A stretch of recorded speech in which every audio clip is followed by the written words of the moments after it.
話しするのは正義の騎士が邪悪な名式と戦う物語です。はあ、もちろん最後に勝つのは騎士カルテジアです。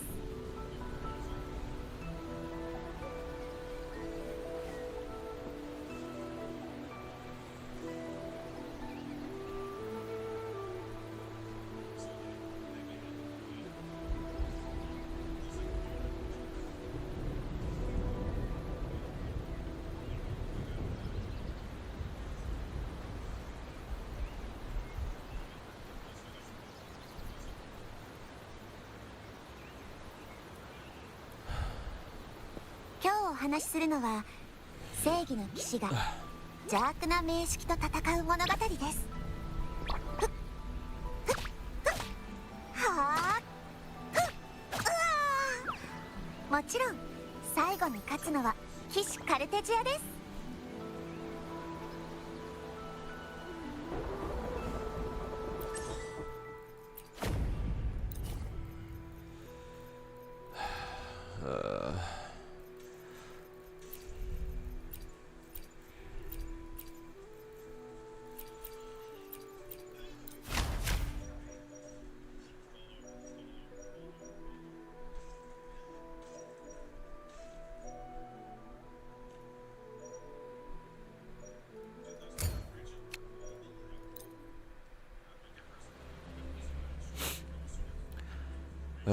Hey, welcome back, everybody. How long since my last stream?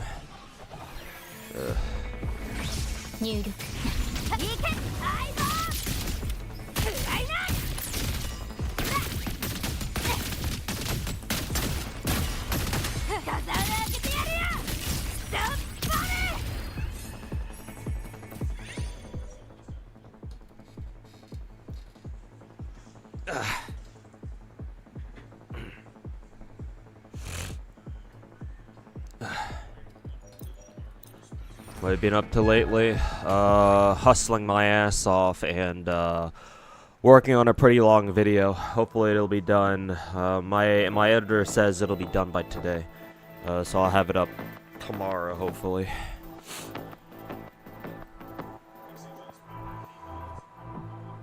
Ayo Finkel, ayo Bubba. I've got both NTE and WUA are having updates later this week, right? Like in like a day or two. That probably means I'm gonna have to get. I think my sponsor wants me to do videos for both of them too. So I got my fucking hands full for this week. That's for sure.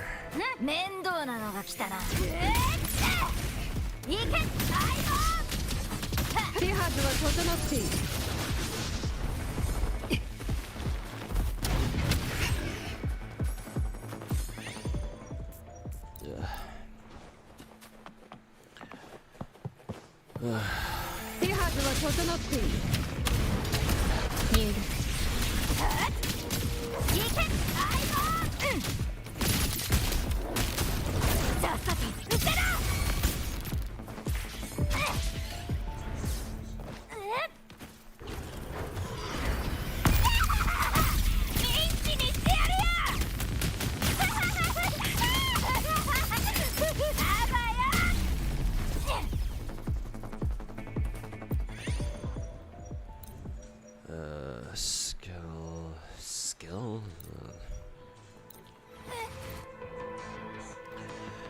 Hey, Chaos. Did the sub alert go off for you, or did I accidentally not turn on sub alerts? Let's see. No, the alert box is on, so it should have gone off. But thanks so much for the 22 months, Chaos. Welcome back.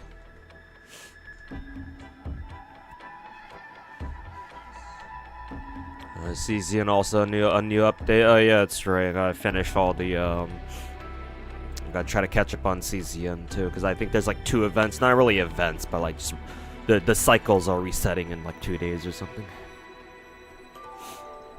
It did go off, okay. Doing CZN stuff right now.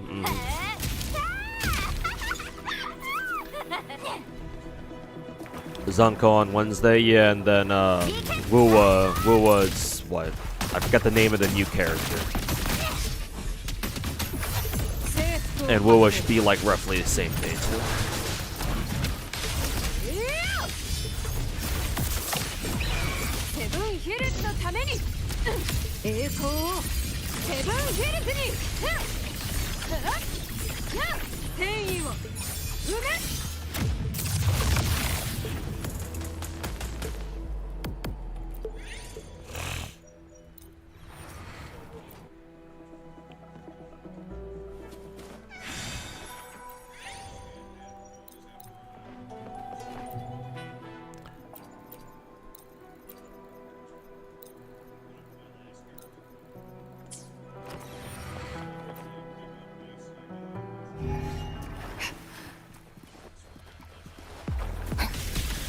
星の歌よ。入力。挟み撃ちだ。頑張れ。一気にしてやるよ。死ね死ね死ね。死ね死ね死ね。夜が出よう。照らし合う光よ。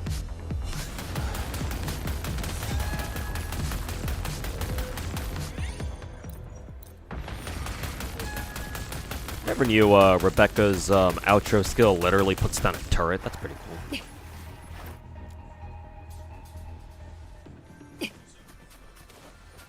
Considering we don't have a lot of, like, we don't really have that many, what, true off-field abilities in this game.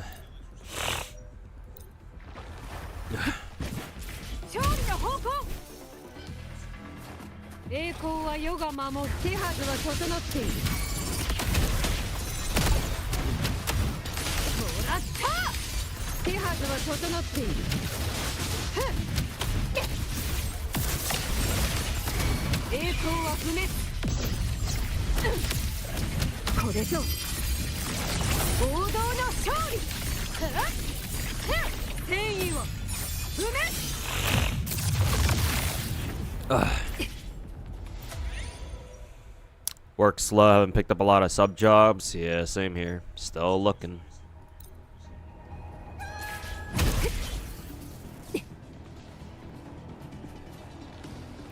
Hey, banana. Welcome back. Where are those new jobs that our government said we had? Well, Trump's a fucking retard. So.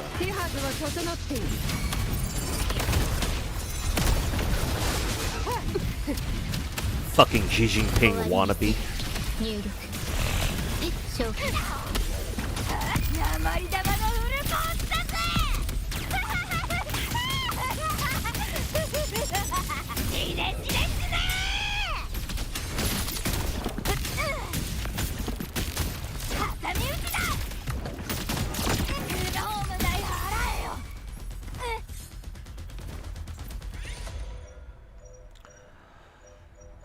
Oh, heavy attack.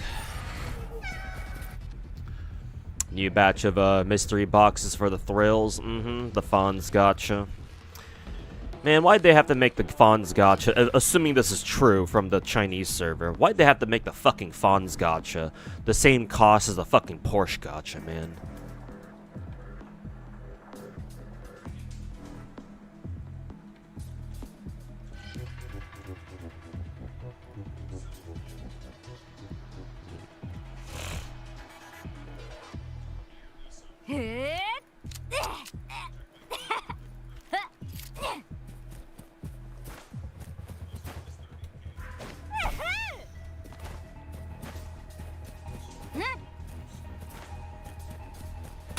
Huh, I've never noticed that there was a destructible rock here. The fuck?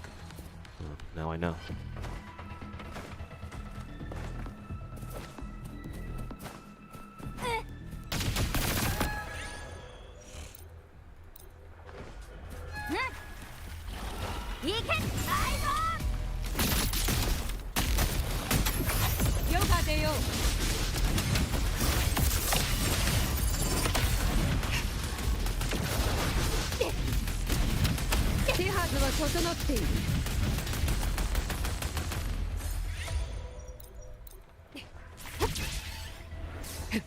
世に続け。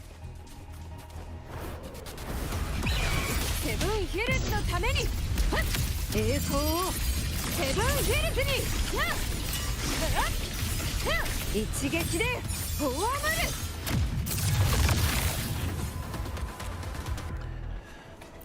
It's gonna cost the same as the Porsche for 3 swimsuits, 20 million funds if you use funds only. Yeah, that shit is insane, man. Like, if they hadn't done funds gachas for like the past fucking 3 patches, then like the swimsuit gacha, the funds gacha costing 20 mil again, just like the Porsche gacha, wouldn't be so bad. Because, you know, we would have had time to like save up funds for this one, but like...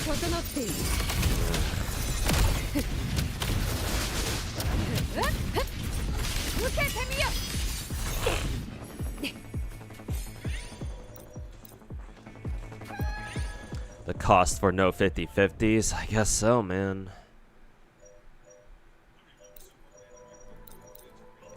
There was always gonna be a catch, huh?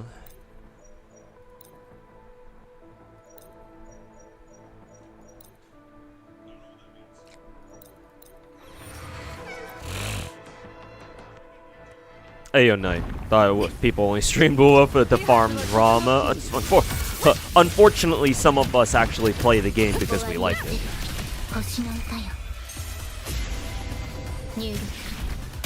As it were. But yeah, no, I haven't done any of the fucking, well, I've done some of the events, but still gotta do the vast majority of them right now, so. I'm gonna try to knock them out this stream, or tonight. But yeah. You'd think that with how most people stream this game, you know, you'd only have people only would ever only stream Wuwa for the drama, but oh shit, I shouldn't have taken that one because my attack is already locked. Should have taken something else.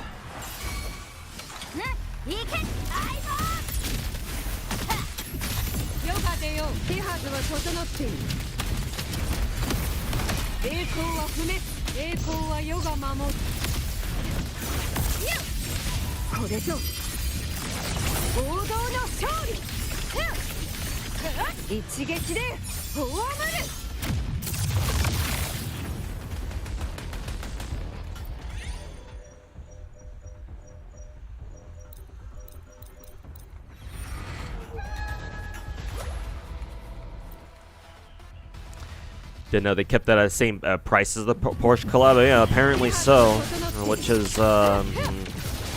certainly a decision.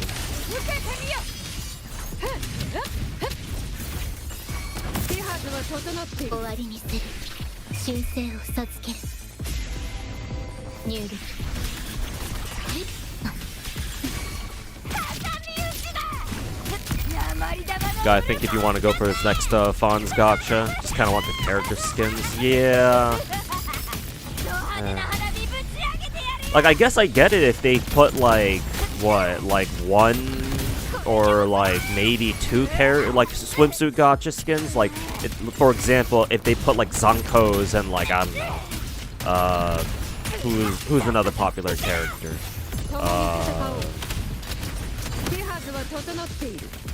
Whose swimsuit skins were they adding again? Like if they put in like Zanko's swimsuit skin and then like I don't know, say like Nunnely's swimsuit skin into the Fonz gacha,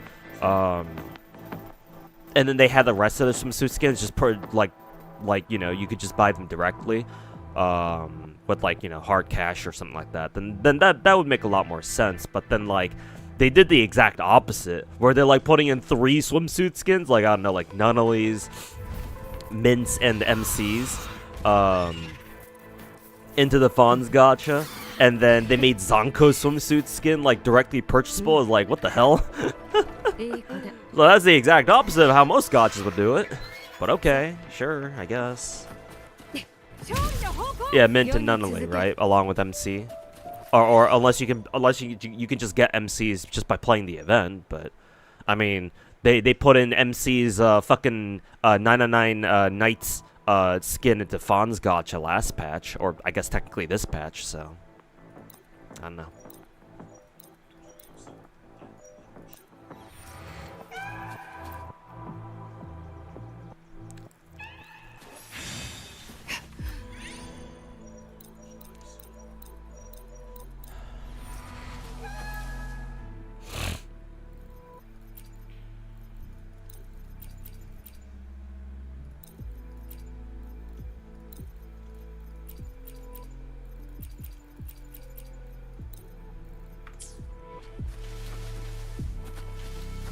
Milking us for funds is Hata's attempt to keep us grinding. Yeah, like, to be fair, it's like the funds gacha is completely optional.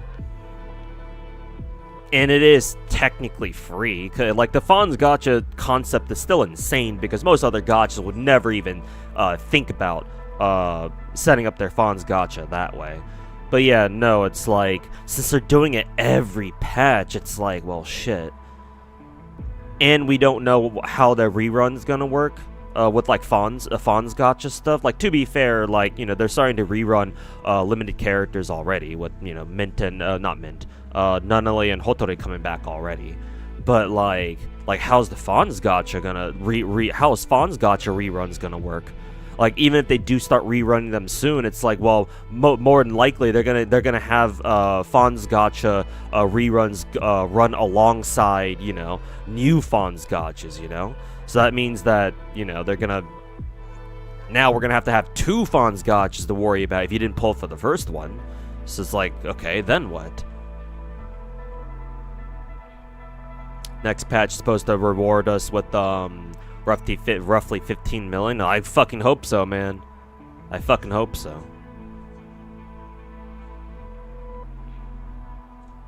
Hopefully that's true.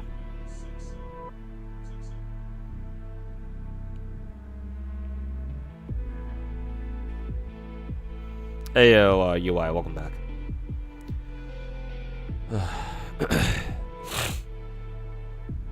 Imagine Enfield gave you a credit gacha. I mean, hey, at least in Enfield you can farm T-creds super easily. Well, then again, that's only because Enfield doesn't have the equivalent of like Fonz in that games. Obviously, most gacha games don't.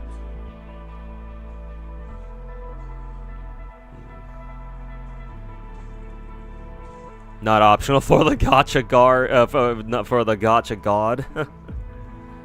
Yeah.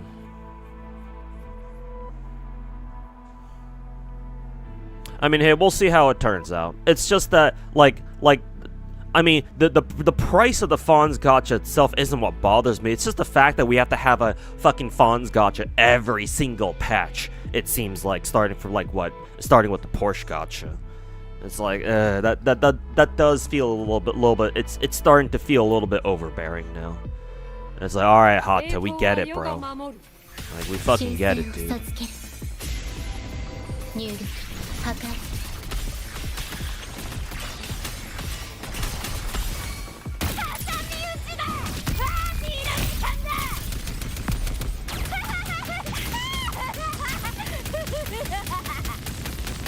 these guys.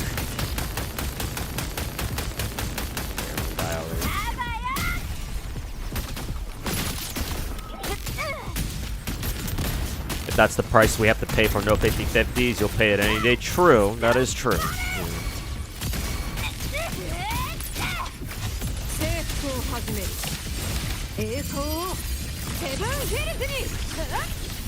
You are indeed right about that. But I do wish that we had like a patch where we took a little bit of a break from Fonz gacha. You know, that'd be nice. Yeah,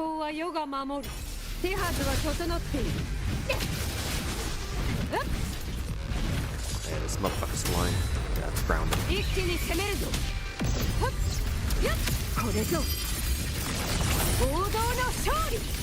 Hey, LK Joe, welcome back, man.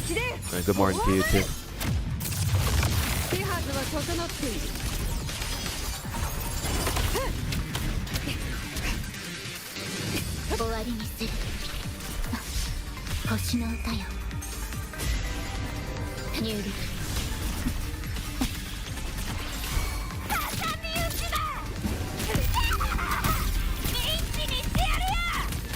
Every other patch would be fine. Yeah, every other patch is I'd be okay with that too.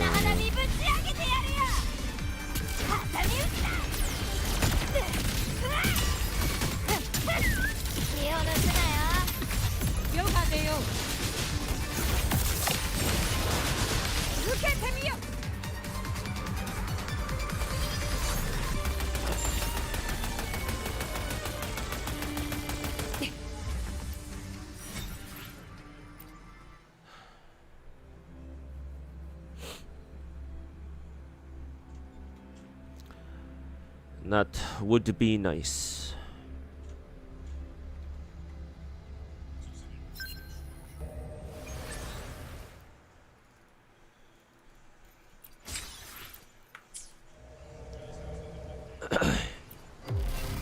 Okay, let's finally get started on these fucking events. Jesus. I'll save Virtual Crisis for last. Let's see. I'll save Tech Hologram for last, too. Let's see, this is the Vampire Survivors type event. I think we had this once before, right?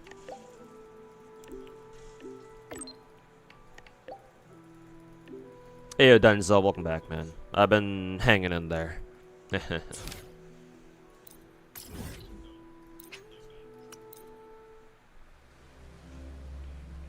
100% getting the black outfit for Zanko and the swimsuit. Yeah, Zanko's skins look good. I plan on picking up both of them. Which reminds me, I will have to grab Eroy's skin while it's her more expensive skin while it's on discount. I've been holding off on buying it, but about to run out of time here, so.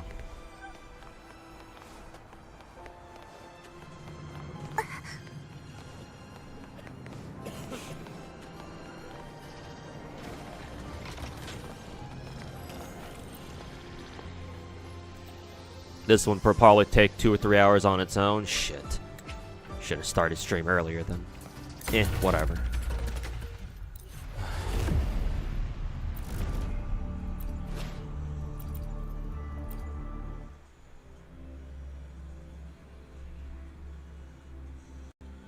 Reminds you gotta go grab some before go up in price. Yeah.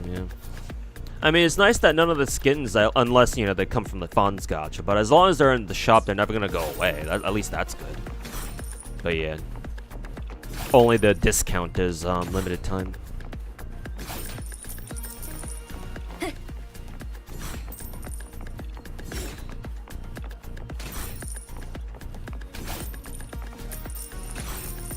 Go.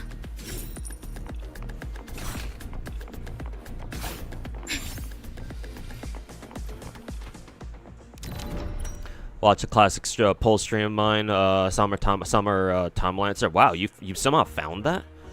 Damn. I didn't even realize I still had a clip of that on my stream. But yeah. I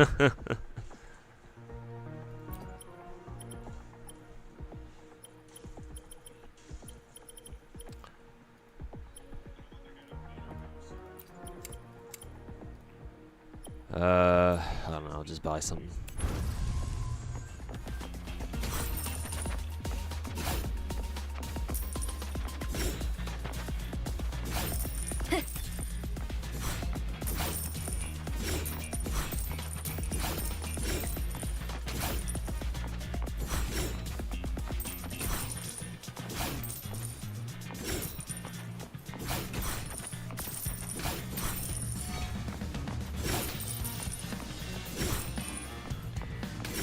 Go.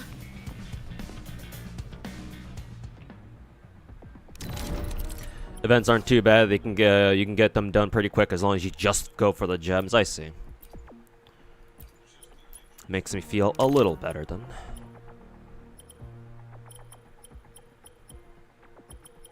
I'm on a melee build right now, aren't I? Unless I can get summons later. Summon damage sounds pretty good.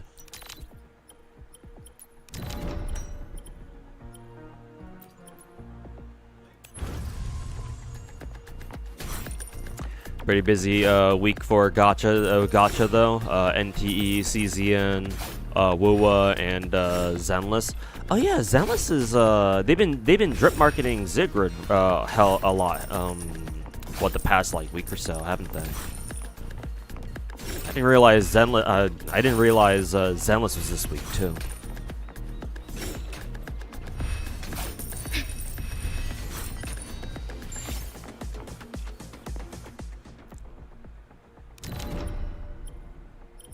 Let's see, attack speed.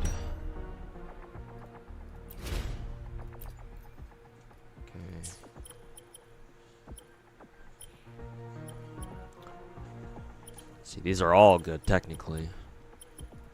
Let's go with that one then.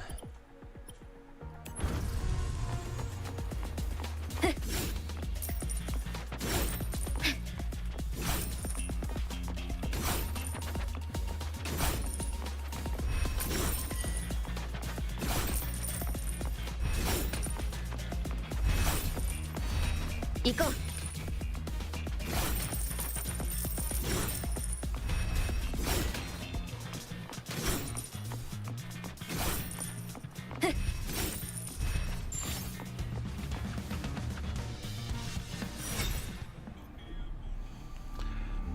Zenless is asleep because you got no pulls after getting ripped off with another one with Remiel's engine being on hard pity. Oh no.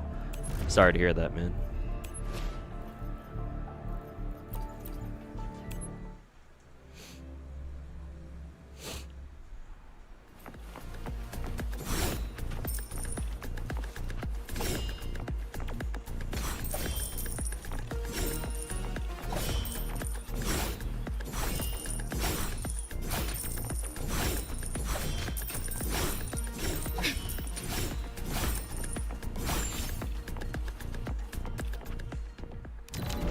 Hey, Flying Ligma, welcome back.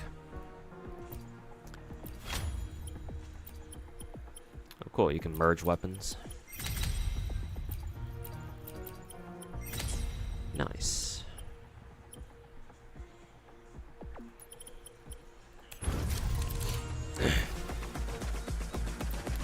Supply chests, okay.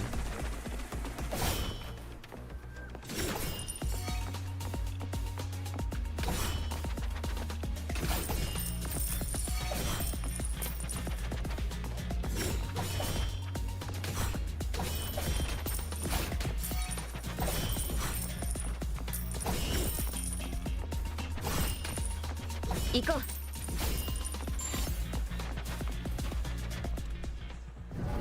Excited for a faster city stamina consumption rate increasing. I feel like you don't you weren't depleting it up with too much fishing and deliveries. Yeah, I feel in that one.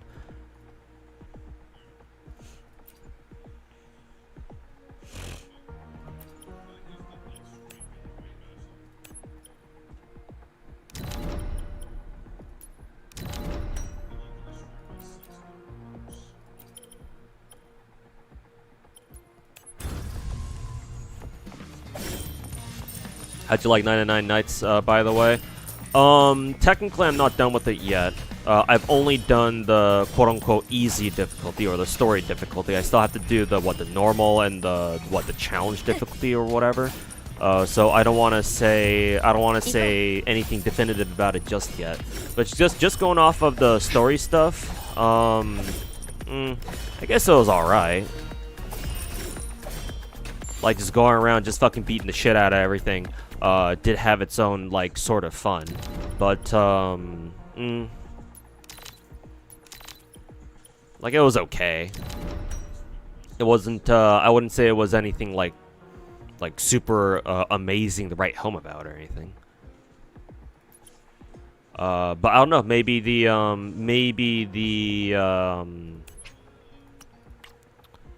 yeah. Just go to next. Go to next wave. Maybe the higher difficulties will make things a little more interesting. I don't know.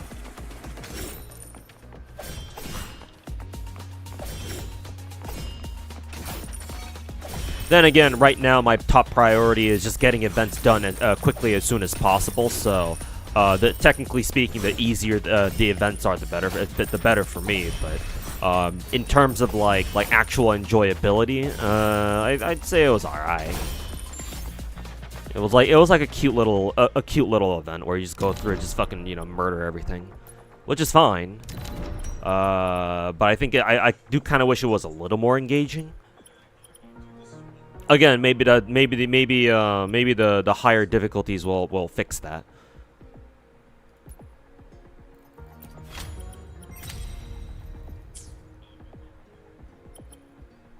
So I don't want to say that it's cooked or anything anything like that right now.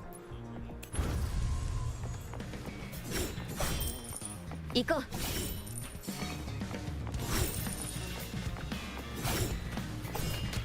You wish it had co-op? Yeah, it having 99 Nights having co-op would have been really nice. Yeah, random matchmaking co-op, or you know, private lobby co-op. Yeah, that'd be nice.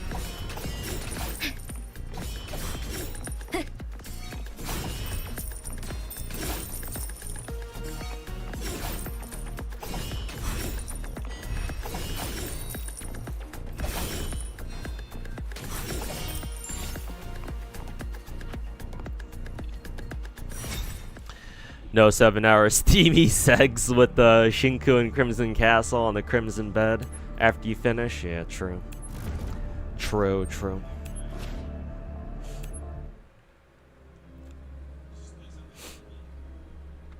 Don't forget the fit. Yeah, actually, I'm actually opening up NT right now because who was it? King of the North in YouTube, over in YouTube chat, talking about the fishing stuff reminded me.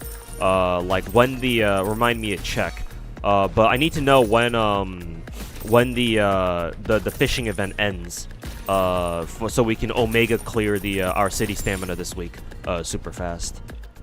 But I'm opening up my NT right now to just to double check. I guess we can go with wave bonus. Let's see, it was Fishing Frenzy, right? Okay, we still have a day. It's not ending with this reset, but tomorrow. Okay.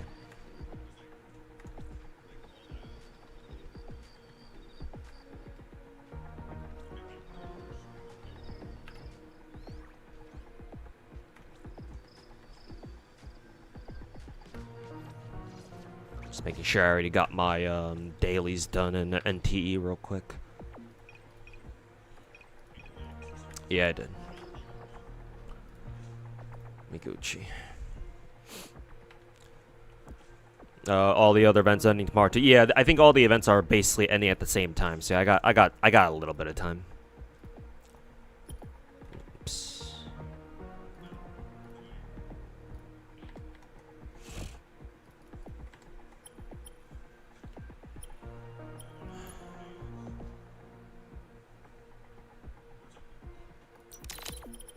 Damn it.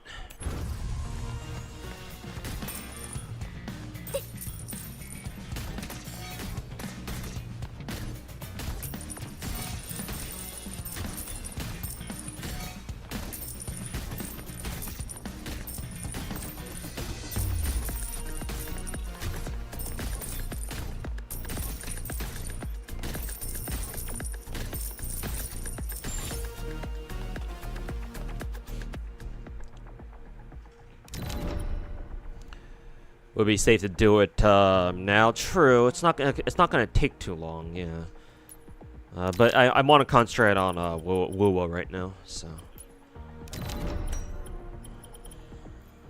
Wuwa is a little bit more urgent. It's like since I already got the fishing event done proper. It's not like I have to do it right now. Whereas with Wuwa, kind of have to get this done right now.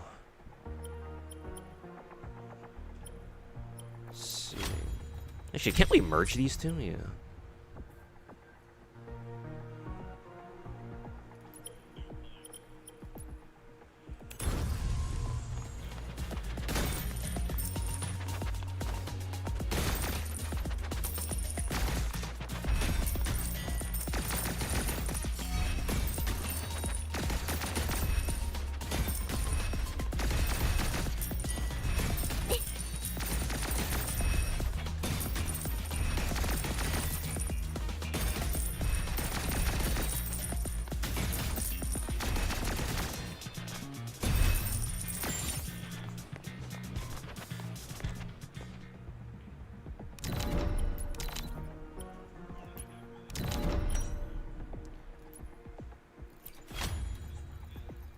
Oh, that was a blue pistol that I picked up. Ooh.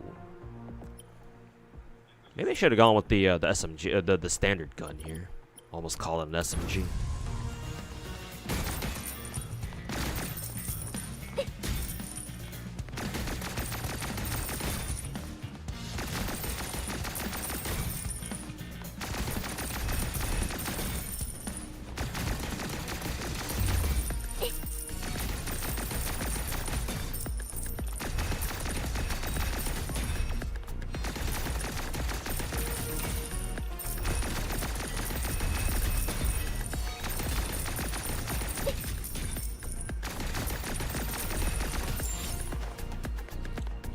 Oh, you felt similarly with the normal mode? Had a lot of more fun with nightmare builds you can make, with the gear you get from those modes is really fun. Okay, then that sounds like I'm gonna have a lot more fun with the what is it?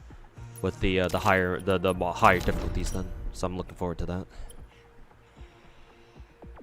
Let's see, range damage bonus for when a dodge effect is triggered. A dodge effect is triggered. Oh, you can dodge enemy attacks just like in regular regular WoA. Let me see. I'm not gonna lie. I'd rather just go for weapons here. Yeah.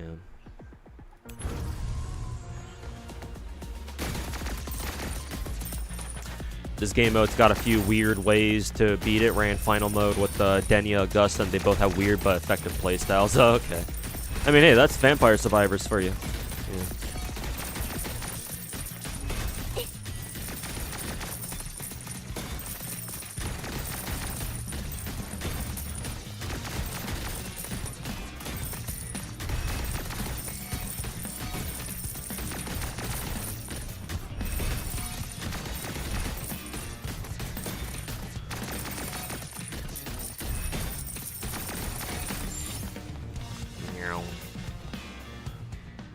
If you lock an item below. Oh yeah, that's right. Yeah, I forgot about that. I don't think I've had any items that would what is it?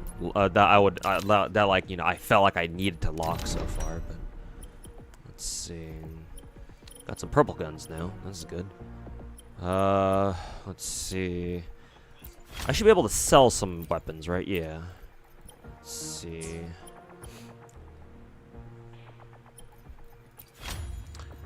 Let's see. I think I'll just sell this. Yes.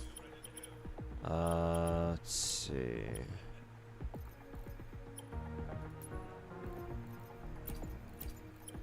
Buy that. Let's see. I will sell this. Grab the purple junk mag gun or whatever that's called. Sure.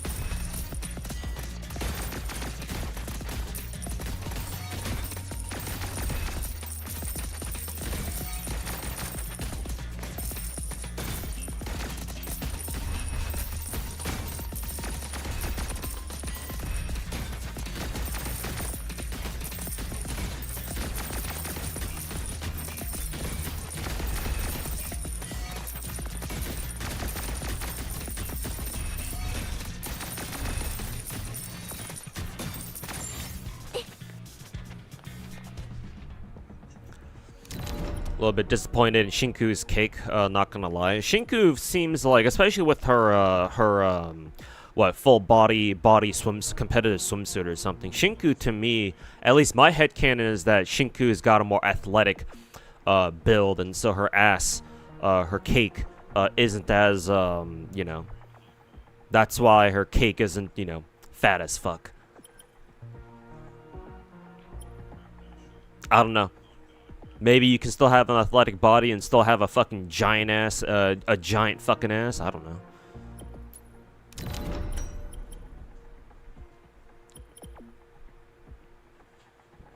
I like the attack speed, actually. I can just pick up both.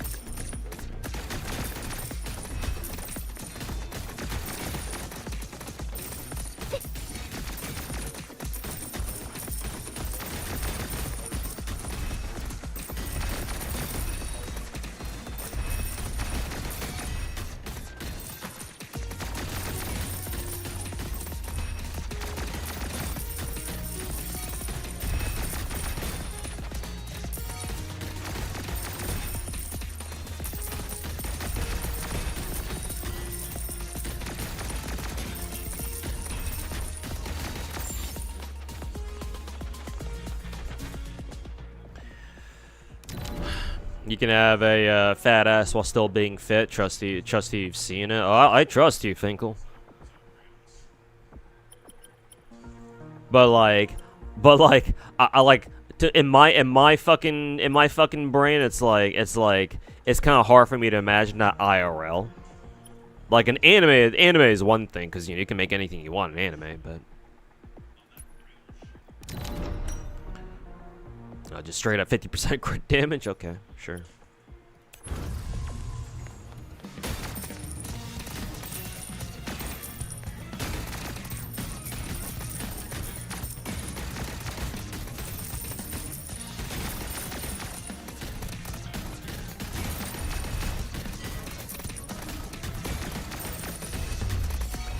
Just look at Mirko from, I believe she's from My Hero Academia, right?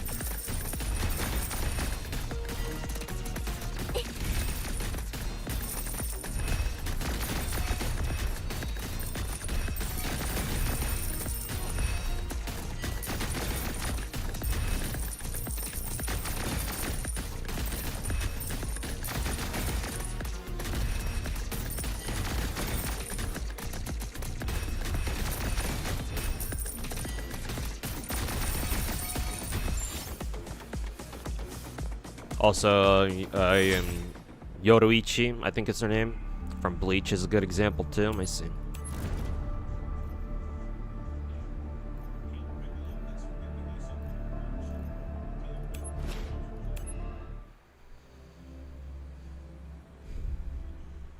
Apparently we need like 20 mil for the swimsuit banner. Yeah, it's gonna cost the same as the Porsche gacha apparently. That being said, apparently we should also be able to farm at least 15 million funds from the Sun Tzu patch, from the next patch itself too. So it's not all bad, but yeah, it's still gonna cost like 20 mil. Excuse me. Let's go for a crit rate actually.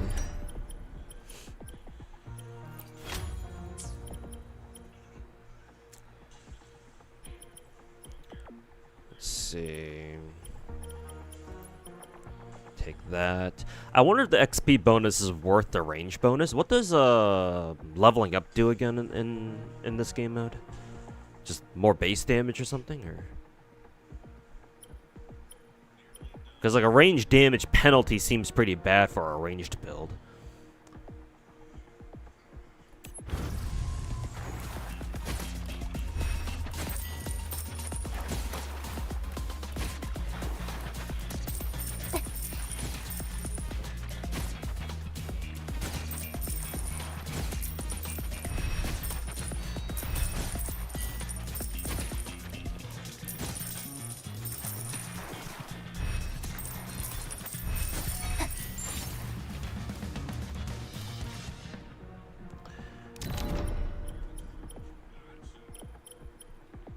Status damage? Oh, dot damage? I guess, if you insist. Range damage or range bonus?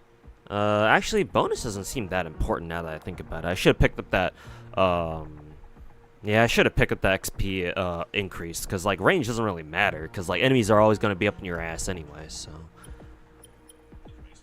Total damage bonus? Hopefully that affects both the range and the, what is it?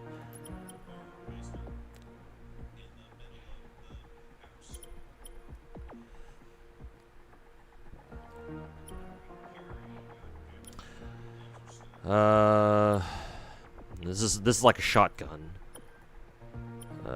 Shotgun is nice.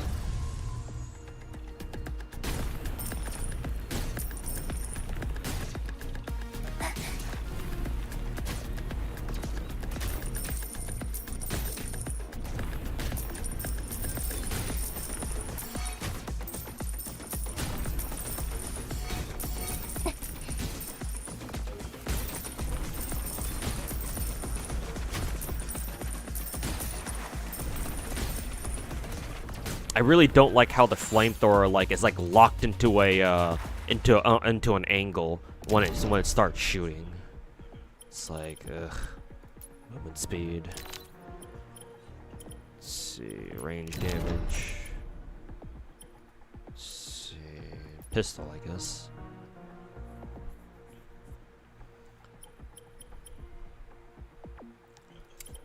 So I actually keep these two. See if I can buy both in the next patch.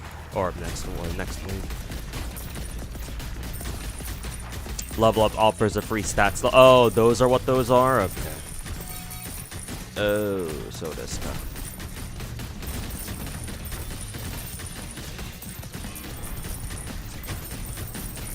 Flamethrower seems kind of ass. If the flamethrower tracked enemies, what is it?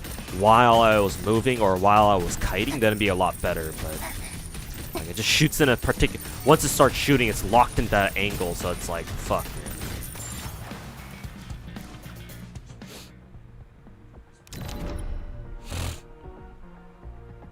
Hey, okay, Slard. Yeah, I got on my mind, yeah, to do the fishing thing, before it's gone.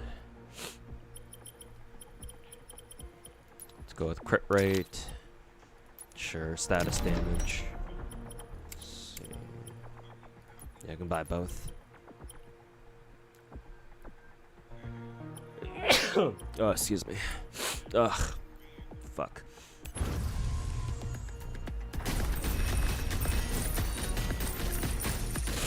Ugh.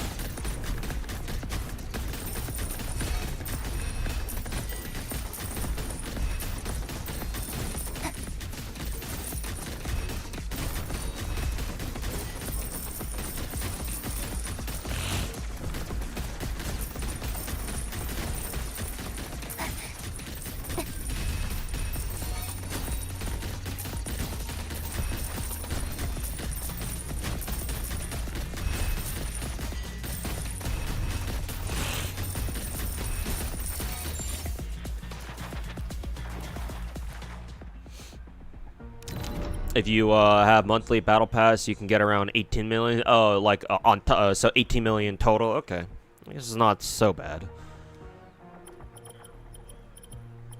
Melee range.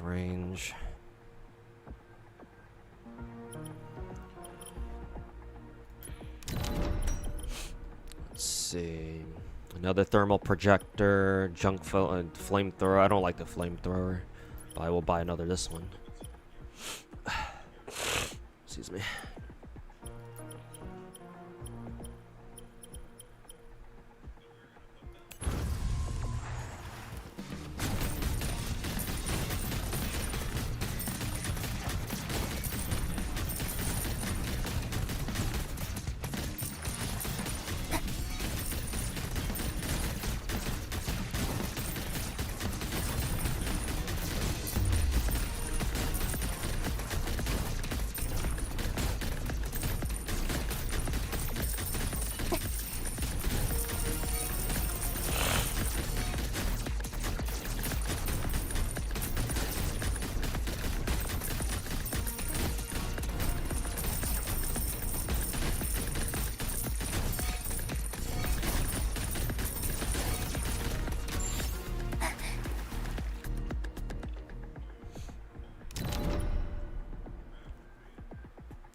What exactly are Bang Boos and Zenless? Just started playing. That got you so curious.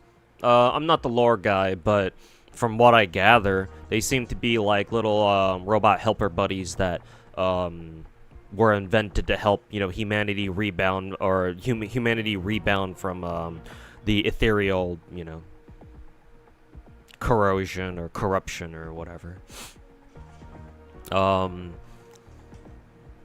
Matter of fact, the person who invented Bang Boos, Sunbringer, is a prominent character. She shows up in chapter 3 or in season 3, this current season, and most likely she will be playable.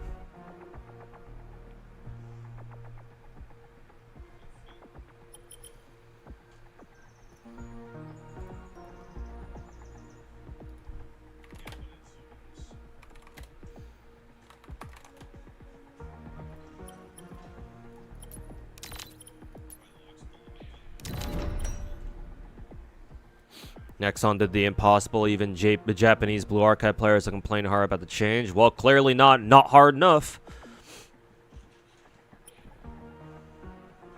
Clearly, they're not. They ain't bitching. They ain't bitching hard enough.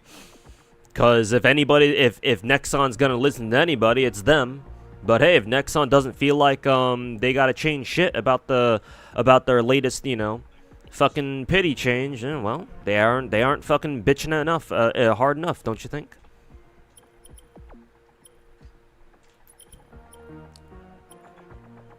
Let's see. Oh, I will lock this one. This one seems pretty good. We'll get a next round.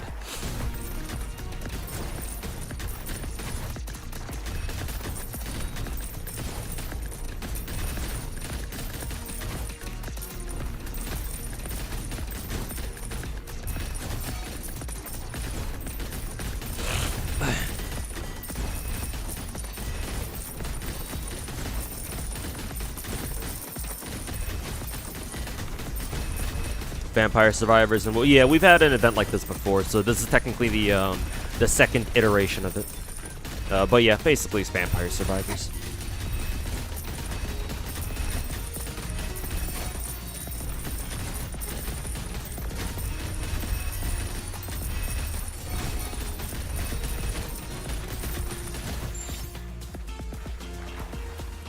Have you seen Zodan's video about Vladimir? No. I don't know who Vladimir is. Maybe I've heard of him before, but...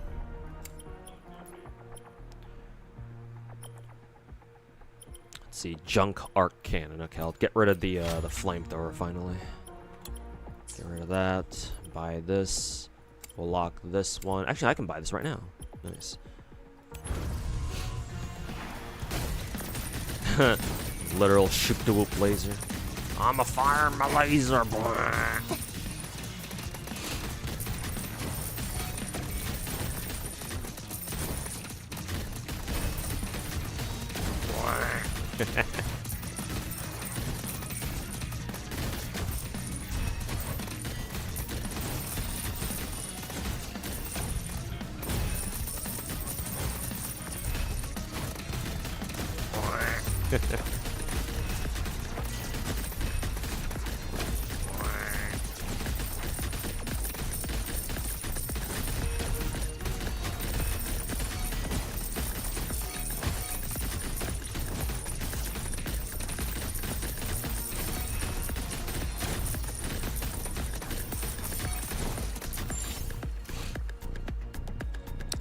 Uninstall Blue Archive, won't be back. Yeah, totally understandable.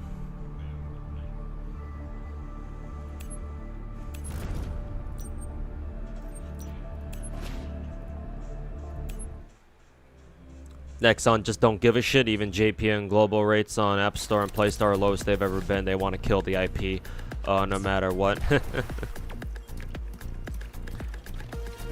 Correction, they want to milk the IP for as much as they can before they Oh, I see. With Denny, you have to actually run into the enemies. Okay.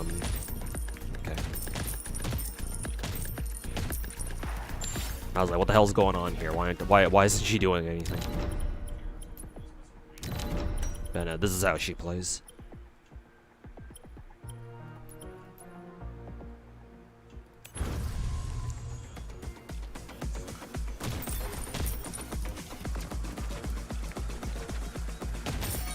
Just read the dojins, yeah. Just read the dojins. Actually, okay, Denia. In order for Denia to open supply chests, she has to hit enemies near them.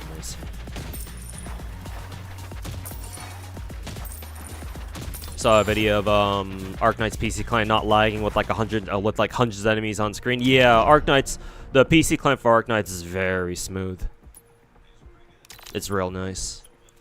Wish I could have that sort of smoothness on what is it? On fucking Blue Archive too. Oh wait, I can't play Blue Archive on Steam because for some reason they won't recognize my fucking Gmail account. Woohoo! Fucking bitches. Fuck Nexon.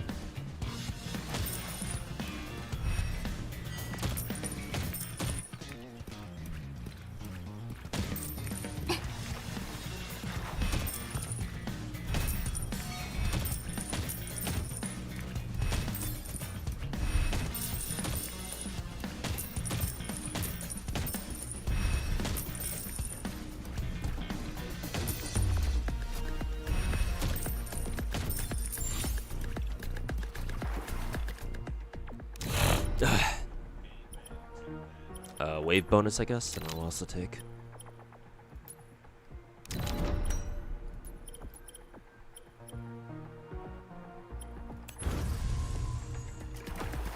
John Seaman working overtime, Doom posting NTE. Not just him, it seems like all the fucking Woowa shills were ganging up on NTE for like the past like week or so.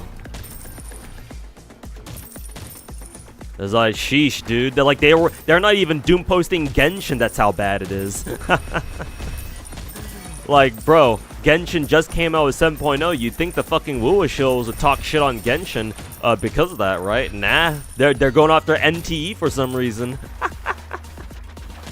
Well, I can't pick on people your own size. Actually, I can't even say your own size because Genshin is way fucking bigger than Woowa is, and always will be. Gotta pick on a gacha smaller than them, or at least a gacha they think is smaller than them.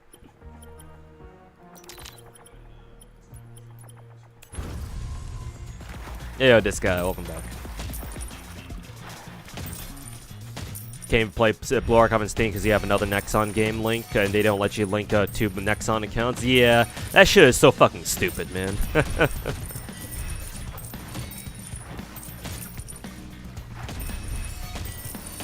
Yeah, actually fucking retarded.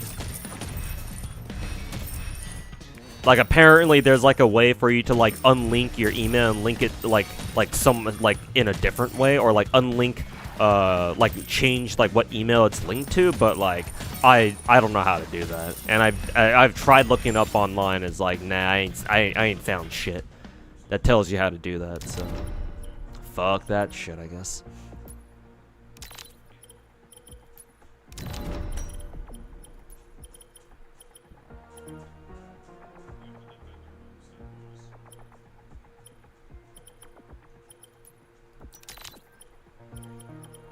Ricochet power? What the hell is this?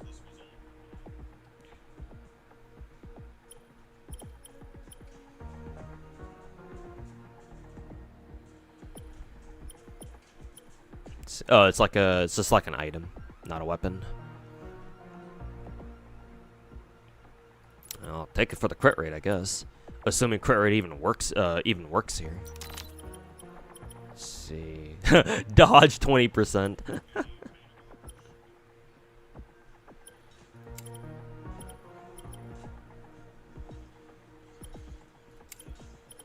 So I'll keep these two for next wave. Had the same issue with Woowa. Had to unlink an email of a level 1 account that was the main to your main one, I see. I mean, but hey, at least Woowa lets you do that, though. Like, you were able to still figure it out, right? Because, like, in Blue Archive, it will not let you for like, no matter what. It's like, are you fucking serious right now?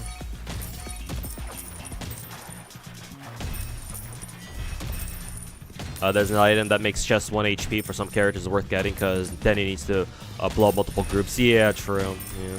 I'll be on the lookout for it then. I don't think I've gotten that kind of item yet, but if I see it, then I'll definitely pick it up, or at least try to.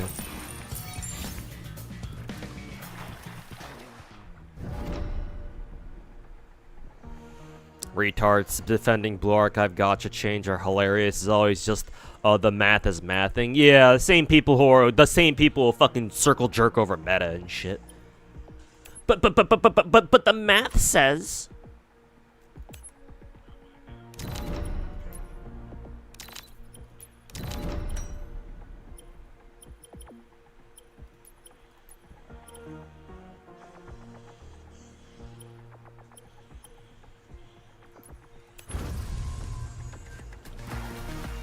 You even asked support if you could change your Blue Archive Nexon account. They told you it's impossible. Yep.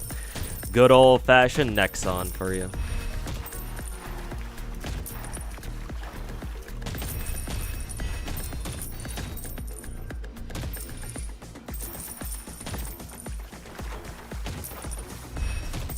How many gachas am I currently playing? Officially, I'm playing like 20 different ones, but in reality, some of my games are either on hiatus or like I'm not even like really playing. For example, Duet Night Abyss. Not Blue Archive, Snowbreak is technically on hiatus. So realistically, the number of gacha games I'm actually actively playing are 18. But I say 20 because that sounds more impressive.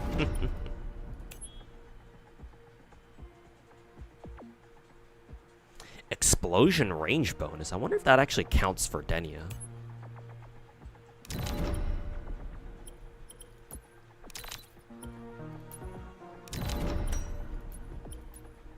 I mean, it says explosion damage amp, so I assume so. Movement speed plus 10, dodge minus 3. Alright, don't mind if I do. It does? Okay, cool.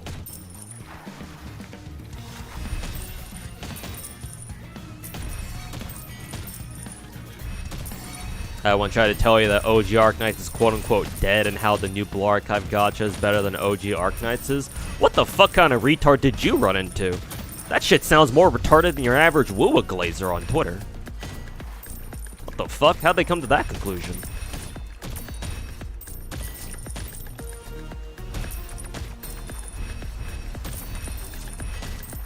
Danny is great because at some point you just literally just stand there. Yeah, I mean, I could just do that right now. Why do I have that video title with the pain? Oh, because real life has sucked for a while now. Especially the past, like, couple of weeks. Don't mind the stream title. It's just me venting.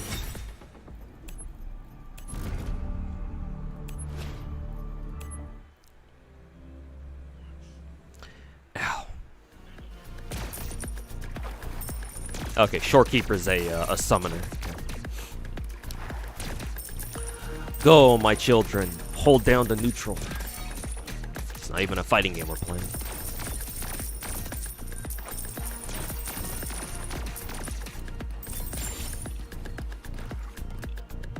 Other two just basically just signing in.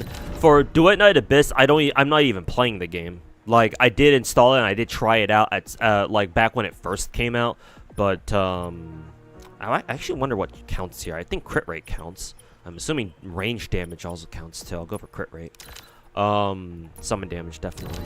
But like I meant to try out DNA like more seriously, but I just didn't have the time for it at the time. And then like a couple of more incidents like their hacking incidents kind of made me like maybe I don't want to play that right now. And I just never got into it because of those reasons. I don't know. Maybe at some point I'll give DNA an actual like solid try, like I always meant to. But for now, I just haven't had the time to really, or at least I feel like I haven't had the time to.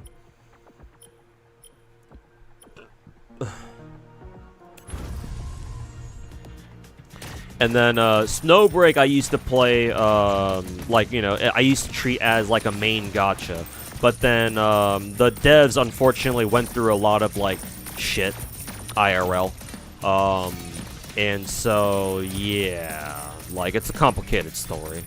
And I don't want to fault them too much for what's happened so far.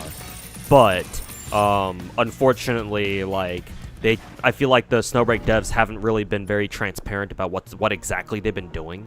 Not to mention they recently, perhaps as a result of their IRL drama, they recently censored their global server, which didn't used to be the case. So it's like, yeah, I don't know what's going on with Snowbreak right now. So at the moment, anyway, I've decided to take a little hiatus from it until the devs, either the game can go back to the state it was, or the devs can come out and explain what exactly is going on. Like, I just want some transparency, have them tell us what the hell is going on their end. But I don't know if we're gonna get that, is the problem.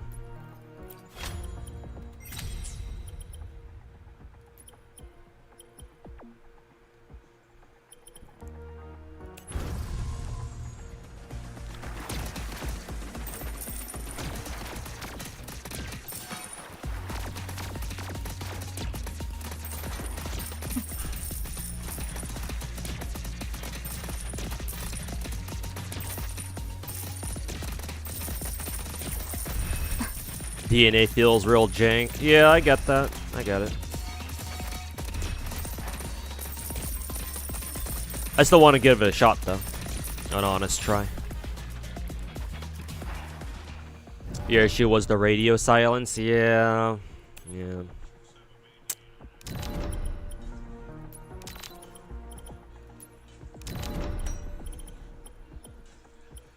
I wonder if you get projectile or like range damage, if it counts for both your summons and like a ranged weapon that you yourself have. I guess it's time to find out.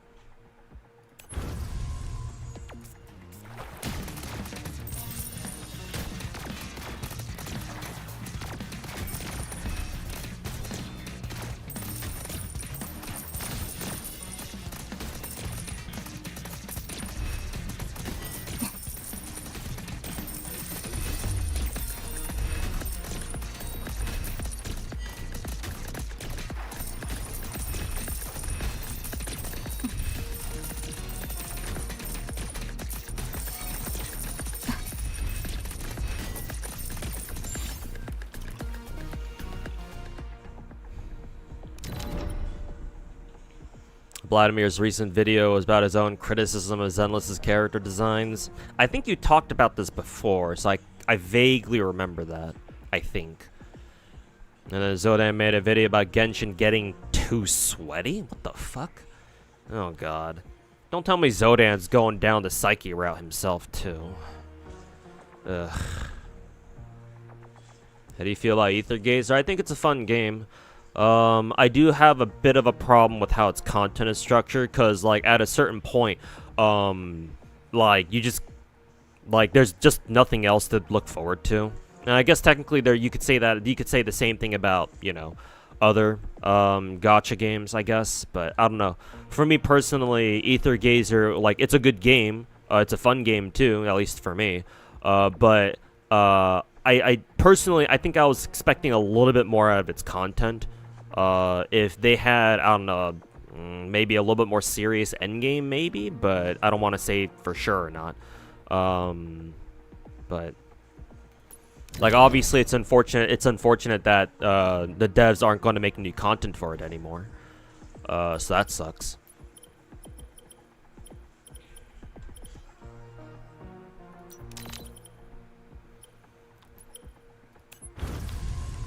But it had a good run while it lasted.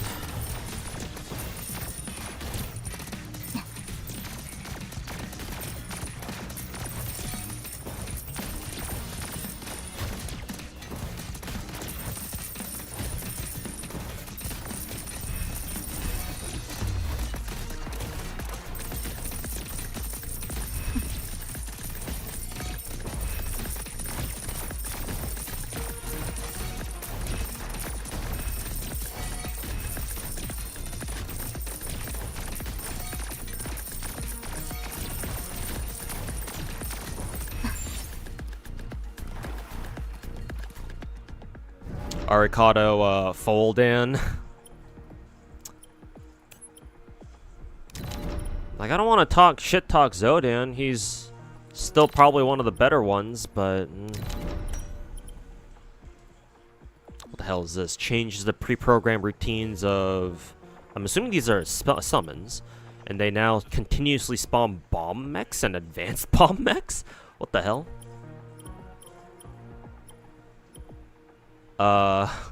So does projectiles damage still count for that?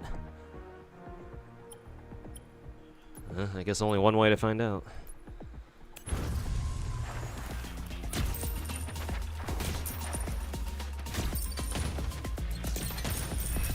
You know, I'm a big fan of Azure Lane. Hearing some drama about Azure Familiar, how about and how the devs don't care about global. What are your thoughts on that? Oh god, my shortkeeper's about to fucking die.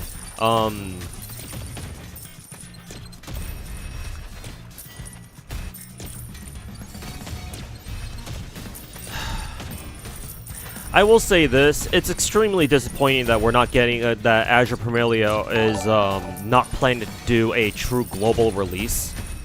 Like, what are we even doing? It's 2026, bro.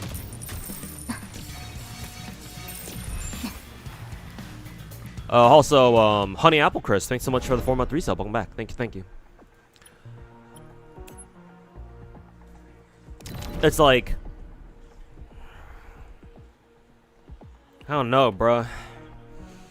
Like, simultaneous global releases are just not the thing, dude.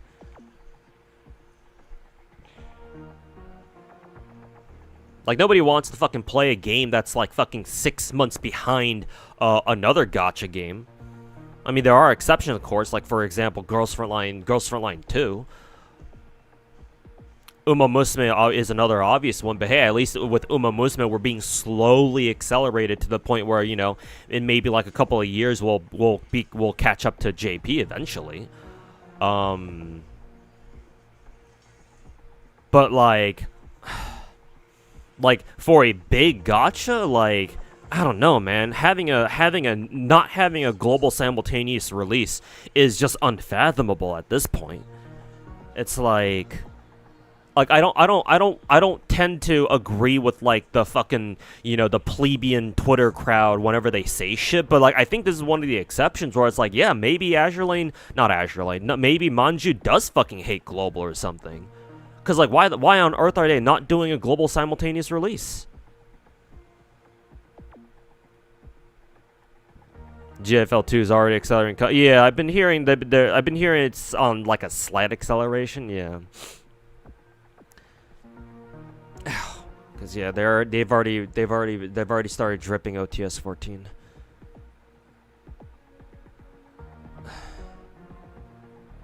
Like I'm not going to like truly bandwagon and be like, oh yeah, no, like fucking Manju hates global or some shit like that. But like it is like I just don't understand it, man. Like what is the point? Cause I couldn't fucking tell you.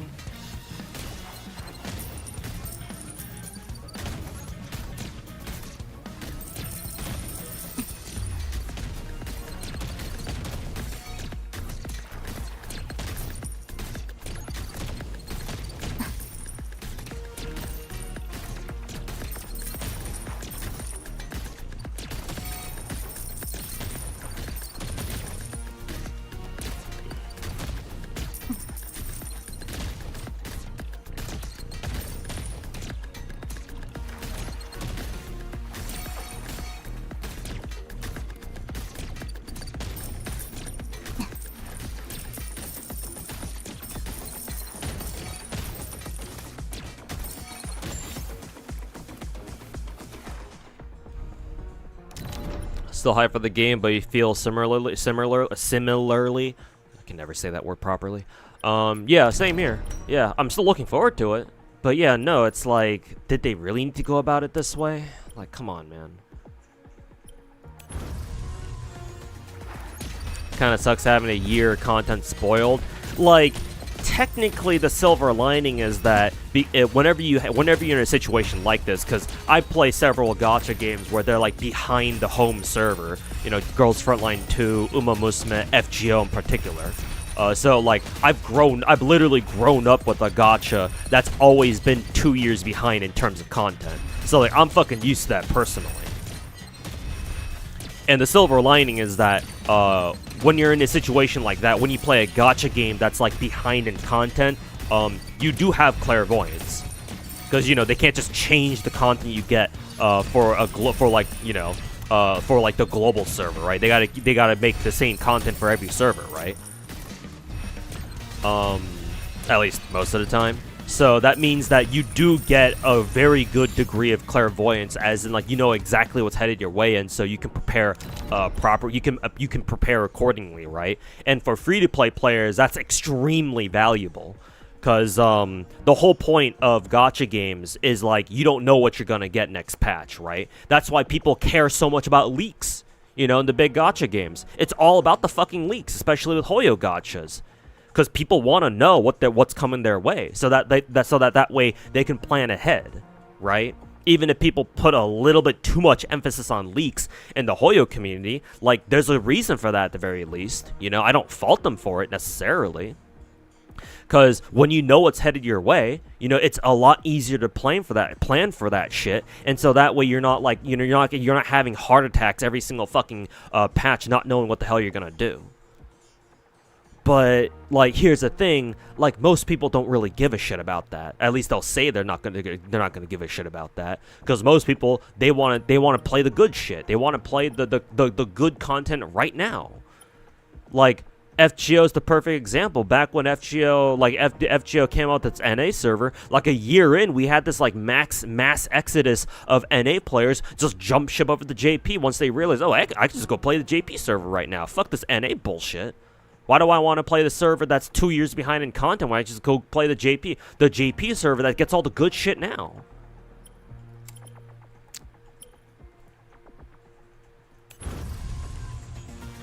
So yeah, no, like, overall, it's like, as much as the clairvoyance will be really nice to have, if the server's like behind in content, like, no, that's not really worth it for most people, and I have to agree.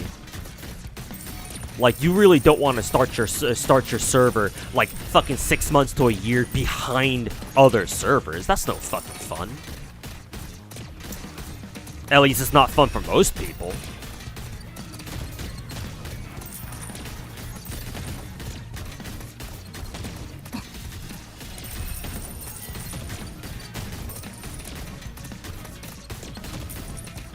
Oh, they don't censor global like on the Chinese version? It's a coin flip, really. I hope they don't either. It's Manju after all, so, you know, they don't censor the global version of Azure Lane, for example, but you never know with Chinese devs these days, especially for big gacha games.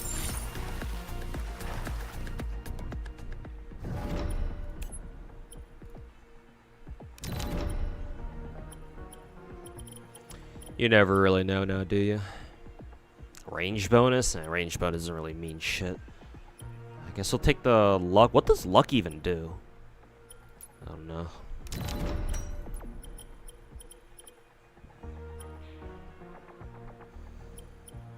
Range damage, burn frequency, status damage. This would be really good for like a flamethrower build, I guess. Or that thermal projector weapon.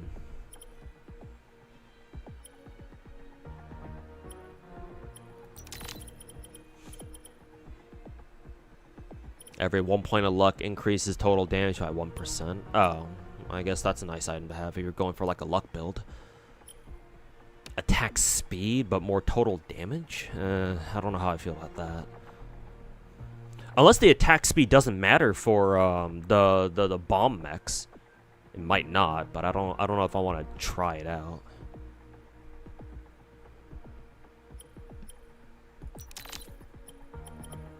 Oh, nice. Oh, fuck, I can't even buy it. I'll save it then. Oh boy, boss targets, nice.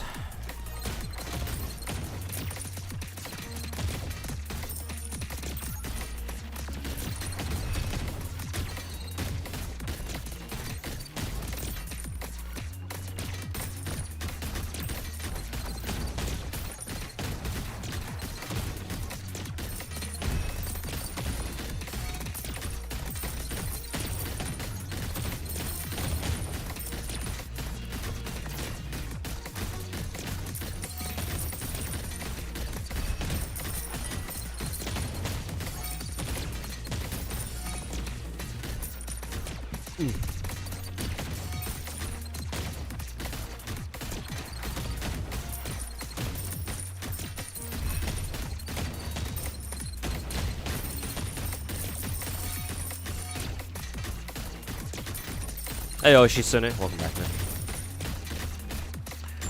But hey, on the bright side, maybe Global will have all the QLs and bugs ironed out. You say that, but even that's not exactly a guarantee, man. Because FGO's had a lot of things where, like, you know, FGO's got their fair. The NA server for FGO had its own fair share of like weird ass bugs that shouldn't have been there. I remember the very first like year 1 FGO back when we got our London chapter, which was our first our story expansion in FGO, like in December 2017. when we got the London chapter, there was a bug in the game where if you enhanced a craft essence, basically like think of a light cone from Star Rail, if you enhanced or if you leveled up a craft essence, it deleted the fucking craft essence from your account. So yeah, that shouldn't have happened. And the JP server didn't have that bug at all. So how the fuck did that happen to the global server? Or how the fuck did that happen on the NA server exactly? So you'd think that, and I think most of the time that's how it does work, to be fair, but it's not a guarantee.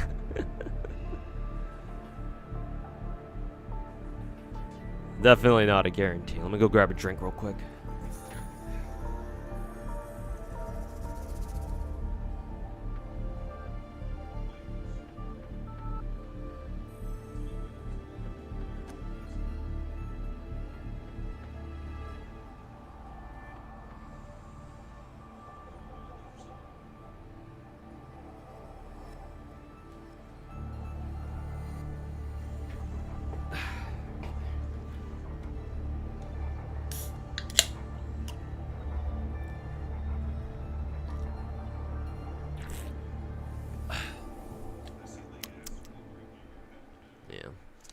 Yeah, you'd think that, but...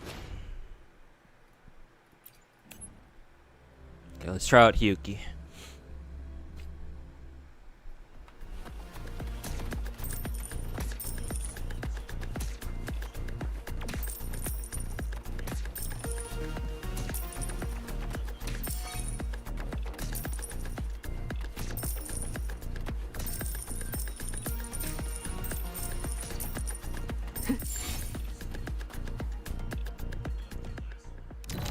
Global Maple Story does the same. Why am I not surprised? Fucking Nexon.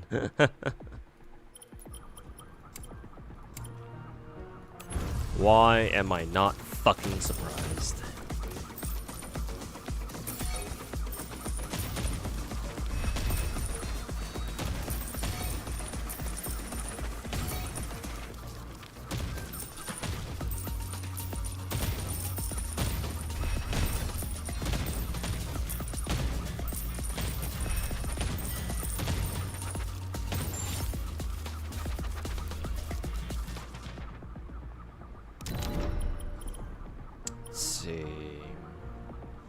Yeah, let's keep building crit rate, I guess. Melee damage.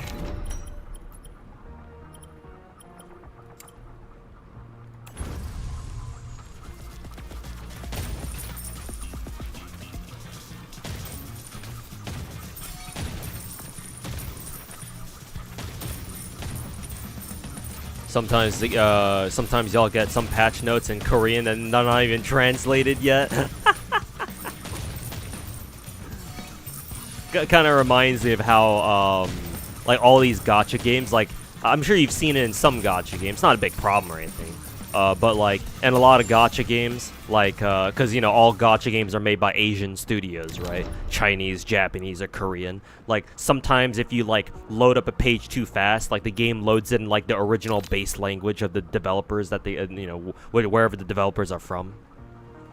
Either like Korean or Chinese or Japanese, and before it like quickly switches back to like English or something.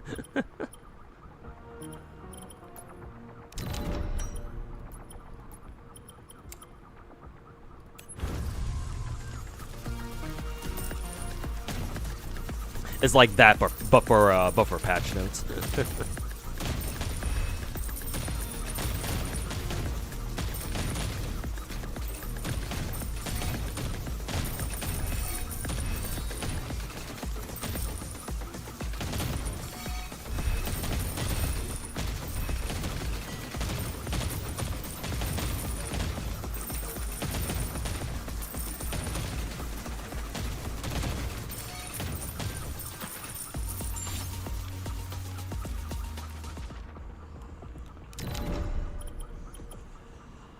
Let's see.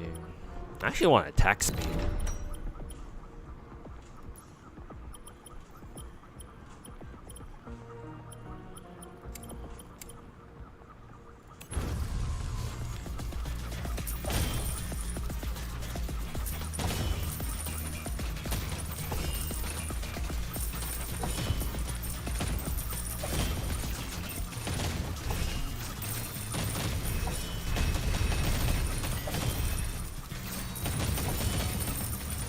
imagine that CE bug happened when you had Super Scope. I mean, I'm pretty sure it had actually happened to some people back then, too.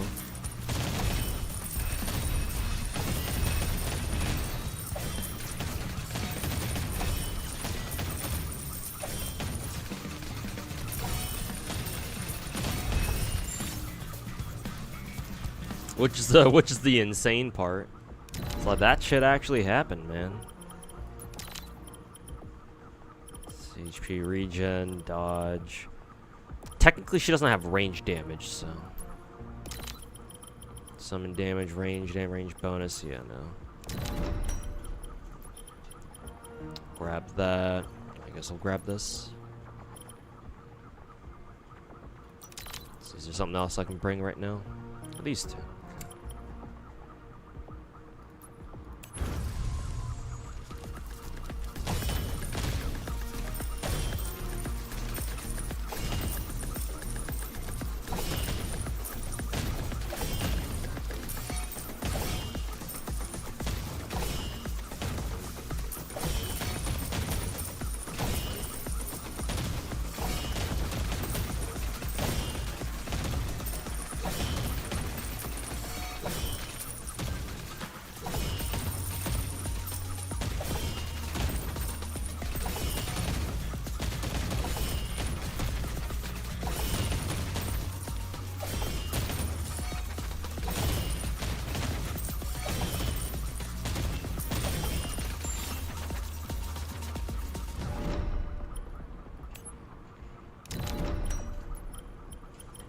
Okay, pick up the elastic spring next round.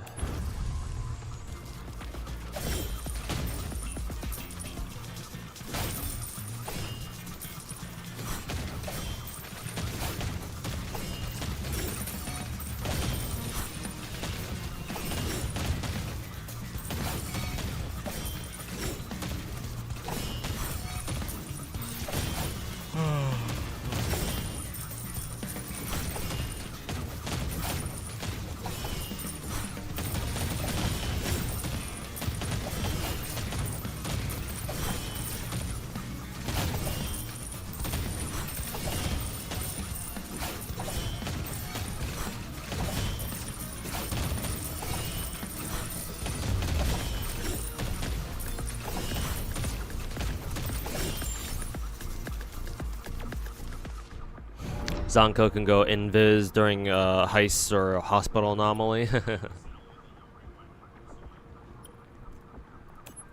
15% dodge when standing still. Nice.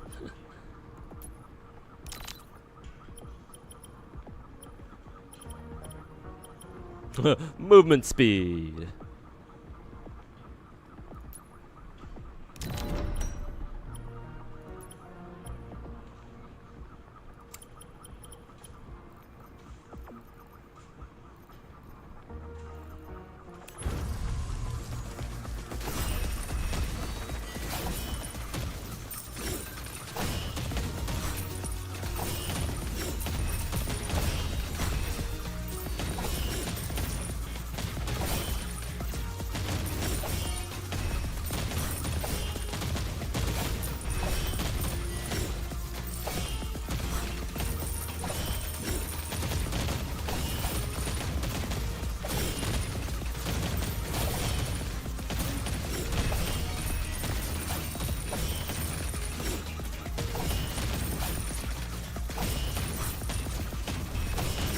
Alright, have a good nap, Castler.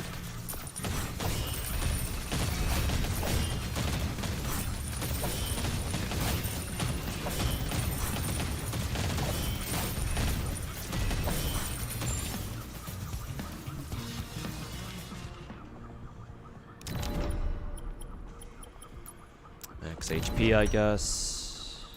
Alright, can't equip more.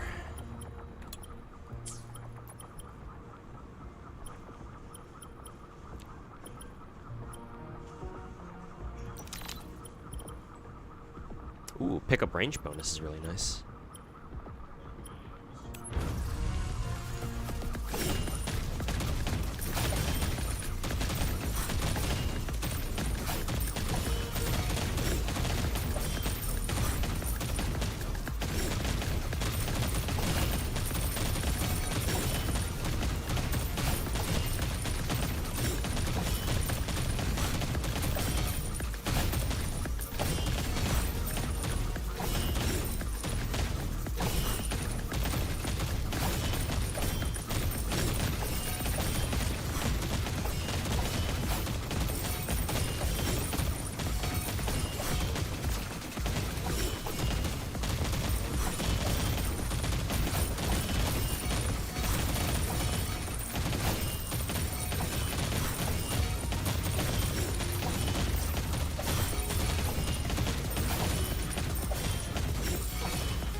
dodge, I guess. Damn, this one seems pretty fucking good.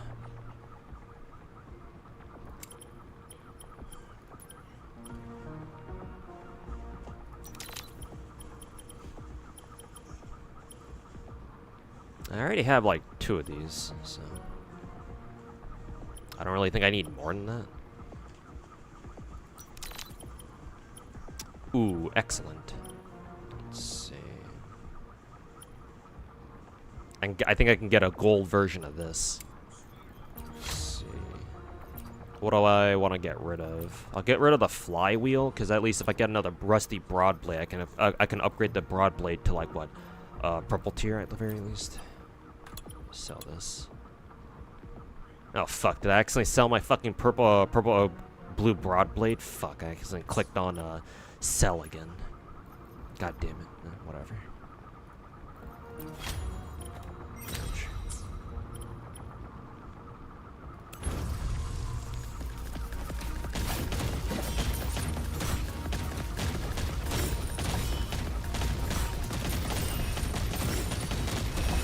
Imagine if we got more swimsuits for the mommies like Lucilla, Cantarella, Zanny. Yeah, that'd be real fucking nice.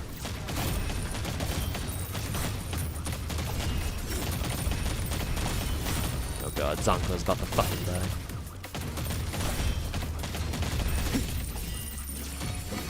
Maybe I didn't need that third bulky.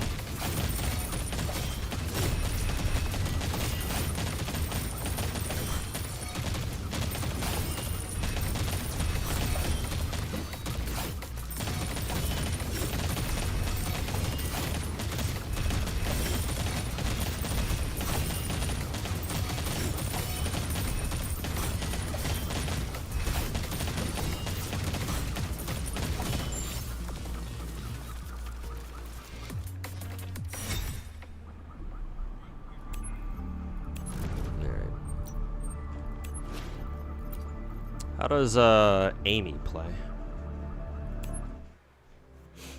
You also don't need to make space to merge items, just merge instantly as you buy. Oh, really? How do you do that? Well, just by pressing spacebar on the item or whatever while it's in the shop.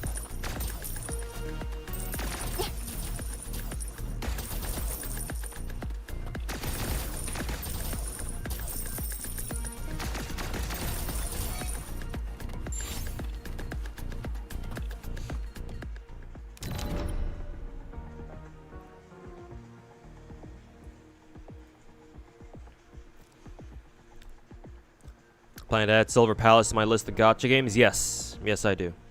I will be playing that game when it comes out.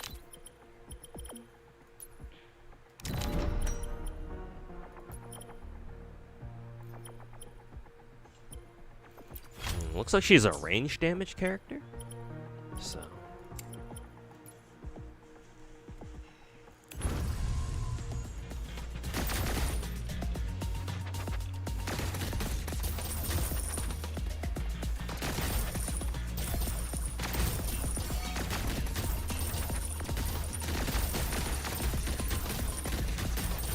Amy's gimmick is pick up coins, cause an explosion. Oh, that's what those explosions are. Those pink flashes. Jesus, that's kind of broken. I'm not gonna lie.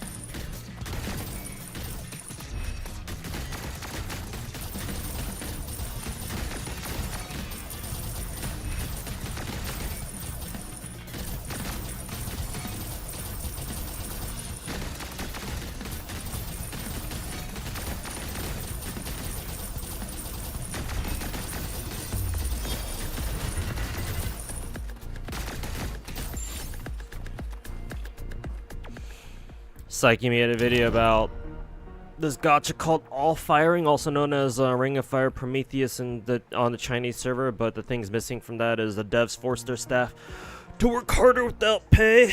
I mean, that sounds like your average Chinese company, mainland Chinese company these days, to be fair, to be honest, but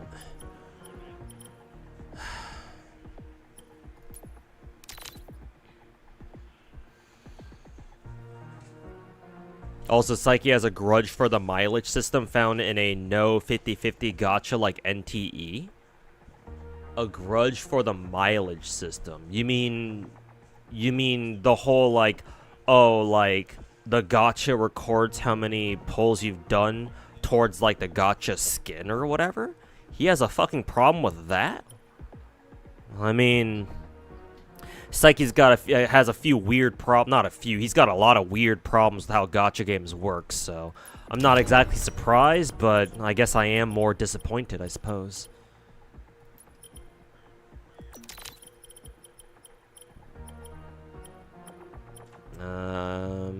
I'm not too keen on the attack speed part. Let's go next wave.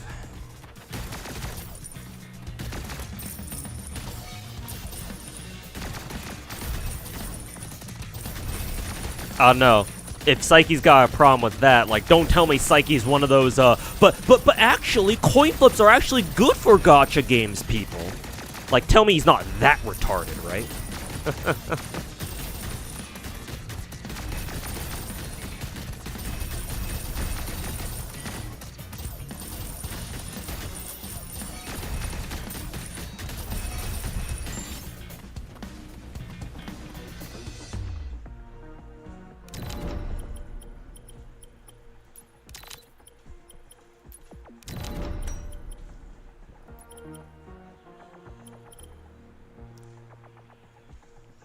I mean, this kind of synergizes with what is it? Kind of synergizes with how Amy's explosions work anyway. So.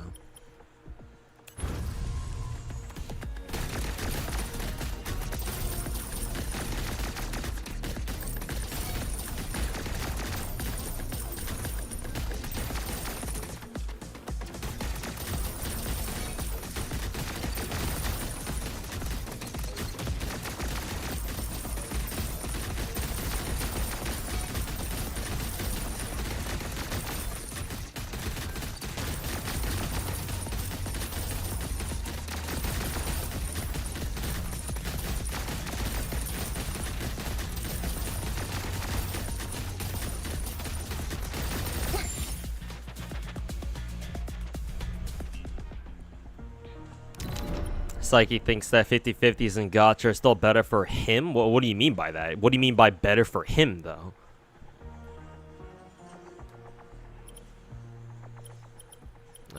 Movement speed is probably most important here. Reliable pistol. Wave bonus. Yeah, the wave bonus is good.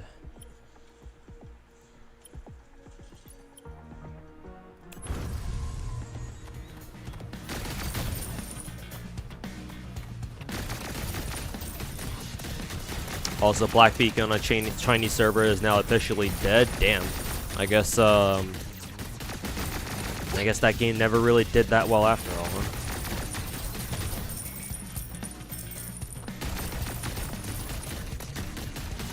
Black Beacon, Ether Gazer.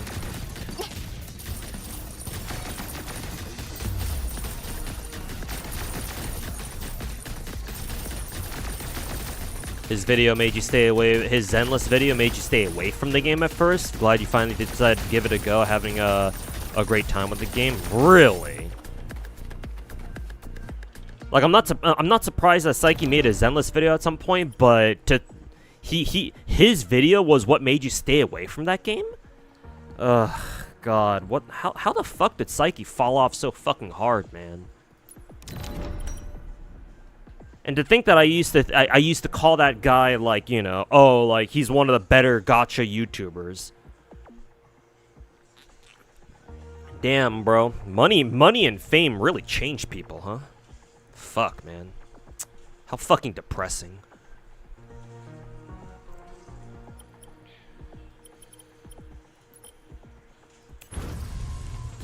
Hey, yo, Arlos, how's it going, man?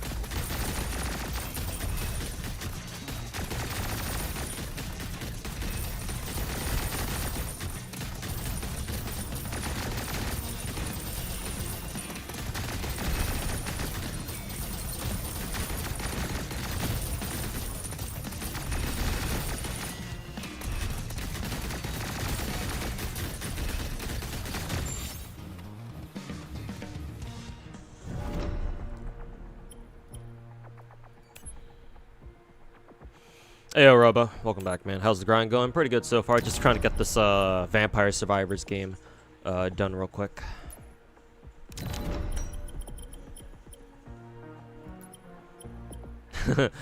I got a normal blue and gray, blue and purple gun. I just need another gray revolver. I'll be able to turn this into a gold one.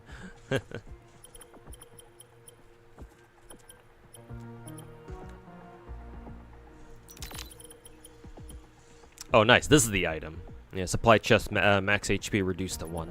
So Denia would really like that one.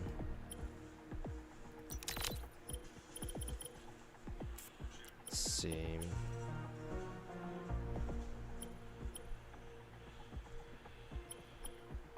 Total damage bonus plus 25%. I want to keep this one.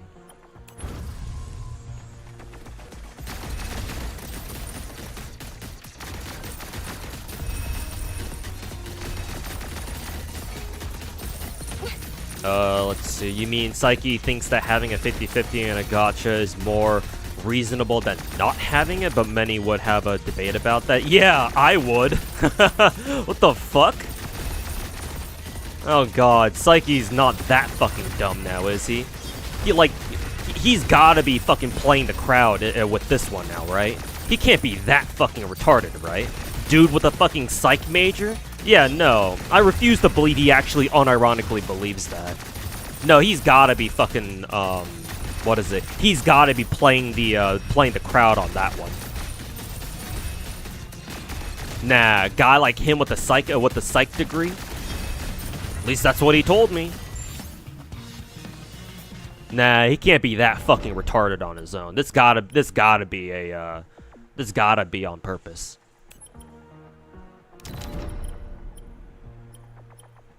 Let's see, luck plus 5.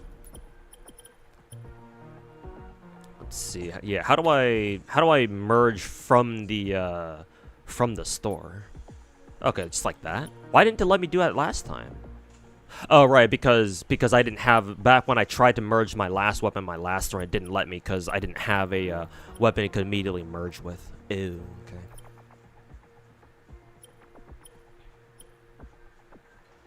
Is there even a point to refreshing shop? I guess just to see what I get. Just to see what I get. And if I get something good, maybe I can just lock it for next time. Range damage bonus. Does that count for the explosions too? It's only 5%. Let's see. Up credit picking up life ball. I don't know what that means. Is this something Amy wants? I don't know. Whatever. Won't lie, during that time you were super casual in the gacha space, so you used to take whatever he said as the gospel. Yeah, that's the problem, man. Like, it's not just you. It really isn't just you. So many people out there are like, you know, they're super casual gacha players. Even if they play gacha games on a regular basis, like they just fucking, you know, guzzle whatever the fuck their favorite content creators say about gacha games. It's like, oh yeah, that's the truth because my favorite content creator said so.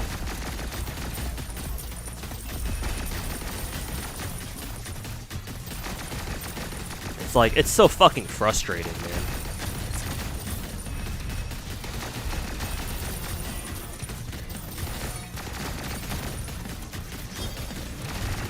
Ay, ay, ay, dude.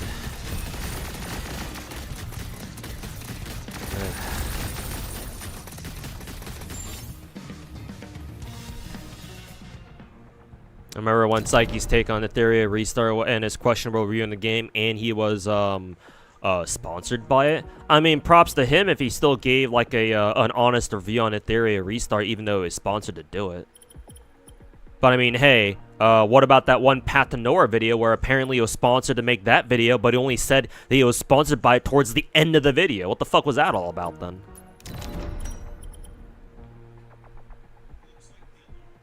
Ooh, this item seems really good because Amy doesn't really give a shit about melee damage. Let's see. Oh, that's funny. We can grab another fucking purple pistol. Jesus. Okay, in that case, I'll just sell this.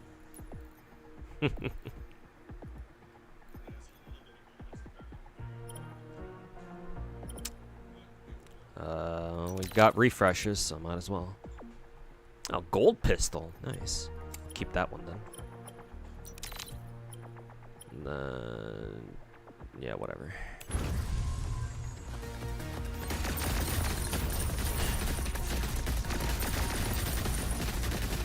You respect my take on how I don't believe a live service game can be properly reviewed in such a short period of time. Yeah, no, you can't. Yeah, no, hell no. Like, that goes for any live service game in question. Well, I say that, but, you know, we've had disasters like Concord and High Guard. So, I guess I should just, no, actually, no, I can't say that for gacha games, because we've had gacha games where they've come out and then they've immediately EOS, so I can't say that for gacha games either. But like, if you have a live service game, gacha or not, and you can tell it's gonna be properly supported or whatever, or it's at least got a good chance to be, and the devs seem like they're serious about, you know, like all signs point towards the devs like actually seriously supporting their game, their live service game, be it, you know, gacha or what else. It's like, no, like you can't judge gacha games or live service games in general just off of like the first week or two. Like, I think you've heard me say this before, but you cannot judge, you cannot possibly review a gacha game in like a week, let alone a few days. And Psyche in particular, like back when he started making gacha videos, at least from my impression, like he actually used to give gacha games like a good amount of time. Like back when he made his FGO video, he played that shit for 2 years. Or actually, I don't know when exactly he made his FGO review, but he said he's at least played FGO for 2 years straight. You know, that's much better. That's unimaginable for a fucking Genshin player like him, because he came from Genshin. He came from Genshin, or he started with Genshin as far as gacha games go, and then went back to go play FGO. That's unheard of. Like, ain't no way anybody would, any modern gacha player, at least the vast majority of gacha players would have, you know, like fucking would ever do that, you know? Oh, this red card item seems interesting. Keep that. So like Psyche used to do that, but nowadays no. Just for the sake of fucking content, it's like no, he doesn't even review gacha games that much anymore. Like, oh, he just reviews gacha games off like a week of playing them. Ugh.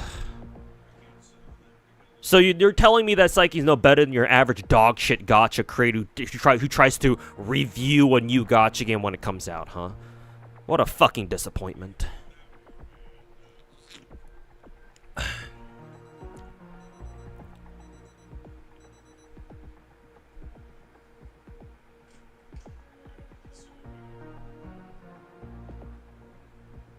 Yeah, I heard about it. Yeah, I know about his Path to Nowhere video where people roasted him for saying that oh, Path to Nowhere is a better alternative to OG Arknights. Even if it were, it's like, well, all gacha games are, you know, they provide their own unique flavor, you know. But even if PTN were like legit, like straight up a better alternative, a better tower defense game compared to Arknights, hey, guess what? They have different art styles, man. I don't personally enjoy PTN's art style. I don't vibe with the whole, like, the more, I guess you could say, realistic. I don't know if you can call it realistic. But I don't vibe with PTN's art style, man. I prefer my more weeby shit. Like, I prefer Arknights' style, man. So even if PTN is a better tower defense game, I don't give a fuck, because I enjoy our Arknights' aesthetic more. So yeah, Psyche can go fuck himself with that.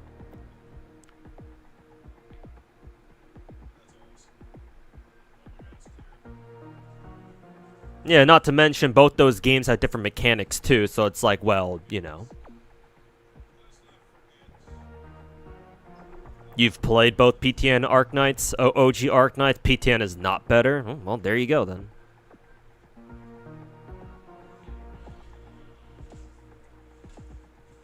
Did you hear about Braxphone's video talking about there's nothing to do in Enfield? I might make a react video to that, actually. It might take like a week or so, but I might make a react video to that.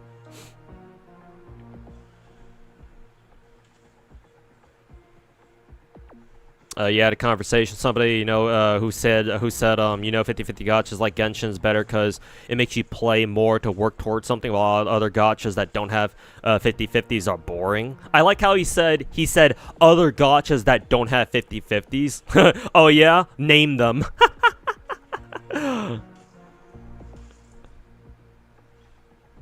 Oh, you know other gacha games that don't have 50-50s, huh? Please inform me. I'd love to know what those gacha games are.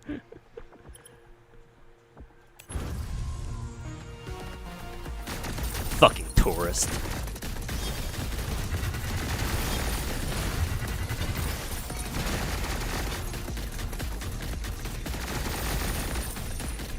FGO. Oh yeah, let me just lose the fucking 20-20-80 like fucking 5 or 6 times in a row.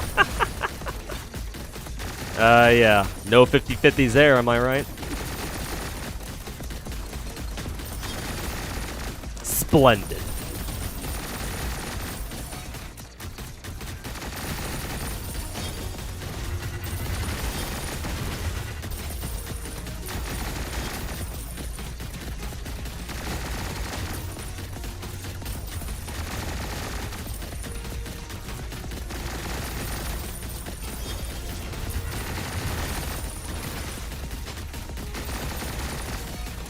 Or that Azure is going to release only in Asia but not in the West. Wonder why.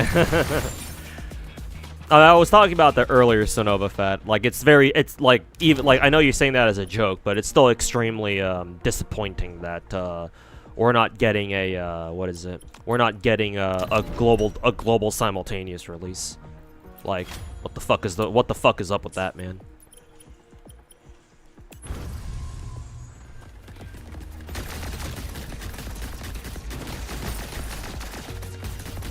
You don't blame Azure Familia, the West is toxic? That argument doesn't fly, man. If you think the West is toxic, you don't want to know what the Chinese players are like.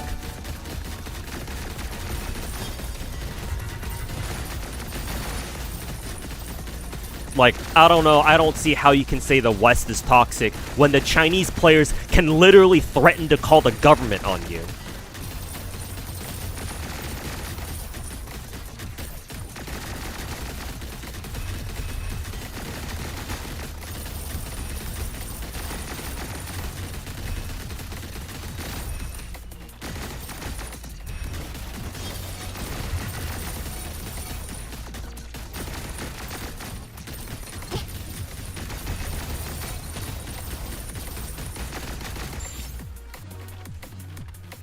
Hey, Massman, how's it going, man? Thanks so much for the 65 months. Appreciate it, dude.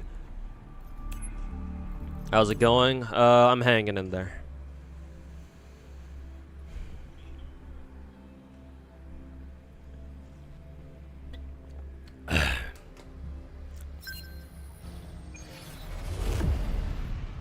When Azure Familia didn't show up at AM Expo, you knew it'd get delayed. Yeah, that's a good point, actually. Yeah, because I didn't hear about Azure Familia being at Anime Expo.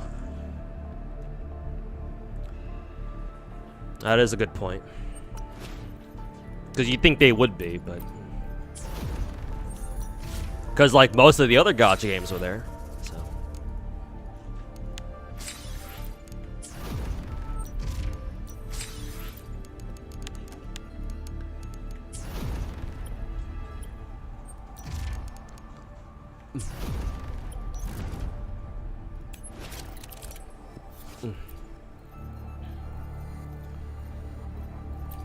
Let's see, I think Denio. I'll try Denio first.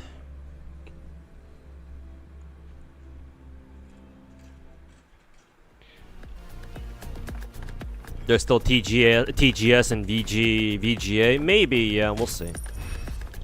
They might, actually, no. Didn't people say that a lot of Chinese companies pulled out of TGS? At least that's what I heard.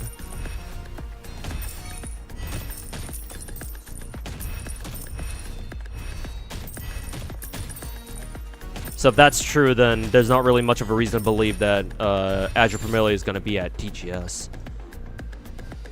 So yeah, that means, and I don't, And I doubt they'll be at VGA either, so I guess we'll see.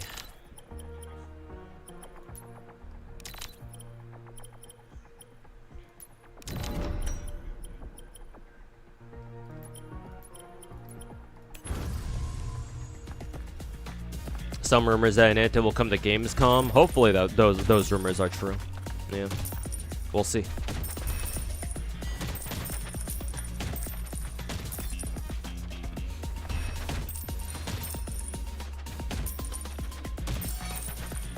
Ether Gazer letting you buy gacha skins with free play currency is real nice. Unfortunately, EOS.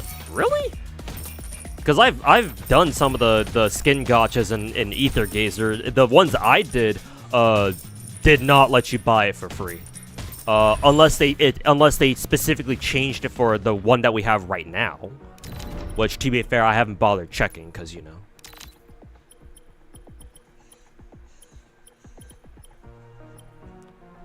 I wonder if attack speed actually affects Denia. I'll just go for wave bonus.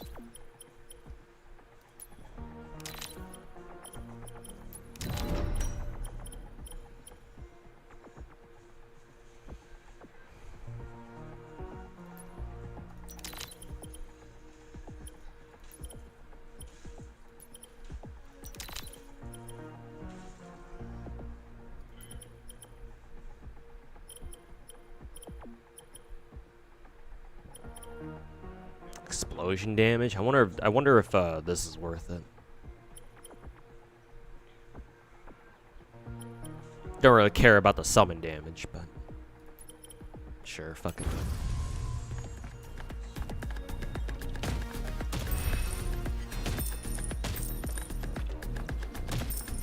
It doesn't? Okay.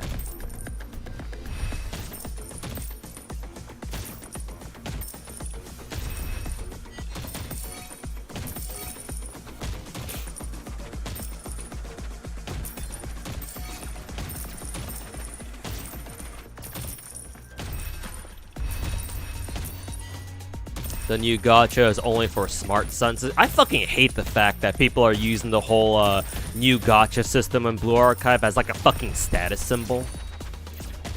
Probably the same people who fucking jerk themselves off over being free to play. Free to play, by the way. Fucking retards.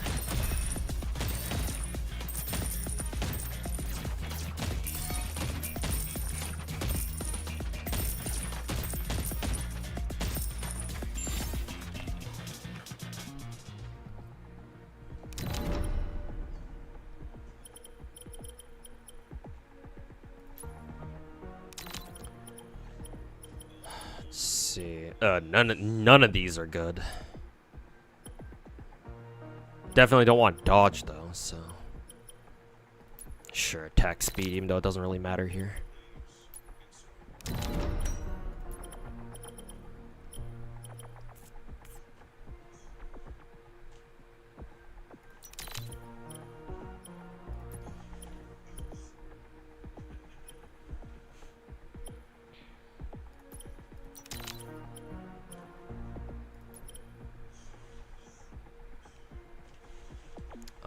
Actually, sure, why not? We'll grab a summon.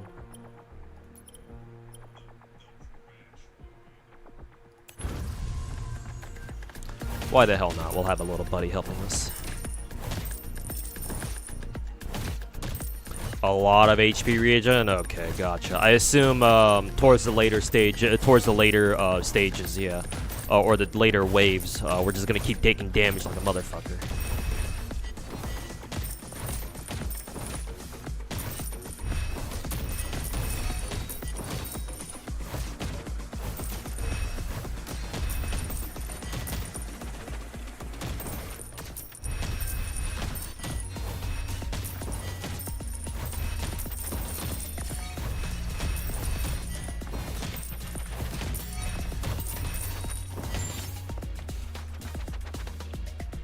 Free to play as a real gamer because of my skills.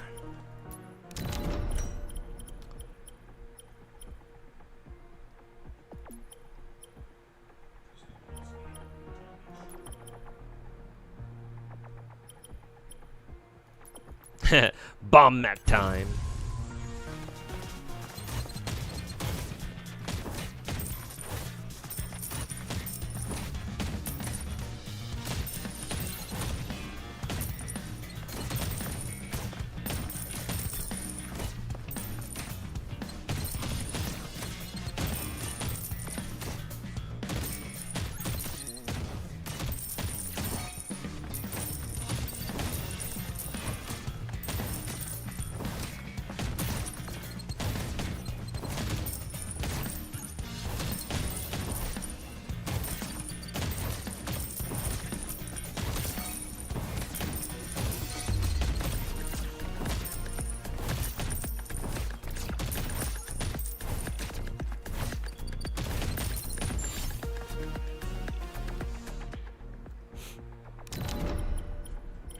see.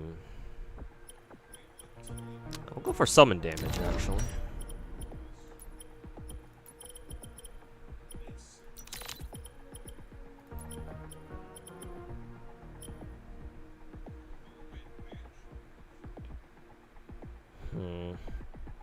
Defense -5. Every 1% range damage bonus also increases explosion damage bonus by 1% too. Is that worth taking?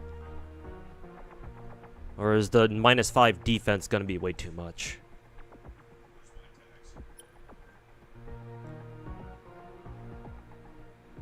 You died with Denny at level 28. Later stage, your defense way too low. Oh shit. Okay, then maybe I shouldn't take this then.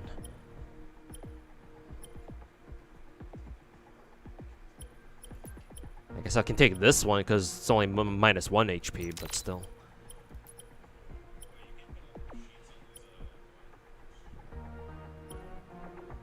XP bonus. I guess I could take the XP bonus. I'll keep this one though. I don't know if a 5% discount is worth it. Over time, maybe it will be. If I had to quit Zenless or Wuwa, which one would I pick? Wuwa. I enjoy Zenless more overall.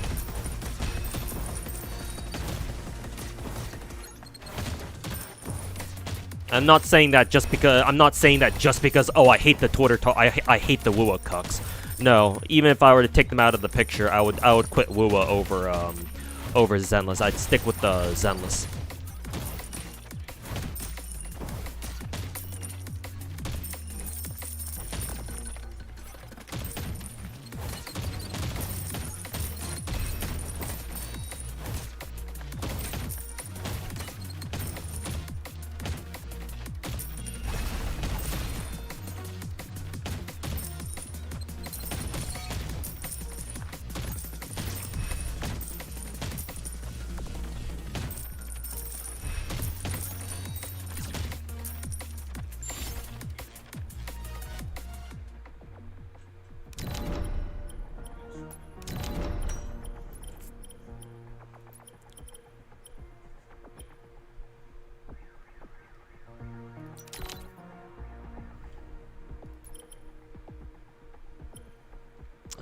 Explosion damage, but defense -3. Is that worth it?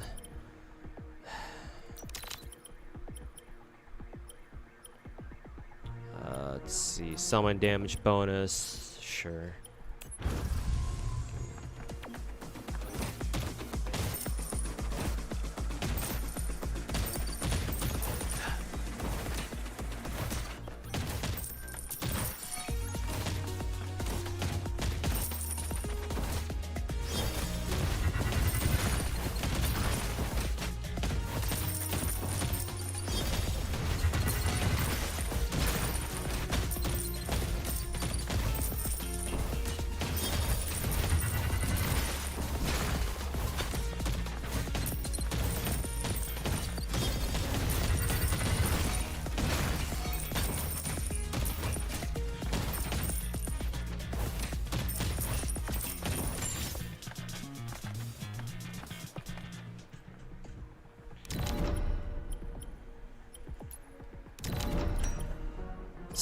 Regen hit. Oh, here's my massive defense bonus item. There we go. I'll keep that one. Ooh, damage against high-risk targets. This might be really nice. Save that one. Well, these are, all these items are really good. Okay. I'll try to save to grab all those 3 items or something.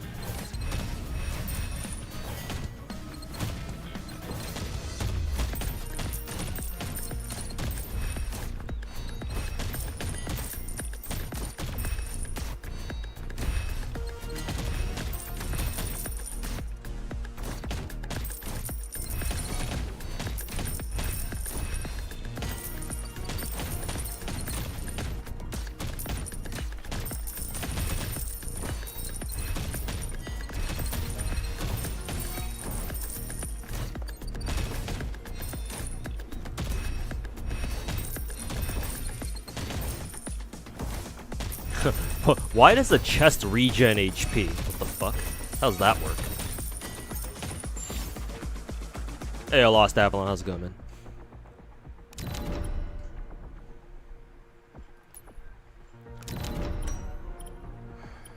All right.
Summon damage -3.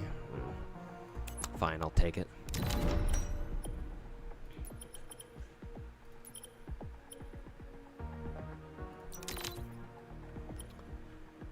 Let's see, these two are pretty good. Keep that one. We'll keep that one. HP regen -20, and this is a really good summon item too. Damn.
You know what? I'm not gonna bother with the bomb mechs anymore. Keep that one.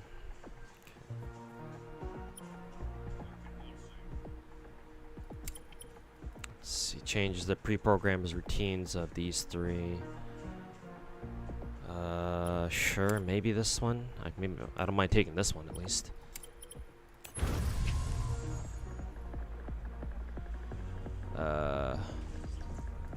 Sure. I don't know what's asking. I don't know what the fuck's asking me.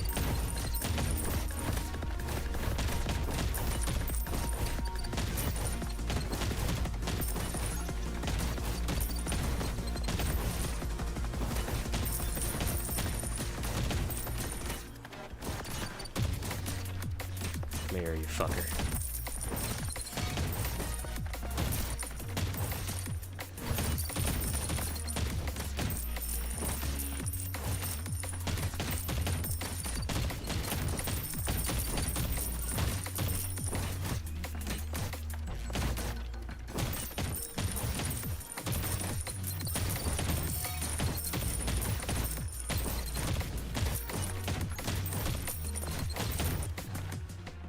It's a checkpoint. Oh, I see. Maybe because I hit like wave 10 or something.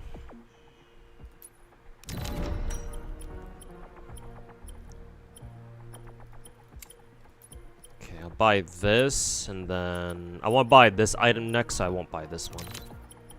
Let's see. Oh, damn. All these items are really good.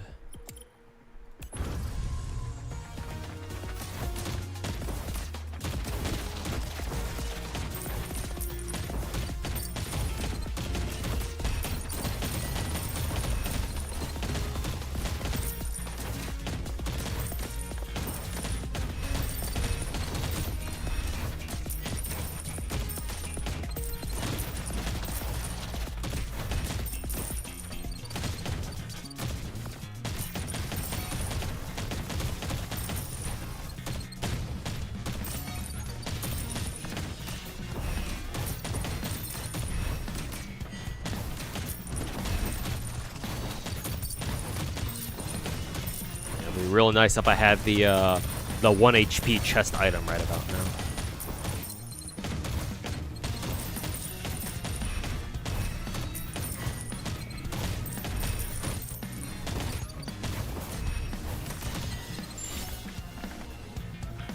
Try to kill dragon. Didn't I buy the high risk item too? Jesus Christ, that guy is fucking tanky as fuck.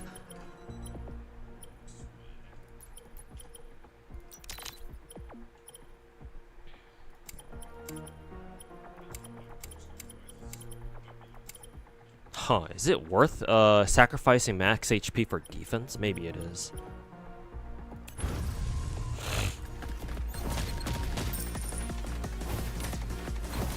It's the hardest mission to kill hard risk enemies for asteroids? Ugh. Really? God fucking.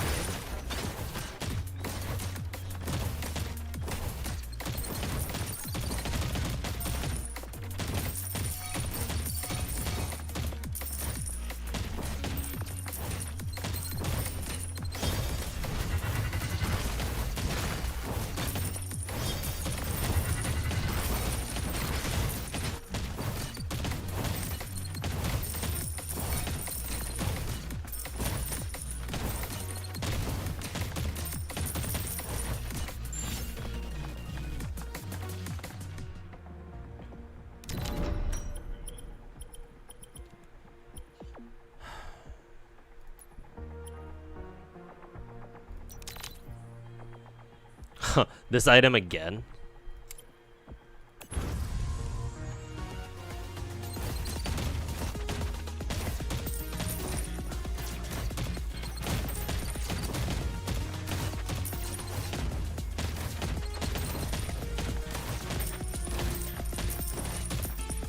I feel like I'm not doing a lot of damage at this point though. Like, look how much damage, look how little damage the chest is taking. How do you increase Denya's damage again? What, I would assume explosion damage. It's not getting a lot of that. It's more like, oh, can you get, it's like, oh, here, have more HP and HP regens. Like, those are nice, but some damage would be fucking nice too, you know?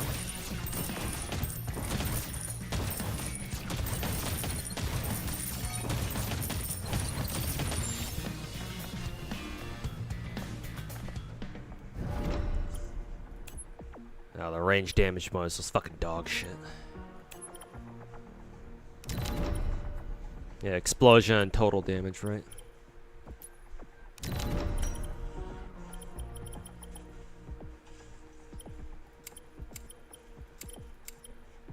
Let's see.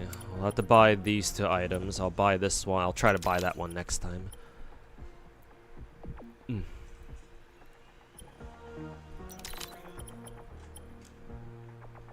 Here's total damage.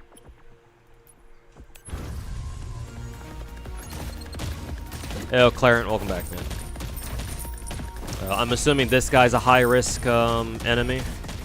We'll try to. I'm gonna try to focus him down then.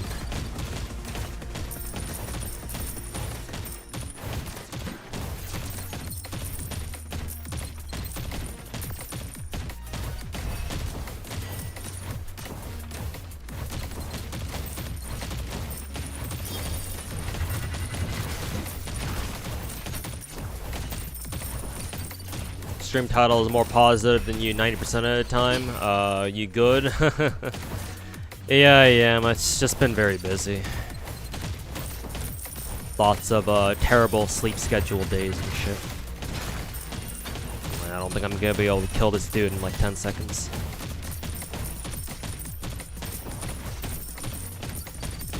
Three, 2, 1. Actually, I don't know if I killed him or not. It came down to the wire, but I don't know, I probably didn't. If I had to guess.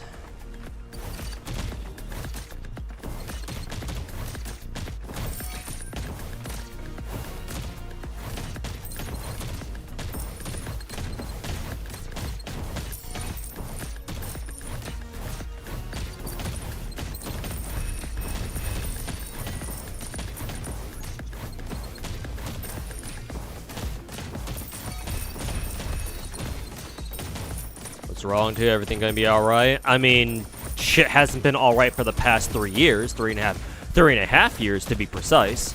So if I'm still here, you know.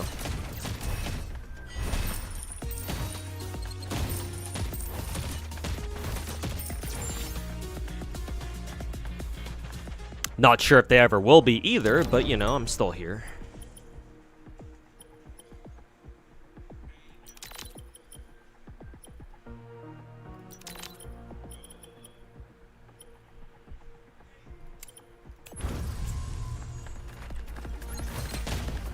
Don't know if you can get all the skins in the 99 nights. I mean, if you start now and you just grind that shit for like the next, like, I don't know, 6 to 8 hours, then yeah, maybe.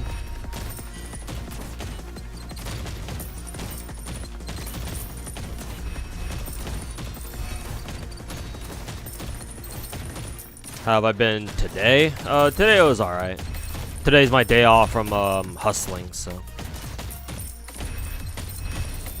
That and I need to catch up on, you know, WoWa and shit. WoWa, NTE, if I can, so today's gonna be a chill day.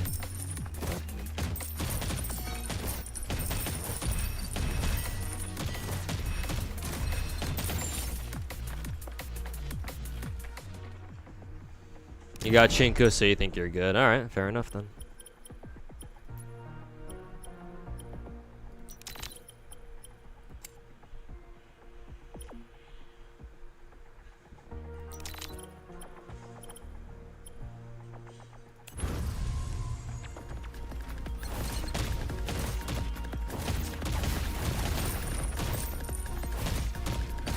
Oh no, that's not the high risk guy. This guy's a high risk guy.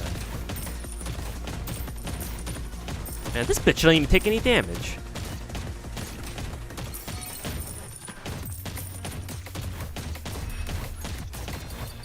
And he fucking yeets himself across the stage. God, that's so fucking annoying, dude. Yeah, I'm not gonna be able to kill this guy.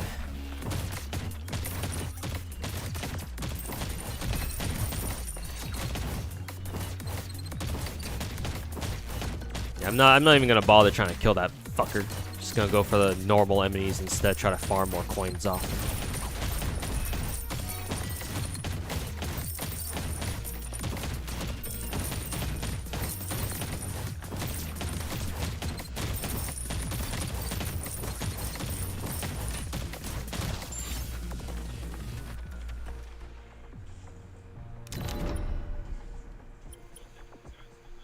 What game is this? This is Hoyo? No, this is Wuthering Waves. So, not a Hoyo game.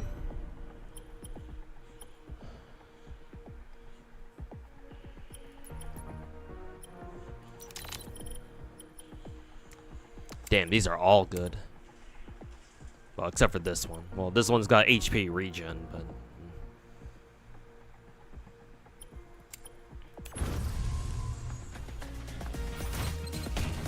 As long as you killed the one before. I mean, I don't know if I did actually kill the one before. Do you think I killed it? Because, I don't know, it was kind of hard to tell.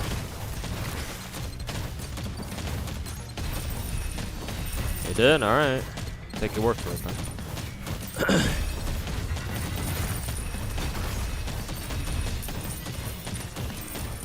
Go play open world, so you thought I was Honkai for a second. No, this is Wuthering Waves. Mode looks really cool. Yeah, this is just this is the main event for this patch in WoWa. Like basically a Vampire Survivors clone.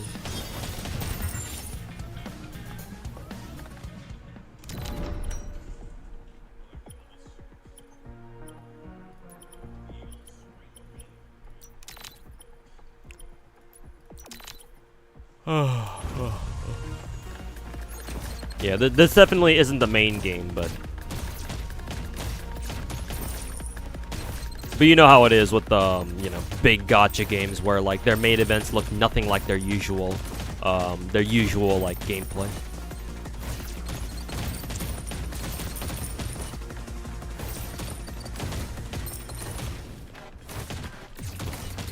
Oh yeah, I can see how I'm gonna probably die in like what wave, like some of the higher waves, because yeah, my HP regen or defense isn't high enough to keep up.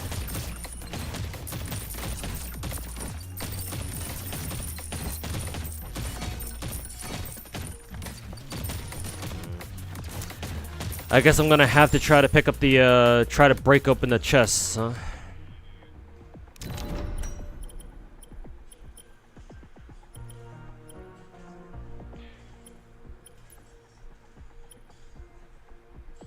Does explosive range bonus actually do anything? Maybe it does, actually.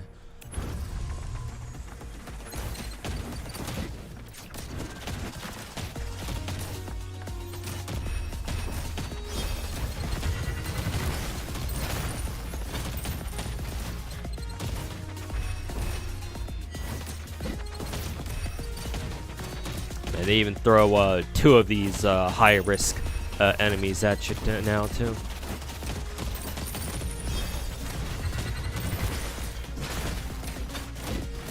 There's a point where you just run.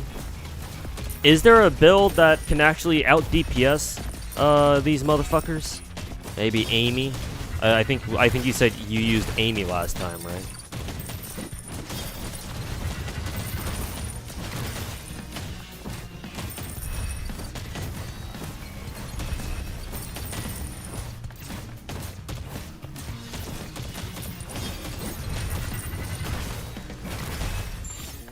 Amy can straight up one-shot? Jesus, alright. Why were people telling me, oh, use Denia and like, I think it was Hyuki, when I first started playing this then?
Yeah, I'm not gonna bother keeping this item anymore, because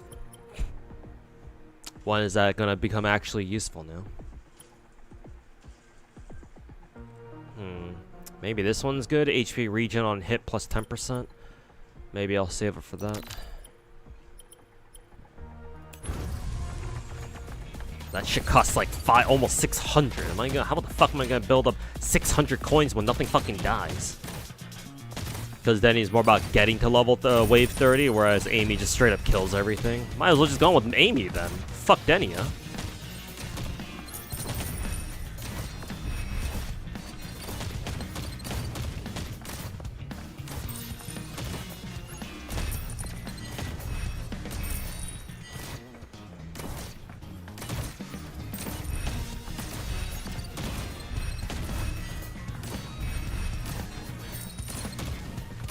What gachas do I play daily now? Well, I still play 18 gachas pretty much every day. If you want me to go down the list, I can. If I can remember off the top of my head while I'm playing this. Well, actually, this way is about to be done, so I can rattle them off right now.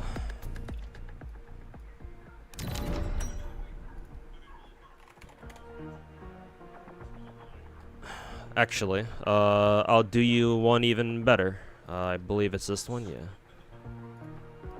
So right here on stream, I've got a list of all the gacha games that I play. It's like 20 of them. The ones I still don't... Actually, it's easier for me to tell you which gacha games I don't play on a regular basis anymore. And those would be Duet Night Abyss and Snowbreak. Everything else on this list I still play on a regular basis. Every single day. Let's have it up on screen so you can go down the list. Ow.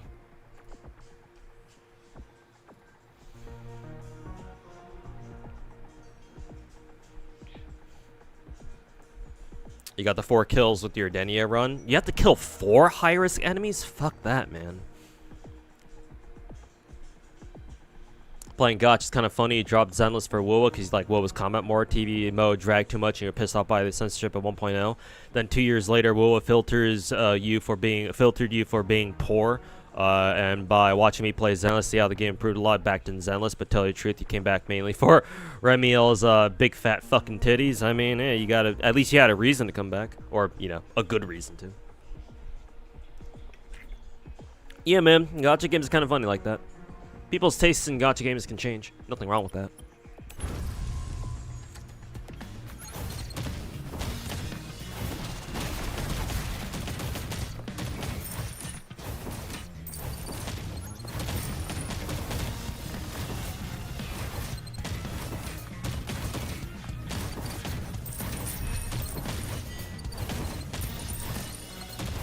Four kills for a box match. Oh, I see. Gotcha. Then yeah, fuck that then. Oh, fuck.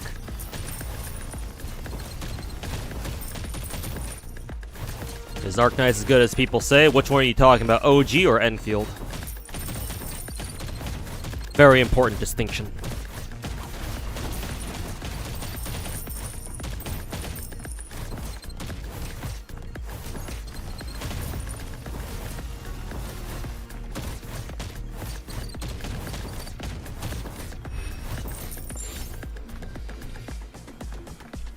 OG Arknights, in my humble opinion, OG Arknights is the best gacha game that you can play.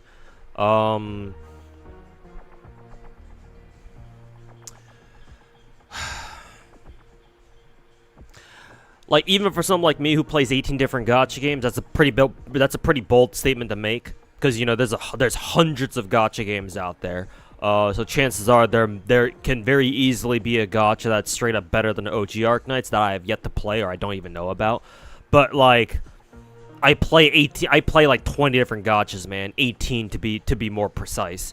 Which is way more than any other you know content creator that you probably heard of who plays, you know, gacha. So, you know, even if my claim that, oh, OG Arknights is the best gacha game ever, is still somewhat, you know, inaccurate, it's still a lot more accurate than whatever the fuck anybody else can say. So when I say OG Arknights is the best gacha game that you can play, I actually fucking mean it. In my opinion, OG Arknights is like the best combination of gameplay, quality of life, and content.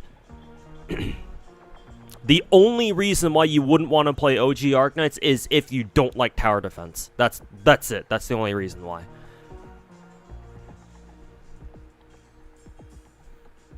But as long as you're okay with tower defense gameplay, or you can work with it, like you don't mind it at the very least, I would recommend OG Arknights to anybody.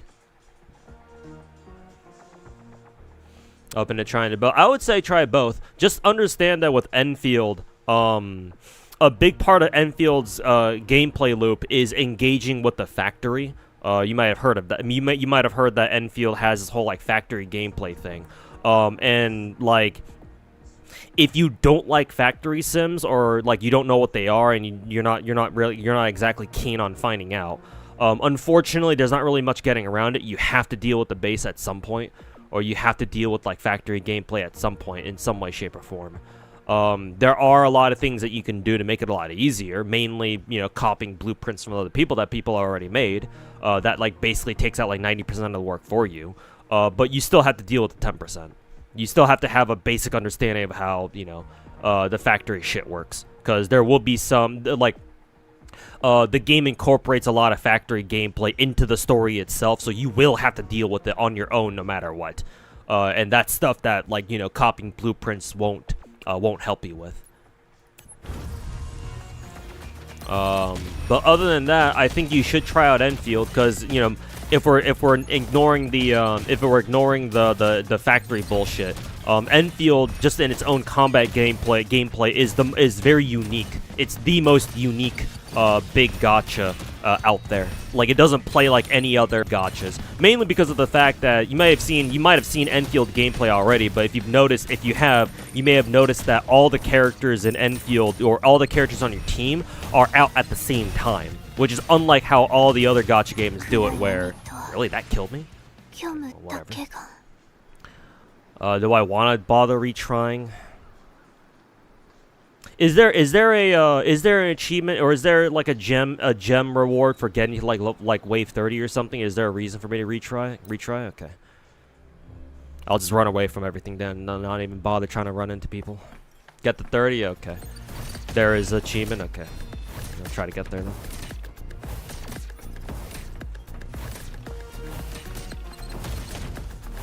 But yeah, where was I before I died? Yeah, Enfield has the most unique combat gameplay out of all the big gachas. So even if you don't like the factory, there's still the factory stuff in that game. There's still a very good reason for you to at least try the game out. See if you at least like the combat. Because again, very different from all the others. You really like Tower Defense? Okay, then yeah, that's perfect. If you really like the genre, then yeah, there's no reason why you shouldn't give OG Arknights a try. Matter of fact, Fireful, I'm actually working on a how to min-max Arknights as a new player guide. My editor told me it should be done by tonight, so hopefully I'll have it up by tomorrow. So just check back to my YouTube channel like in another I don't know 12 or 16 hours or so, and see if I've got that video uploaded.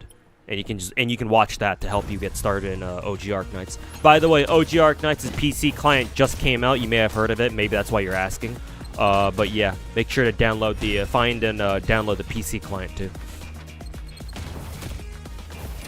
Oh yeah, gotta run away from people.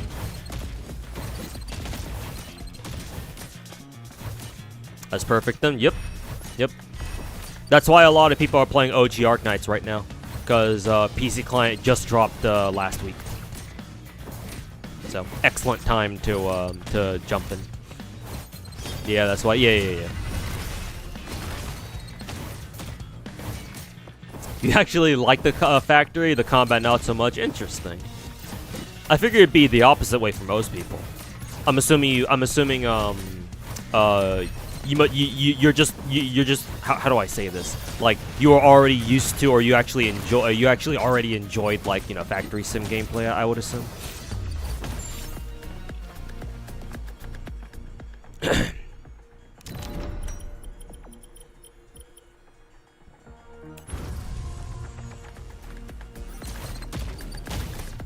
Don't know why Azure Lane doesn't have one yet, though. Yeah. My assumption is that Azure Lane isn't really known for gameplay, so it's like they don't really see the reason to put Azure Lane on PC, but even still, having it on PC would be really nice. Just so that we don't have to fucking keep using emulators. That being said, I wonder if you can play Azure Lane on that Google Play emulator, if that's even supposed to be an emulator. Maybe you can, maybe you can. But yeah, that would be my best guess as to why Azure Lane doesn't have a PC client yet. Probably never will, to be honest. But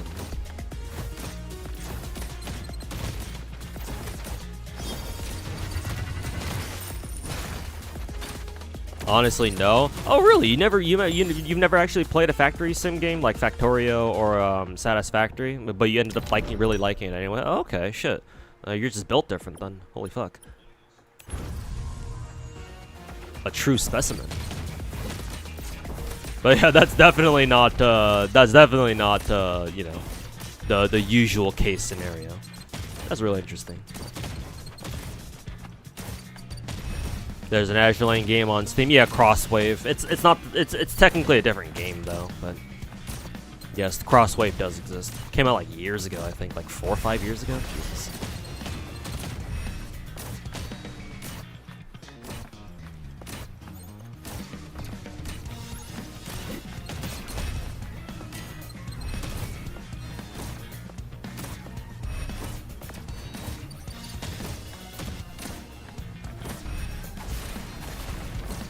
Horizon Walker skins, Evan Peak. Need to gain 2 top skins, Cow Printer, tan lines. Yeah. Yeah, I like the Horizon Walker skins where the swimsuits are literally just like strings. It's like Jesus Christ, what are they even supposed to hide, man?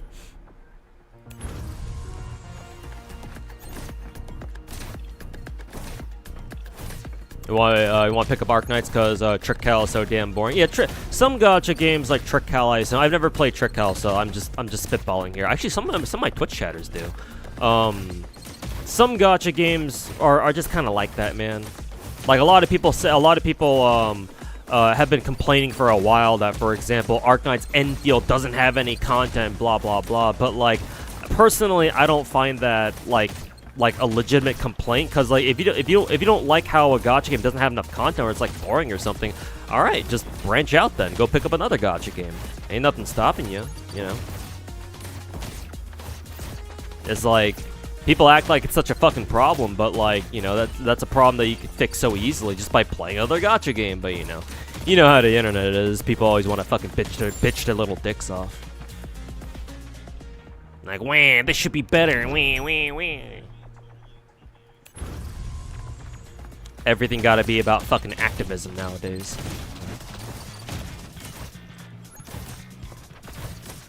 But yeah, some gacha games just like that. You know, some gacha games just won't have a lot of content. Just by nature.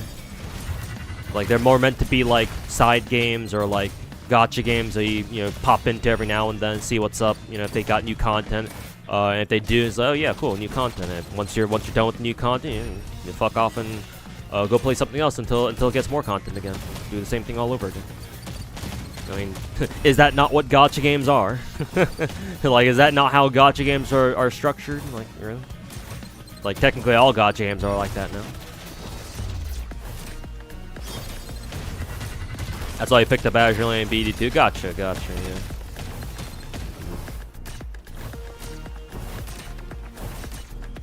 And that's why I say if you know, if people really enjoy gacha games just as a genre, it's like, yeah, no, you wanna, oh, I beat it.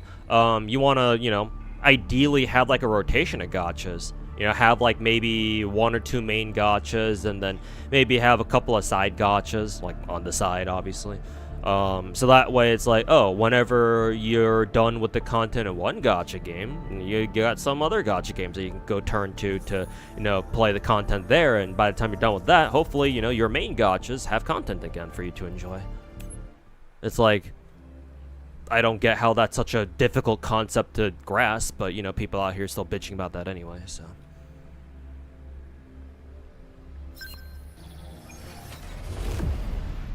Trick Cal is super casual. Yeah, exactly. Nothing wrong with that either. Yeah, no, UI. I didn't kill that last guy. Nah, I didn't. Yeah, I didn't think I did kill that guy. Cause the high risk enemy I was going after didn't look like it was dead.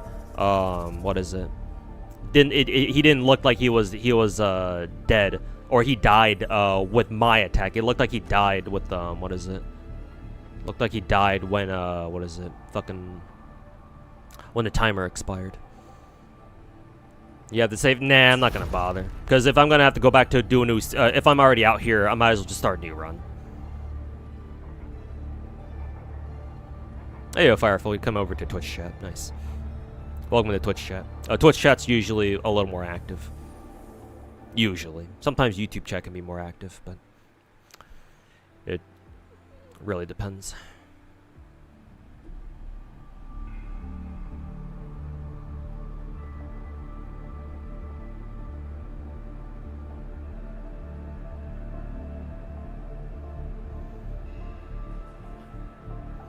Especially when a game is just starting out, like Arknight's Enfield at this point in time. Yeah, but you know, people keep bitching about no content anyway.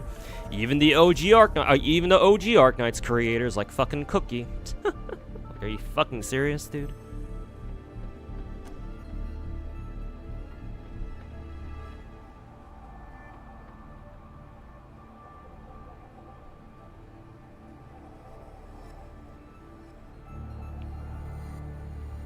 Let's see, YouTube is making so that views are counted the moment the video starts.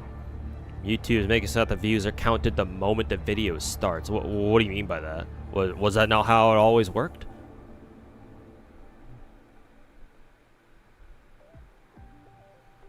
All gachas have experienced Doom posting, especially at the beginning. Yeah, that's true, because FGO gets Doom posted all the fucking time. Every single year, FGO gets Doom posted. Oh, story is ending, FGO EOS. Ha ha ha ha. But yeah, no, I think I agree. Yeah, it's just gotten way worse because, you know, big gachas and gachas gone mainstream. So you have mainstream retardation to follow with it too. See, they're censoring some of the new costumes they got going forward. Even for global server? Oh no. If they're censoring costumes for global server too, oh fuck no. Fuck no, I ain't dealing with that fucking snowbreak shit again. Fuck that shit.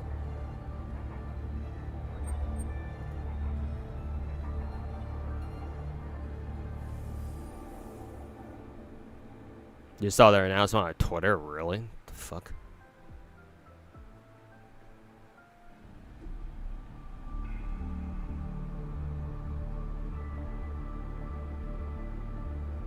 That was the funny part to you. You got the, you understand the clown and other rats saying that, but then the fact that OG Arknights players and CCs were all saying the same shit too, wasn't on your bingo card. Yeah, man. I even complained as such in my own in my video last time, where it's like, are you serious? Like, OG Arknights creators like them, like maybe not all of them played Arknights from the very beginning, but like this is exactly what OG Arknights went through too. Like, are you saying you're not used to this already?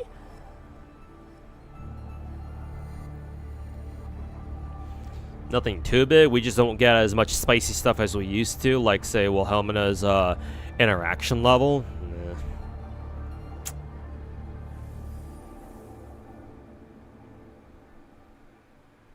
I mean, that's kind of what made what you know, set Brown Dust 2 apart. So that's still really disappointing though. But you know, I'm sure you already know that.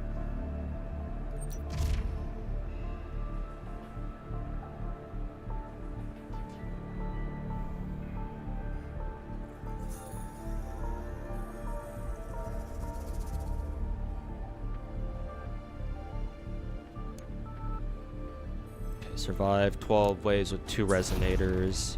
Yeah, I gotta do another wave anyway. I'll try doing an Amy build, try going for straight up kills.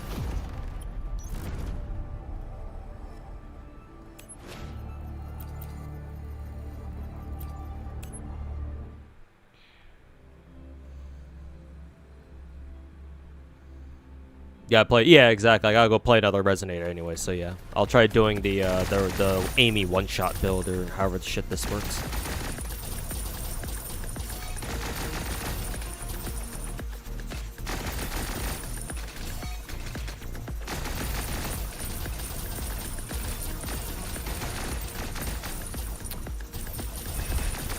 Hallelujah, look at the damage.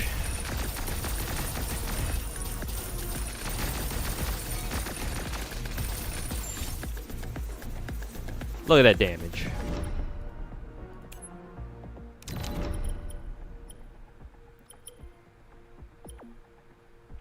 I wonder what's typically better, luck or wave bonus for Amy.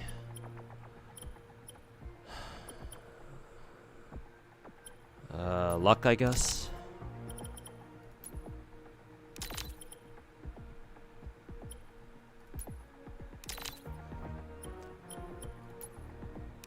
Oh, I want to go for a wave bonus? Ah, fuck. Okay.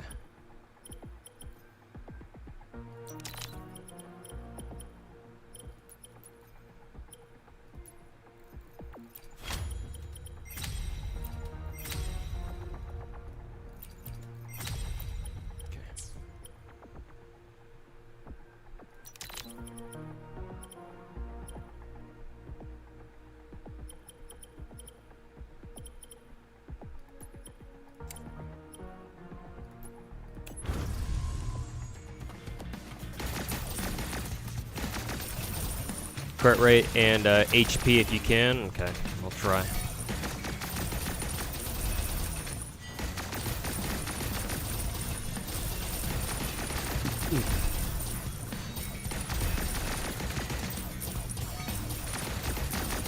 Oh, sorry, Claire. I realized that when I saw your most recent comment, I realized I didn't answer your last one. Forgot about it. Are you good at Zenless combat too, and know to make pull recommendations? Like, I kind of have a grip on the meta, but I wouldn't call myself a super talented player necessarily. But if you want pull recommendations, well, Zenless is working off the whole most of the big gachas, except for like what NTE and I guess Enfield for that matter. But the first 4 big gachas, they all like these days the meta basically revolves around pulling all the most recent characters.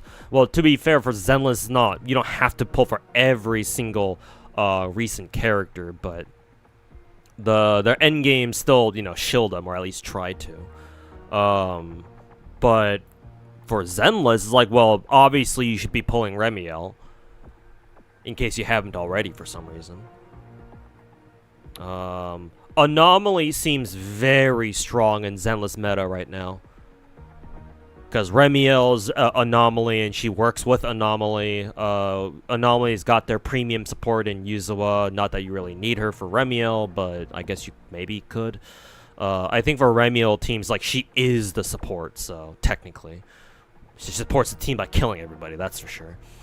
But yeah, in Remiel's case, it's like, well, you pull her, you use her with Valina, and then you put it your quote unquote main DPS is whatever element you need for that particular boss fight.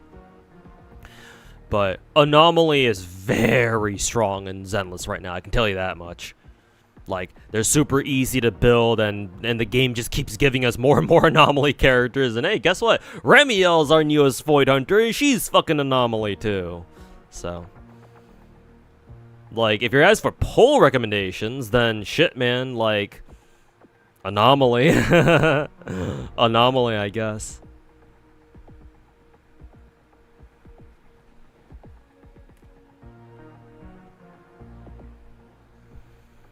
You want a lot of characters, but you gotta make at least one good team to play the easiest part of endgame to get more polychromes. Yeah, you gotta put together teams in Zenless. Though, to be fair, if you know how to play Zenless, your team comps actually become a lot more flexible. If you understand how the game itself works, but that takes a lot of time and practice, because, like, I've seen videos of people who are much better than me and can clear fucking, dead ass game modes or dead ass bosses with like only 4 stars and shit. Like, how the fuck do they do that, bro? What the hell are they even doing?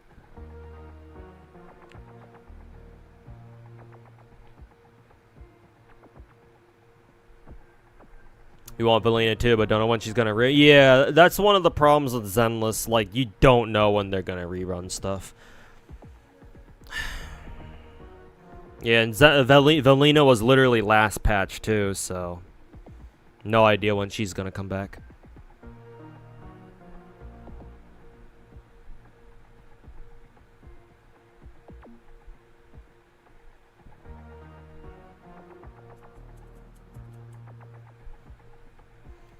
But yeah, I could definitely recommend Anomaly characters, that's for sure.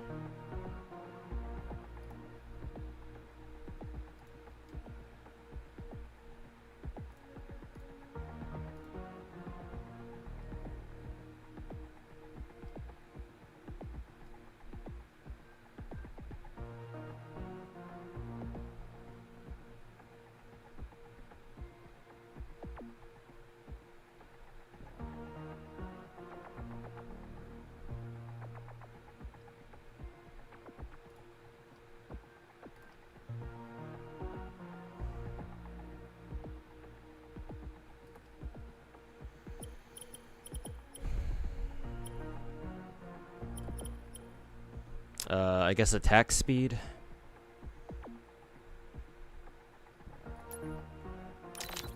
Actually, does attack speed even matter for Amy? For her regular guns, yes, but what about for explosions? Let's see. So you're saying I should go for crit rate over luck? Let's give that a try then.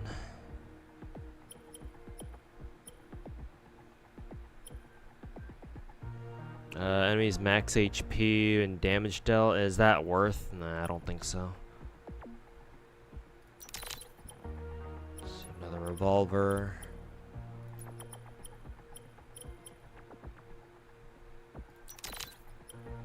Let's see, this is a regular pistol.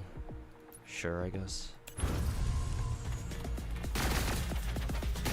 Basically, if you don't see crit rate, but you do see luck, just go for the luck. Oh, okay, so just go for crit rate every single time if it's available.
Ooh, nice. This would have been nice to have during my Denier run.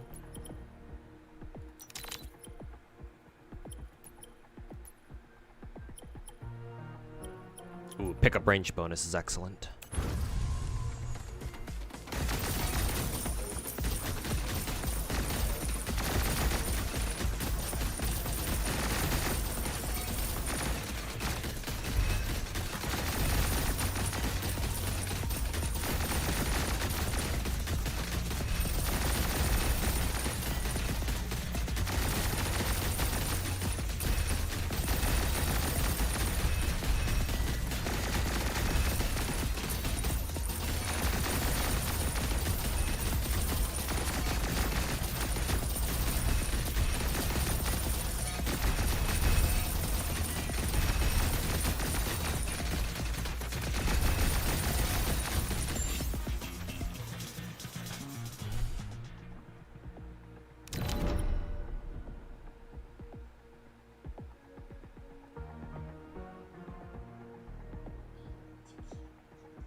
Movement speed is real nice.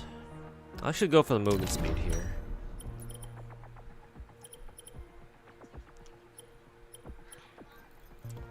Let's see, standard SMG. I wonder if it's worth picking up a an SMG here.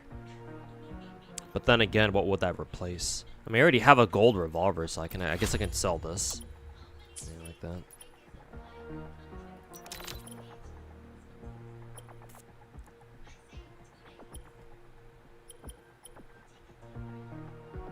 This one is a purple gun.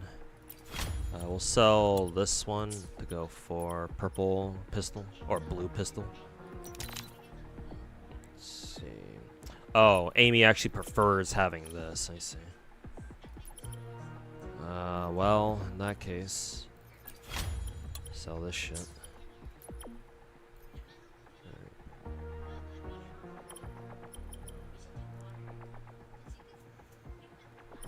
I wonder if this is worth it. Projectile damage, ricochet. I don't know, probably not.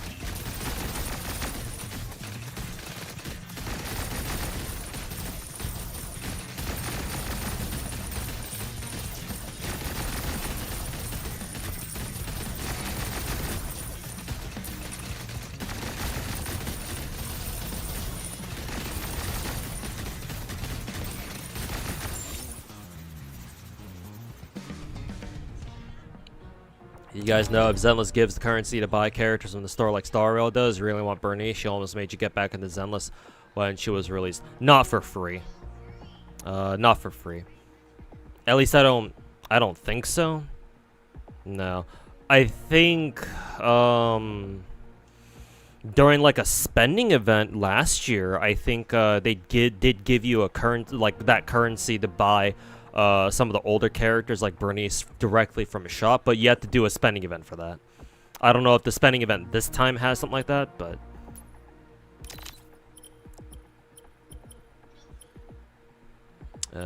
actually I'll go for the HP regen. Might need that later. Forbidden armament, what the hell? Have I ever seen that before? Let's see. I guess I can sell the SMG then.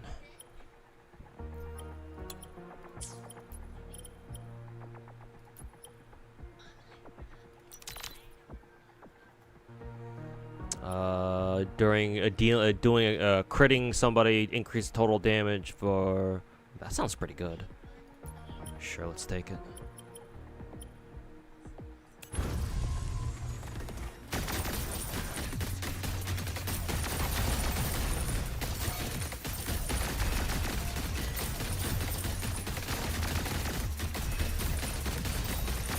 Oh, that's a high risk enemy.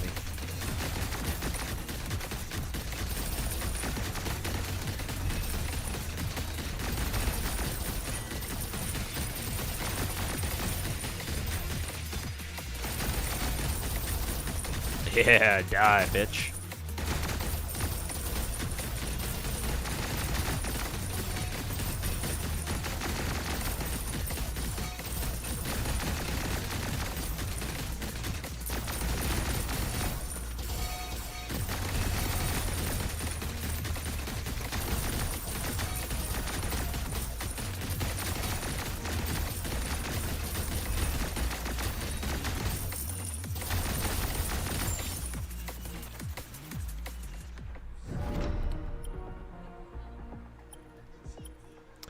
Credit bonus, XP bonus, I don't think this is worth it.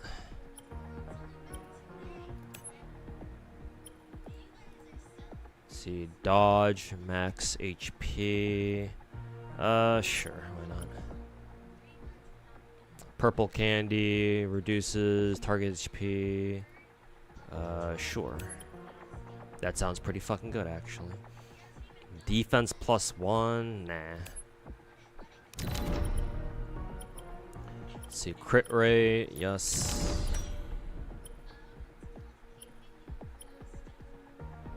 HP regen, sure. This one's recommended, so I'll take that. Notice how I melted Hecate? Yeah. Shit. Wow. Actually feels nice having being able to do damage. Feels real fucking good. Plus 30 luck, but minus 15 wave bonus? They recommend it, so. And each wave, +5 damage or whatever. Total damage increase, stack up to 30, all stacks removed. I think I had this one last time. This item didn't really seem like it did much. It's not recommended either, so whatever.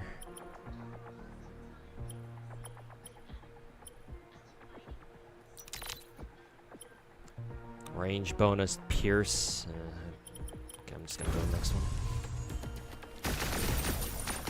If Zenless doesn't do new versions for the characters, you missed Bernice forever. They do reruns, but to be fair, Zenless is not the greatest for reruns. Like, that is a weakness of Zenless. They don't do reruns very often.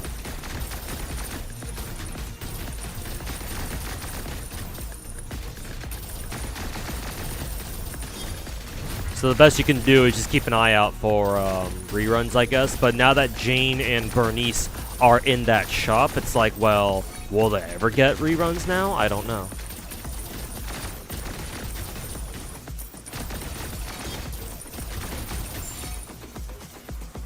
Hey, Kenzawa, welcome back.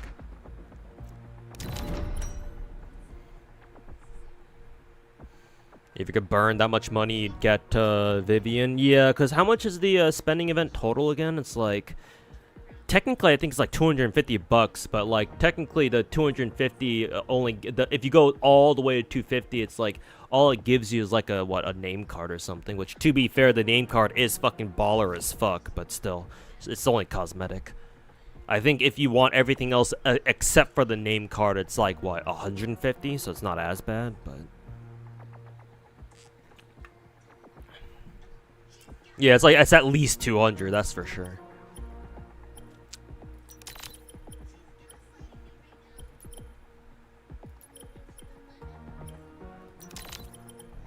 Ooh, nice pickup range. Excellent.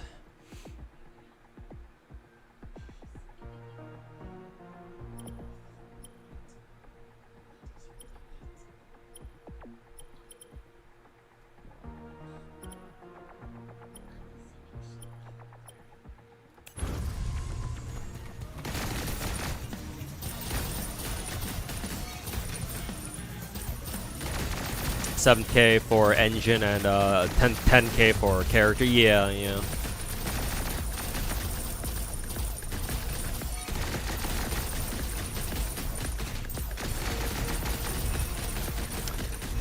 Oh, I should probably ask this right now, but the spending event doesn't end tomorrow, right? Because even if we get Ziggurat, it's still technically this current patch. It's still patch 3.1, so we still get the whole I can still do the spending bonus thing, right? Because I do plan to pick up at least a character. I don't know if I want to go all the way for the fucking name card yet. Should be the full patch? Yeah.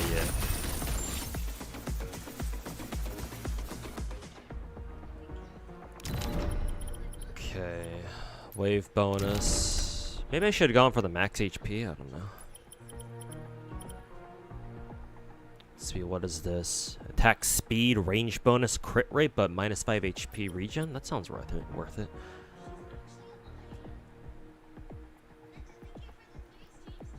Resonator deals more explosion damage with less lost HP, increasing with less lost HP? What the fuck does that mean? What, so don't get hit? I don't know what that one fucking means, so.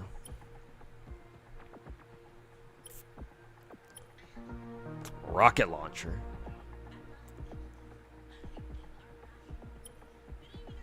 Let's see. We'll sell this one. Pick up this one again and pick up that one. Excellent.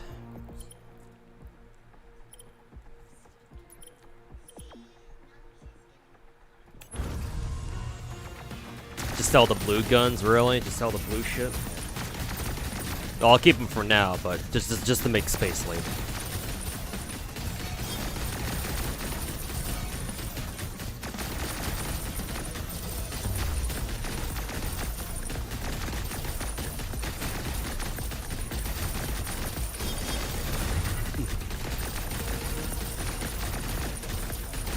God, I just realized how low Amy's health is. Holy fuck.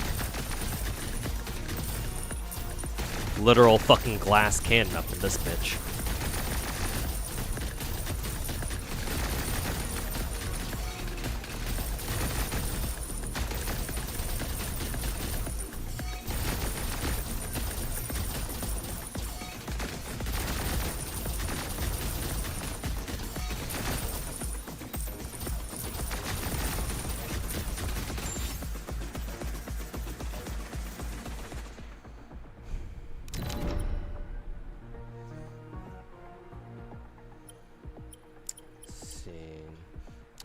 These ones are all trash.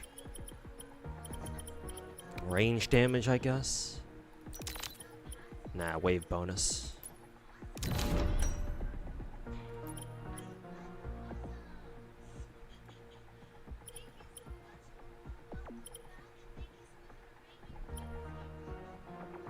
Ooh, that sounds kind of nice.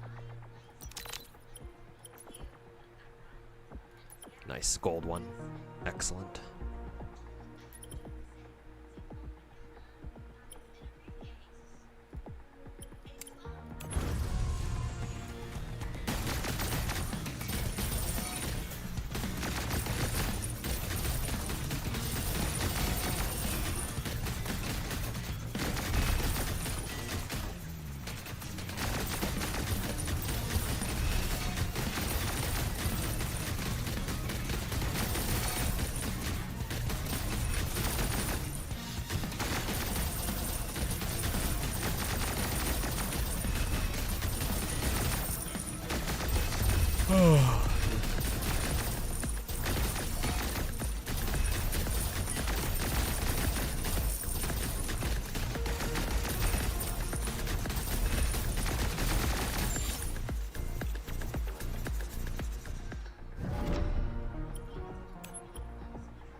Yeah, I guess we're definitely picking up this one. Let's see.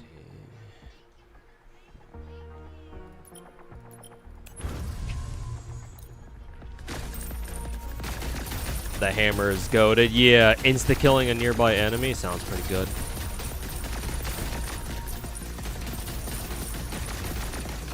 And doing a little bit, guaranteed what percentage damage to a boss enemy.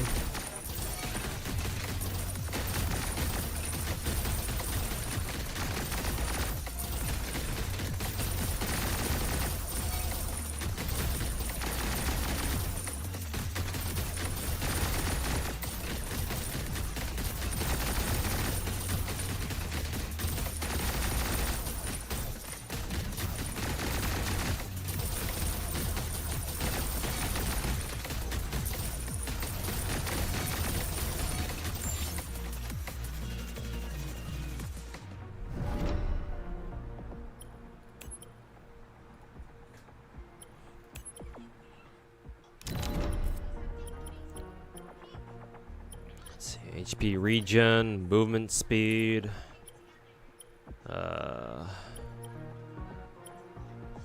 Movement speed, I guess. Range damage. Let's see. Keep this. This sounds pretty good. Every -1 defense, because I know I've taken quite a few -1 defenses.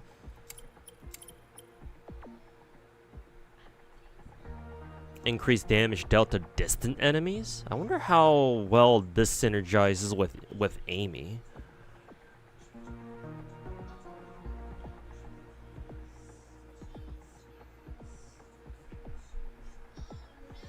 You got the hammer one for free. Oh, did I take 2 of them when I didn't need to or something like that?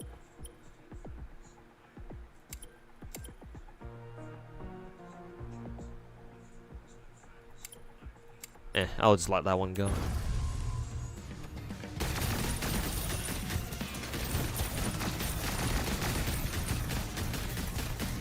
Yeah, dude's already at half HP. Now he's dead.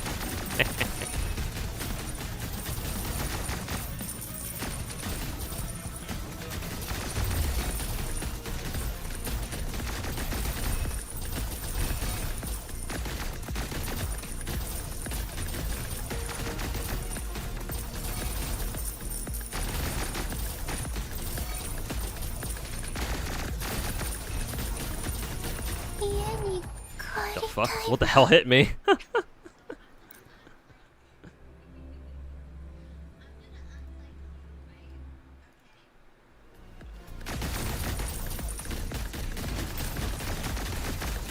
I guess that's kind of what to be expected when I only have literally 22 HP, huh?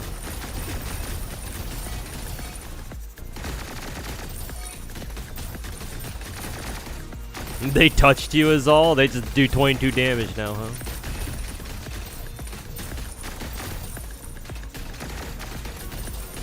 So literally it's just don't get hit, huh?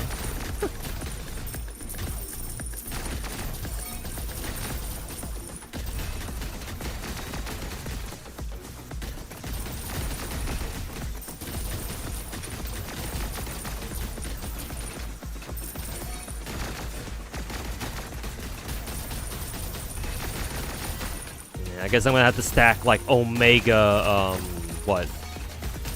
dodge then. Just to make sure I fucking, don't get one shot like that.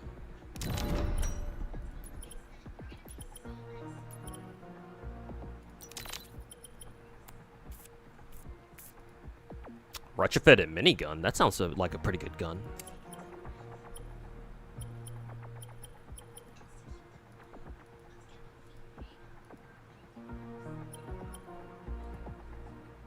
Actually, is corrupted sword a good weapon to take? Because if it's technically range damage, because I see it has range bonus. Well, actually, no. What is it a range damage? Is it a range damage? But it does melee. Because if that's the case, it's probably not what Amy wants.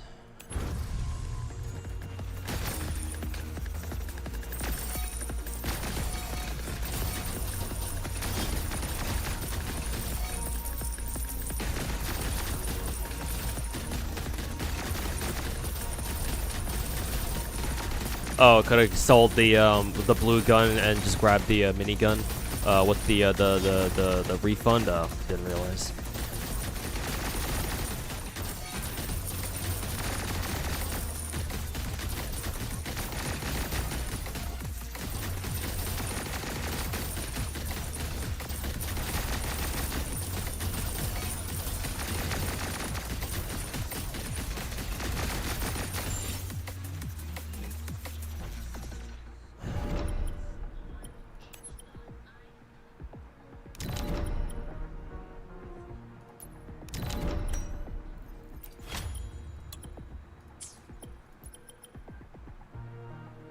Another forbidden armament.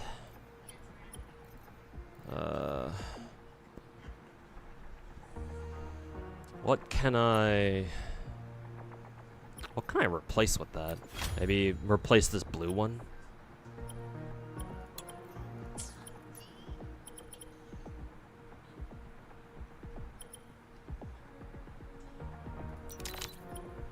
What the fuck is this? I don't think I've ever seen a red item but like this before. But it's melee, so it's probably not good for Amy.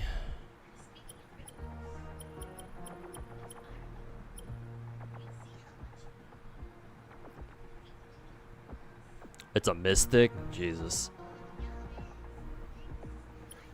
Save it? Really? Even though it's probably not gonna, even though I can't really use it? What would I replace it? What would I even replace with it though then?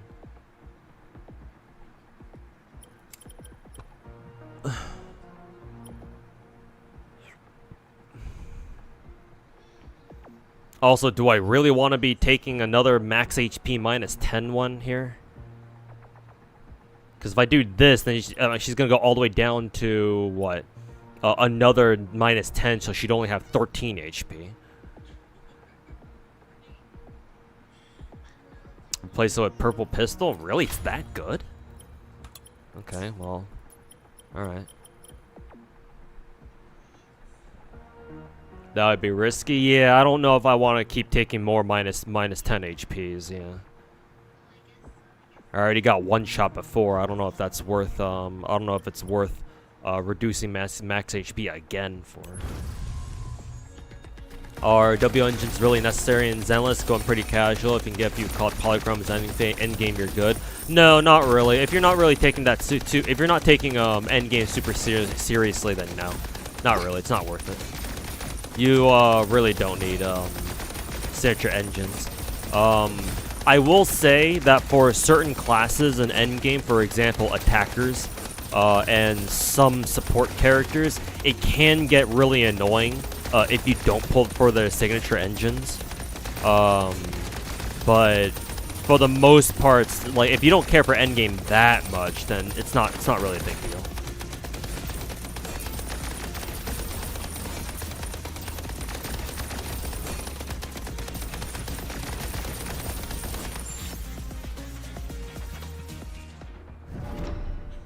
Never mind, boss is dead. I didn't even realize there was a boss.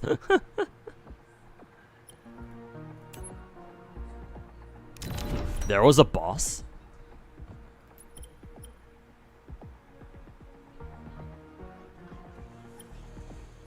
Let's see, max HP regen. I kind of want to take this, actually. Not gonna lie. Though it's hilarious because if I take plus 15 regen, it just goes to 0.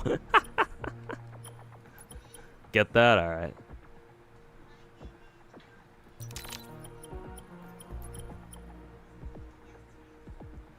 I guess I'll take this one too later. Cool. You just want to get your waifus? Yeah, that's perfectly fine.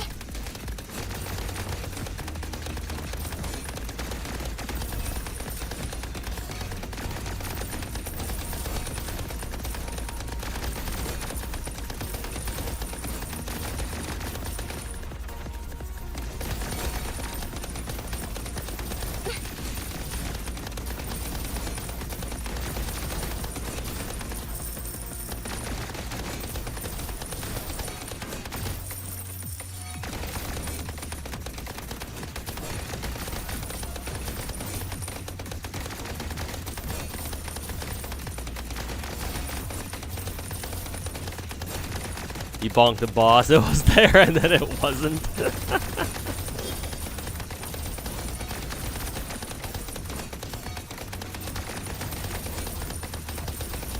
To be fair though, Remiel needs her engine, one of the best in the game. Ratios on her signature engine is bonkers. Yeah, true. True. But, yeah, I still think that if you don't really care for endgame that much, then it's like, it's not that big of a deal. Actually, I'm gonna sell this. Ominous box, range, status, summon. I kind of want to sell this, because the only useful thing here is range damage. Everything else is kind of whatever. Ricochet power, crit rate, yes. Ooh, what is this? Every weapon or item legendary above rarity increases luck. I'm assuming that's good. What is this? Dodge, movement speed, crit, luck. Do I want this?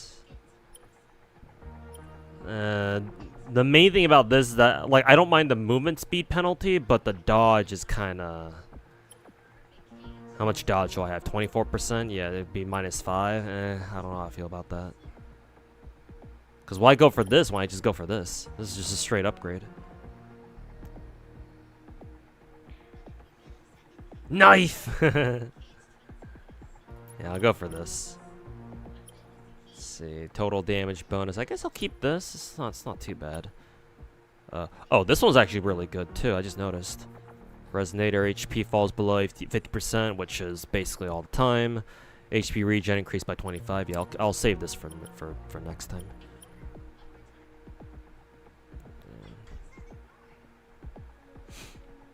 Literally free max health.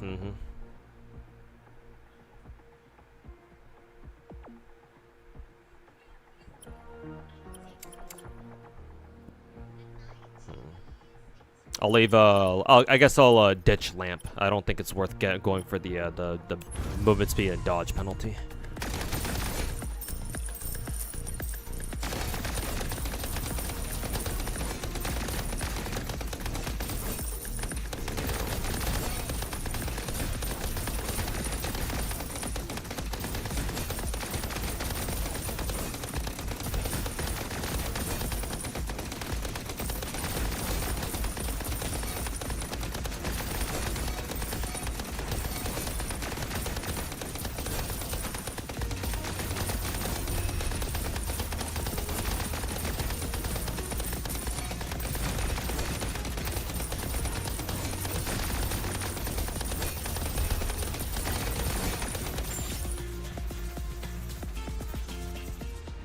Pretty sure I'm at the part where I can stand still and they'll just die. I won't assume anything for now. I'll just keep grinding until I'll just keep grinding it out because I'm only on wave 16. I'm sure the enemies will get a lot tougher as time goes on. Let's see. Buy this. Buy this. Is it worth replacing flywheel or replacing reliable pistol with the what is it? Flywheel? Because minigun's great. Obviously, the forbidden armament is what is recommended. This is a fucking mystic, and they also recommend gold flywheel. Is reliable pistol recommended, actually?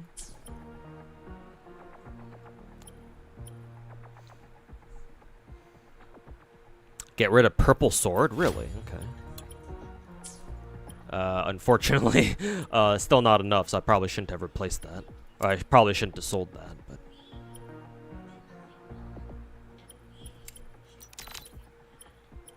Every point of HP regen on hit increases total damage by 1%. I don't know how useful that is, considering we don't even have that much HP to begin with. Every 1% of HP regen increases total damage by 1. I don't know how I feel about that. Oh, Sleepy Fresh. About to, that's like 15% damage, so is that worth it, or... Because I already skipped it. I didn't bother locking it either. If it's only 15% at this point in the game, it's like, it doesn't sound too good, but... I guess any damage, any amount of damage is good, I guess? I don't know. Also, Sleepy Fresh. I'm doing alright. Just chilling, playing some gacha. And yeah, hopefully you're hanging out, you're chilling tonight.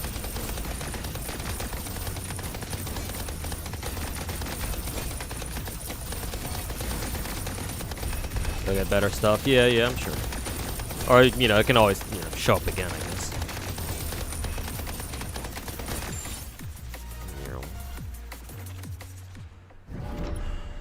Summons Oven Echo. Oh, this one's actually kind of nice. We'll take it.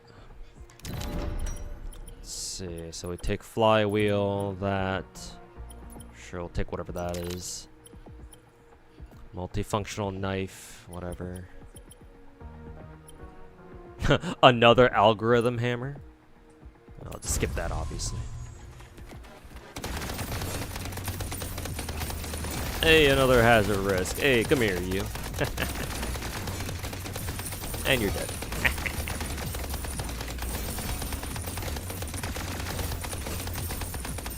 New Enfield preview on Friday.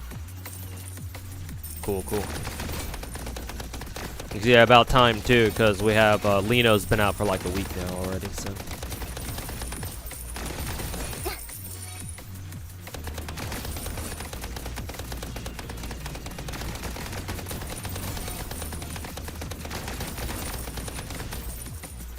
Speaking of Enfield, I do have to check up on Echoes of War. Make sure I get all the Echoes of War rotations done.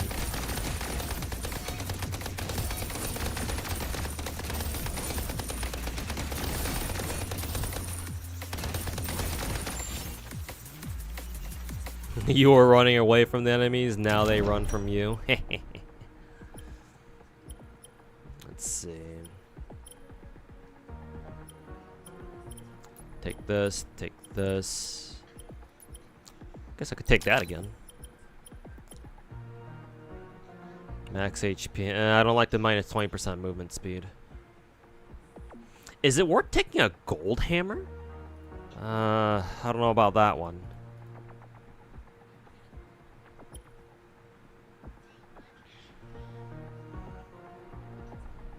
Yeah, another hammer. Nah, yeah, I don't, yeah. Mystic Hammer is fine, but Gold Hammer is... Gold Hammer is probably like whatever or something. If it were red, then yes.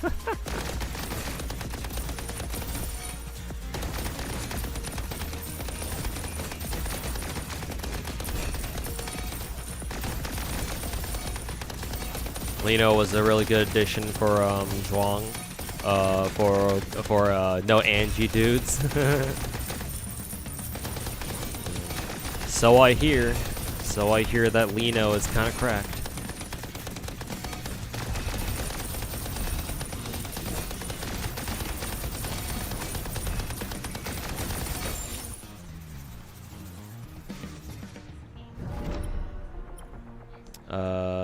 Attack speed while standing still. Unironically, I think this actually is pretty good. Sure. Why the hell not? Every enemy with burn? That doesn't make sense. Yes, we'll take that one.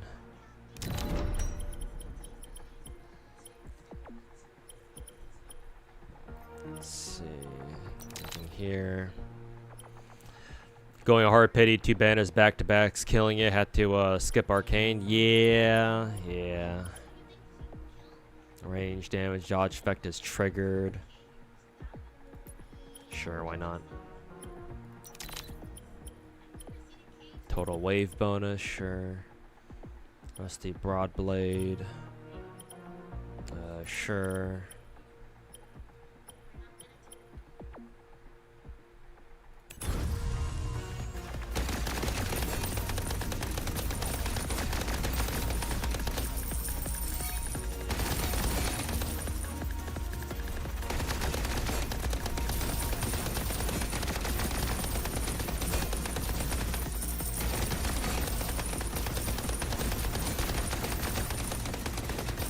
Took a break from Gacha to play a private WoW server for like 2 months, and I'm getting back into Gacha games. Anime games have such a different vibe. Yeah, for sure. Yeah. Like, ain't nothing wrong with like WoW or like, you know, like more more Western games, but yeah, weeb games or anime games have a lot different vibe to them for sure.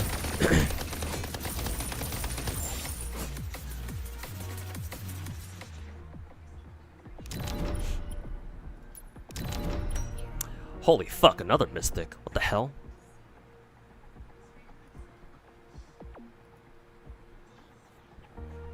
Is this shit worth it? Pog? What would I replace then? The gold pistol? I would assume gold pistol.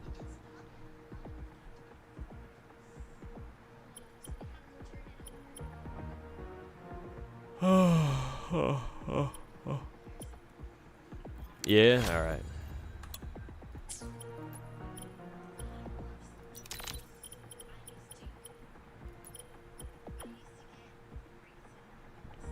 Jesus, minus 40 wave bonus, but all this shit? Okay.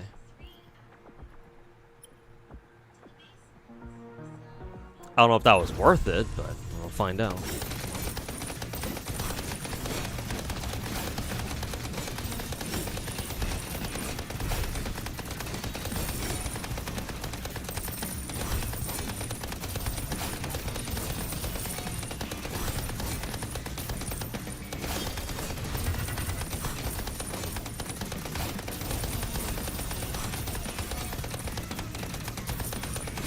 Weight bonus no longer an issue. It's because now I'm just straight up killing bosses. Income is stable. What even is weight bonus anyway? Like what does that translate to in this game mode? Like how the fuck does luck and wave bonus even work?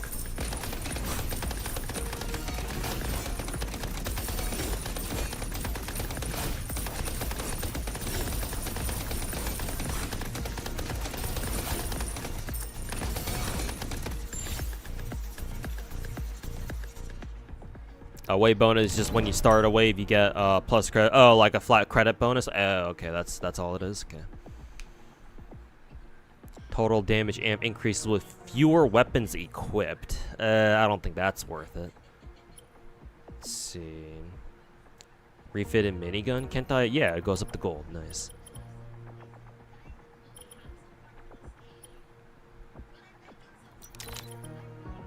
Let's see, wave bonus. Randomly grant this. Sure. Dodge minus 15, but max HP plus 20 and a total damage bonus. I might actually take this. Yeah, fuck it. I'll keep that for later. Basically, look on your credits next time you start a wave. I see. So I already started with like 180, 190 when I only had like less than when I only had like 11. Okay, so that's what it does.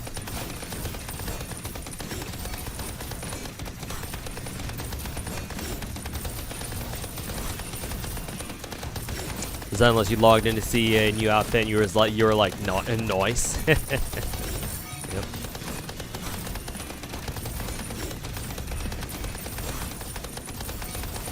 OG Arknights had some awesome vocal tunes. Enfield looking good too. Oh god, I'm about to fucking die. But yeah. Yep. It's like the meme. In Enfield, you know. And Arknights devs both for OG and Enfield. You know, they're not you know, gacha developers. They're music producers first and foremost. Excuse me.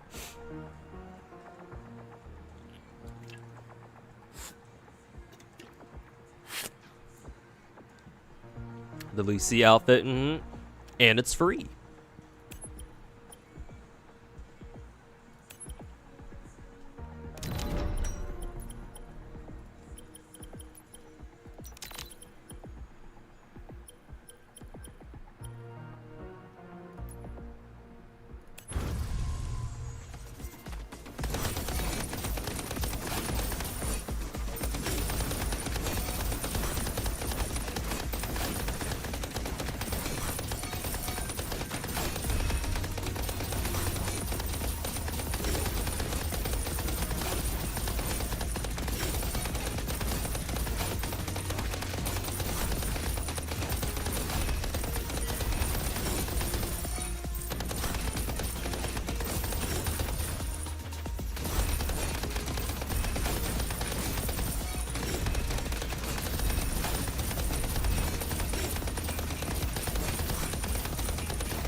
Hoyo also gets that meme. True, true.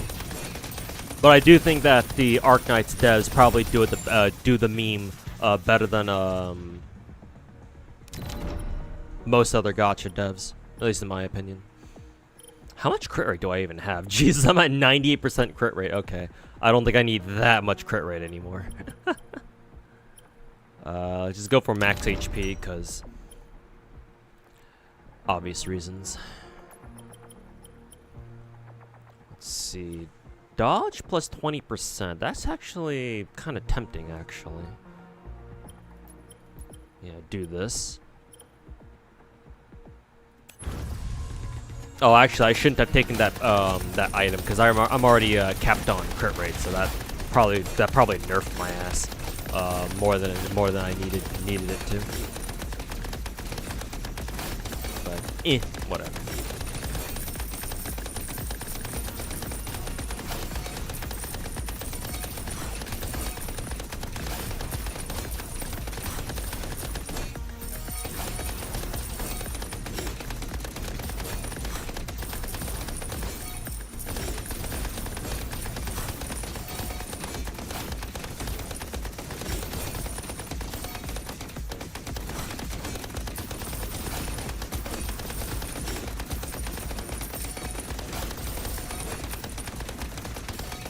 Those enemies just basically die as soon as they spawn.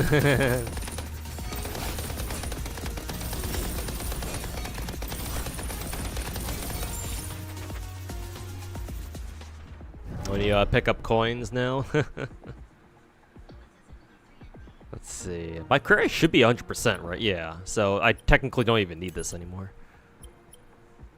Let's see. Luck -1, HP regen +2. Sure, why not? Sure. Let's see, dodge, movement speed. I really don't need this anymore. Dodge, movement speed. Yeah, this one's actually nice.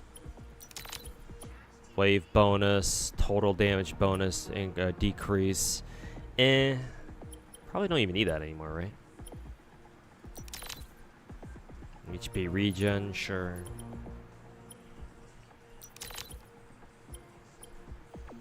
Attack speed, range bonus, crit rate, HP regen -5.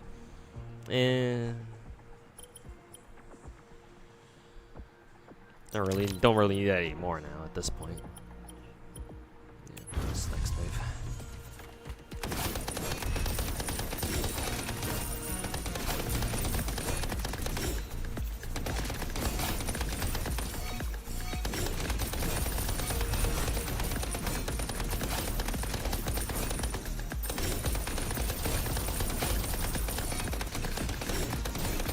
So now when you pick up a coin, it explodes. It explodes. I mean, technically that's always how it worked, right?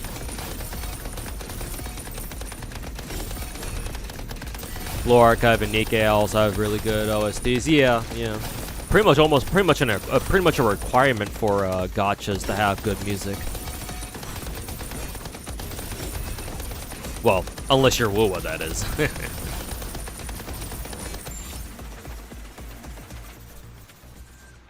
Yeah, Wuba's got a few good tracks, but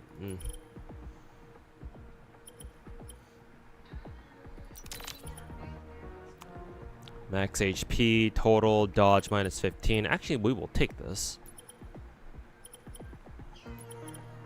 I wonder if explosion damage amp even counts for Amy. I actually don't know how that one works.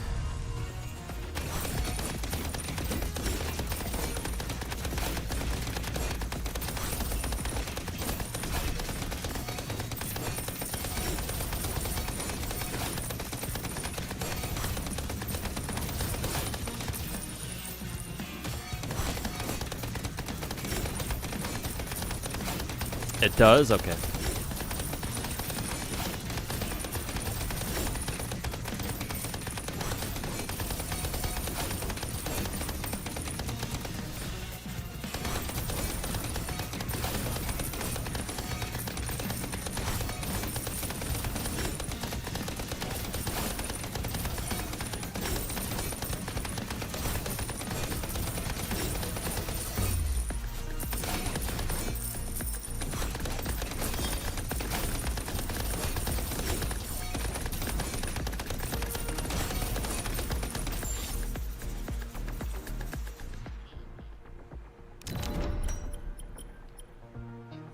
5% discount on shop items. Where was this from like an hour ago? Dodge, movement speed, range bonus, sure.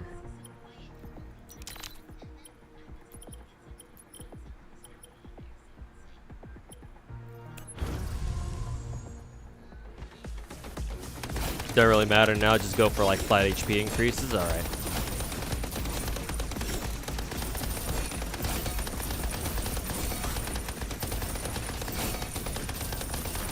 And thank God I picked up these bakies too.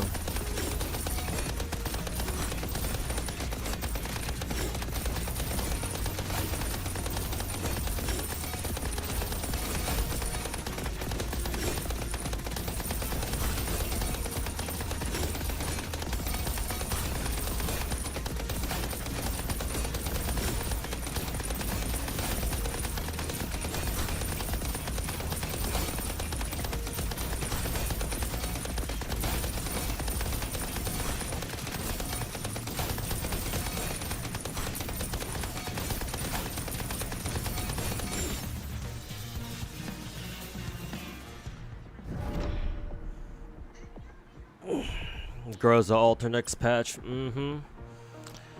Yes, sir. Let's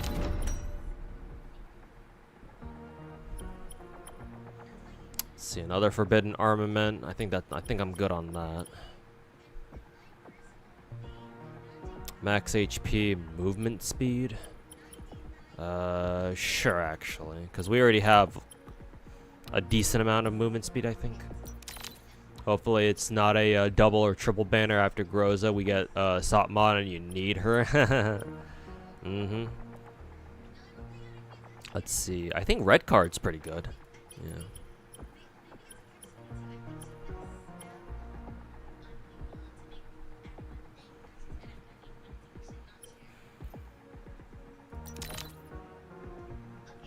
Don't care, don't care, don't really care.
Alright, almost done.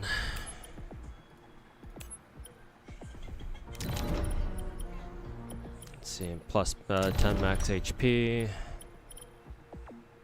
Sure, grab that. Another Bakey.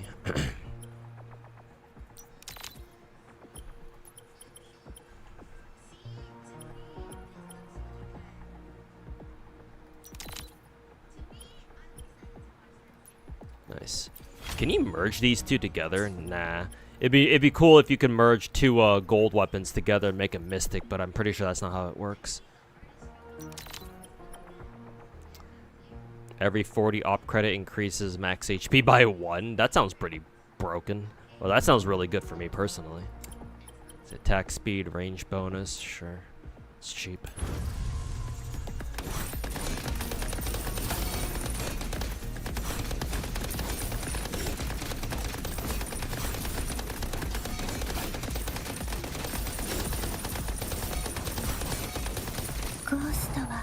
For fuck's sake.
Pierce power, range bonus, sure, whatever.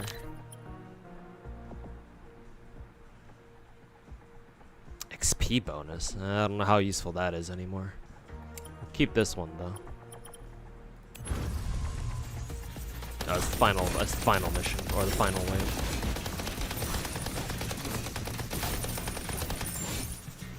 Okay. Sure. Nice.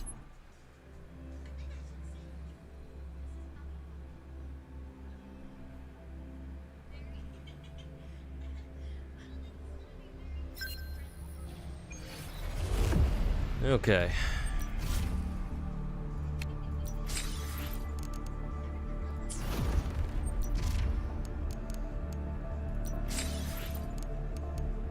Okay, yeah. So everything else here is optional, so that's fine. All right. Very cool. Hey, SFTL. What do you think is definitely the best gacha if you had to pick one? Oh, I just answered it earlier. OG Arknights. OG Arknights is to me anyway, out of all the gacha games that I played, and I played like 20 of them, the best gacha game that you can play.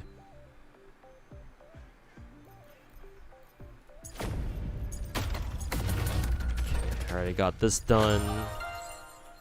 Let's see what else.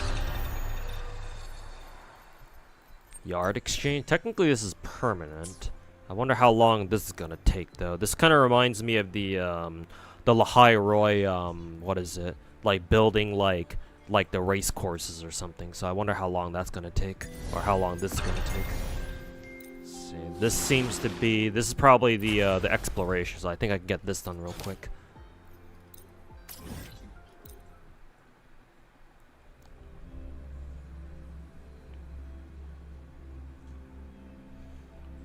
Best gameplay for you too, and the lore. Yeah, OG Arknight is just the perfect combination of everything that you could ask for out of Arknights. You know, good story, though. To be fair, the story does take a while to get going, but you know, once you're used to it, once you're past the first couple of chapters and things start to get good, you know, evidently Arknight's story gets really, you know, like really fucking solid. Well, it's got great lore. It's even got a sequel game that, you know, if you want to keep pursuing lore in, you can go play that game too, or just read Enfield lore from somewhere. What is it? Content is amazing. You know, tower defense gameplay is great. Tons of content in between, like, you know, new limited time events and whatever events they bring back. And make permanent so anybody can come back and play them again if they missed it or whatever. On top of the roguelike, the integrated strategies, roguelike mode and shit.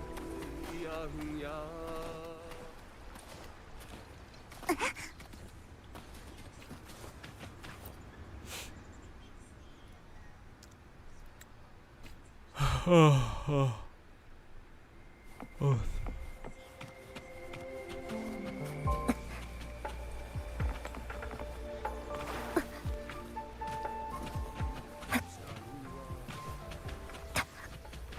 So you have to go here, I think. Yeah.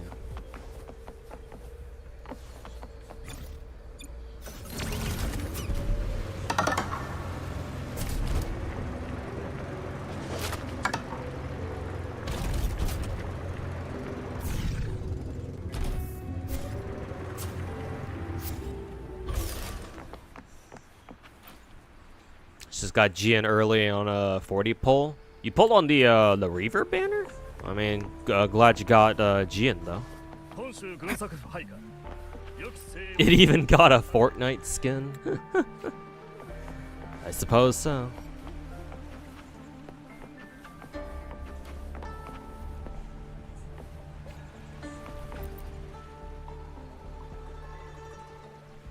You do think writing-wise, Reverse is the best, and you like the world building in Star Rail, but OG Arknight is just the perfect combination. Yeah, exactly.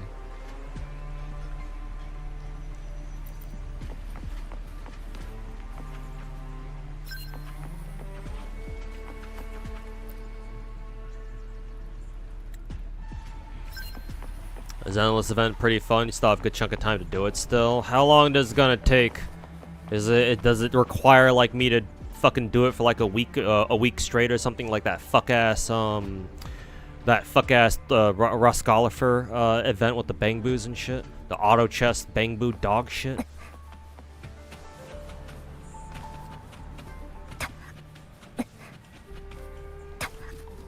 It'll fucking take a while. Fuck's sake.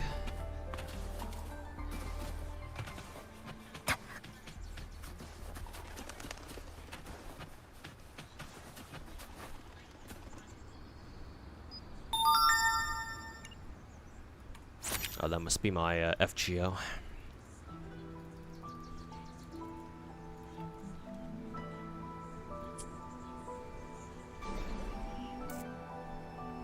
You actually get to play the game. It's basically Tarkov, but if you're talking about the extraction game mode, isn't that just like the weekly, or is it like its own thing? Like its own version of it or some shit?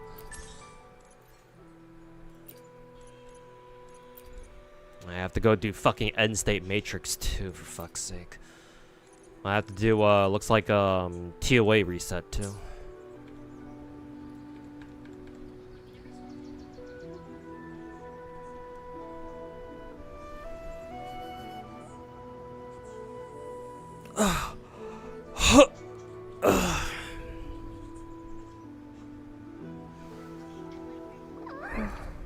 What is this catching Pokemon and Arknights thing? Did something they drop in the Chinese server?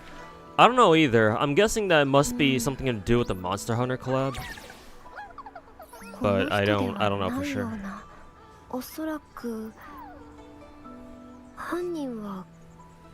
You do it one sitting, but it'll take like 10 hours? Shit, man.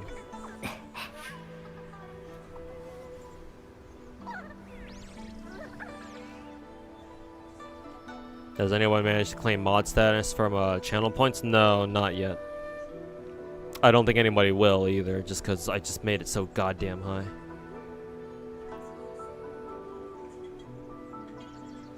The Perlica skin in Fortnite, some gacha CCs are calling that desperation because Enfield is dying. Yeah, let me guess. Sticks.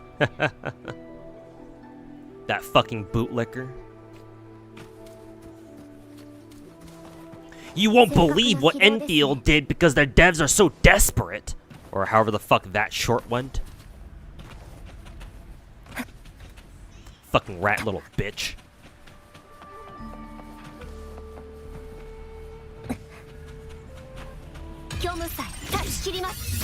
Fat fingered all.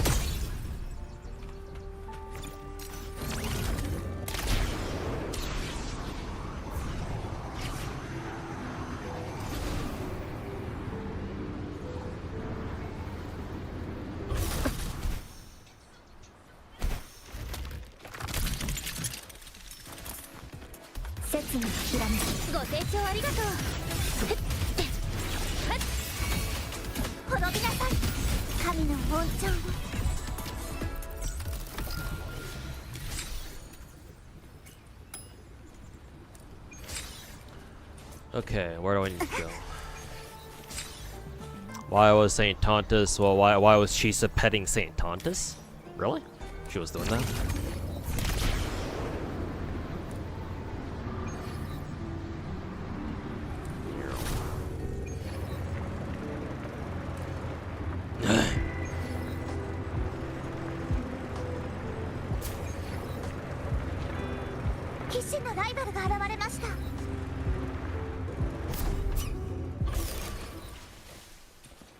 Just started the game.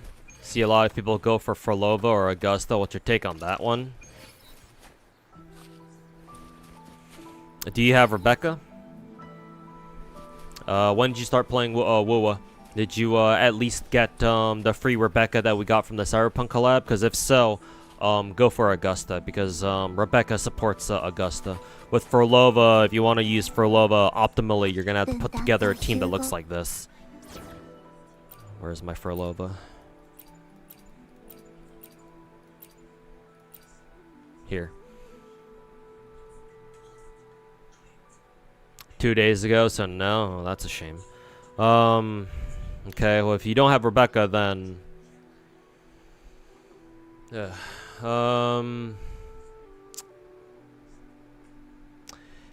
Technically, Augusta. Because how Wuwa works is that if you want to use a certain character, especially if they're a DPS, they kind of need certain teams to support them.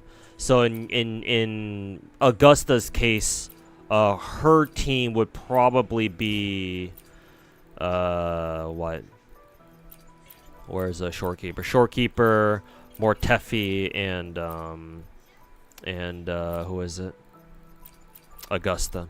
So an Augusta team would look like this. Augusta, in your case, because you just started the game 2 days ago, an Augusta team would be better for you to build or put that team together because Mortefi is free. Technically he's free. He's a 4-star, and if he's a 4-star character who buffs heavy attacks, and Augusta is all about heavy attacks. So these two work together very well, and then Shorekeeper is a global support. I believe even as a as a new player, you should have access to like a Shorekeeper banner, I think, if I recall correctly. So technically, you should be able to pick up a copy of Shorekeeper. So this is a team that you can put together eventually. Whereas with Frolova, let me check her teams real quick.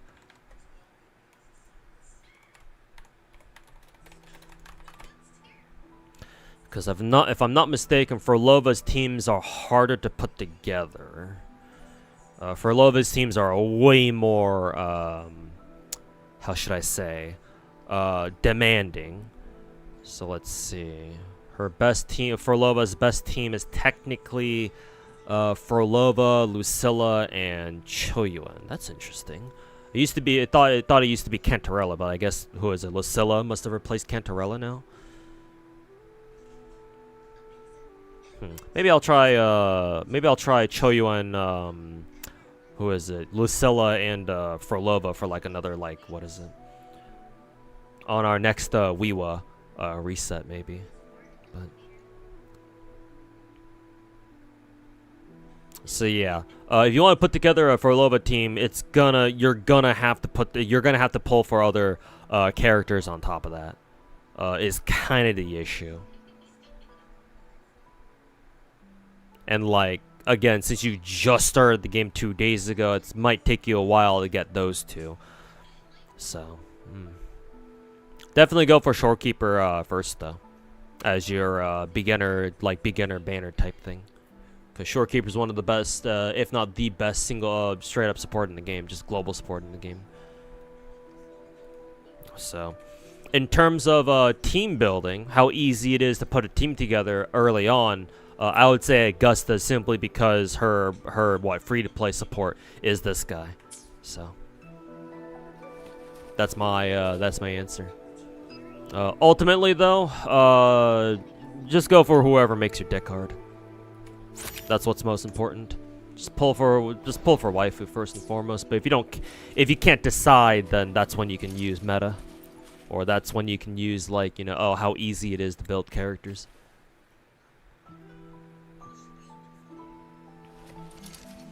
We need more team slots, as in more than 10 team slots, something like that. Yeah, that would be nice. Oh, this one's literally right next to me.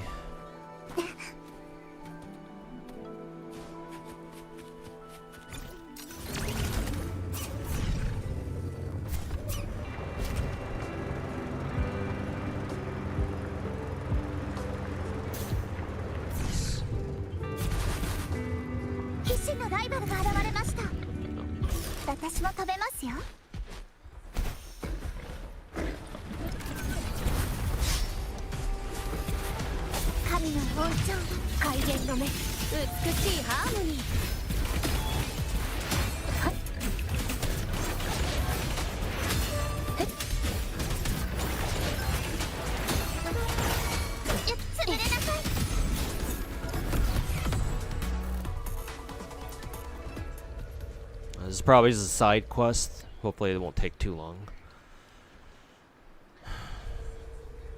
Actually, no. This is the quest. Okay.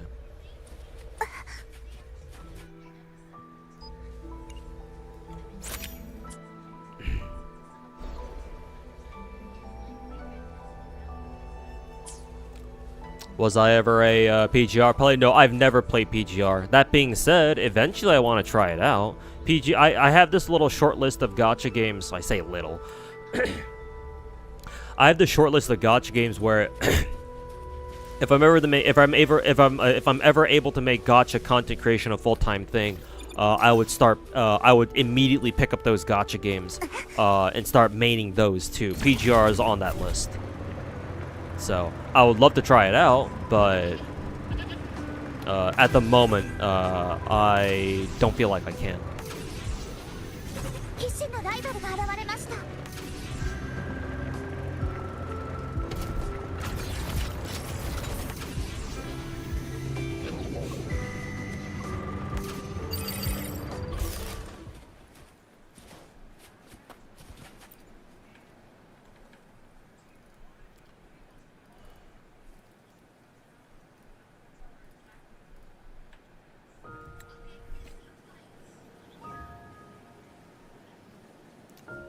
You ask because you have questions about their teams because you need guides. I'm sure there are plenty of people who make guides for PGR.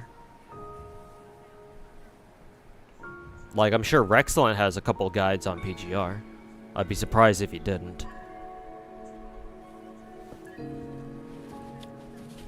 Only thing missing from Wu is more well-written male characters. Tired of Wuthering Wives, Gathering Wives.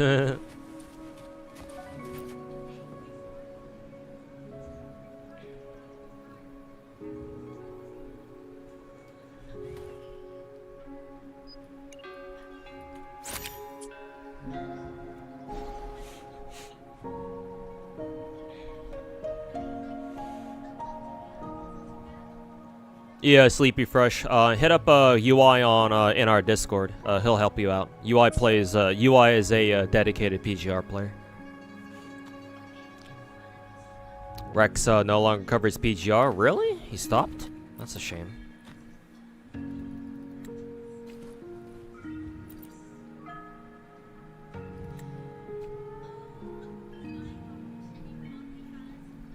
Yeah, Rexon stopped making it when WoWa came out. That's a shame.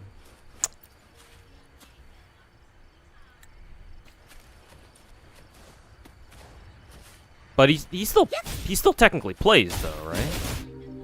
Because I remember him doing like a PGR like exhibition or whatever at Anime Expo. I'm pretty sure. So he still plays, but I guess if he doesn't make any content for it anymore, is.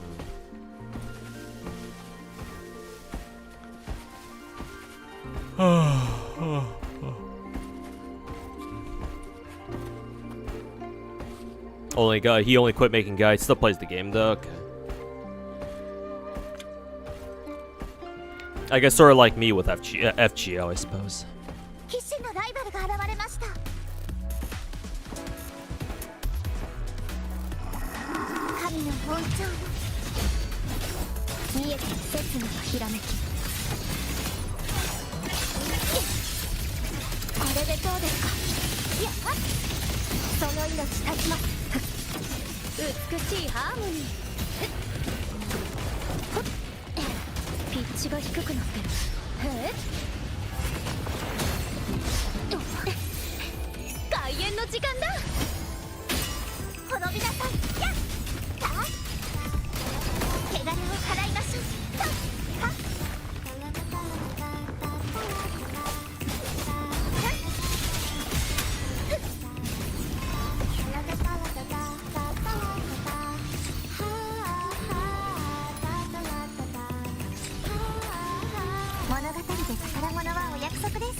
Hey, Velace, or Velas, Velace, how do you say that? Thanks so much for the 2-month resub, man. Welcome back. Appreciate it, dude. Thank you.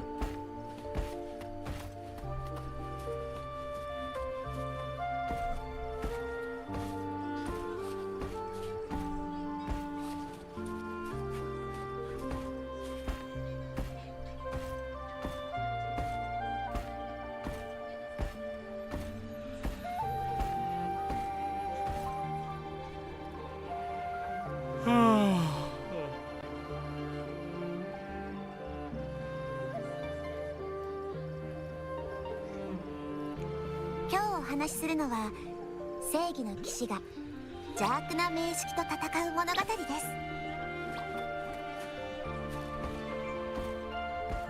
Fucking clown keeps attacking NT and Enfield, bro.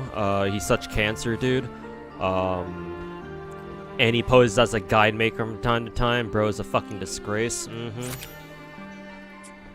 Tell me something I don't fucking know. Yeah, that guy is fucking insufferable. The faster his ass gets deplatformed, the better.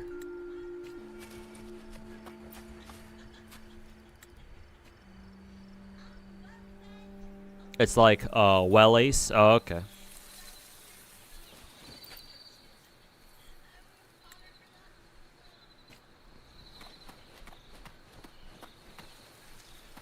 Fucking rat needed to start shitting on new games for more content. Star wasn't cutting it anymore. Bro, I'm just surprised that none of the fucking, I think I mentioned it before, none of the rats are even going after Genshin. Because the rats love, the Wua cucks and the fucking rats love going after Genshin. You know, they always make shit, they always make fun of Genshin, right? Genshin this, Genshin that. I was like, oh, but you don't see any of them fucking make fun of Genshin these days for like the past week or so. No, it's all about fucking bashing NTE. Gee, I fucking wonder why. Gee, why aren't they fucking going after Genshin these days? Oh, what's that? Was 7.0 too good for them to fucking make fun of seriously? Oh, what's that? They couldn't fucking pick on a gacha game that's bigger than them?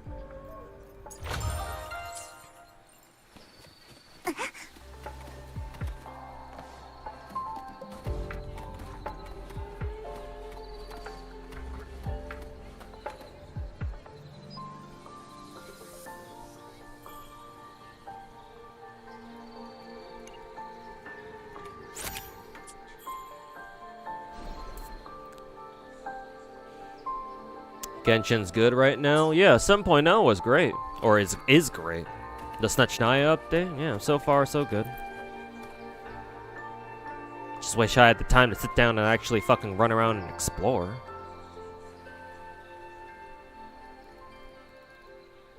Renoba's fucking hot. I agree.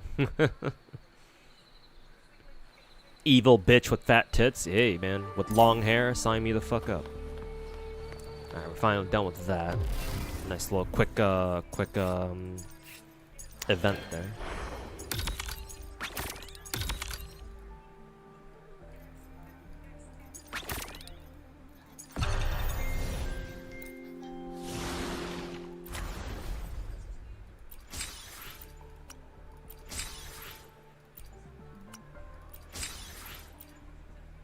I think after Pridwin put out a Genshin tier list, St. Tondas went and roasted it. To be fair, a lot of other people did too.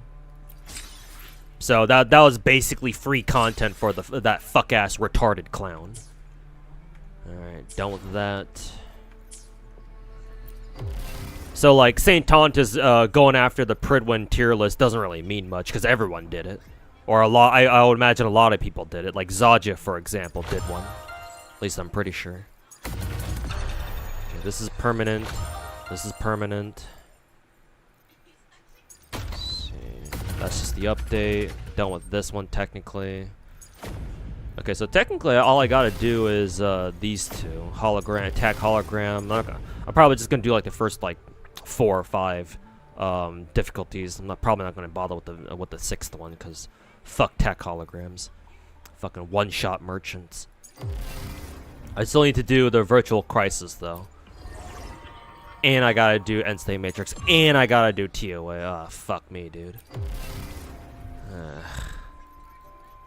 Let's see.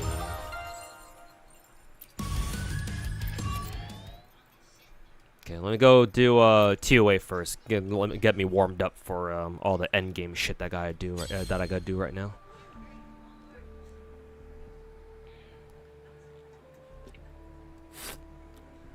Genshin finally added furries. True, true.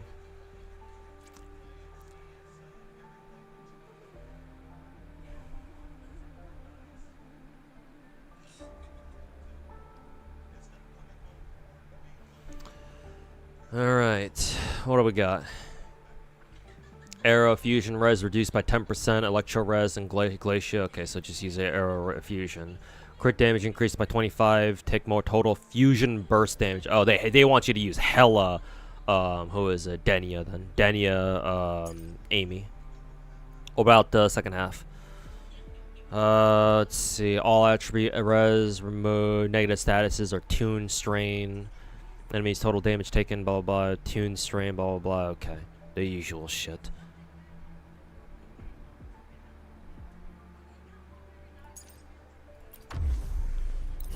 So for this, we'll run Lupa, Denia, Amy. And for second half, we'll run a cartwheel.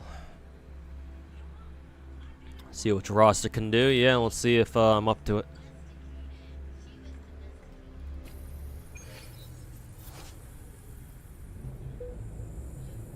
Let's see if I got what it takes. This motherfucker first.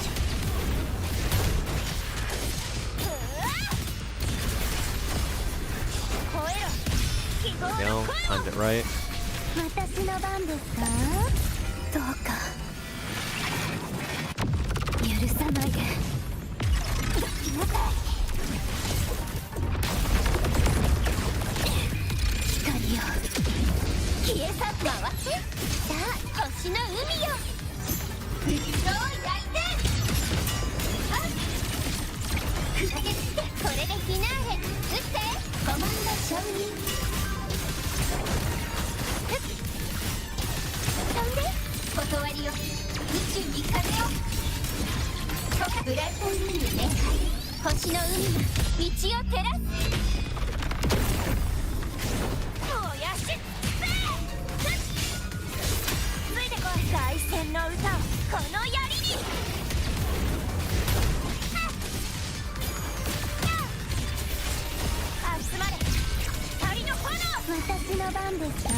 Seconds.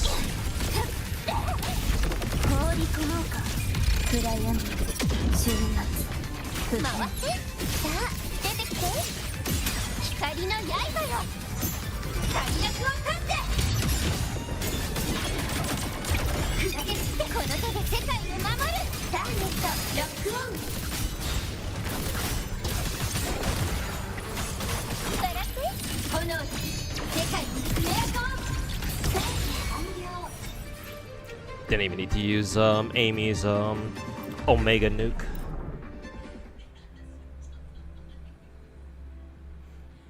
Ponyverse will get a new patch preview for Enfield, yeah, later this week, right? Yeah.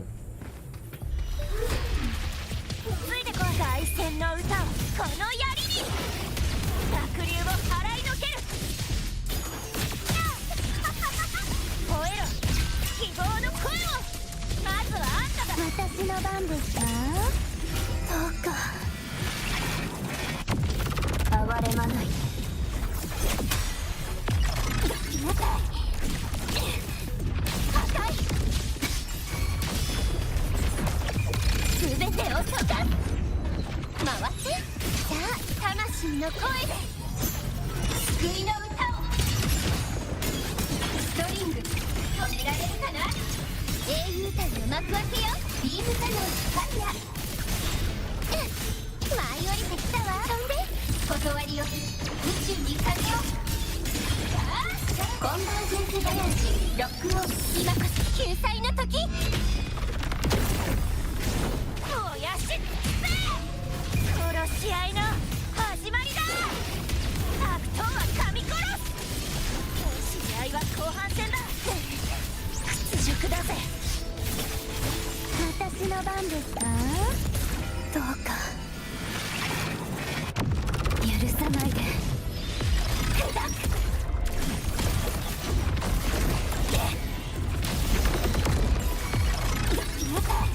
光よ消えさん回ってさあ光の刃よ大役を立って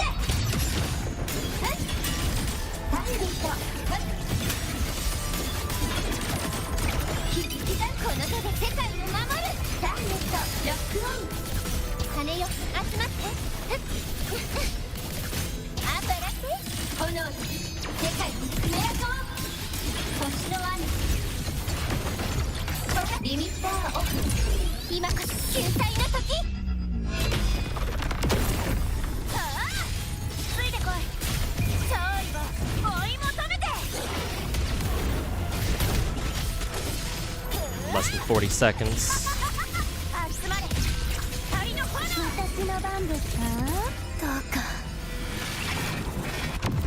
見つめないで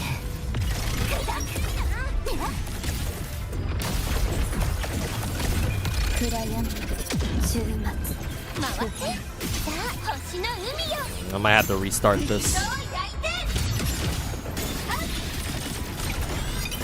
これでフィナーレ撃ってコマンドこれくらい平気よやっおいで星よ熱い道しるべよコンバージェンスガヤージロックオン今こそ救済の時燃やし殺し合いの始まりだ濁流を払いのける吠えろ希望の声を私の番ですかどうか許さないで Nope, never mind. Got it done just in time.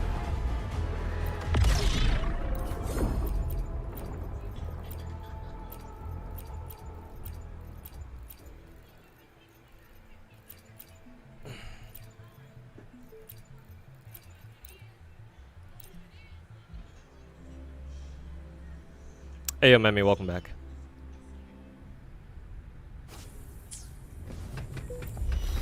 雪氷無彩断ち切ります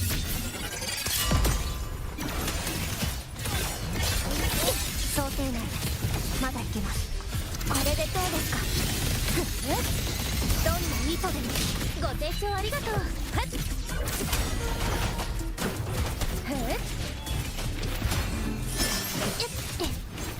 そうプレリュードは華麗にこの詩をフィナーレに捧げよう崩れなさい神の恩寵海よこの身を包め罪の浄化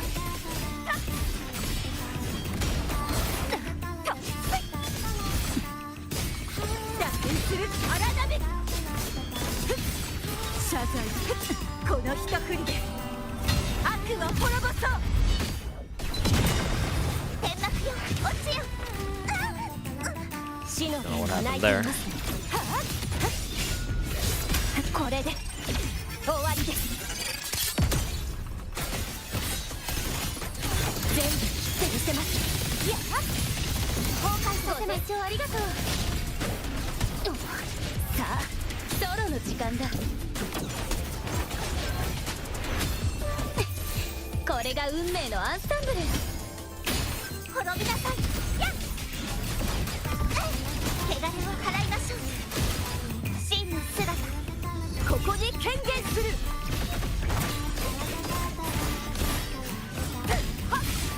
食材なかなか手強い昨年だ救済終止符音と潮風よ吹き荒れろ行きます刹那のひらめき生死は決まっています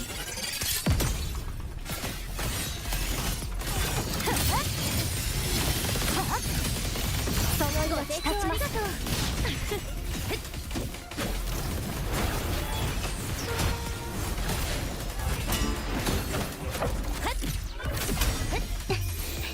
開演の時間だ。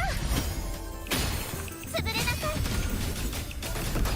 はっ、悪党は沈みなさい。静まる。悔い改めろ。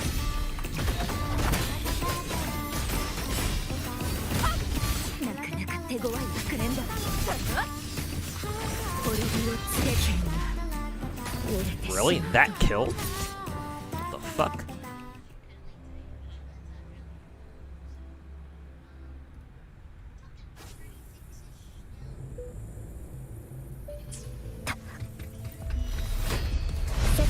これで終わりです。一瞬で突破。あれでどうですか。どんな意図でも美しいハーモニー。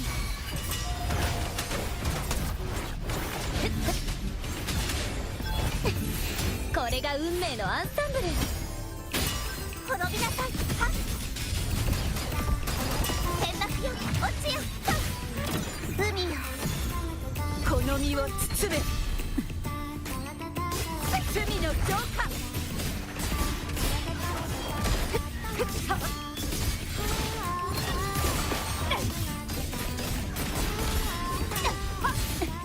高波よ、天地を切り開け。行きます。刹那のひらめき、虚無さえ断ち切ります。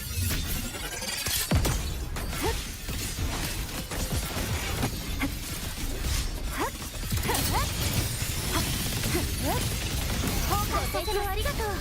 よっよっ。ほっ。開演の時間だ。潰れなさい。はっはっ。悪党は沈みなさい。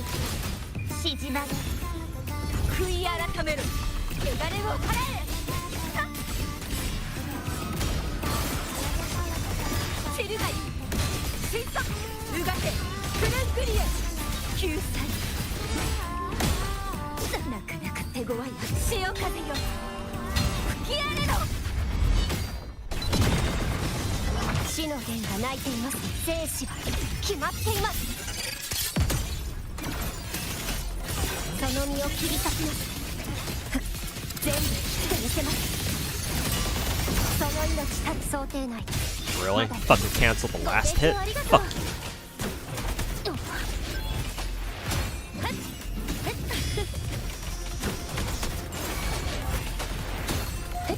ポリボリ、この詩をフィナーレに捧げよう。崩れなさい。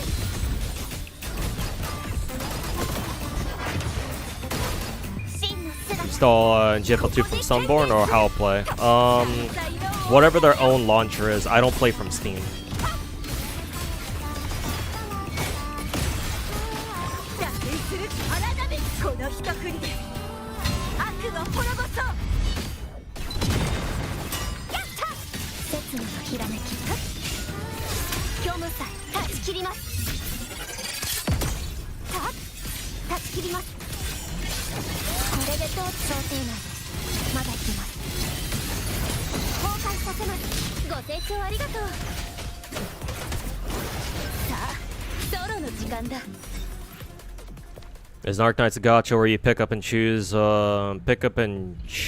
or you go for every single one? Oh, character and Arknights? I try to go for every 6-star operator. Technically, there's a handful of 5-star operators that I don't have, but as long as I have all the 6 stars, then that's fine.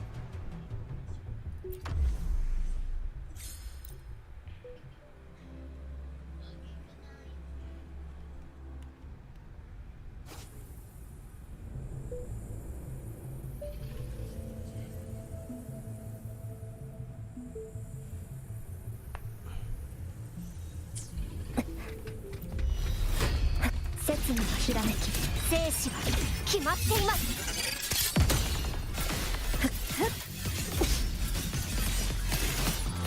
その身を切り裂きます。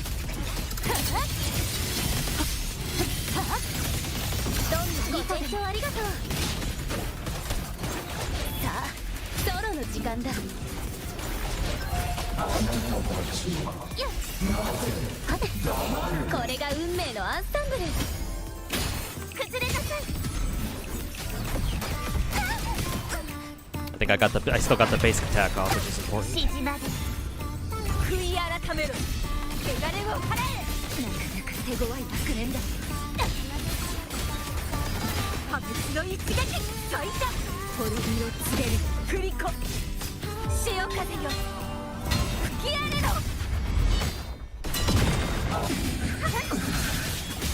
転落よ落ちよ。刹那のひらめき、これで終わりです。一瞬全部引きで見せます。やっその命立ちます。はあ、さあソロの時間だ。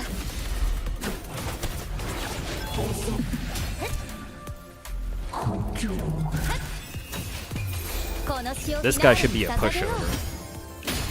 潰れなさい。汚れを払いましょう。海よこの身を包め。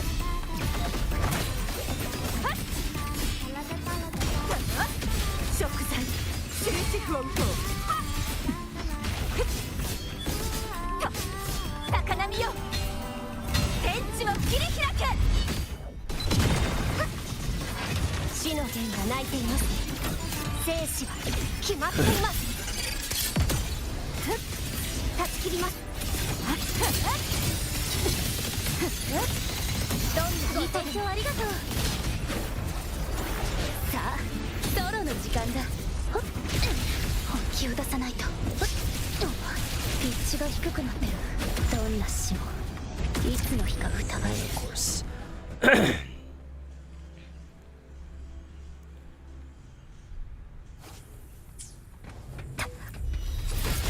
刹那のひらめき、これで終わりです。はっはっ全部切ってみせます。交換ご清聴ありがとう。へっやっ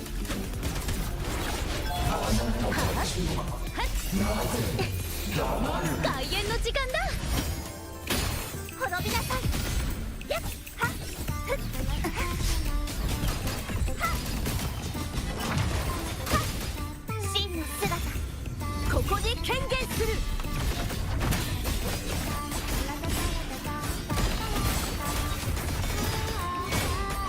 神速打点する荒波。潮風よ吹き荒れろ。死の剣が鳴いています。虚無さえ断ち切ります。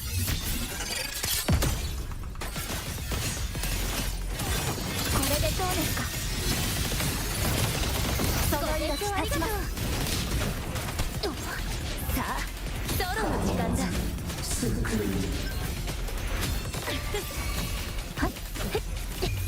この詩をフィナーレに捧げよう。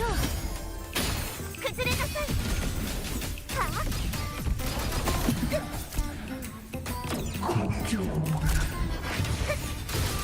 静まで悔い改めろ。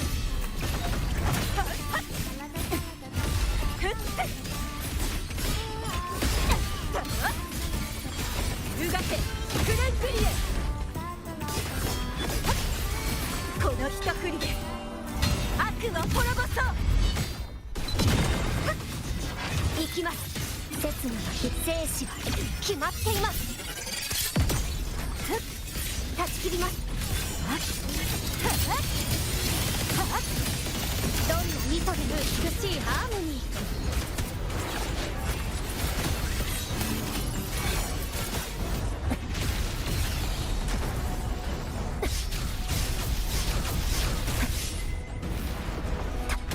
見えています。ご清聴ありがとう。美しい。これが運命のアンサンブル。滅びなさい。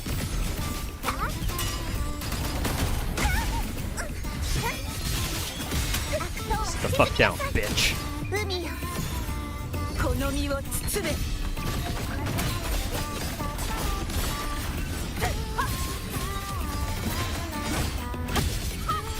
滅びを告げる振り子潮風よ吹き荒れろ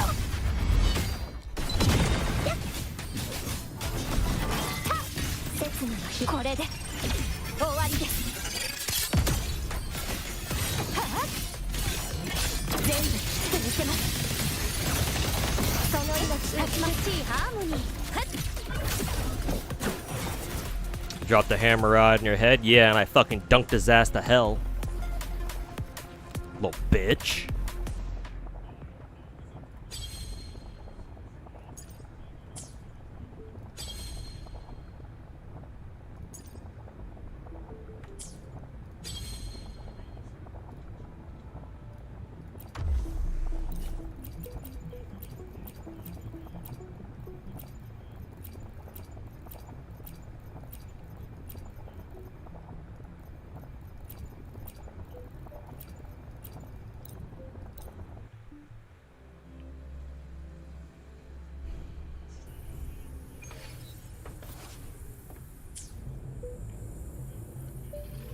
Is the polling economy good enough for every single? Are you talking about OG Arknights, or are you talking about? Yeah, I'm assuming you must be talking about OG Arknights.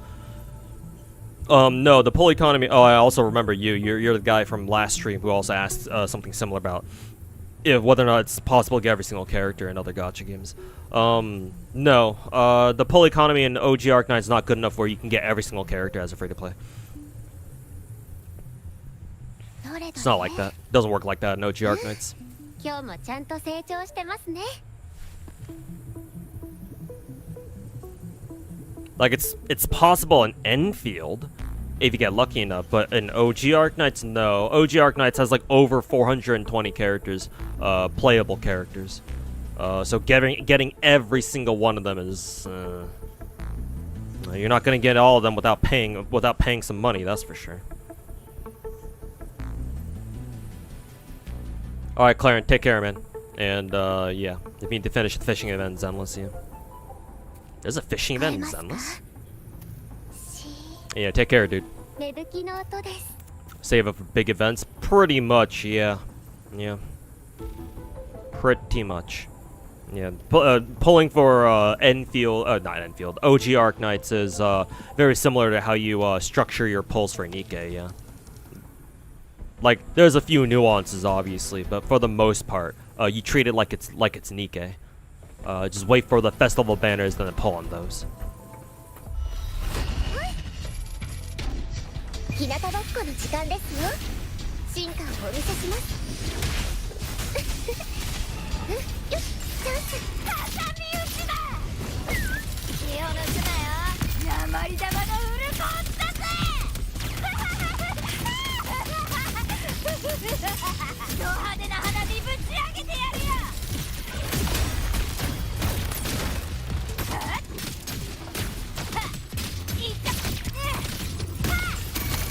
征服を始める料理の方向手はずは整っているセブンヒルズのためにこれ成功をセブンヒルズに戦意を踏め任せてください植物だって生きてるんですいけますか挟み撃ちだ Hey, it was nice. Welcome back.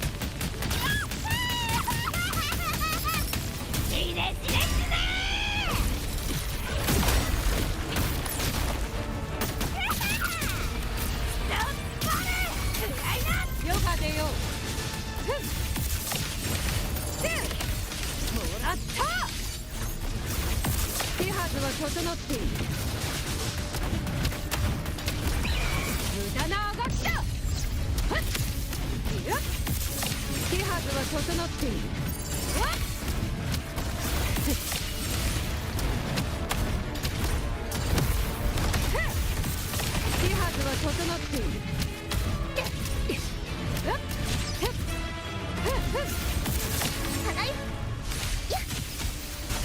日向ぼっこの時間ですよ。進化をお見せします。挟み撃ちだ。パーティーの時間だ。まだまだ遊び足りねえな。ドカンドカンドカ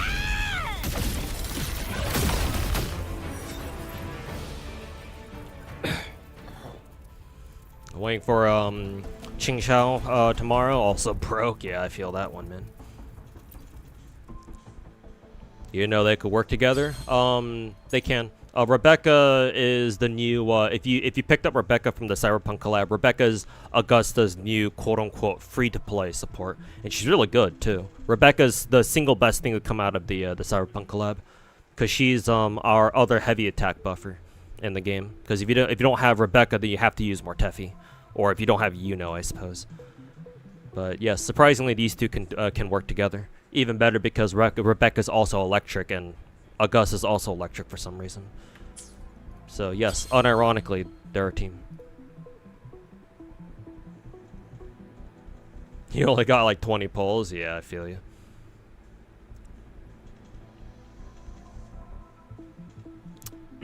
You got it? That's good. Yeah.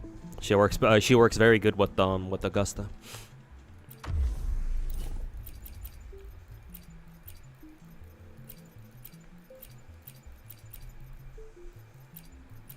So I think technically we want to use Chisa for the Hiyuki team, but I already used up Chisa, so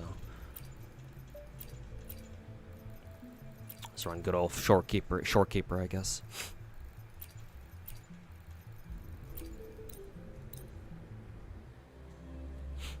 At least only one unit next patch after this. Did Wu already direct market whoever's next? I think they should have, right?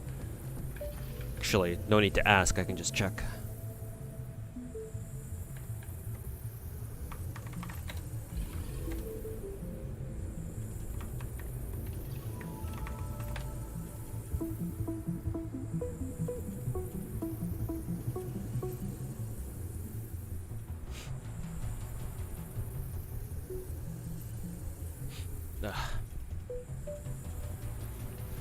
Oh, not yet. I don't think they've drip marketed whoever is after Qingxiao and Jingran, I think his name is.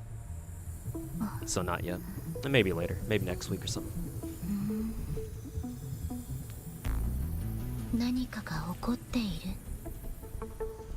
Probably Suoming and Shin. Yeah, I think Shin's up next. I think. Don't quote me on that though. Just started playing OG Arcanines a couple days ago. Yeah, yesterday I think was day 4, so today if he's still playing, it should be day 5. Yeah. Started playing as soon as the PC client dropped. Level 18 now. Yeah, he's making good progress.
しまいだ花案ずる傷は血も月を覚悟はできておろうが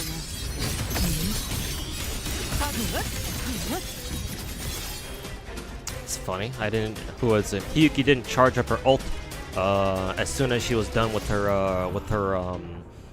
EI jutsu loops. That's the first time I've ever seen that.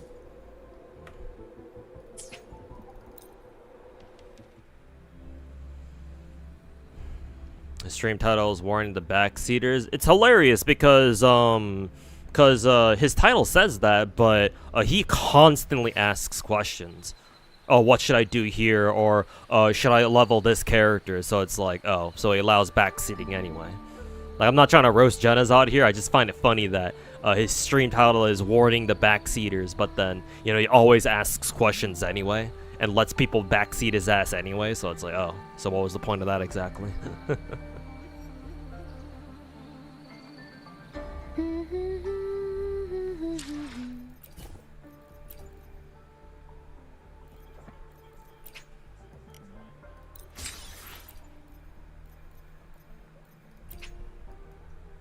Let's see, what do I need more of? Actually, I think I need more weapon XP, to be honest. Yeah.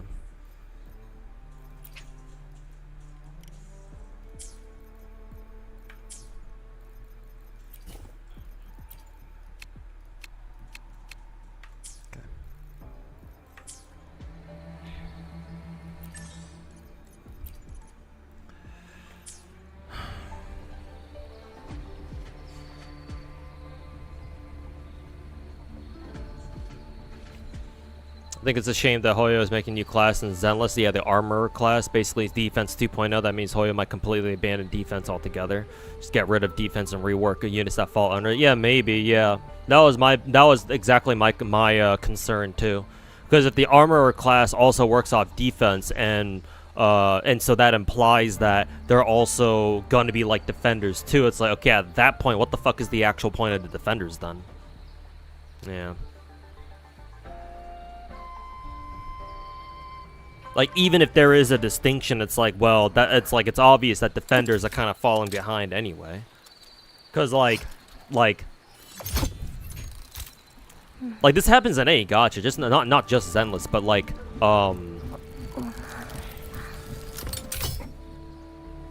unless you specifically have gameplay that revolves around like survival and outlasting enemies and like running out the clock or some shit like that, defensively oriented characters never really thrive, especially not in gacha games. Because like gacha game endgame is all about, you know, it's all about fucking, you know, DPS checks and if you can kill the enemies fast enough and shit like that. So like defensively oriented characters never really shine in endgame, in gacha endgame modes, which is kind of sad. I mean, technically, even if it's not endgame, even casuals are like, nah, fuck like defensive characters. We just want characters to just fucking evaporate enemies in like half a second. So it's like, okay, so even if armorers are like a more like offensively oriented defense scaling class, it's like, okay, so that still doesn't really, you know, even if they're differentiated from like regular defender characters, like, well, that doesn't change the fact that defender character is still kind of weak in the meta game of Zenless. It's like, ugh. Even in Blue Archive, to a certain extent, yeah. I remember when a lot of raids focused on, in the beginning, like the first year or two of Blue Archive, a lot of our raids focused on keeping our characters alive, like healing our characters so that way they wouldn't die. But, you know, over the years, as we've gotten more and more absolutely broken students in Blue Archive, you know, we don't really care about healing our students anymore, because now at that point it's a race to see who can die first, the boss or us. Like, Dress Hina is the quintessential example. Like when Dress Hina dropped, like basically all the red raids basically were like, oh, bring Dress Hina. You kill them before they kill you. Especially against Hieronymus or whatever the fuck that guy's name was. Because like before, against the Hyro raid boss, before Dress Hina dropped, it was basically get the survive until phase 2 and do as much damage as you can. But with Dress Hina, it's like, oh, pop the red totem 3 times and fucking blast that bitch. And if your Dress Hina's UE 50, okay, he should be dead. At insane difficulty. You know, pop red totem, like pop red totem, heal green totem like 3 or 4 times, that bitch should be dead. Like even before Dress Hina, Mika was our first, I think, Omega Nuke character. Because when Mika came out, regular Mika, you know, she was our premier fucking yellow DPS. You know, oh, what's Bina? Just fucking nuke that bitch. You know, when Chessa, you know, when we go fight insane Chessa, oh yeah, bring Hina. Bring Hina, bring another yellow AoE DPS, so that way they can go through all the mob waves before reaching Chesed. And once you reach Chesed, you know, debuff Chesed, and then once you got Mika all ready to go, just fucking blast him. Fucking loop Mika's EX seal until that bitch dies. Same thing with Summer Mika, whenever she's relevant.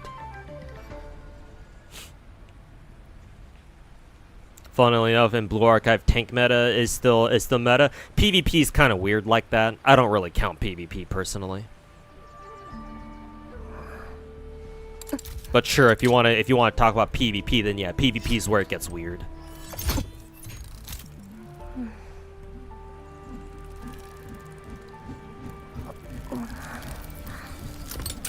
Yeah, like defensively oriented gameplay styles like tank play styles doesn't really work in gacha.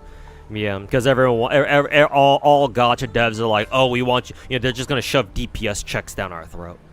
Because you know, oh, how do we get people to spend more money on our games? Oh, make end game DPS checks. Oh, there you go, splendid. It's like, oh, okay. Such variety. Hey, glad you started OG Arknights too, Memmy. Yeah, hope you're enjoying OG Arknights with the PC client up. Did I pull for a Persona Club yet? I have, but I haven't gotten Makoto yet. Trying to grind to hopefully get Makoto, but I've already done like 9 or 10 multis, still haven't gotten shit. Only got like spooked like once or twice. So Makoto rolls have been going pretty poorly so far. Only defenders that matter are Arknight's defenders. Yeah, actually, our OG Arknight is actually one of the few gachas out there that where like defensively oriented classes are actually still crucial. Yeah. Now that I think about it, I'm sure there are others too, but yeah, OG Arknight is definitely one of the few.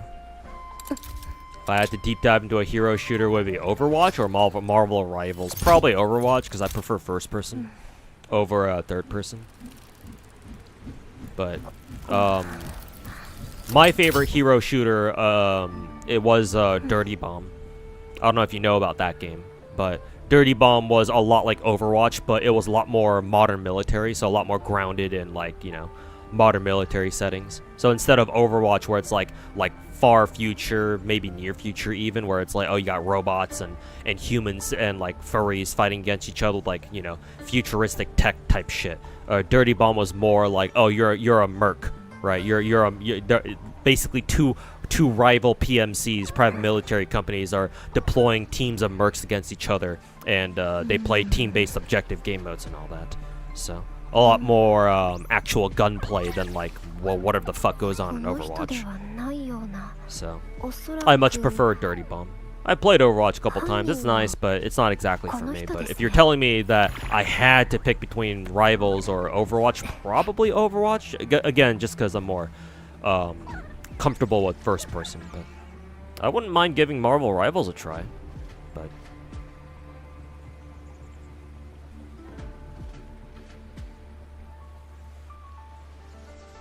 Ember, it's no shine, helped a lot in Umbral. Yeah, and in the contingency contract too, I'm pretty sure too, yeah. Especially when you couldn't dodge, so you had to bring defenders to help you tank shit. Same here, your Makoto rolls were also dog shit. Yeah, sucks. Draining our balls right before anniversary. To be fair, we've still got like 3 more months to go, but yeah. この人ではないような。おそらく Epic 7's got more defensive playstyles too. Oh, okay, I see. I've never played Epic 7, so maybe their PvP's got some stuff going for them or something.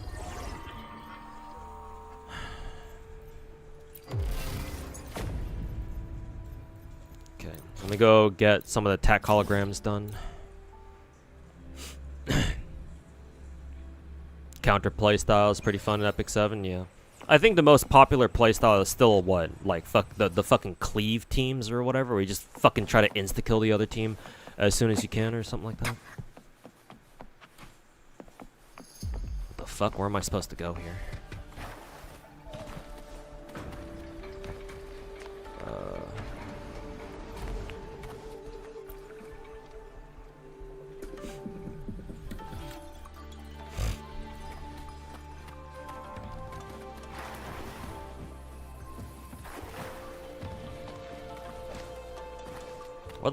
Where the fuck are the stairs?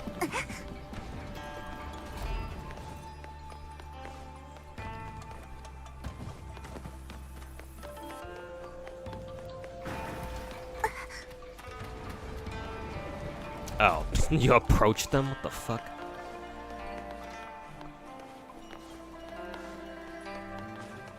Fucking excuse me?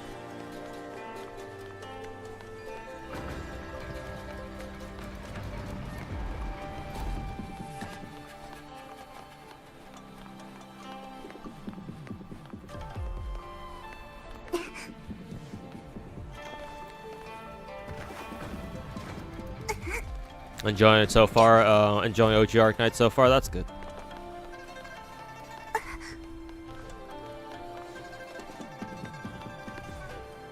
I'm not exactly sure how you're supposed to go upstairs if the game won't even let you go up the fucking stairs. Like, fucking excuse me?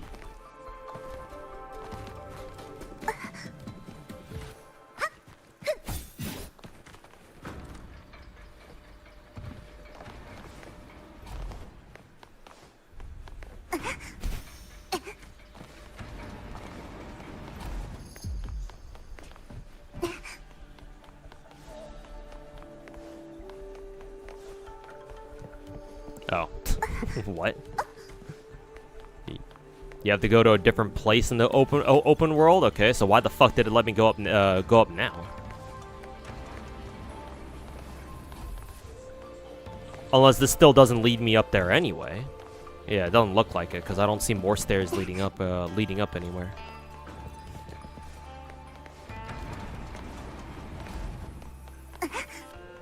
That's fucking stupid.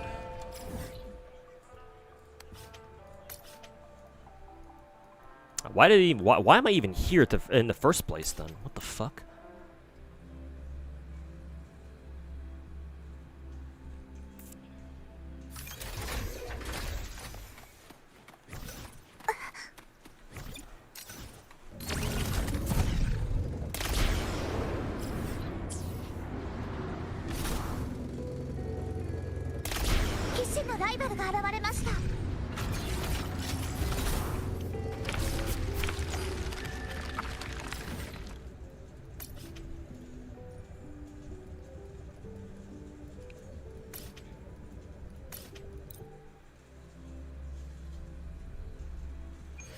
I know, G-Arc Knights, what am I saving for right now? Persona collab or anniversary? Whoever's up next.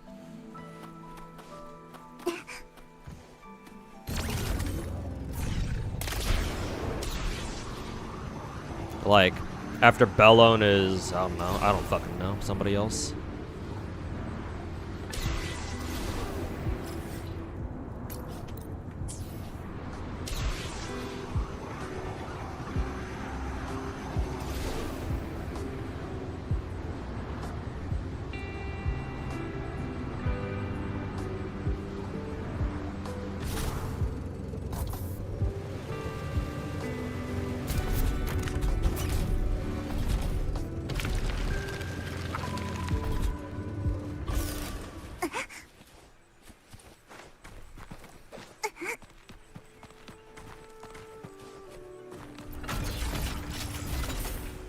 Any chances Zenless tonight? Haha, itches neck furiously. Probably not. I'm gonna be honest, Finkel. Sorry about that. Because what is it? Even if I get all my woo-woo shit done right now, I still gotta finish up all the all my NTE shit too afterwards. So probably no Zenless tonight. Probably.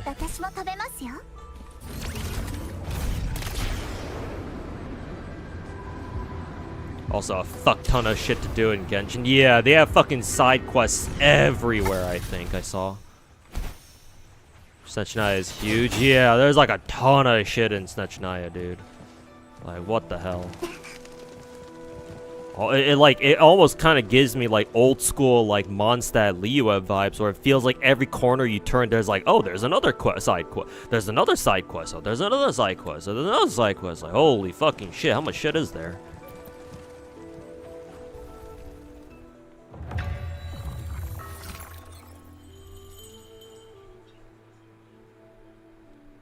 How many pulls did I do on Bellone? Not that many actually. I think like 2 or 3, maybe 4.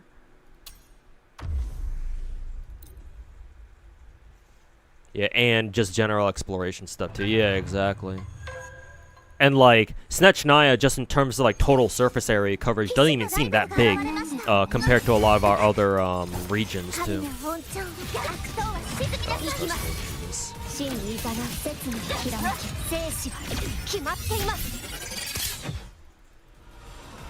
Screams OG Genshin, but with more quality of life. I know, right?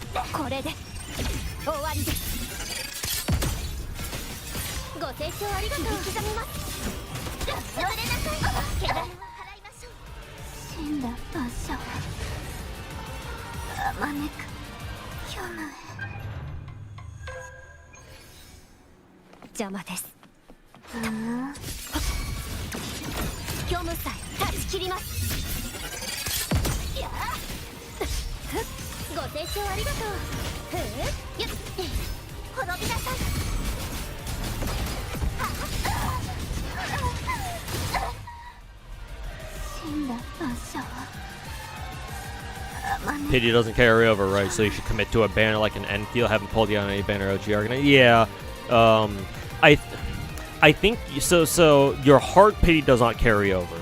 And actually no, it works exactly like Enfield.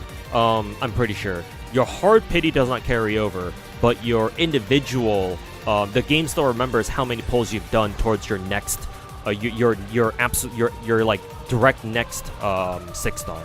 Pretty sure that's how it works.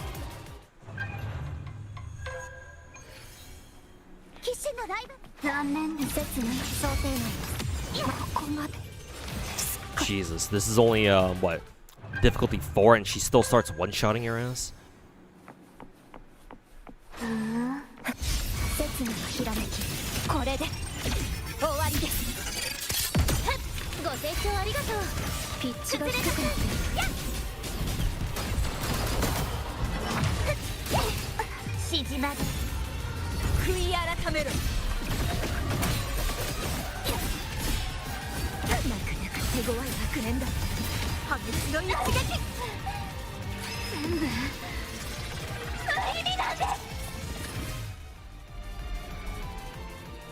Did I kill her before she could her attack land? Okay, now I'm on difficulty 5. I'll try difficulty 5, but I'm not gonna bother with 6.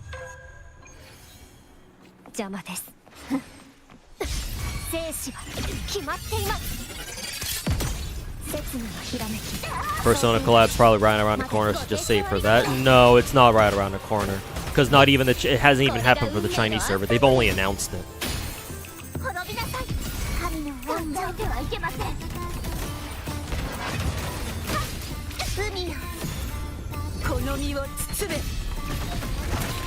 Yeah, they barely announced the Persona collab on the Chinese server like not too long ago. So like, you shouldn't be waiting for it right now, at least. because it'll be a hot minute before Global gets it. 説明をひらめきこれでどうですかはあどんな意図でも痛みが考えてはいけません気分は戻れません美しいハーモニーさあソロの時間だ悲劇は美しさをはらむ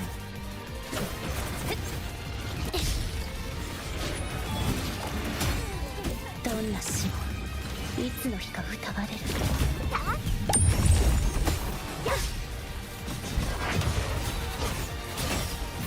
泣くわけにはいきません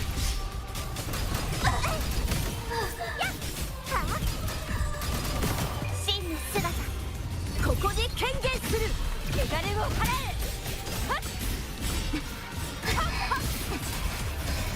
散るがいいうがてクルンクリエ救済潮風よ吹き荒れろ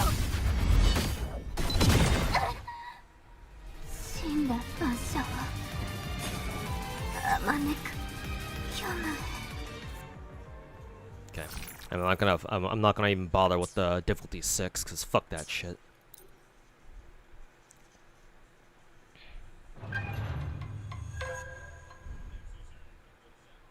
Hey, Chaos, welcome back. Yeah, you should worry about the Monster Hunter collab, yeah.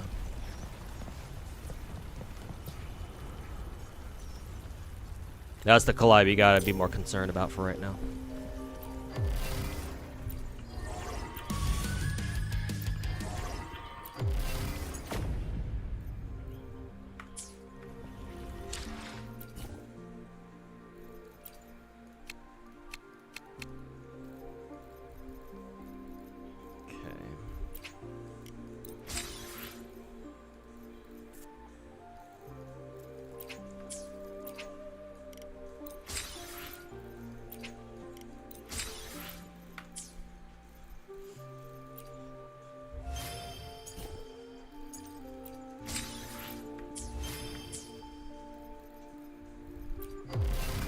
Alright, got tech holograms done. We can now move on to visual, whatever the fuck this is. Visual crisis, or whatever the fuck.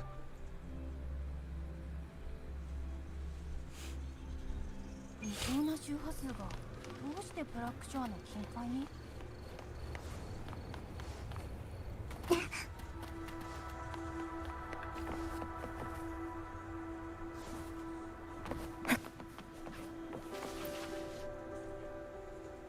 Yeah, Matrix 2, not yet. I'm doing it. I'm getting it. Well, I'm gonna get started on it right now. Here we go.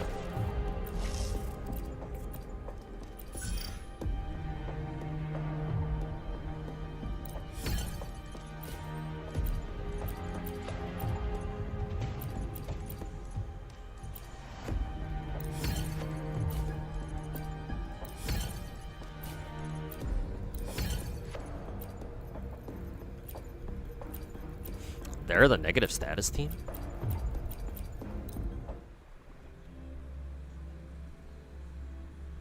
Trying to collect everything in the new Zenless event is hard. Super RNG. Oh, for fuck's sake.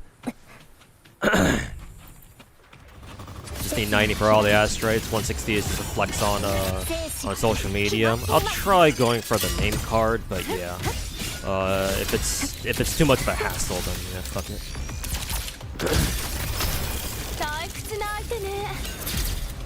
Ew, holding out. That's how I say your name. Welcome to stream. この瞬間をわらわに任せるがよい、遅い哀れな浮世初雪のごとく儚し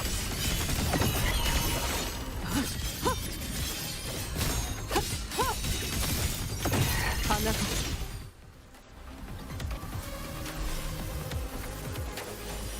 PC client seems to be pretty popular and well received. Yeah, there's no problems with that I can see. Well, I found like one minor inconvenience, but like that's whatever.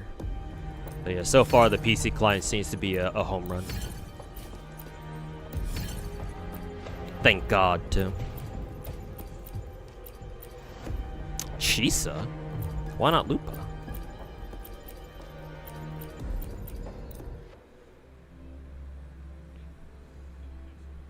Yeah, Memi. So whenever they do we've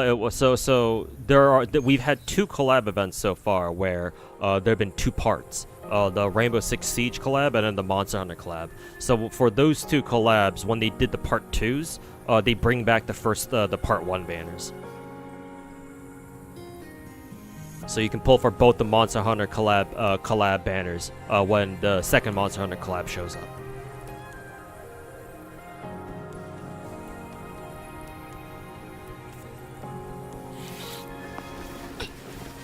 You don't really have any reference? I mean, if you want to, try playing Arknights on emulator, you'll immediately notice the difference.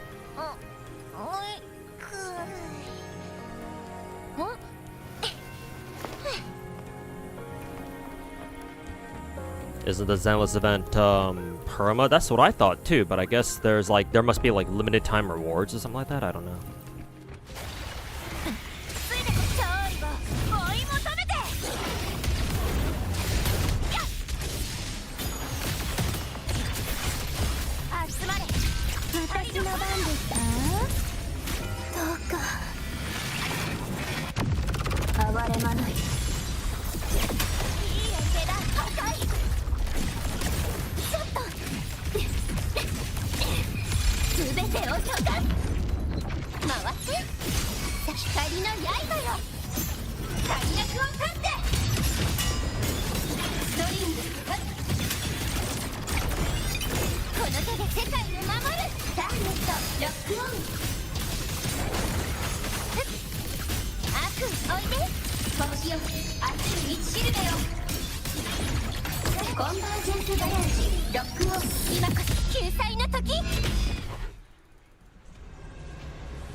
Oh god, I don't have any of these. I don't have any of them playable, or built rather. How does the rotation even work? Do I run Sway Sway first and then Yang Yang?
This team again.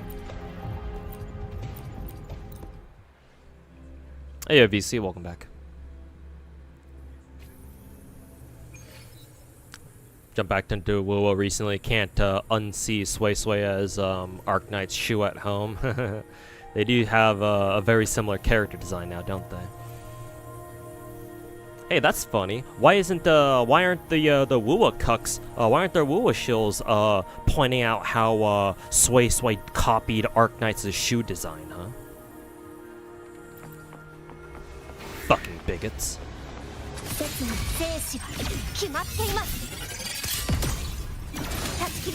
Can't wait to make my my fucking slander video about that whole fuck ass talk. これでどうですか。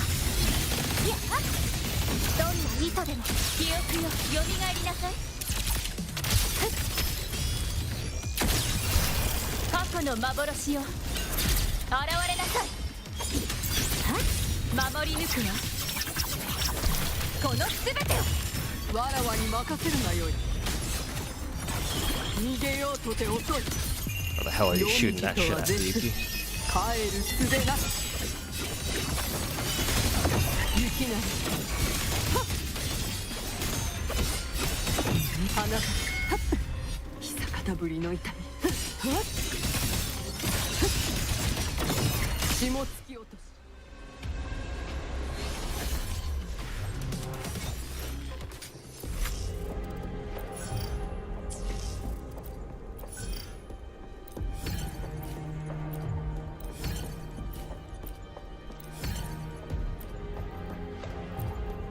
It just rotates teams.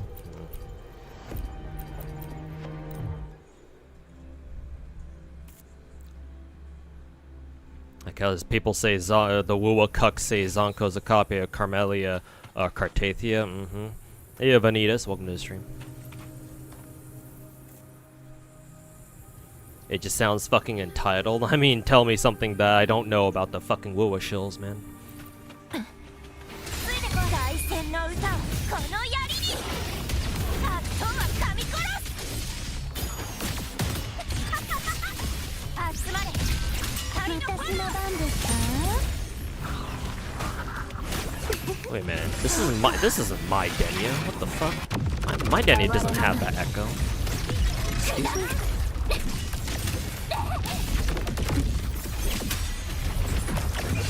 光よ消え去って回ってさあ星の海よ。 Speaking of Zonko, is she here yet? No, not yet. She'll be here in about like a day or two. これでフィナーレ撃ってコマンド承認舞い降りてきたわ。おいで星よ明日に道しるべよ。ビームカニョンコンバージェンスガラージロックオン今こそ救済の時。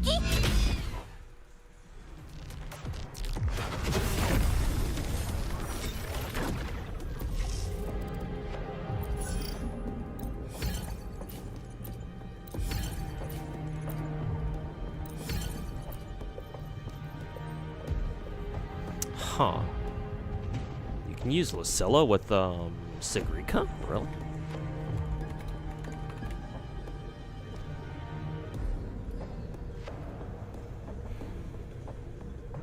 Oh, you can. That's surprising. Huh, and Chana works with Sigrika? I don't think I've ever used I don't think I've ever used Chana with them.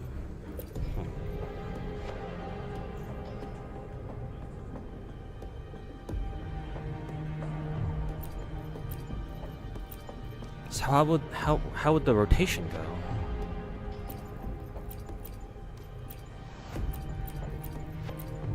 Like this? It's because Lucilla has echo damage buff? Oh, I see. She's just been finishing up FGO's story? Gotcha.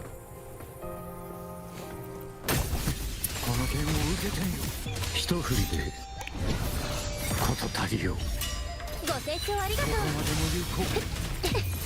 これが運命のアンサンブル。任せて。友達は多い方がいいよ。星に届く日まで。やっ。滑っちゃうね。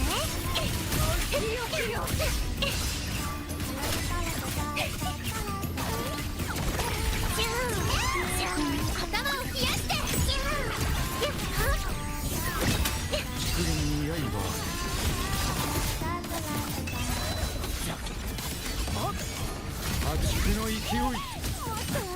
その命もらい受ける。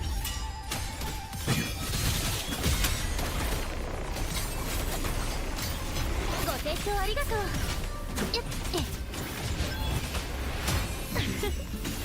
はい。この詩をフィナーレに捧げよう。任せて。ふっふっほいや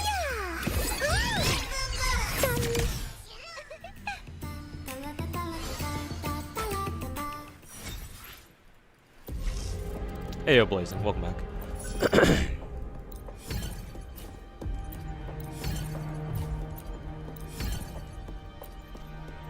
These girls again.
Once work's over, you're gonna crunch time NT's D&D story, get as much of the rewards as possible. Yeah, you should be able to get all the important stuff within like maybe 4 to 6 hours.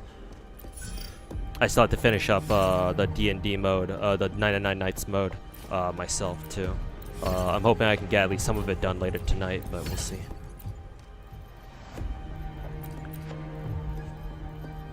Oh, it's a Tomb Break team. Okay.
NT should end up being a way more popular game than WoW or Genshin. I don't know about that. I really don't know, man.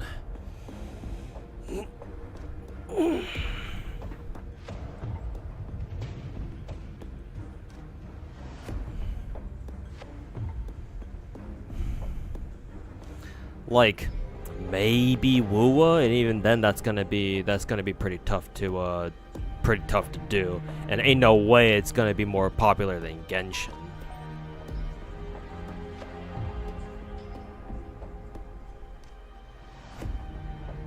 You feel like it should? I mean, maybe, but casuals are weird because you'd think they would gravitate towards casual content like that, but actually no. Casuals, especially Western casuals, like maybe in like Asia, maybe on the Asian servers, NT has the potential to like overtake WoW, maybe. But here in the West, I don't think so, man. Western casual players are, let's just say, a different breed of intelligence. And I don't mean that in a good way.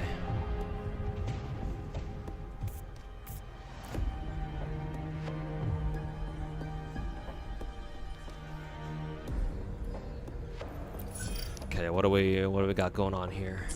How did this shit work again?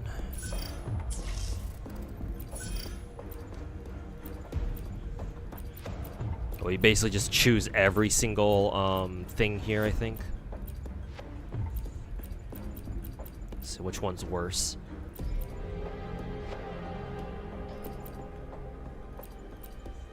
Every 2 seconds, 6 stacks of fusion burst.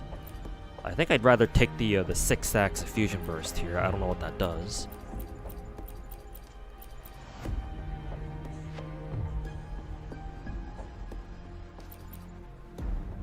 Defense is increased by 30. Negative status or attack is increased by 30.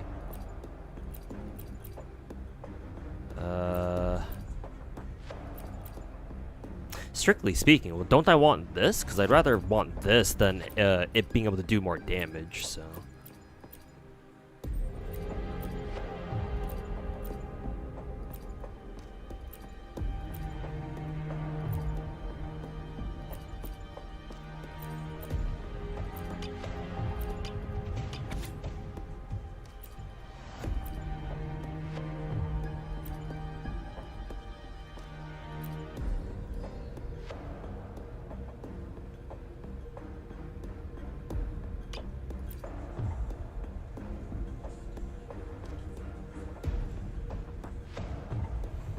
The more fragmented a market becomes, less chance that any game has to top Genshin's popularity.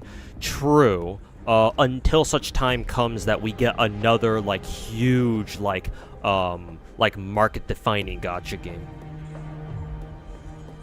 Because to be fair, all the gacha games that have come out so far, they're more or less Genshin clones, man. Some gacha games are obviously like are bigger departures from the usual Genshin formula, but for the most part, they can all trace their lineage back to Genshin.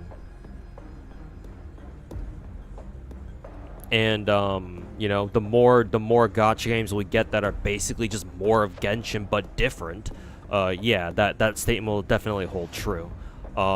So at some point, somebody's gotta, some developer's gotta, you know, take like the next evolutionary step into the unknown and come up with a gacha or develop a gacha game that like provides a completely different experience and one that's like clearly a step up above even Genshin. Like when that happens, then that gacha game, assuming that's actually good, will definitely pop off. Maybe not the same as Genshin did back in the day, but it'll certainly pop off different. That's for sure.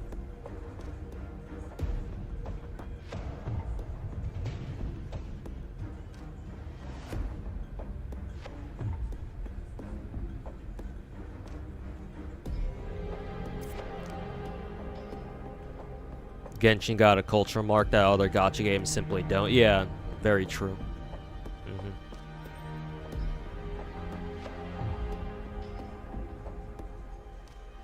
FGO2? Well, that assumes they even want to make an FGO2, which at the moment they clearly don't.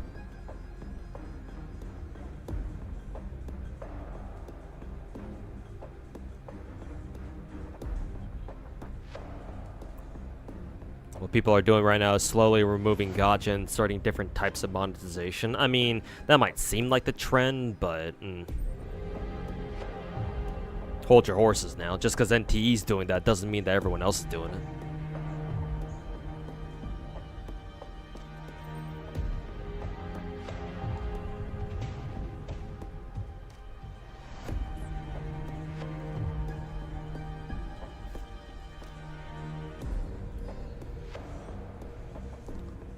Alright, let's try this out. Let's see how badly I get my shit rocked. What was to get the name tag again? Or how many points did I need to get the name tag in? Let's see. I just need to go for 100 total, okay. Because all I care about is maybe trying to get the title, because I wasn't able to get it last time. But maybe it's not really worth it, but we'll see.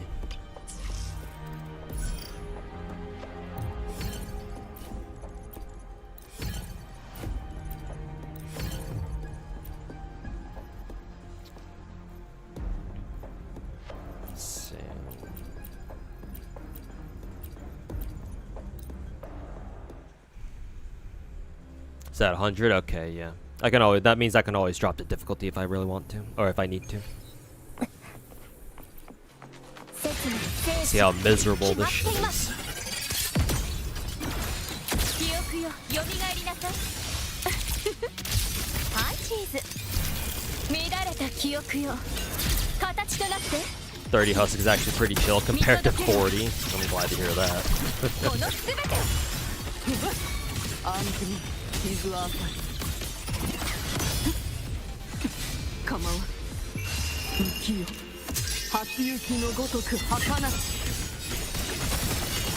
共に奈落へ参ろう。花たち。霜月を覚悟はできておろうな。修羅の道。心は雪のごとく。行きます。刹那のひらめき。これでどうですか。想定内です。まだ行けます。いや、期限はまだ切れていません。見えています。痛みがフラッシュライト。退屈な相手ね。消えなさい。守り抜くよ、このひらめきを。はい、火の立つ。逃げようとて遅い。雪の時。雪なり。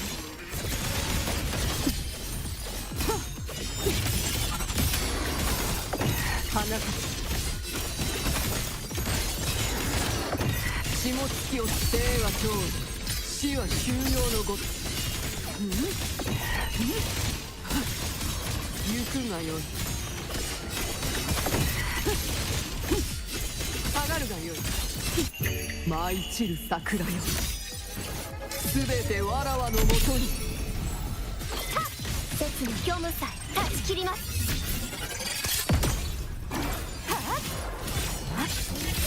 全部切ってみせます。その命断ちます。記憶よ、よみがえりなさい。過去の幻よ、現れなさい。刻み込むよ、この瞬間を。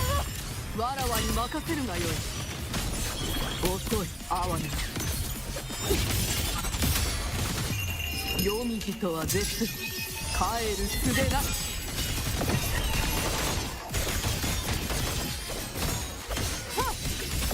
花たち。霜月をどこを見ておる。雪花となりて散れ。行くがよい。雪はいずれ溶けゆく定め。ここまでですか。 It's doable, but 生死は決まっています。 might have to spend some time on this. ひらめき。記憶よ、よみがえりなさい。笑って。乱れた記憶よ、形となって。守り抜くよ、このひらめきを。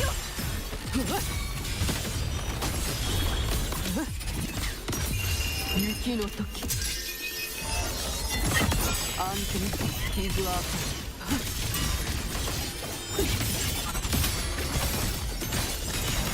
花たち。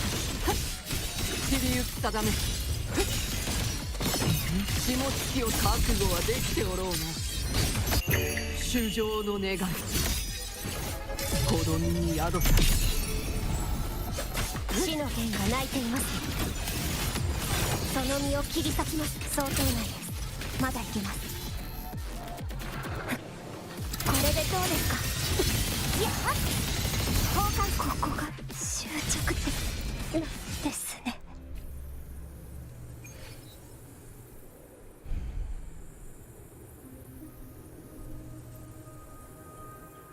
When it comes to Icony, that's not a word, but I know what you mean. And legendary status, Genshin can't match FGO. No, I disagree. No, you can't say that Genshin can't match like the sheer iconicness of FGO when more people know about Genshin than they do FGO, dude. So no, like as somebody who's been playing FGO for 9 years, no, I would have to disagree with that one, man.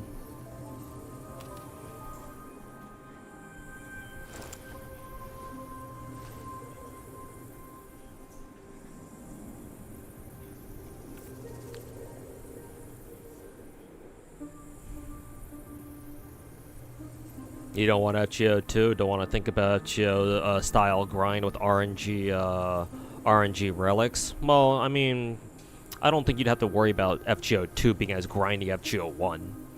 I think that much is for certain. Even Japanese developers understand that.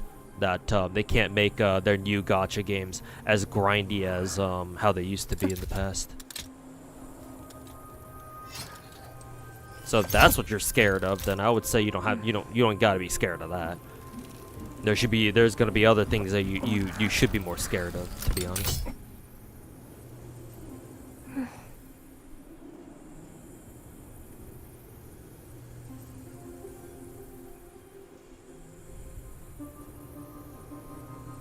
Hoyo choosing horizontal market investment instead of the previous vertical approach may not pay out for them in the long run. Well, you mean like them coming out with more gacha games?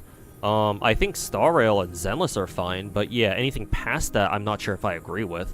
Like what, the next Honkai Nexus anime game? Because I ain't playing that shit, man. So if you mean in that respect, then yeah, I think I'd have to agree. Like they should just hunker down and focus on the 3 big gacha games that they already have out. And now they're trying to go for a 4th one. Like what the fuck? What does that mean? They're gonna go for like a 5th big gacha later on too? Like. But then again, Nexus Anima seems to be super fucking casual, so. And look how popular Star Rail is, so I see the logic here. It's just, will it come at the expense of their other gacha games, I wonder.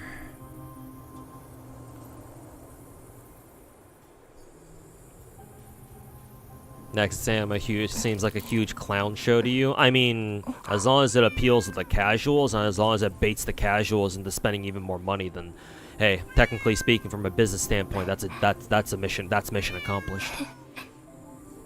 Like, if you think Nexus Anima looks like a joke, then what is Star Rail, you know? Star Rail's barely even a fucking game at this point.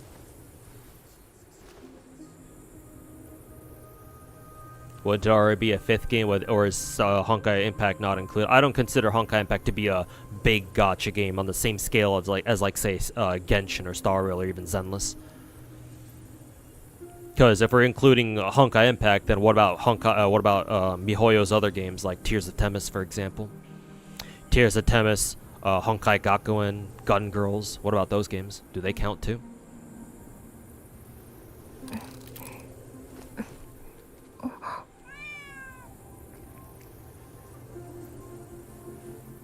Azure primarily coming in December, but only for Korea apparently. I thought it was just for Asian servers, but that's kind of crazy that it's only going to come out for Korea. Like I already knew about Azure Primalia only coming out for like the Asian servers, but if it's only Korea on top of that, like what? What about the Chinese server? What about the Japanese server?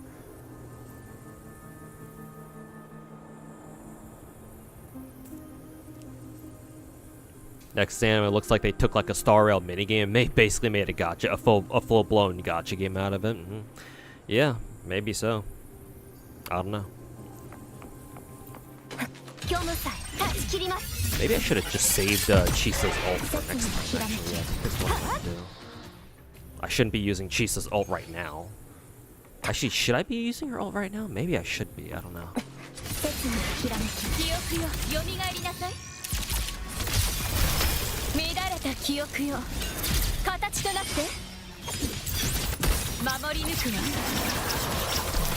のきらめきを Hey, Bardo, don't diss his English, man. Snize has been in my channel for a little bit, and English is not his first language, so try not to roast his English too much. ここにならくれまいろ無駄なことあなたこうまだこの下月を覚悟はできておろうな創造神修羅の道心は雪のごとく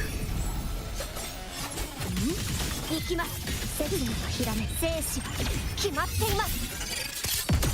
It's not your first language either. Yeah, it's just like I know it can be hard having a conversation with people in chat sometimes. Just be a little more patient, man.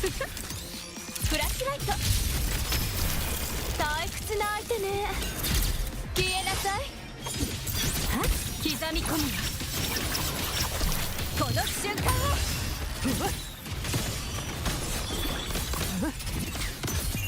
雪よ初雪のごとく儚し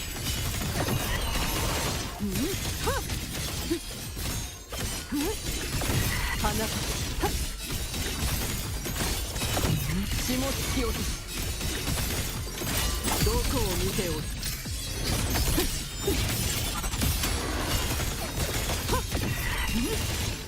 行くがよい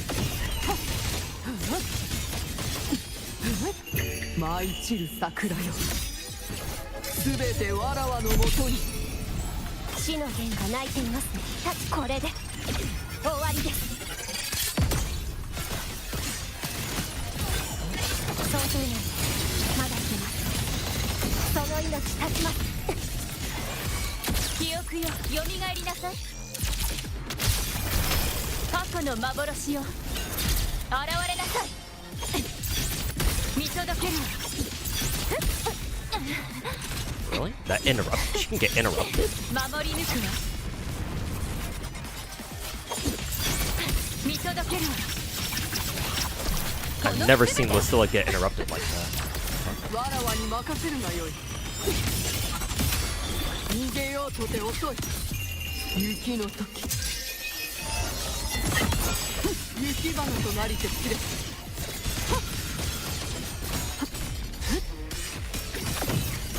安全傷は浅いあなた下月落とし生はちょうど死は休養のごと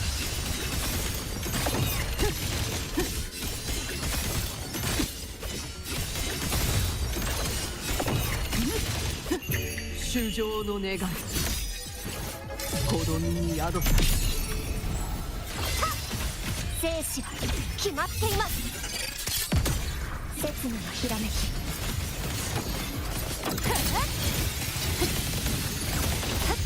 どんな意図でも記憶よよみがえりなさい悪い子ね乱れた記憶よ形となってスナップショット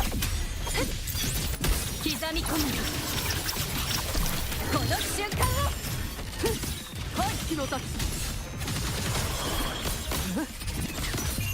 雪よ初雪のごとく儚し雪なりOkay. It just took me a couple tries.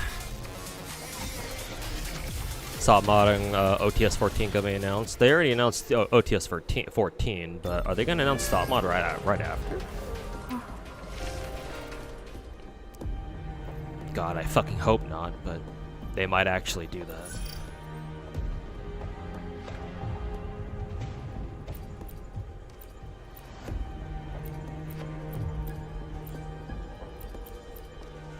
Generate light prisms to attack resonator units. Summons laser beams from the sky.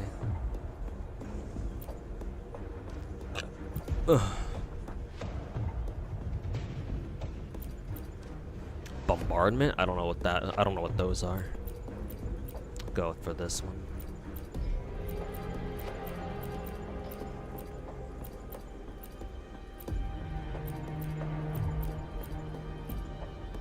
Let's see.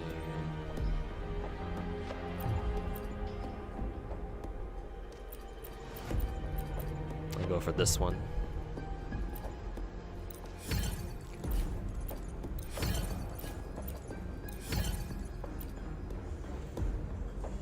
Oh god. I can use the same team here again. Okay.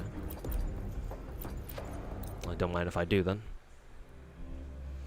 Think that there's gonna be a stream. Oh cool. Hopefully we get some more gem codes out of those, because God knows I need those.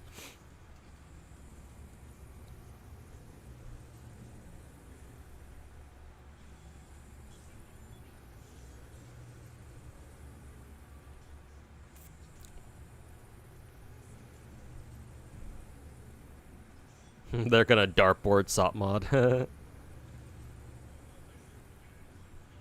Speaking of, you've always been curious. You started Gacha Honkai Gakuen, though you quickly went to FGO when it came out NA. Does that technically make you a Hoyo? No. Whenever I use the term Hoyotard, I specifically mean anybody who started with Genshin. Any retard who started with Genshin or some other big Genshin game. So take your pick between. It's mainly between either Genshin or Star Rail. If you're a Zenless player, I think you're not automatically a Hoyotard, because the real Hoyotards fucking hate Zenless because they see Zenless as the Gooner game, the Gooner game that hates men. You know those fucking activists. So I actually don't count Zenless, but if you started playing gacha games with Genshin or Star Rail, and hell, those games are still the only gacha games you play, and you talk like you know shit about gacha games, and you constantly talk shit about other gacha games that you don't play that aren't Genshin or Star Rail, then yeah, you're a fucking Hoyotard. But if you start with Honkai Gakuen, then no, you're not a Hoyotard at all. Well, unless you want to act like that, but I assume you don't, so. Same with the Star Rail, but yeah, that's why I included them too. Genshin and Star Rail.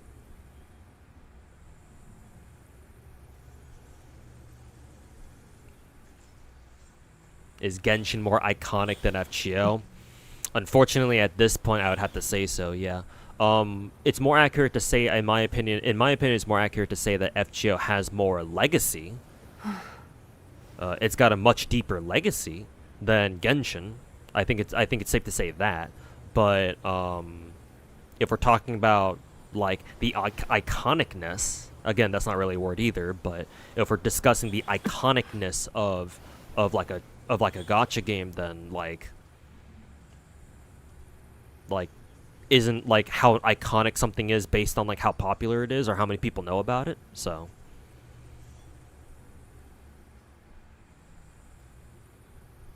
And like FGO is super well known outside of the West, like over in Asia, yeah, like people hell know FGO for sure. But like how many people know about FGO here in the West? Not a lot of people do. Especially not the all the Hoyotards or people or like the new gen gacha players, the new age gacha players. What you mean is Hoyo was always a studio that delivered next step of gacha gaming. Honkai Impact defined its own era. PGR, Aether Gazer, all those arena fires were born from it, and Genshin did the same. I mean, hey, don't count out Hoyo to like come up with something new then, you know?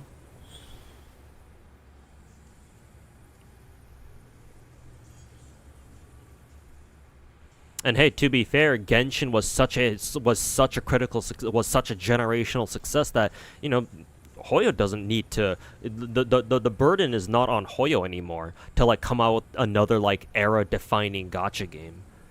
Though to be fair, I don't know if I would agree that Honkai Impact was era-defining, so to say. But I don't play Honkai Impact, so I can't say that for sure. So if that's what you want to say, then you know I can't really say anything against it.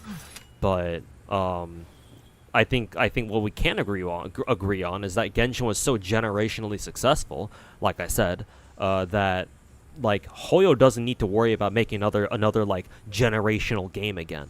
At least not until somebody else comes along and does the same thing. And so far, it's clear that nobody really wants to do that.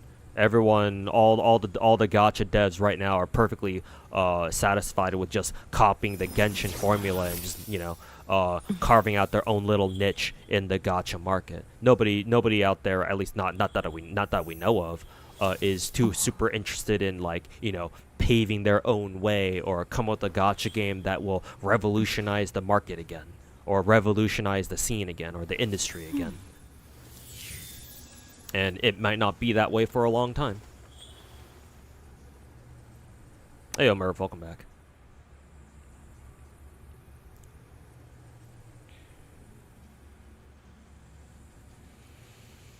You expect the next step from Hoyo after Genshin, not stagnation across all genres? I mean, like I just explained, you're not...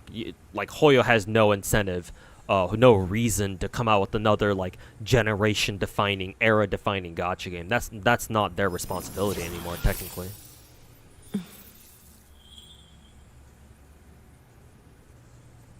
Like, I guess you could still expect them to. Like, I guess there's nothing wrong with that.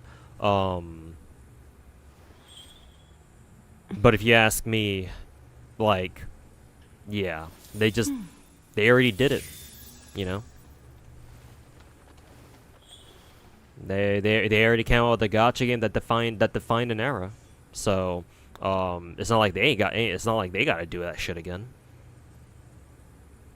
They still could, you know. To be fair, they still absolutely could. But, like, you know, given the direction of the gacha games that they're making these days, they struck absolute diamonds with Genshin. They struck gold again with Honkai Star Rail, and then Zenless is still doing reasonably well too. It's like, you know, maybe they still hit silver with Zenless, you know, so to say.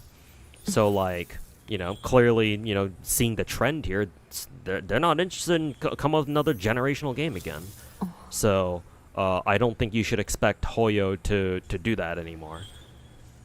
Unless, of course, you know, they throw us another, you know, they just throw us a weird one out of left field. But clearly they're not doing that either, because we already know what their fourth big game is going to be, which is Honkai Next Anima. So, I don't know.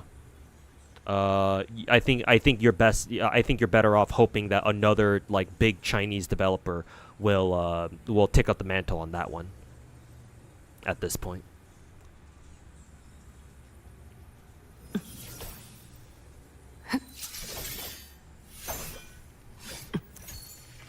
You may, in terms of 3D rendering for mobile games, Honkai Impact was definitely defined. Oh, okay. From that, I didn't take that angle into account, to be fair. So yeah, maybe you're right about that, actually.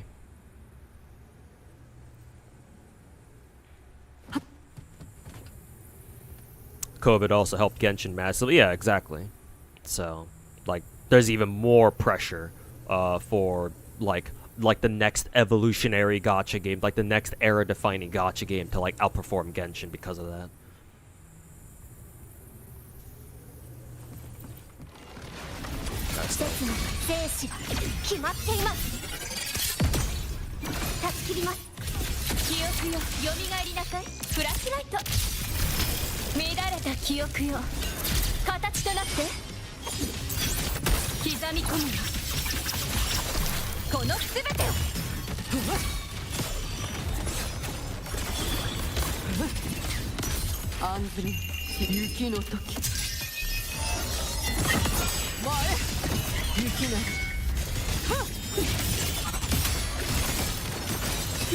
I really wonder how this fight's gonna go. I don't know if I've ever fought these, yeah, I don't think I've ever fought the twins before, so I don't know their attacks, like, literally at all.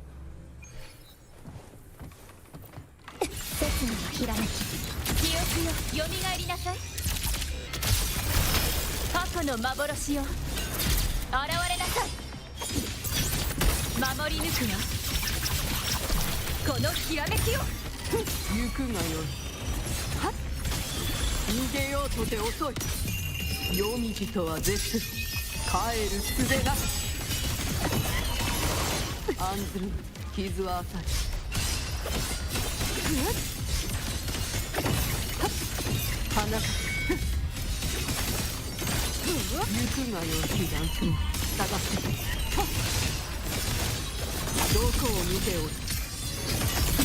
修羅の道。心は雪のごとく。行きます。これで終わりです。二節のひらめき、これでどうですか。想定内、まだいけます。悪い子ね、退屈な相手ね。消えなさい。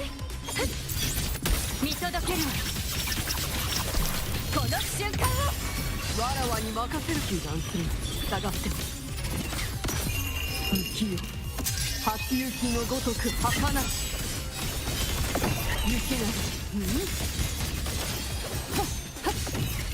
まだ覚悟ならどうに。 Learned that Ether Gazer is shutting down. Fuck happened. Thought I was doing fine. Yeah, same here. I thought I was doing okay on the Chinese server. Guess not.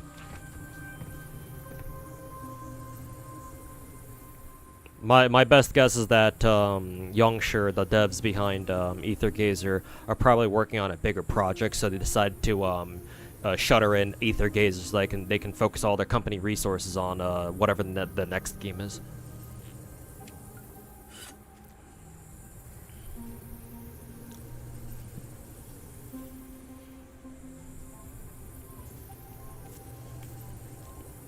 Next era gacha game is gonna be COD Guns Gacha. You know, Blazing, that actually got me thinking. Like, legit, the next evolution of gacha games could very well be PvP. Because all the big gacha games out there right now, they don't feature PvP at all. The problem is you have to somehow convince the average casual gacha player that they're not going to get their asses reamed in PvP by Omega whales just fucking spending $1,000 on everything.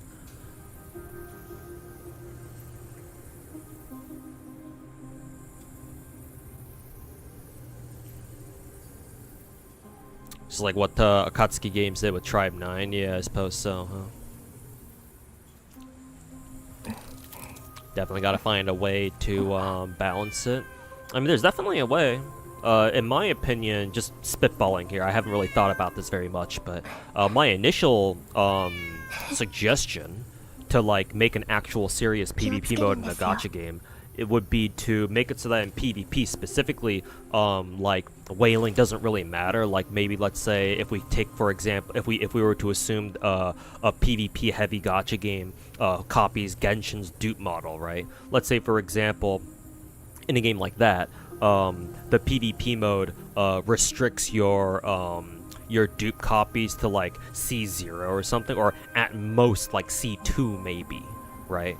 But nothing higher than that. But then also you put in like a competitive PvE mode where oh yeah, you can use your dupes, right? Your C6 characters, if whales go for C6 characters, they can use their C6s and it will absolutely give them an advantage in like PvE content. But for PvP, you know, your characters are restricted to like at most, like, I don't know, C2 or something. Maybe they could do something like that. I don't know how well that would be, how well that would still be balanced even then. But it's just something that I've come up with real quick. It doesn't have to be that exactly, obviously, but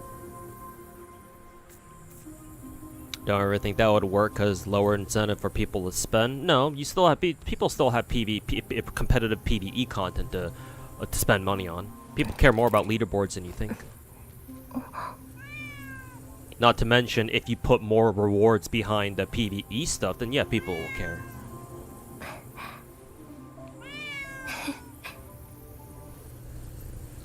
I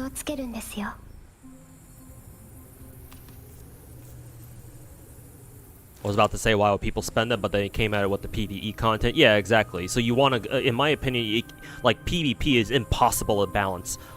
If you want it, in my opinion, I'm not saying it's impossible, but like PvP in a gacha game is gonna be like next to impossible to balance so that it's fair for everyone involved. Like how do you come up with a PvP system in a gacha game? And where gacha games are all about spending more money for more dupes, right? And those dupes typically make those characters stronger. Like, how do you do that? So, in my opinion, you just say, nah, fuck that shit. Don't even try to like be super balancy around that. Like don't like PvP can't just be it. You got to come at it with you got to provide a variety of game modes where whales still feel like it's worth their time pulling for more characters, because it's not just PvP where they can where they're restricted, right? Maybe PvP is the only place where they're restricted in, and you provide other endgame modes where they can use their their Omega 6C6 whaled ass characters, Again, just to make it a little bit more fair for the whales to their advantage. Again, just let them use like C2 characters at most, C1, C2, but nothing more than that. So that way there's still an advantage, but nothing so crazy to the point where like whales just insta delete like any free to play player, Like there ain't no curb stopping, right? Make it at least give free to play players at least a chance to fight back. Preferably a good chance, but And then you can have competitive PvEs, PvE game modes like Blue Archive raids, for example, right, where there are leaderboards or people can compete for higher scores. You can have also like a competitive co-op mode where you random matchmake, or you go with a team of preset like a team of friends or something like that, and then there you can use, because it's co-op, right? You don't have to play against other players. You can use your whale ass characters there too. Yeah, so it can't just be PvP. Like there should be a big emphasis on PvP, but then like make it so that it's not the only thing that people can do. Like to me, having a good trifecta is like the way to go, where it's like you got your PvP as your core game mode, right? But then you also have a pretty in-depth PvE, competitive PvE, and a competitive co-op mode too to complement that. So together they offer a good package, a good combination, a good mixture of like, oh, whales can still whale, but then free-to-plays don't feel like they're getting left out either. That's my take. Again, I'm sure it's not a perfect take. I'm sure if we really sit down and think about it, we can probably think of something better, but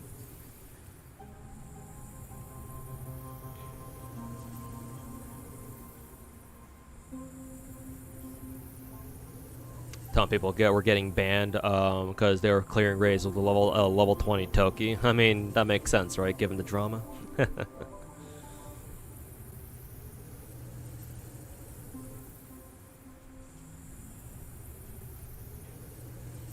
Should maybe make like 2 PvP modes. I guess so. Yeah. Like I guess you can make the no restriction PvP mode like not give any gems, because that would obviously, well, maybe it still can give gems. Just you don't have to win any battles. Actually, just participate in a couple of matches, and there you go.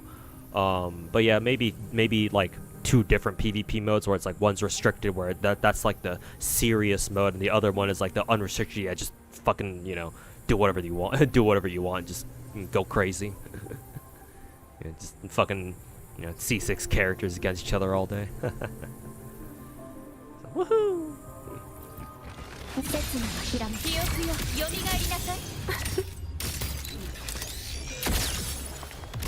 Bad rotation.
守り抜くよ。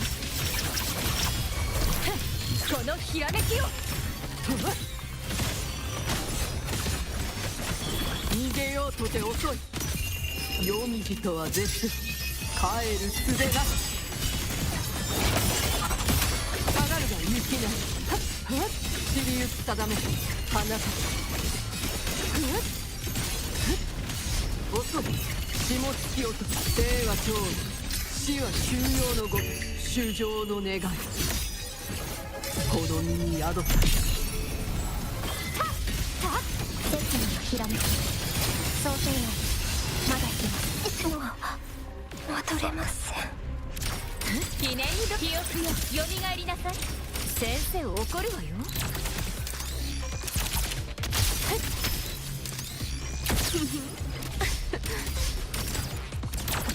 少しみっともないわね。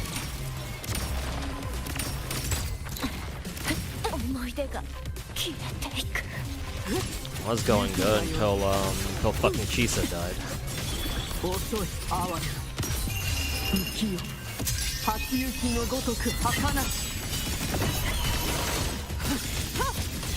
まだ倒れるわけには。覚悟なら。I fucking hate how enemies can just juggle your ass in this game. Especially if they hit you from really high up, so you take literally a million years to fall back down to the ground. One of the dumbest things about this game. So enemies can just hit you an infinite number of times and they all do damage. One of the most fucking annoying things about this fuck-ass game.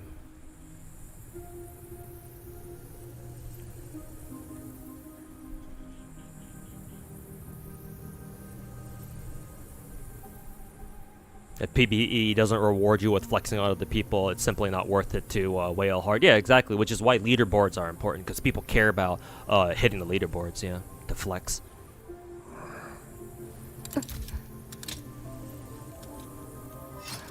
Curious if you got any gacha game to replace Ether Gazer, because I mained it. Ether Gazer is pretty unique, man. Because, like, the only other gacha game that plays like Ether Gazer, where you have all your characters on your team out at the same time fighting, is literally Enfield, and that's it. Like, if you're looking for that particular dynamic, then, like, there's no other gacha game out there like it, other than Enfield, of course. But if you're just looking for, like, another, like, arena gacha fighter, then probably, what, PGR?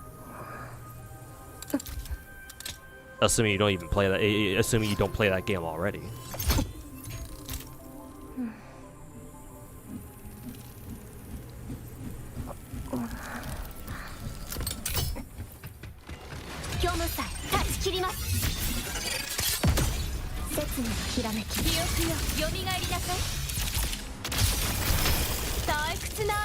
You already play? Okay, then yeah, I really don't know. Really? I've never seen that happen. What the fuck? Why is it that Lucilla gets hit here? I've never seen Lucilla get hit when she's doing her whole like fucking fancy ass charge attack or heavy attack there. That's so fucking weird.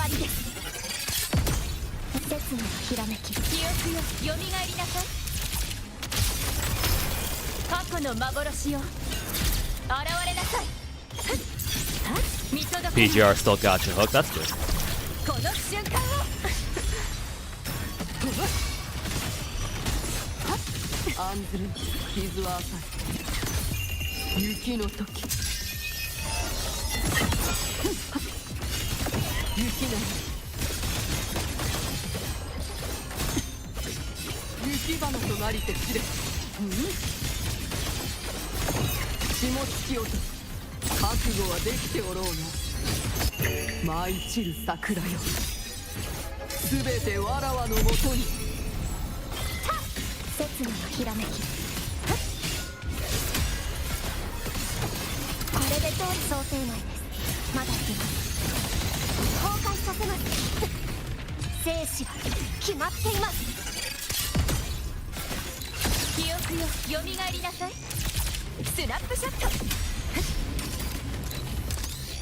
乱れた記憶よ形となって Wonder if twin turbo is that? I don't think so. Not yet. I don't think. I think our next our next big Uma is what that people are looking forward to. Is Aston Martin. I think. 雪よ初雪のごとく Pretty sure it's Aston. 雪なる花咲下月をどこを見ておる皇居主情の願いこの身に宿さ行きます刹那のひらめき一瞬で解き明かしましょうとにかくここが終着って Figured that would happen. ですね記憶よ蘇りなさい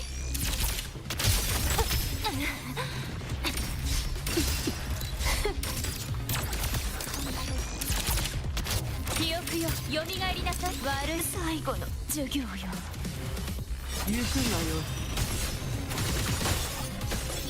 よ遅い哀れ夜道とは絶す帰る術なし共に奈落へ参ろう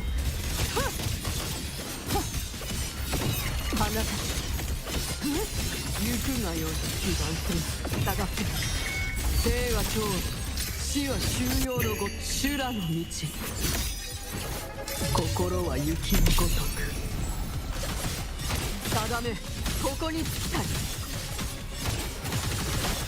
逃げようとて遅い雪よ初雪のごとく儚し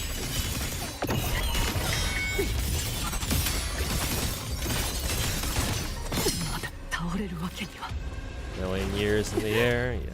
覚悟ならとうに Super fucking stupid.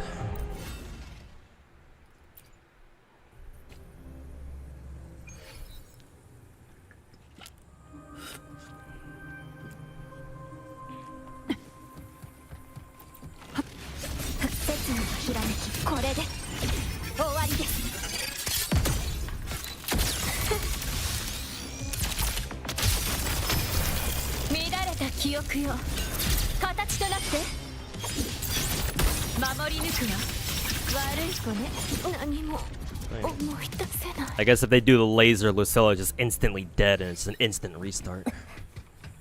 刹那のひらめき生死は決まっています記憶よ蘇りなさいはい退屈な相手ね消えなさい刻み込むよ悪い子ね思い出が Dead again. Cool. RNG can instantly ruin the run even before it starts. 虚無さえ断ち切ります刹那のひらめき Did that even hit? I don't even think that fucking hit.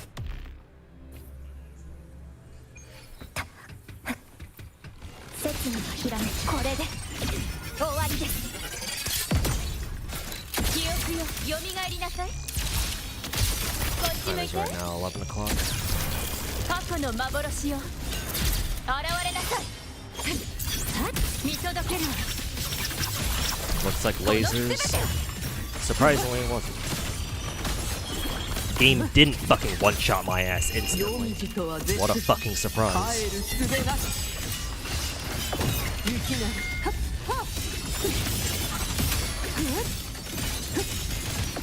花咲く案ずる傷は浅い無駄なこと下月を覚悟はできておろうな修羅の道心は雪のごとく刹那の開く想定内ですまだいけます弦はまだ切れていません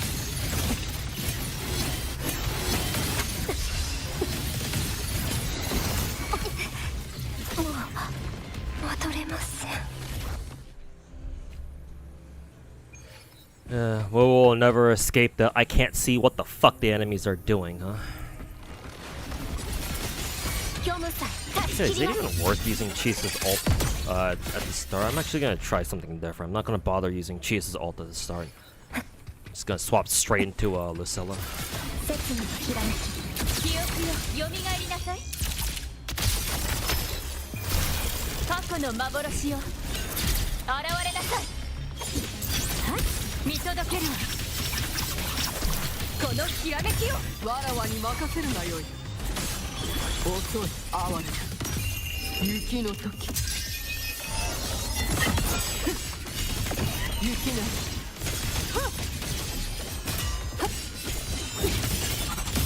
下がるが花案ずる傷は浅い霜月を生は長死は収容のご舞い散る桜よすべてわらわのもとに行きますこれで終わりです刹那のひらめき切り刻これでどうですか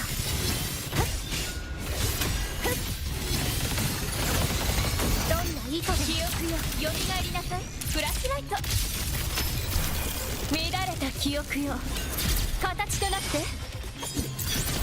刻み込むよこの瞬間を定めここに逃げようとて遅い浮世初雪のごとく儚し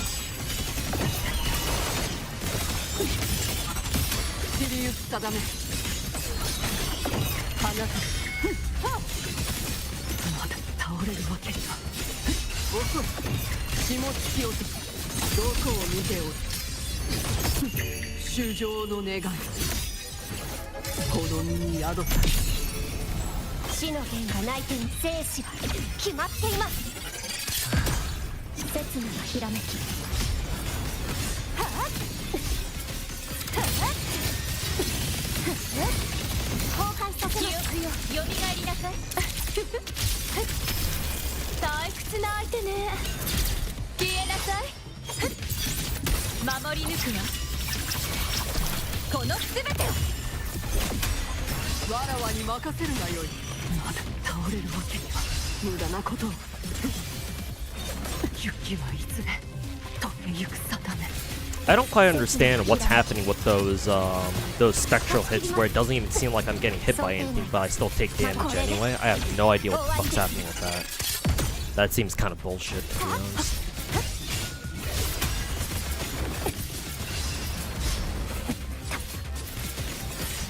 刹那のひらめき弦はまだ切れていません One shot, yeah, one shot. Not even gonna bother trying, because Lucilla can't do shit on her own. 刹那のひらめき記憶よ蘇りなさい Seemed like a good run, too. This game's 乱れ bullshit, た so. 記憶よ形となって見届けるわこの瞬間を定めここに尽きたり遅い哀れだ浮世初雪のごとく儚し案ずる傷は浅い油断する下がっても花がまだこれが最後になろうとは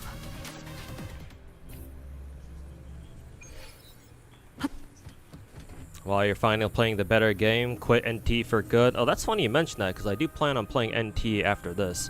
But true to your name, you are a complete fucking retard. Go back to St. Tonda's channel where you fucking belong, you piece of shit. 刹那のひらめき虚無さえ断ち切ります I hope your mom drops you on your head a couple more times so that way you can become even more retarded. 消えなさい刻み込むよ守り抜くわ悪い子ね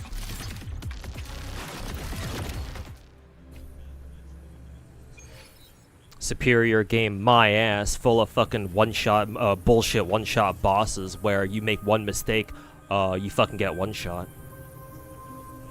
And I can't see what the fuck the enemies are doing unless I play the game, until I play this fucking boss fight for 6 hours straight.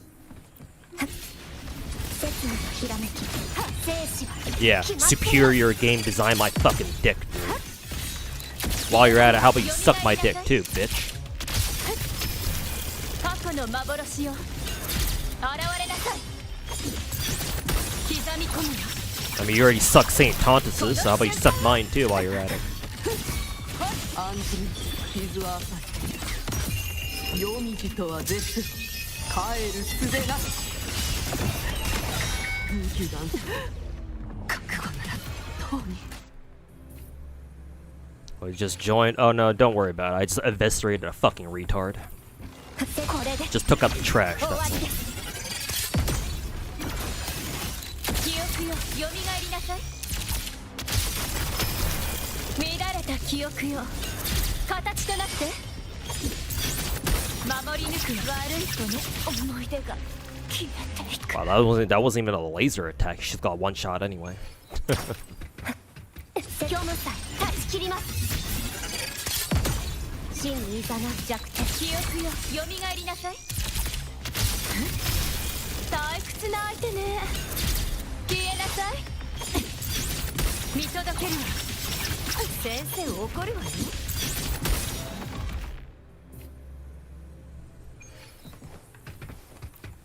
生死は決まっています。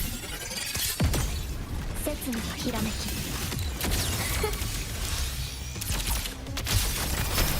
過去の幻よ、現れなさい。刻み込むよ、このひらめきよ。行くがよい。雪の時。雪が案ずる傷は浅い。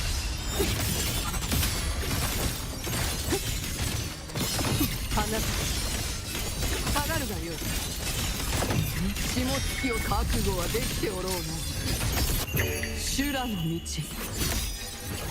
心は雪のごとく。行きます。刹那のひらめき。これでどうですか。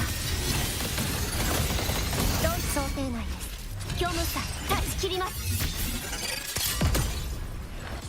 記憶よ、蘇りなさい。動いちゃダメよ。悪い人ね、退屈な相手ね。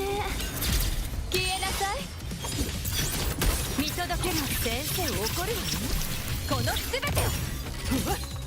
案ずる傷は浅い。逃げようとて遅い。雪よ、初雪のごとく儚し。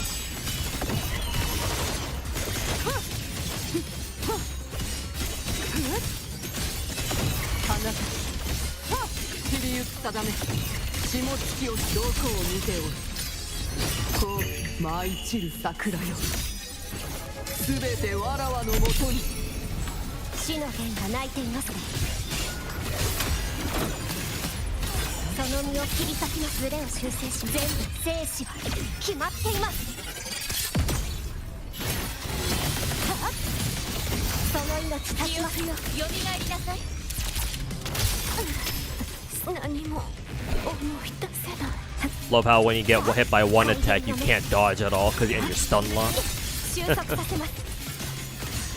行くがよい。刹那のひらめき。これでどうですか。崩壊させます。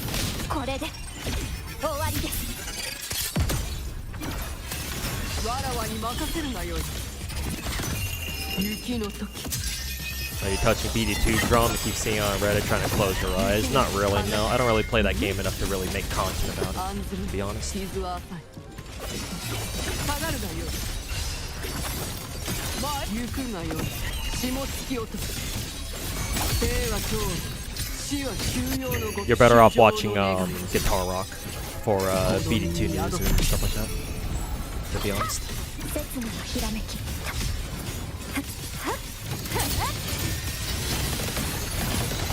その命断ちます。定め、ここに遅い。哀れな。夜道とは絶す。帰る術なし。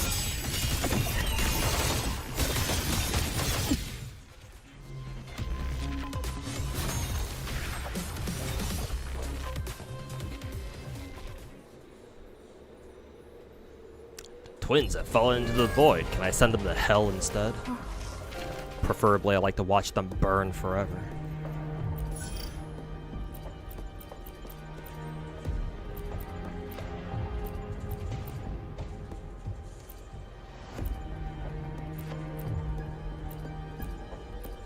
Actually, I'll take the max HP decrease instead of the defense boost or defense reduction. With the defense reduction, they'll probably just fucking one-shot you. Probably. Nameless. This is the fucking astronaut fucker, isn't it? God, Akuro loves to suck this astronaut boss's fucking dick, dude. Holy fucking shit. Who the fuck is constantly putting the astronaut boss in these fucking endgame modes, bro? Fucking fire that fucker.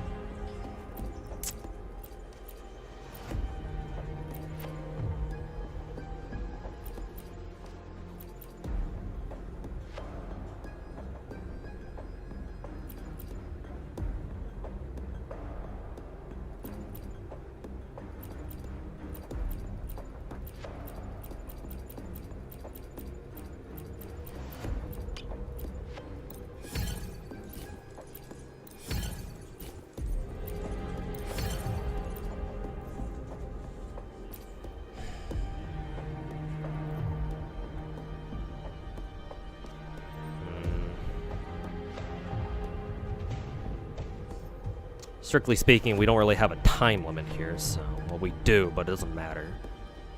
So...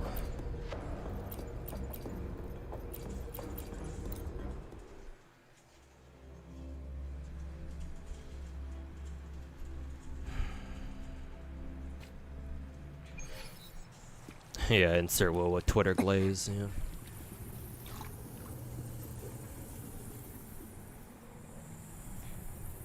You can cheese it. I don't feel like doing that. What do you? How do you like fly to the top of the map with who? What with like Luke?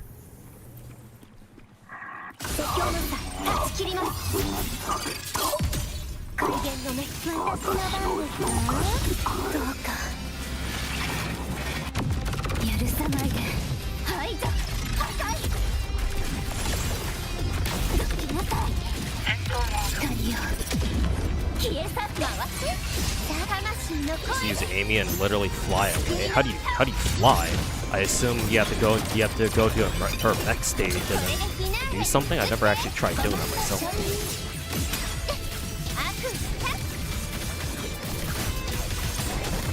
おいで帽子をあっちに道しるべよリミッターオフ今こそ救済の時想定内ですまだいけます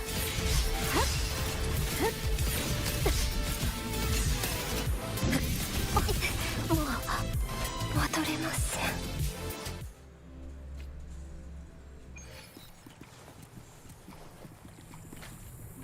Oh wow, I got banned you from my YouTube chat, now you're in my Twitch chat too.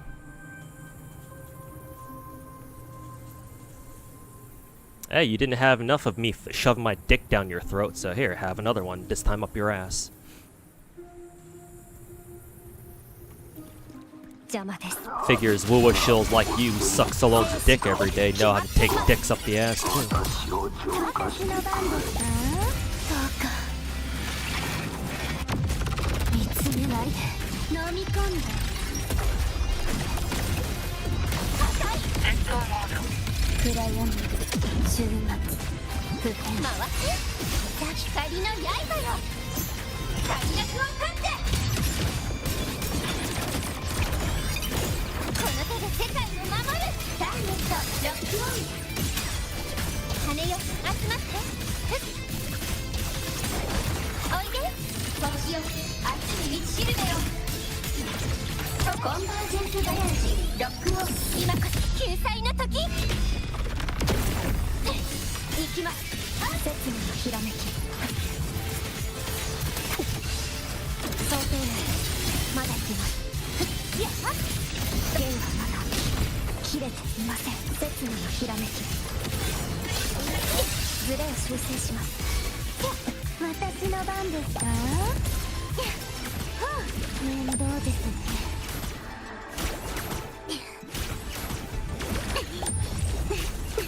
Do we have an ER debuff here? Because why is Denya taking so long to charge her ult here? 淡悩まないで。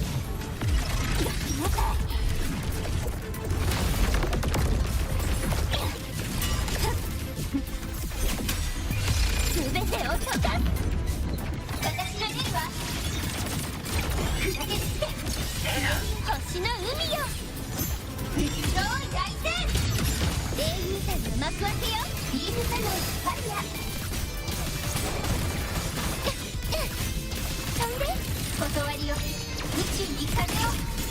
さあブライトウィング全開。 Chance you get follow code. I'm pretty sure if you type into Twitch chat like exclamation mark follow code or something like that, it should tell you.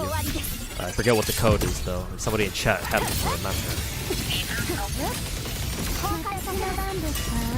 どうか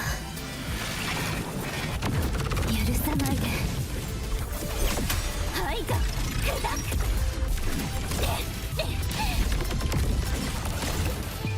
光よ消え去って回って。さあ光の刃よ。 Hey Mahalo, welcome back. 星とワンこの手で世界を守る。ターゲットロックオン。ちょっと失敗しちゃった。いたこれでまた多かった。 Maybe I will do the cheese strata, just flying up into the air for 5 minutes.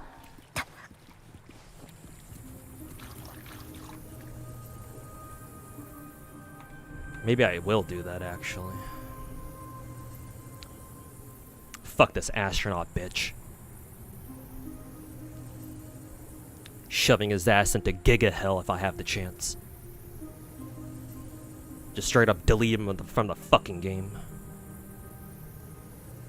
Sick and tired of this bitch.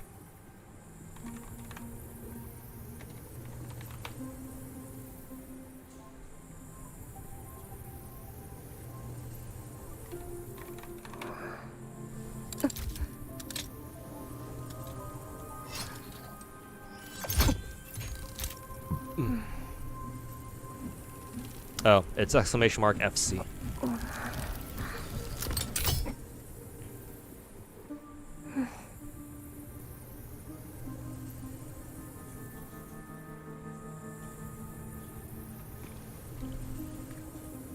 Yeah, this is Virtual Crisis Mahalo. This is difficulty 30, because I want to try to get the name tag. I think I can do it, but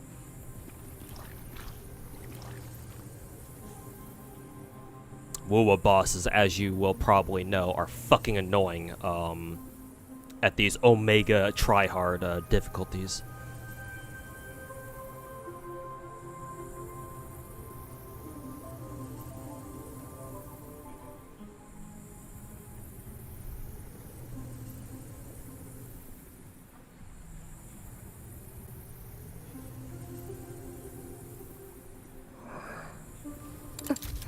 Astro, one of the worst enemies, worst bosses in the game. Yeah, you know it, dude. I think technically the twins' last fight are technically more unfair, but I just hate this astronaut boss even more just because of how many fucking times we have to deal with him. Actual fucking dog shit, dude.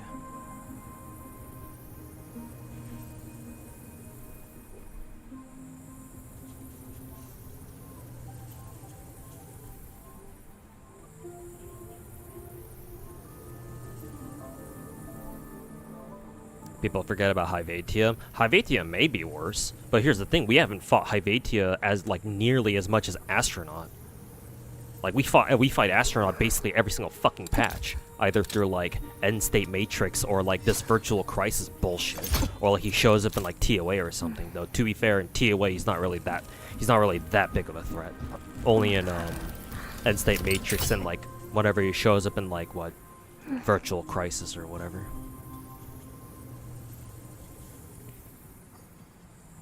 But like I don't remember having to fight Hyvatia that much. Like I think we've had to fight Astronaut way more than Hyvatia at the very least. So at least even if Hyvatia is a worse enemy to fight, at least we don't have to fight her ass as much or as often. He's made for Luke. Yeah, normally I would bring Luke, but the timer I don't think is a problem here. So I can afford to run on another team. Do it on 15 difficulty first and then unlock 40 and cheese 40? Okay. I don't know how that's supposed to work, but sure.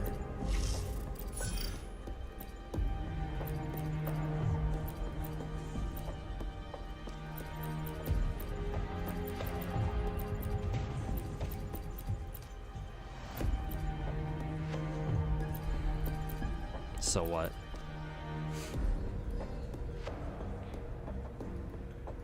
Sure, shield, resonator's attack decrease, no, not dealing with that shit. Stamina reduced, no, fuck that. Sure, whatever. Defense increased by 20%. Technically, I think I can take that because Chisa should give us defense pierce or whatever. No, we want them to take more damage in the attack, sure. Sure, healing, whatever. Fuck ER. Attribute rise increased by 50%, no. Sure, yeah. This one.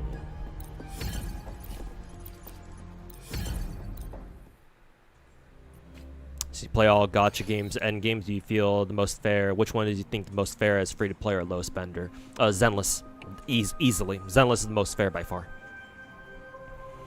Let me quickly go over the reason why that is.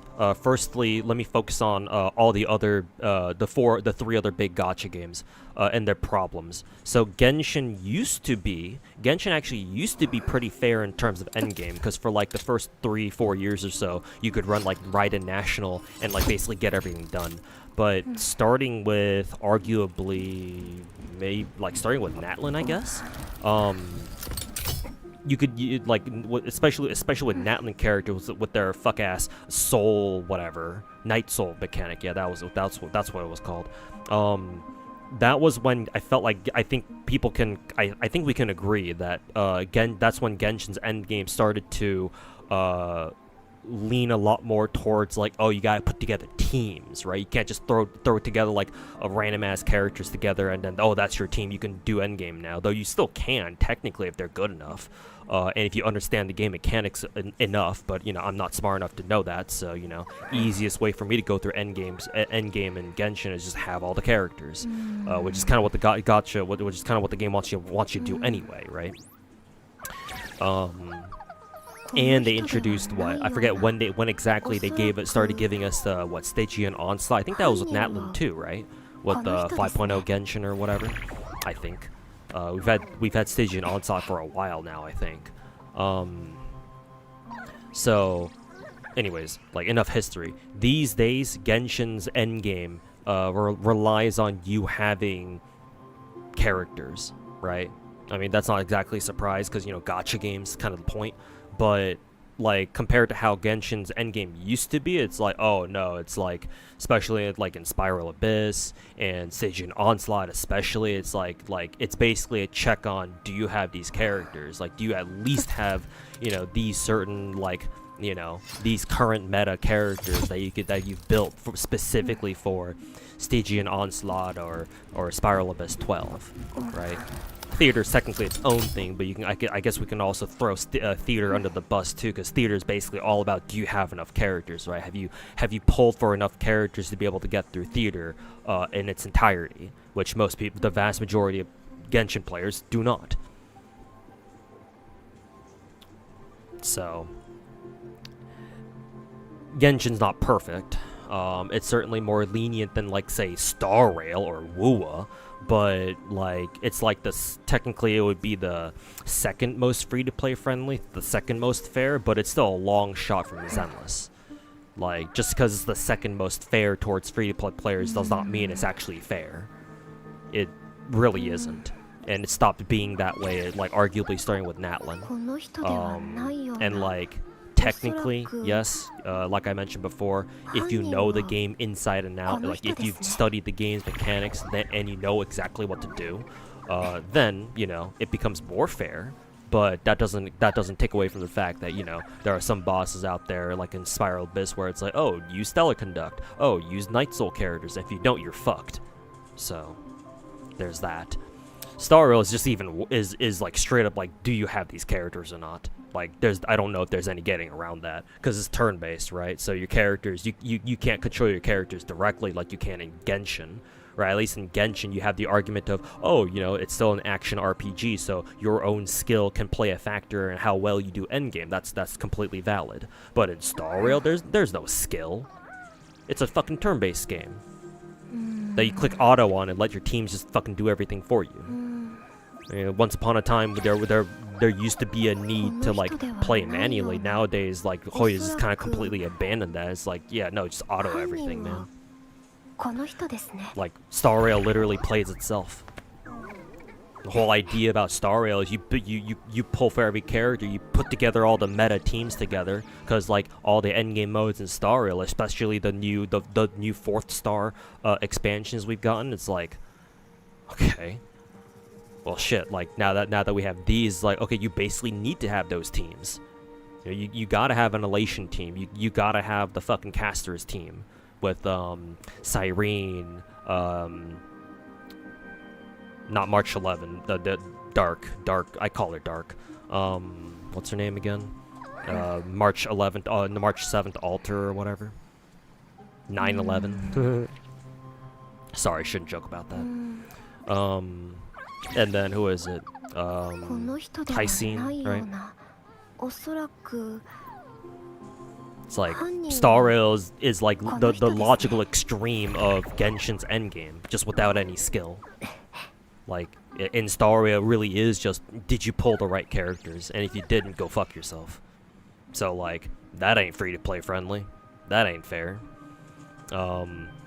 WoW players love to fucking, you know, jerk themselves off over how fair this game is. Oh, you can get 2 free copies. Whatever that bitch in my chat said earlier. You can get 2 free copies of characters. That's so free-to-play friendly. And then they conveniently ignore the fact that you're basically sacrificing like 3 banners worth of characters that all are fucking important these days, especially past 2.0, especially 3.0 rather.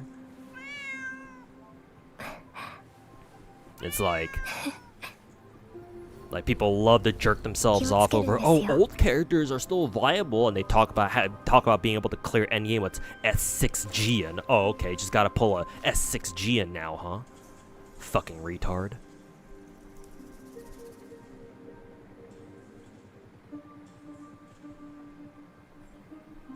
Oh yeah, and also, like, this is a problem unique to WoA. Some of the bosses are, like, determine what teams you want to bring in. Like this astronaut boss, for example, this bitch flies around all over the place. Okay, so how exactly do you fight his ass? Oh, what's that? There are a couple characters in the game who can fly, like Amy, or Luke, or Mornier. Oh shit, what if you don't have those characters? Well, sorry, little Timmy, guess you can go fuck yourself.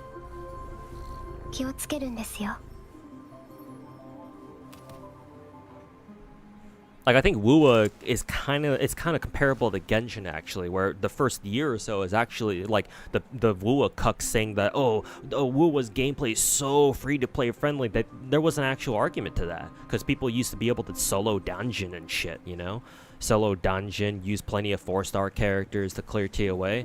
Nah, but these days, fuck no. Ever since we got that TOA expansion where there's now 4 floors in the middle tower instead of just 2, fuck no. Like, go search online, go search on YouTube to see if anybody's been able to clear TOA with any 4-star characters. Fuck that. Like, maybe Sanhua, maybe, as an exception. Other than her, though, maybe Sanhua or Mortefi. But even then, nobody's gonna use Mortefi anymore because we have Rebecca now. You know? Like, what, Sanhwa's the only 4-star character that people might use in TOA these days? And even then, it's like, I don't really see 4-star characters at all anymore these days in TOA clears.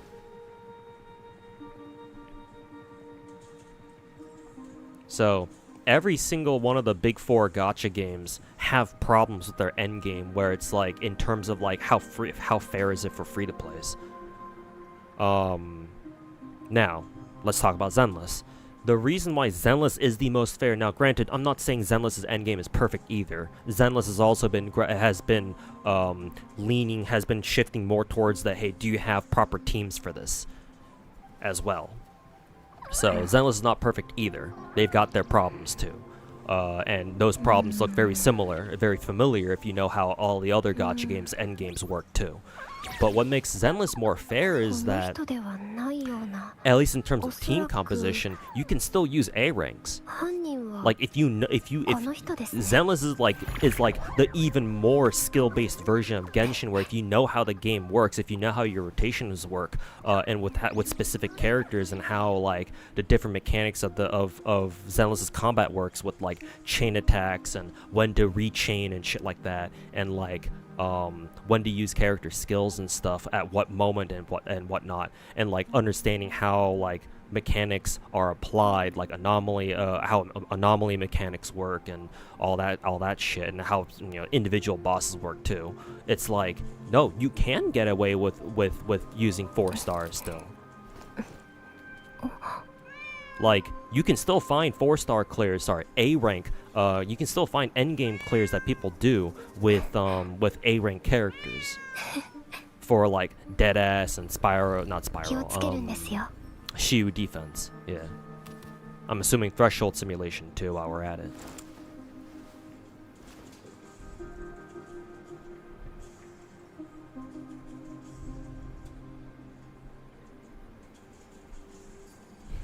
Oh, and not to mention Zenless, because I saw Garf in Twitch chat mention buffs. Zenless is the game that buffs their characters most often, I guess, aside from Genshin. But hey, Genshin's been out for 6 years, so yeah, buffs for older characters are kind of mandated at this point, right? But Zenless has barely been out for 2, and they're already starting to buff their older characters.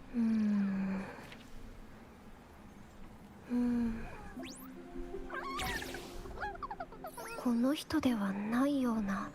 おそらく犯人はこの人ですね。And last thing I'll say is shill for Zenless's endgame. Zenless's bosses are not nearly as much of a fucking mauled fest as Wuwa is, right? With Wuwa, like, half the struggle is like the boss is just fucking pulling out some shit, and like you can't do anything about it. Like, you're like, there's so much shit going on screen, you can't see what you're doing and you can't see what the boss is about to do, and so it's like, oh, you just get hit by an attack that you just didn't see coming, right? So it's like, oh, you have to spend hours on this boss memorizing every single little fucking attack that they do. Which, like, if it's a Dark Souls game, then sure, why not, right? But this is a gacha game. And in a gacha game, not only do you have that to deal with, but also you have to deal with, oh, do you have the right fucking characters? Are they fucking built? Did you get the right RNG for all your fucking echoes? It's like, there's so many fucking problems that compound with each other to make the Wuwa endgame experience just not that good, man. It really isn't. Like, it's still fun, like, there's still a reason why I do it, but since the question here is, like, why is Zenless's endgame much better than everyone else's, like, well, sorry, Wuwa's endgame is just not as, I don't find Wuwa's endgame as fun or as engaging or rewarding even as Zenless's, man. Like, Zenless ain't got bosses where I'm fucking ripping my hair out, being like, okay, that's just bullshit. Because, like, in Zenless, for the most part, I mean, some bosses might have some bullshit attacks, but, like, other than those, like, most bosses in Zenless are just like, oh, okay, if I get hit, that's my fault. Alright, I'll do better next time, And most attacks in most attacks that bosses throw at you see coming, right? With either the yellow parries, the gold parries, or the red flashes. So even if you can't parry those or counter those, you can at least dodge them, right? They give you Zenless bosses, or just enemies in general give you both a visual indicator and an audio indicator to let you know, hey, an attack's coming, better dodge this or better parry this. So even if there's like a whole ton of shit going on screen, you still know what's headed your way, and you don't have to spend hours memorizing a fucking boss moveset.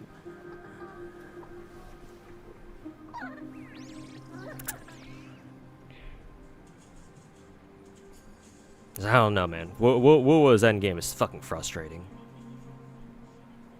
Whereas Zenless is a lot more manageable. Again, Zenless's endgame is not perfect either by any means, yeah. but it is the most free-to-play friendly, or the most just player-friendly in general, yeah.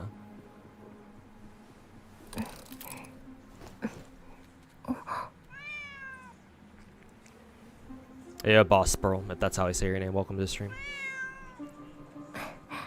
You're gonna try Limbus or Morimens. Morimens, I don't know. I would like to try out Limbus. It's on my list of gacha games I would like to pick up eventually, if I ever become a full-time content creator, but not right now.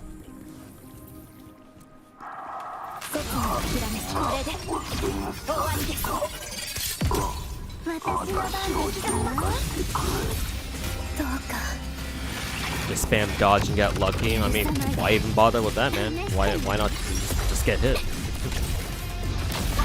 Isn't that like the damage optimal thing to do? Like, not even bother dodging, just fucking, you know, just fucking getting hit.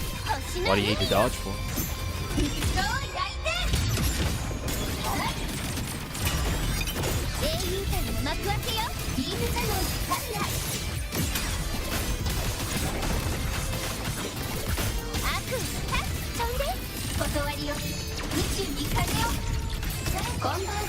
Even at difficulty 15, this bitch is still this tanky.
Snowbreak getting an update? No idea, man. No idea. Devs haven't been saying shit. At least not as far as I know. So, no idea, man.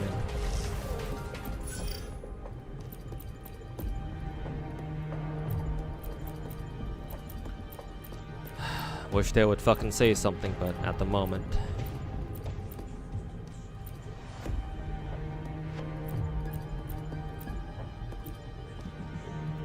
Okay, this is 40, right? Hey, okay, welcome back, man. So somebody on Twitch side asking about Arknights, Enfield, and NT. What do you think about those? Does CZN have endgame interested in those 3 games? And thanks so much for a detailed response. Yeah, I like giving out detailed responses. It's what makes me different from all the other. I'll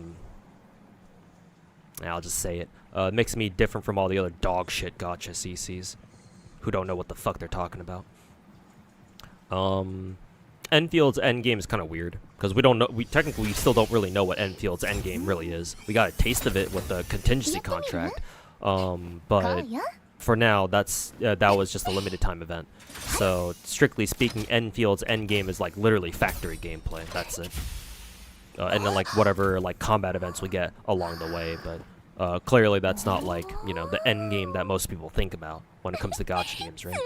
So for Enfield, we don't know yet. Maybe one day they'll give us like an actual permanent rotating endgame mode that works, you know, kind of like what we're used to from other gacha games. But for right now, we just don't know. NTE's endgame is BTR. It stands for Beyond the Rails. It's pretty much the exact same as, like, say, Spiral Abyss from Genshin, or TOA from this game from Wuwa or whatever. The same idea. Very similar concept. It works slightly differently, but most of it should be familiar. NT's endgame is actually pretty simple for the most part. As long as you build your characters properly, you should be able to, you know, get things done. The combat in NT is not that complicated. There might be some cool stuff you can do with, like, team cycles and stuff like that, but for right now, nothing in like the end game mode and the BTR mode in NT is not There's nothing too complicated, you know. It's, I guess, in a sense, you could think of it as like, say, like year 1, year 2 Genshin, with how Spiral Abyss was like back in like the first year or so of the game. Something akin to that. So yeah, NT does have an end game, but it's very simple for now. Maybe later on they'll revamp it, but for now it's fairly simple.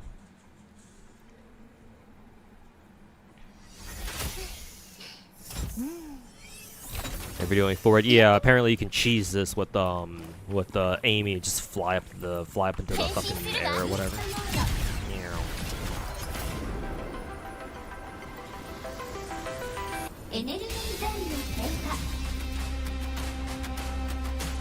So I'm assuming I just float around like this.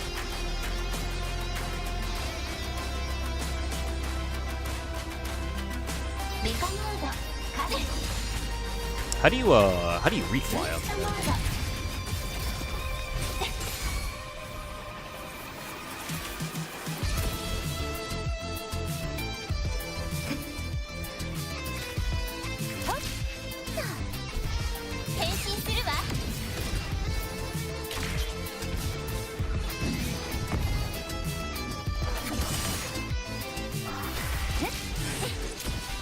Keep pressing T.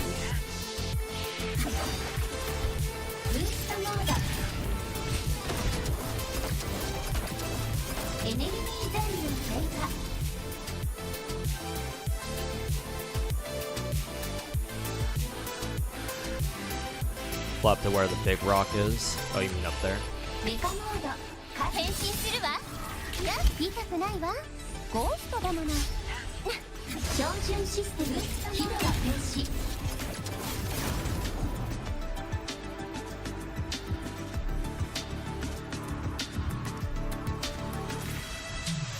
Actually, I don't know where the big rock is. I don't know if I can actually reach it or not.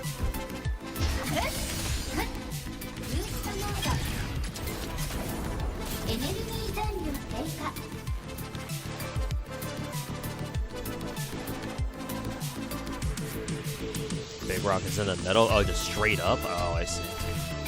Can he even go straight up?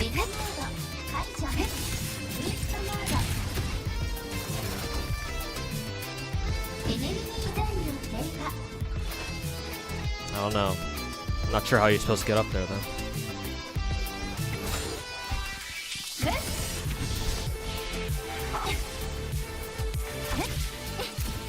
It also doesn't exactly help when I've got to deal with all these tethers in the way too.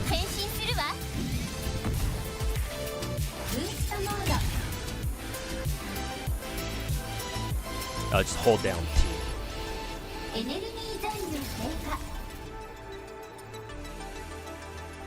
Okay, stand on these things? I don't know.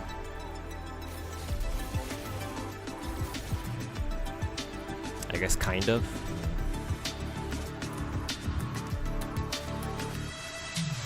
Fuck it, this strat? Yeah, I don't know.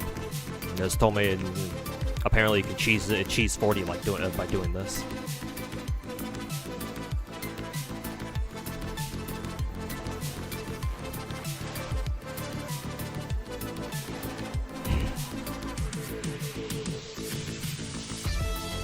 All the existing permanent game modes feel more like test beds for game mechanics that devs want to try out. Yeah.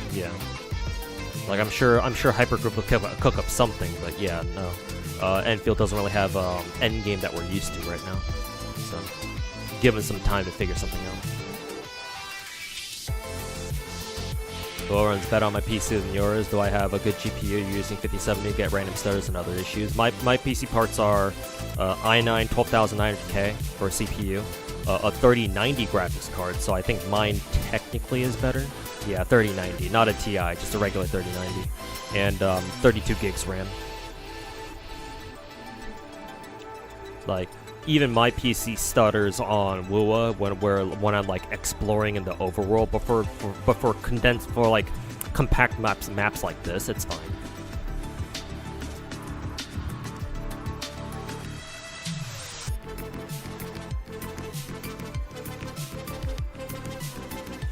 What chicken sandwich did you get from Family Mart?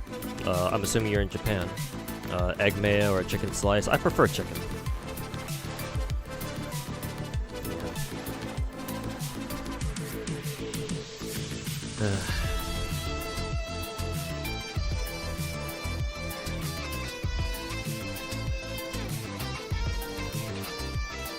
Everyone's got some sort of issue that they can complain about. Yeah. Fucking Wuwa, man. Oh, you're not in Japan? It just exists in your country? Oh, damn. That must be nice.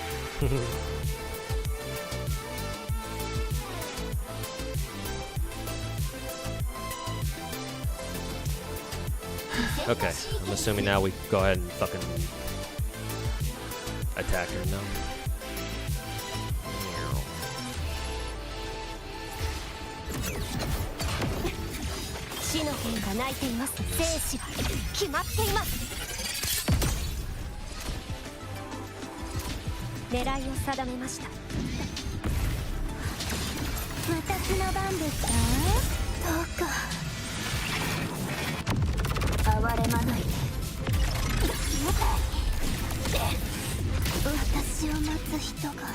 Oh, I see.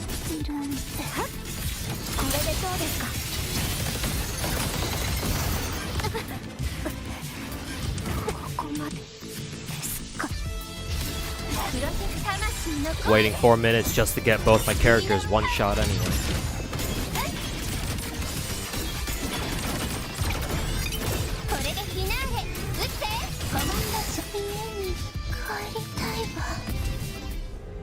Carefully, you can one shot now. It would have been nice to know about that sooner.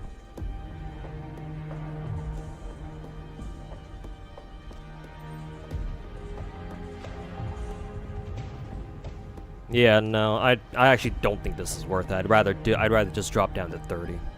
Because if everything he does is a one shot, then no. Because I know damn well I'm gonna get hit by something. So no, I'm not gonna bother with the 40 then. 40's not worth it to me.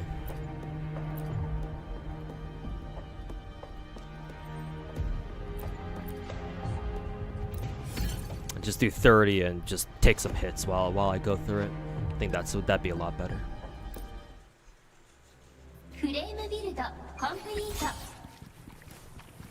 I mean, you already heard me bitch enough about how much I fucking hate all the one-shot moves that all these fuck-ass bosses in Wuwa have. So, like, why would I willingly engage with them, you know?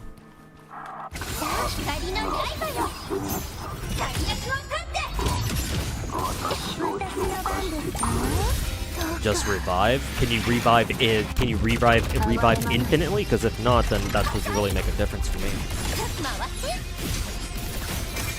Oh, also I need to restart this.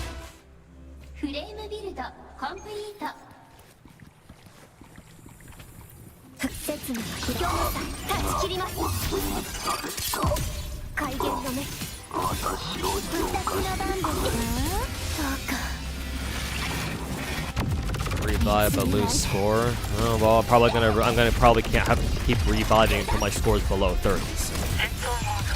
So. Still doesn't exactly sound worth it. Alright, we'll just do this.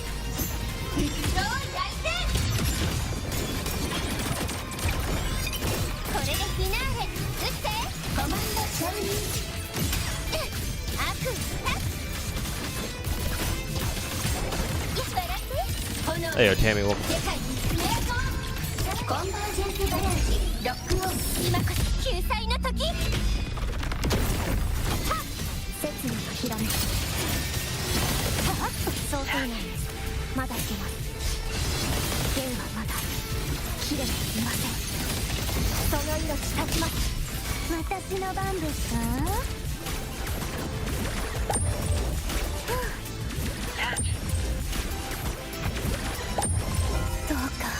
I will say, not having the ER debuff. If I have to restart this, I'm definitely gonna take off the ER debuff.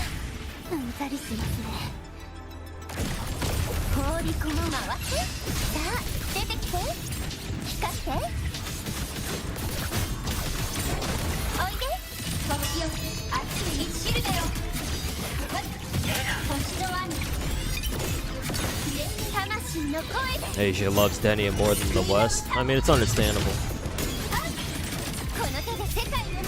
Western gacha players only jerk themselves off over meta. 今こそ救済の時 Or at least the really loud 行 ones き do. ますこれで終わりです These OG Arcanines do limited skins, yes. Matter of fact, most of the skins are limited, I'm pretty sure. 崩壊させます逃げられるとで全てを溶かすやりましたねそうか見つめないで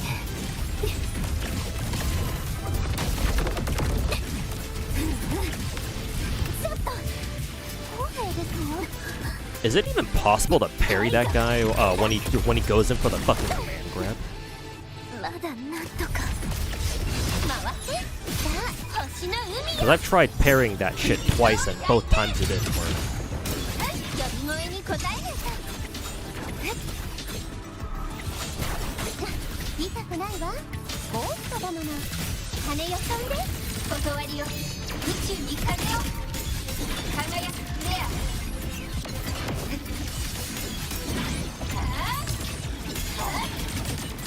切り出してあげる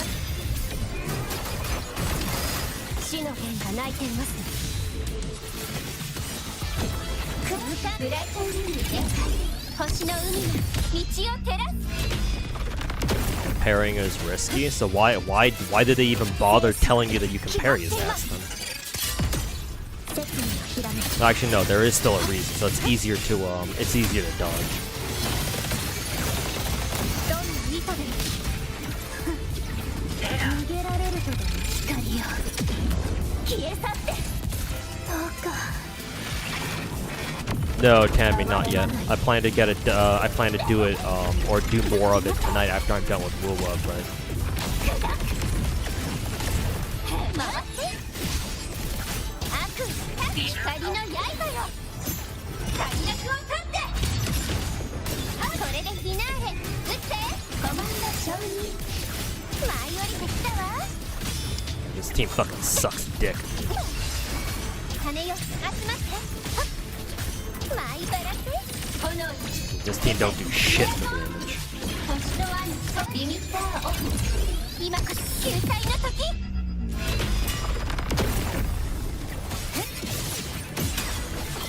Yeah, no, it's not even worth doing.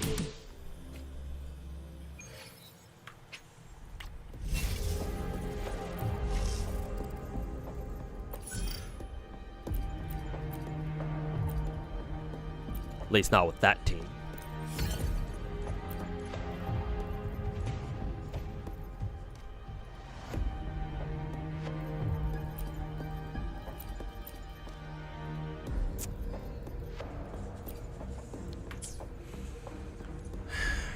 Yeah, no surprise. Astronaut boss is the fucking worst boss in Virtual Crisis. No fucking surprise.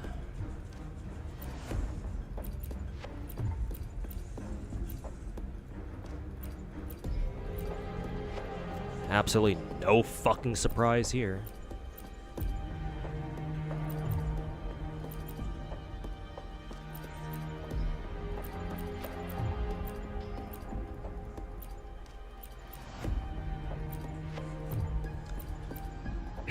Lame fucking dog shit.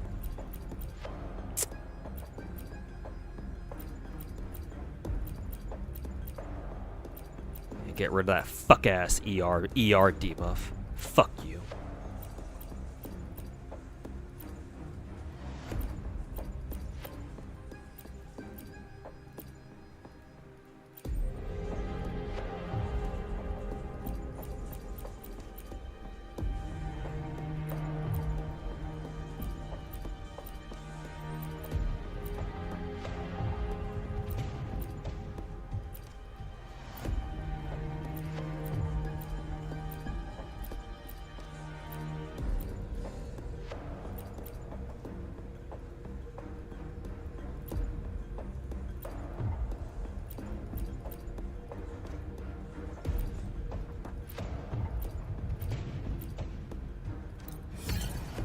I'll just settle for a 20. I can do 30 for the fourth boss or whatever the fuck.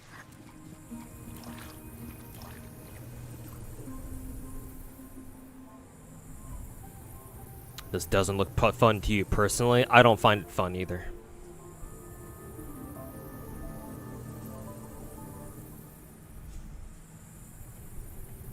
Like I don't mind like dealing with bullshit bosses, but like there's like so many other things that are going on at the same time that just make the entire experience, that just drags down the entire experience.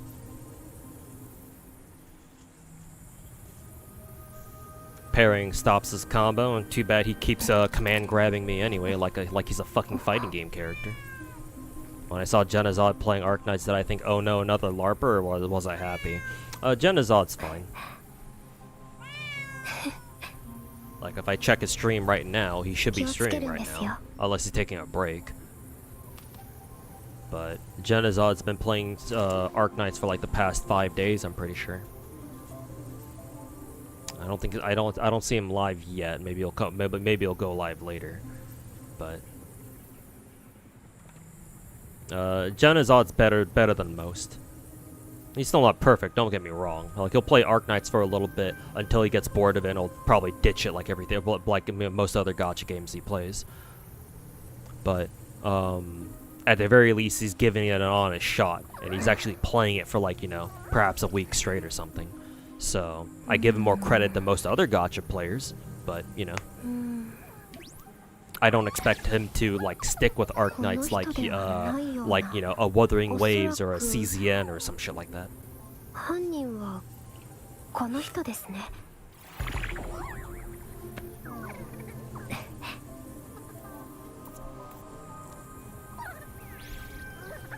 What the hell is happening? Don't worry about it. Bullshit is happening, that's what. Jenna's been loving it. I mean that's cool, but gacha creators say one thing and do another thing the next fucking day.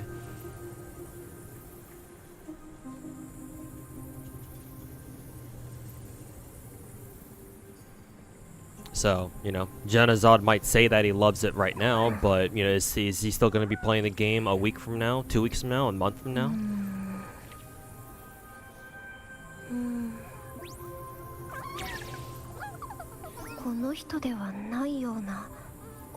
Oh no, Kunet. No. No. Toboro is the LARPer here.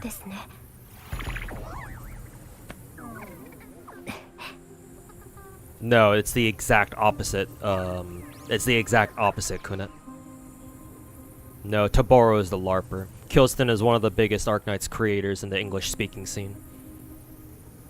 Like, he almost has damn near 1 million subs on YouTube. Kilston was the OG English-speaking Arknights creator guy. He's been around since the beginning. Like his name is unanimous with is ubiquitous with or unanimous. No, I think the word I'm looking for here is synonymous.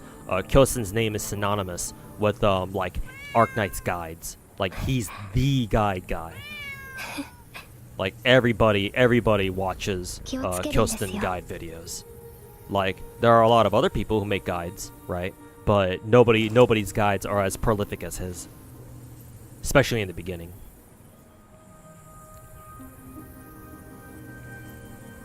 Tectone used to copy Kilston videos. Do you remember that? I know he copied somebody.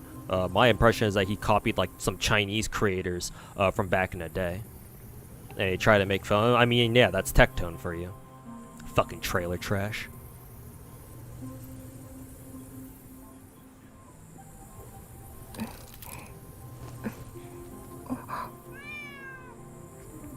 Why you say he's a fraud? Because he's jealous? Yes, because Toboro is a jealous little piece of fucking shit.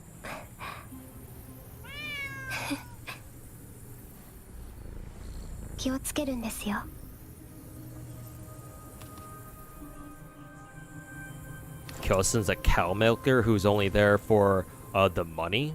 How the fuck is he a cow milker who's only there for the money?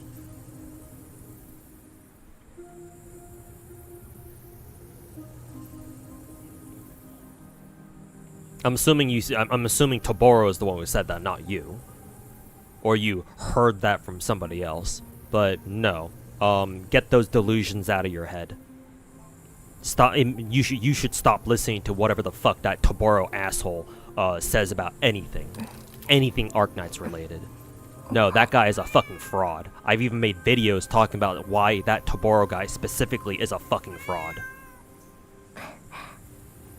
If anybody, Toboro's the one here who's trying to milk Arknights to build up his own little fucking cult.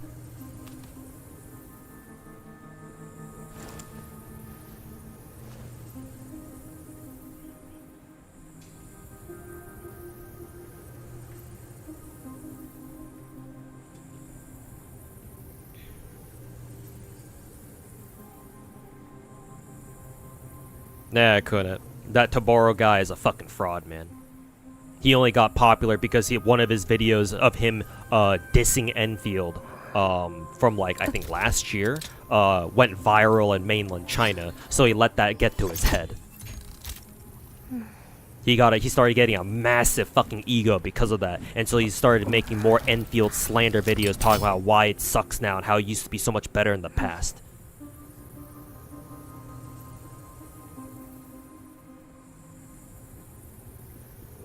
And now more recently he's been going really off the deep end, calling, you know, hypergriff devs like the fucking Benjamin Netanyahu and like the IDF, the Israel Defense Force and shit like that. Like, dude's off his fucking meds, dude. That guy should also get deplatformed. I'm being so fucking serious right now.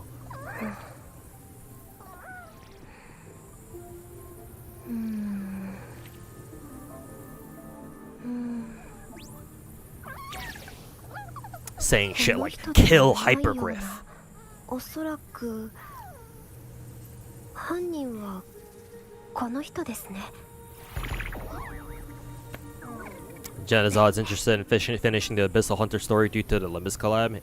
He said that he'll stay until Calcit Altar and then splurge on that banner, and then he'll decide if he'll stay. Oh, I see. Well, at least he's being transparent about it. Is he the guy who crashed over the... Yeah, he's the guy, yeah. Oh, dodges are so bad, dude. Oh my god, dodges are catering to the Genshin players. Oh no.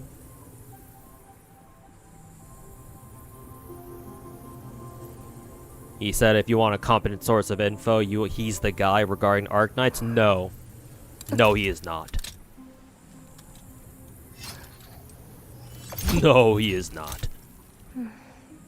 I'm here to tell you, as somebody who's playing gacha games way more than he has, and I also play Arknights, no, he is not a competent source of information.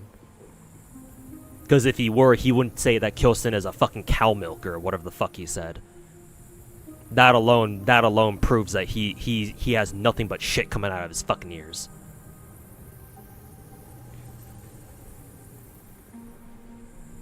Is it fair for you to say that Tectone is at least 50 times worse than Saint Tondas? In terms of sheer, like, audience, yes. You're not wrong about that. I do agree. Tectone is by far the bigger threat because he actually has a sizable audience, whereas Saint Tontas is nowhere near as big as him, probably will never be. But since I focus mainly on the gacha scene, about gacha games in particular, like, even though in general, like in the grand scheme of things, Tectone is a bigger problem, I see Saint Tontas as like the more urgent threat because I care about gachas, the gacha scene, and well, Tectone doesn't really do gacha content anymore now, does he? I mean, maybe in the future he might come back eventually, but until then, Saint Tontas is the bigger target right now.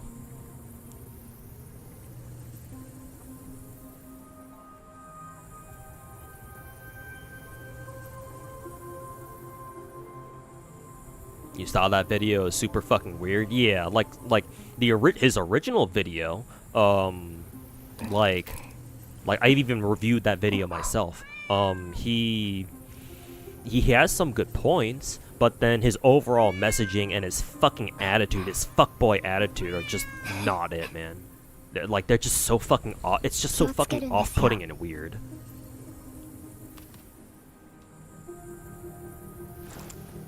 Like, some of his criticisms are okay, they're fine, and I'd even agree with them, like his criticisms about Enfield's story being not very good, dog shit even, it's like, okay, yeah, sure.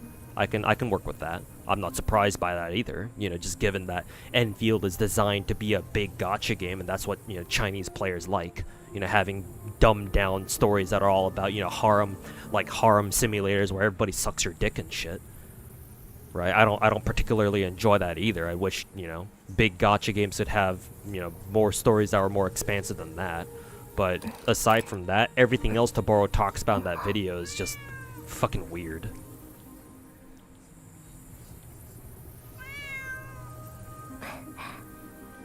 He's also saying, don't listen to Supa. Bro, Kunet, I'm gonna stop you right there, man. Just don't even bring up anything Toboro says. That guy is a fucking eyesore.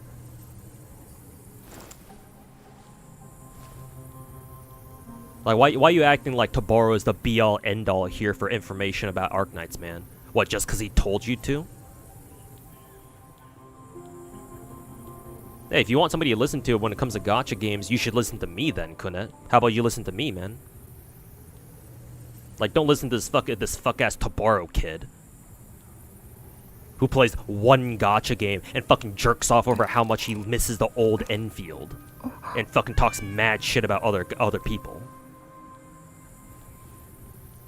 He's good because of 200k, he has a lot of views. Do you really think that a lot of views means that this creator is automatically good?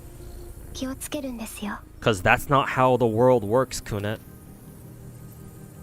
Hey, I hate to pop your bubble, Kunet, but a lot of people out there, a lot of creators out there, they bought their views.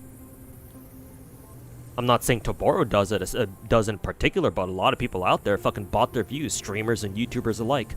You know, YouTubers and streamers alike buy bots to fake their view counts.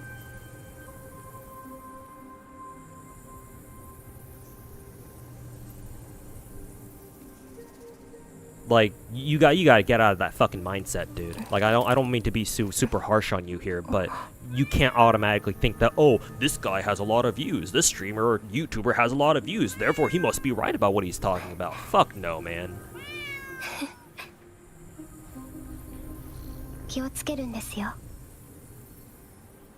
Like, I don't have a lot of subs, man. I mean, most of my subs that I have on my YouTube channel are more legacy subs, and most of them are dead these days too, because I got them over the course of like 11 or 12 years. How many years have I been doing content for? Like 14 now by this point? I don't know, I forget. But anyways, like, I don't get that many views myself, right? But I play 20 different gacha games, man. I play them all every single fucking day, you know? Whenever I stream or whenever I make videos, it's all about, it's something in regards to gacha games. He's like the Saint Taunts of Arknights. Yeah, pretty much. If we want to generalize him that way, then yeah, sure. Let's go with that. But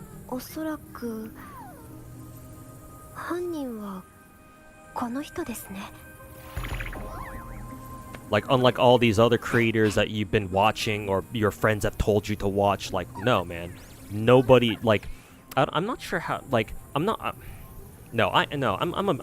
be honest with this. I am gassing myself up. I am letting my ego fucking take over here. Fuck it, man. Everybody else's ego is flopping around all over the place, so why can't I fucking throw mine out there and fucking slap everyone else in the face for a little bit?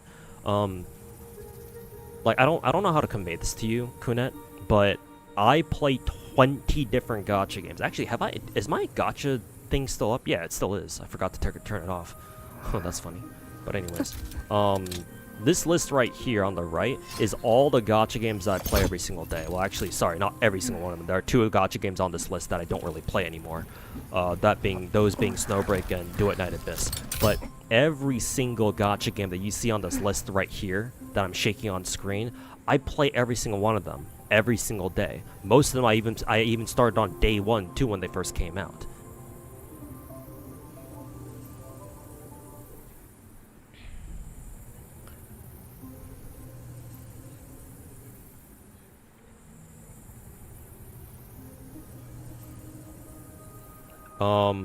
If you only play like 1 or 2 different gacha games, it's going to be very hard for you to wrap your head around, like, being able to play that many gacha games at once.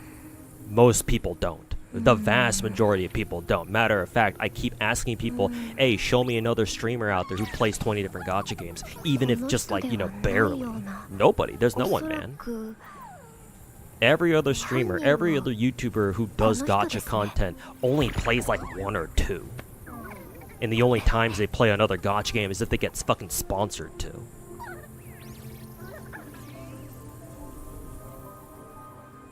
Like, I've been playing gacha games for 9 years, bro. Next year will be a full 10. Every single one of these gacha games, I fucking grind every single fucking day, man. And when you do that for long enough, you tend to learn things about gacha games that most people just don't realize. Not only that, but, you know, it takes a certain kind of person to even want to do this in the first place. Like, maybe you don't know this, but most gacha creators out there have only started playing gacha games because it was for the money. Because it's popular. Back when Genshin first came out, back in 2020, and everybody started playing it and became, like, the biggest gacha game ever. Right? Ton of people back then, even nowadays, a lot of people are still writing off their initial popularity gain that they got from Genshin. Like, how many people can how many streamers can I sit here and name off that? Like, basically everyone, right?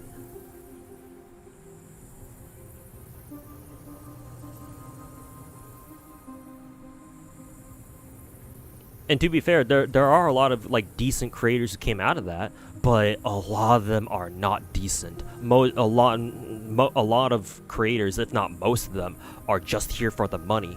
You know, they do some fucking variety shit, and then, like, they yap about some random shit. They sit on stream watching fucking TikToks or random ass YouTube videos that their chat sends them to watch through stream, right? And then they do gacha, for like an hour or two, and then they call it a stream and call it a day, and they still call themselves gacha creators. Fuck that shit, man.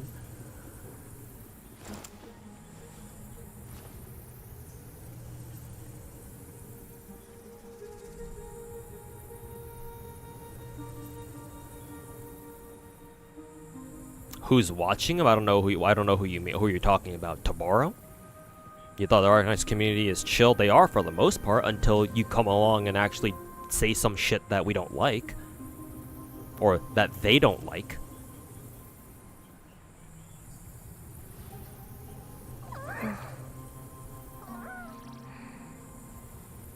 Most YouTubers you watch are lore and gameplay creators. Yeah, you shouldn't, for the most part, you shouldn't really watch, like, the quote-unquote variety streamers. With a couple exceptions, of course, like Genazod or who is it, Sweetly or whatever.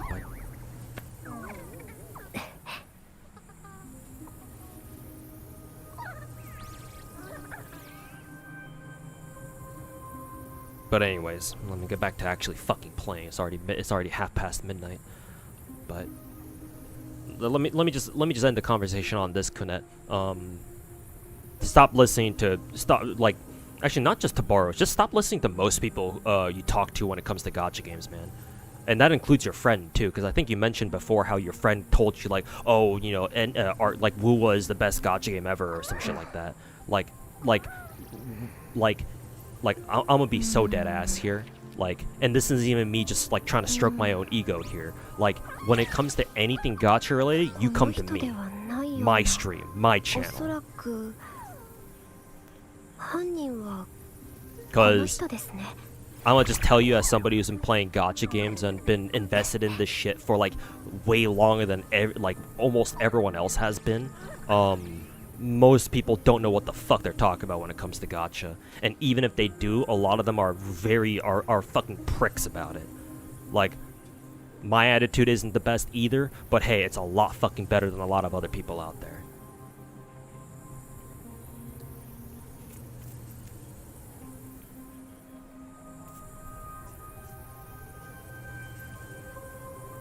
So, yeah.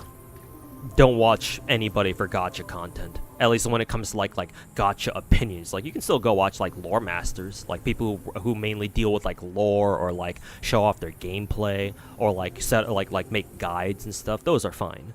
But if you're talking when it comes to, like, the variety gacha streamers, the ones who just sit there and make opinion videos all day and just fucking, you know, fucking grift off of that shit, and they just say whatever the fuck they want, it's like, no, bro, you gotta stop watching those assholes, man.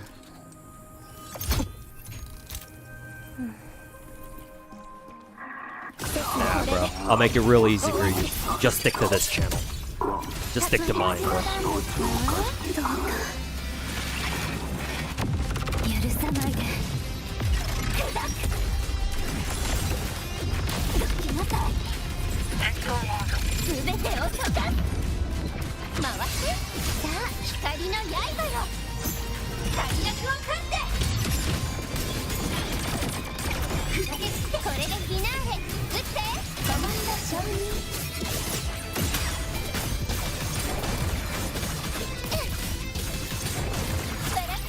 炎に世界につめ込むコンバージェンスガヤージロックオン今こそ救済の時 And I still have to get fucking end state matrix done after this too. 死の弦が鳴いています Fucks. 切にひらめ弦はまだ切れていません一歩戻れません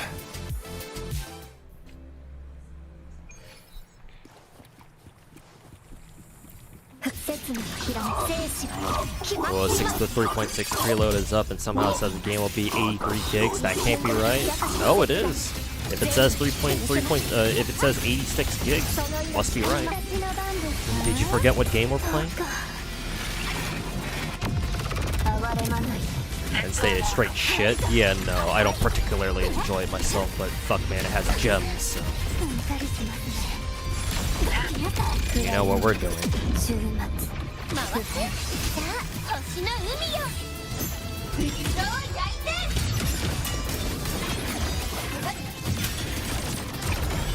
この手で世界を守るターゲットロックオン悪意飛んで断りよ宇宙に風をブライトウィング展開星の海が道を照らす I think this is the part where I don't even bother trying to attack and just dodge.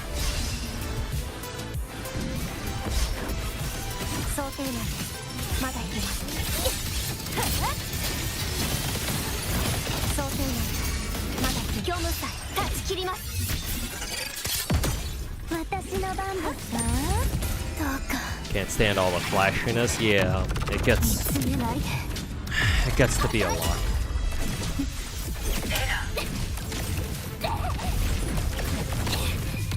I don't particularly enjoy this either.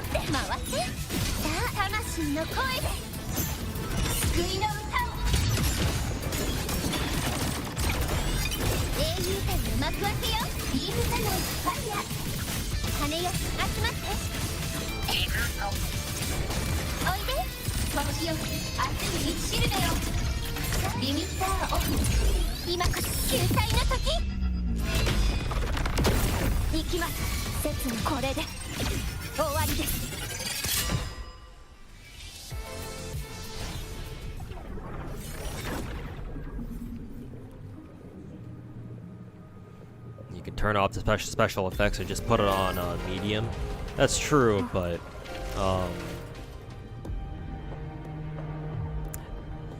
even then I kind of have a problem with that, admittedly, where it's like, well, if that's the case, then like, why is it that we have to deal with that? Why do we have to do that in this game, but I don't have to do that in like other gacha games, man? Like, why is that necessary to do in a game like Wuwa when the other big gacha games don't make me have to do that, you know? It's not a problem in those games. Why is it a fucking problem here?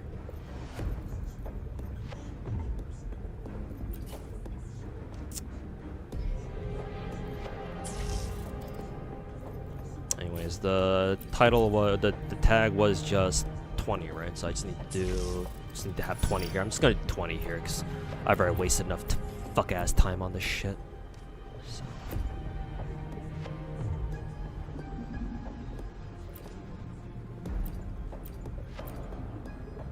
So I'll just do level 20 here and just fucking call it a day. Take 20% more damage when the stamina falls below 20%. Sure.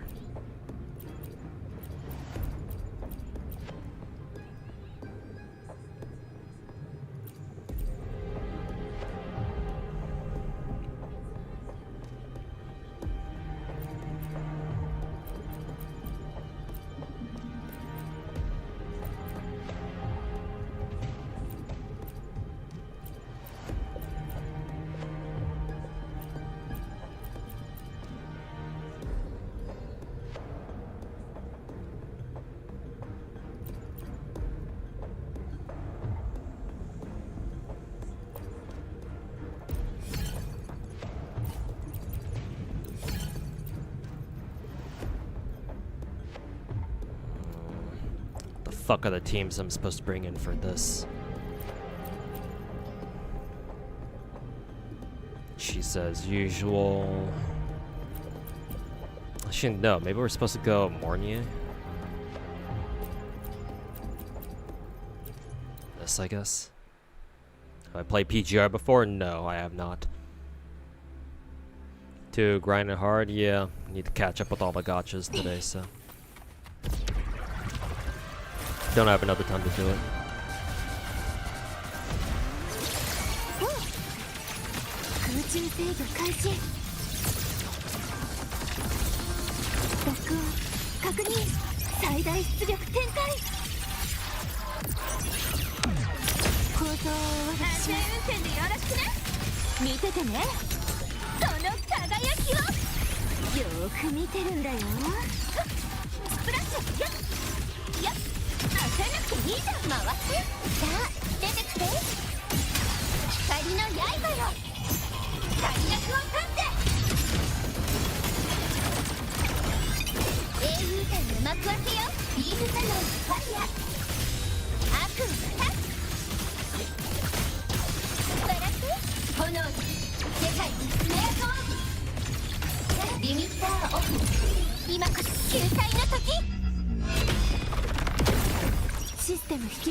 Little bitch.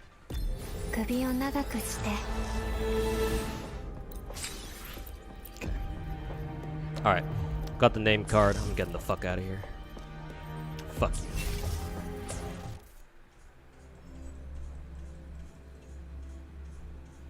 Can only whales get the skin. If it works just like Genshin's like limited time weapon skin that you get from like Spiral Abyss. Not sorry, not Spiral Abyss.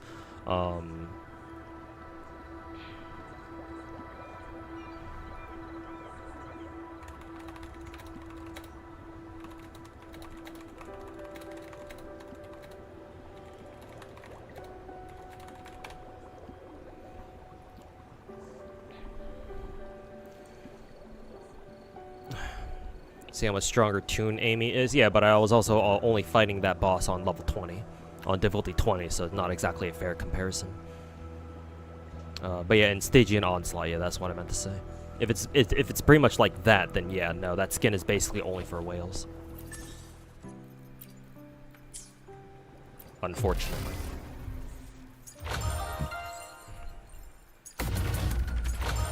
Technically, I still have these things to do too, but these are permanent, so.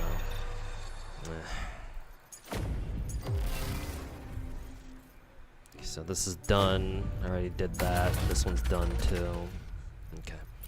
Final thing is end state matrix.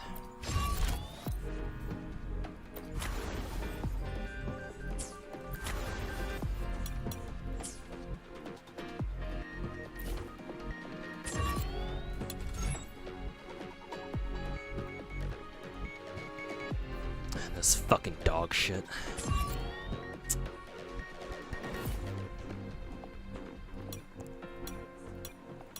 Electro, Spectro, Arrow, Fusion.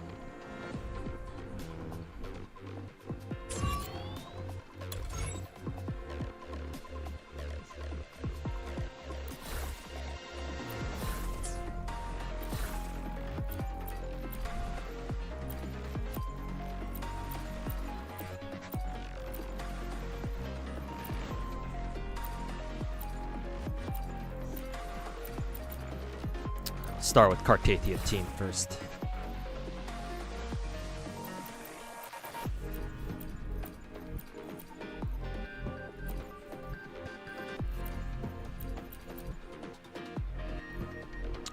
Chisa's been enhanced. Chisa specifically.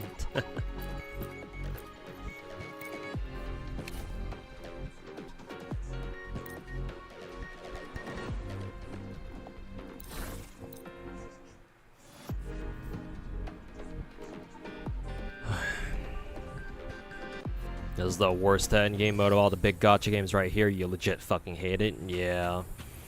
Yeah, I think I think I have to agree with that one, yeah. This is probably by far the most dog shit endgame mode out of all the big gachas out there. 説の生死が決まっています。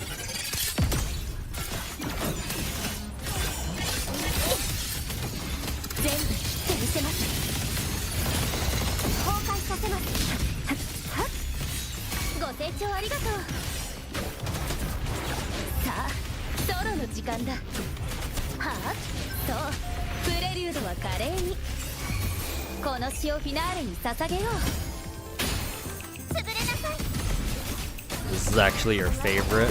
Well, as long as you know that it's not very good endgame mode. As long as you know that.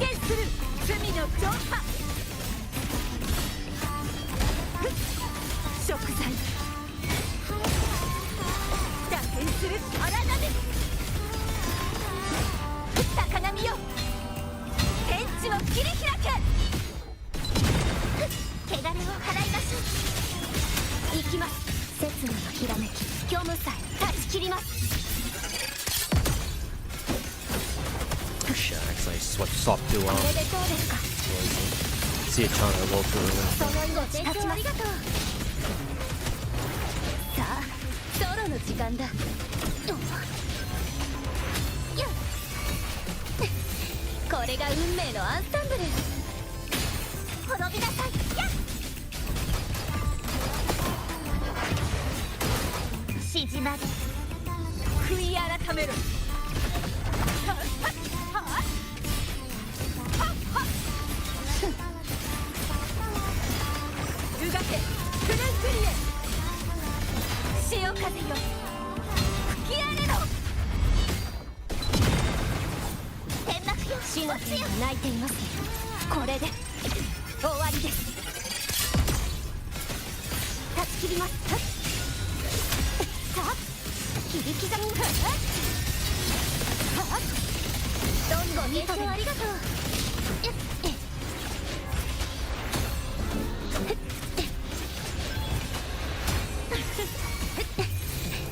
開演の時間だ。崩れなさい神の本性を。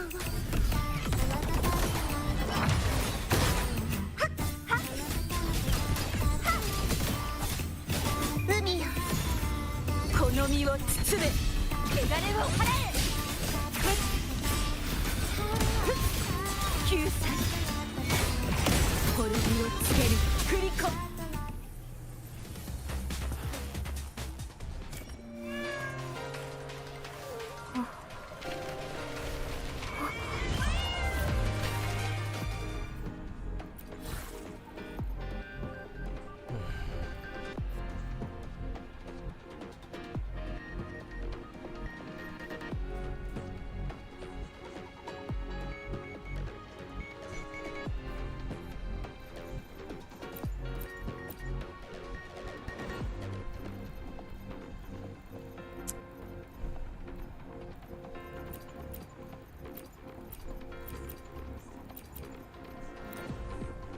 What was the third boss again? Fusion Res? Okay.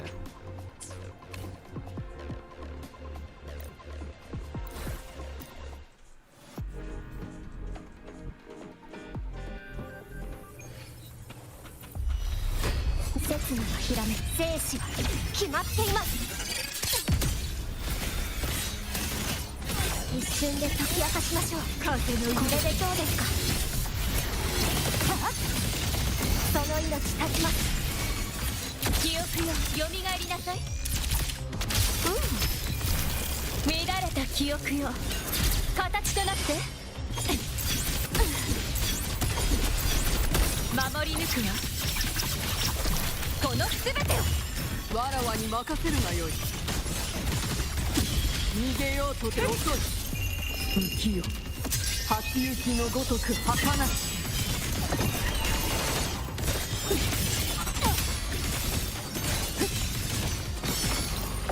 花が散りゆく定め。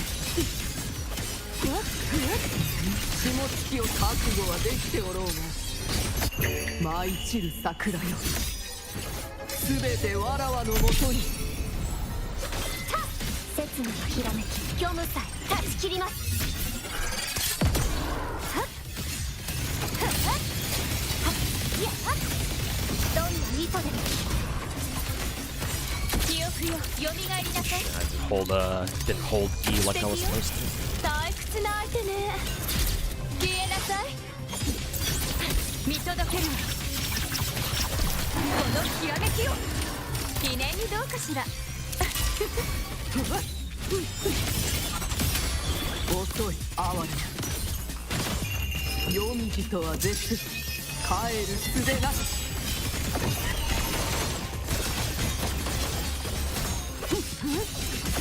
あなた下突き落とどこを見ておる。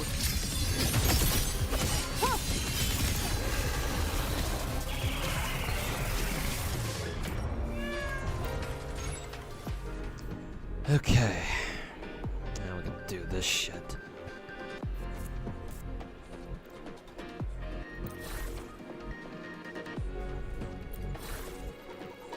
Okay. I think I'll do the same with the same first two teams. And we'll see how far they get.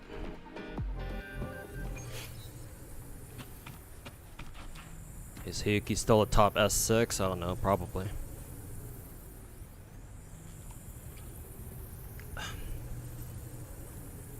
Watch him bang the full rewards. I'm not gonna get full rewards.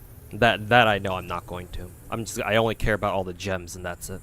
All the astrites and I'm good. 刹那虚無さえ断ち切ります。断ち切ります。その身を切り裂きます。どんな意図でもご清聴ありがとう。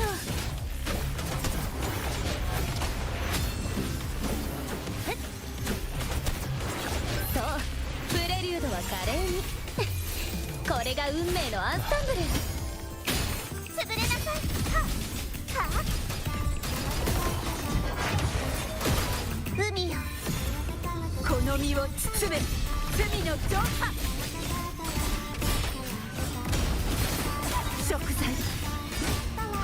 最多脱変する荒波この一振りで I don't think this had the other 悪 one. の滅ぼそう。死の剣が泣いています。これで終わりです。これでどうですか。その命絶ちます。切り刻みます。ありがとう。さあソロの時間だ。ピッチが低くなってる。この詩をフィナーレに捧げよう。滅びなさい。さあ天幕よ落ちよ。真の姿ここに権限する。汚れを払え。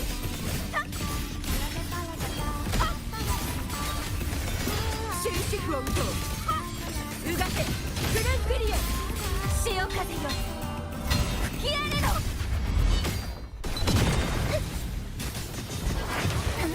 行きます。刹那のひらめき生死は決まっています。全部切ってみせます。崩壊させます。ご清聴ありがとう。はっはっはっ開演の時間だ。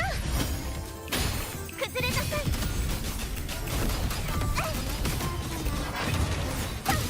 静まり悔い改めろ。やっチルガリ神速トリリを告げる振り子救済高波よ天地を切り開け。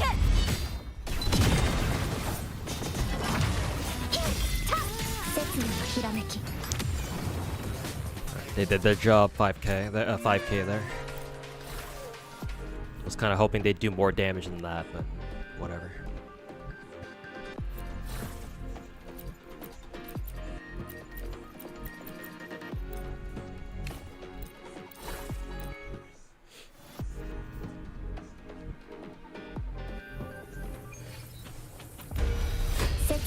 生死は決まっています。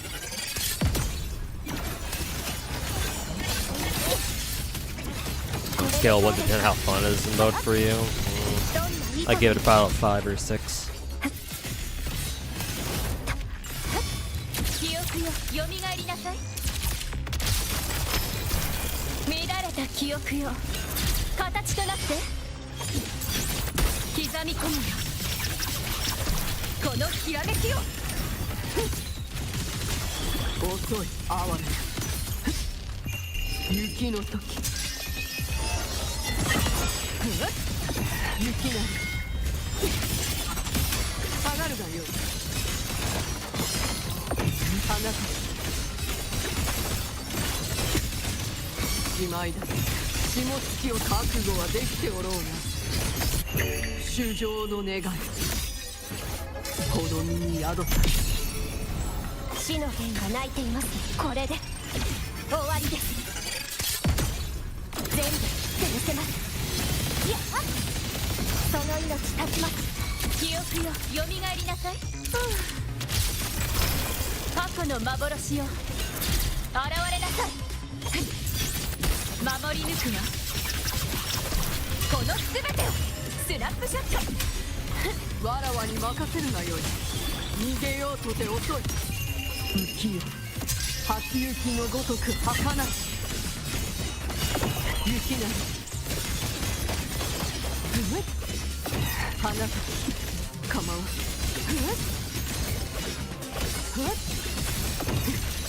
案ずる傷は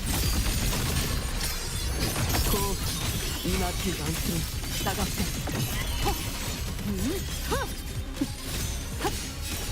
舞い散る桜よ、すべてわらわのもとに。刹那の虚無さえ断ち切ります。断ち切ります。その身を切り裂きます。交換させます。記憶よ、蘇りなさい。退屈な相手ね。消えなさい。見届けるこの瞬間を。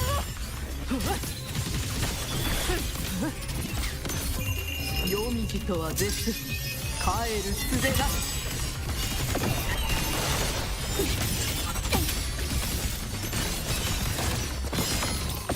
あなた下がるがよい。霜月をどこを見ておる。修羅の道、心は雪のごとく。行きます。生死は決まっています。刹那のひらめき。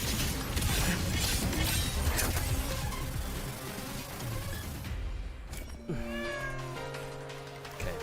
That team did better, which is good.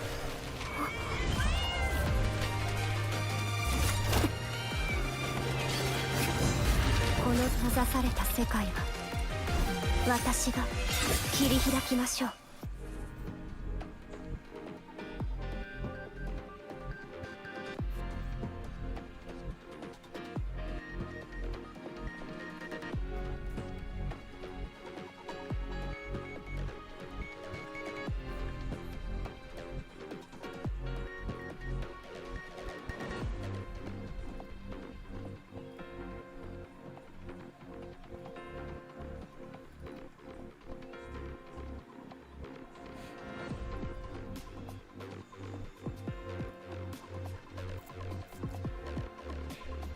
Hey yo, Jalter. Welcome back. Did you pull for any of the summer servants except for Summer Arish? I pulled for all of them. I got lucky enough to get Summer Tanakta clan the other day. So I think I'm done with all the summer banners. So I did end up getting everybody, thankfully.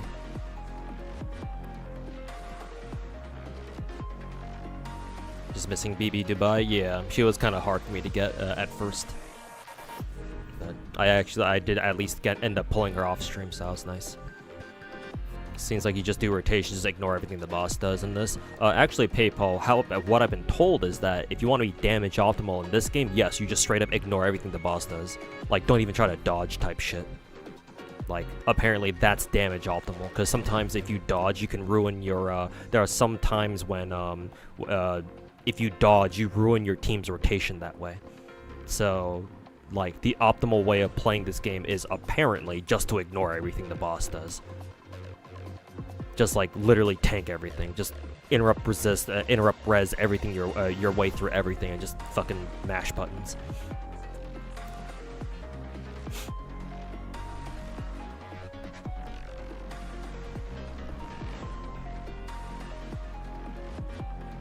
Yeah, not to be fair, not all Wuwa endgame modes are like this, but yeah, this one definitely is the yeah, just min-max your fucking rotations and you should be fine type shit.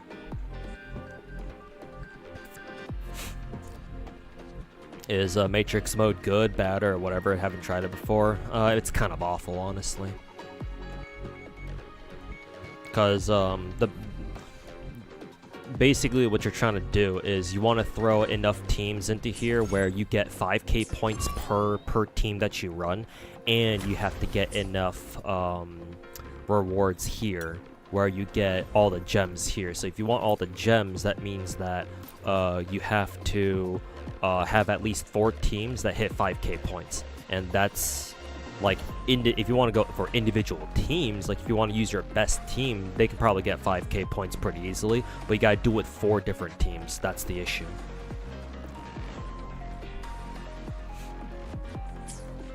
And if you're just starting out, that can be very annoying to do.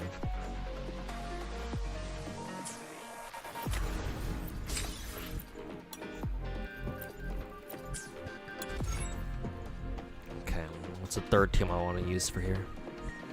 Arrow and Fusion. So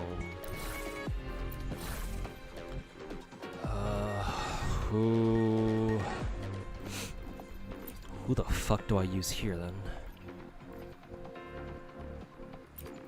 Can't use Fusion team because next Husk boss is Fusion.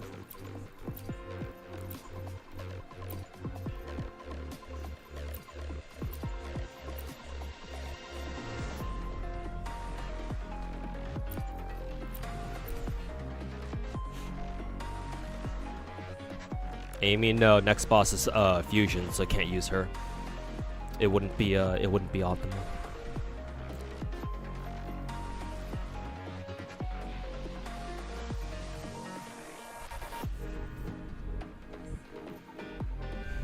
Luke, maybe. We can give Luke a try then.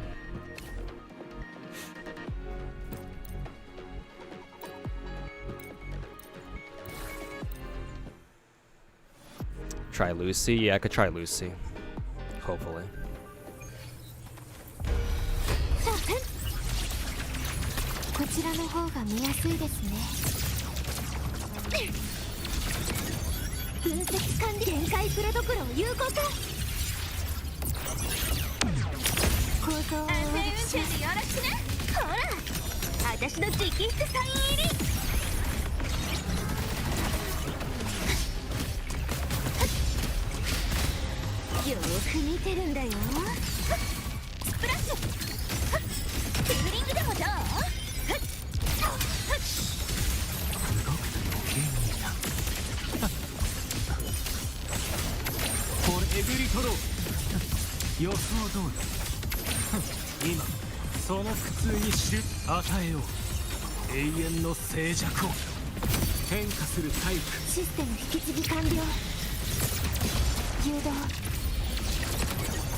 Kinda wasted that, but whatever.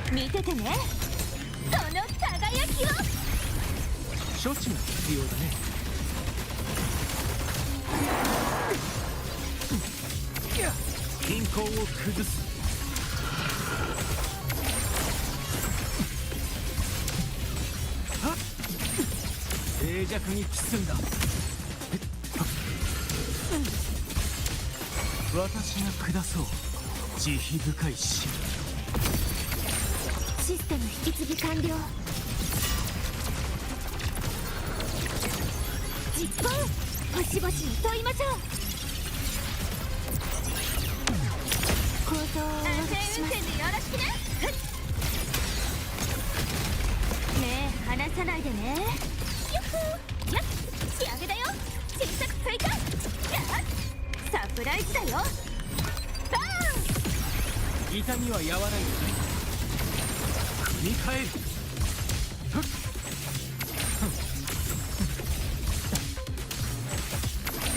白夜に葬ろう。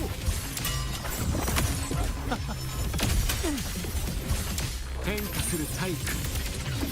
君の葬式は私が執り行う。システム引き継ぎ完了。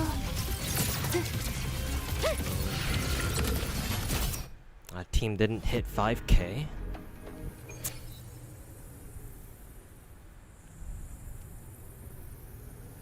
You get the Chisa skin if you like her, sure.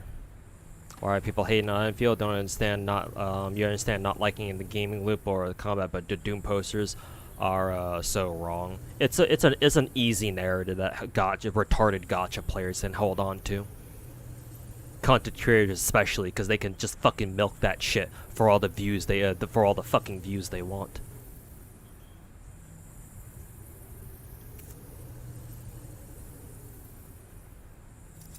Star on these 3 teams for the Giga Hard endgame stuff, right? This needs how many teams for all the rewards? At least 4 or 5. Realistically 6. At least this endgame mode does.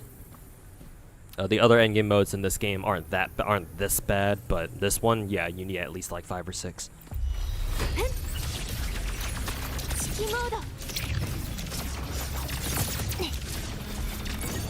確認。限界プロトコルを有効化。構造をお渡しします。もっと賑やかに。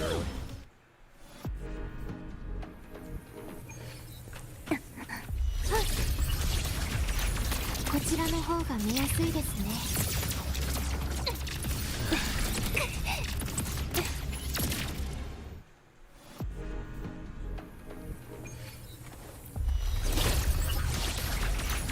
空中制御開始。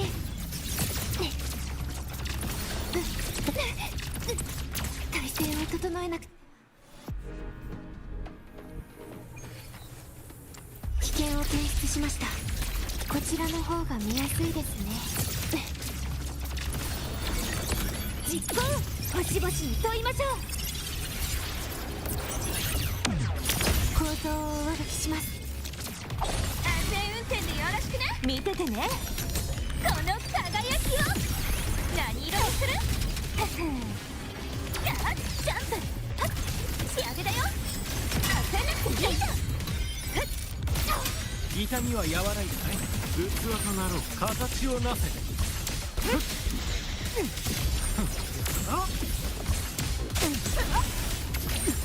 静寂に包んだ。君の葬式は私が執り行う。変化する体育。システム引き継ぎ完了。分析管理最大出力展開。構造をお渡しします。安全運転でよろしくね。サプライズだよ。バーン正直にいかなきゃ。よーく見てるんだよ。スプラッシュ。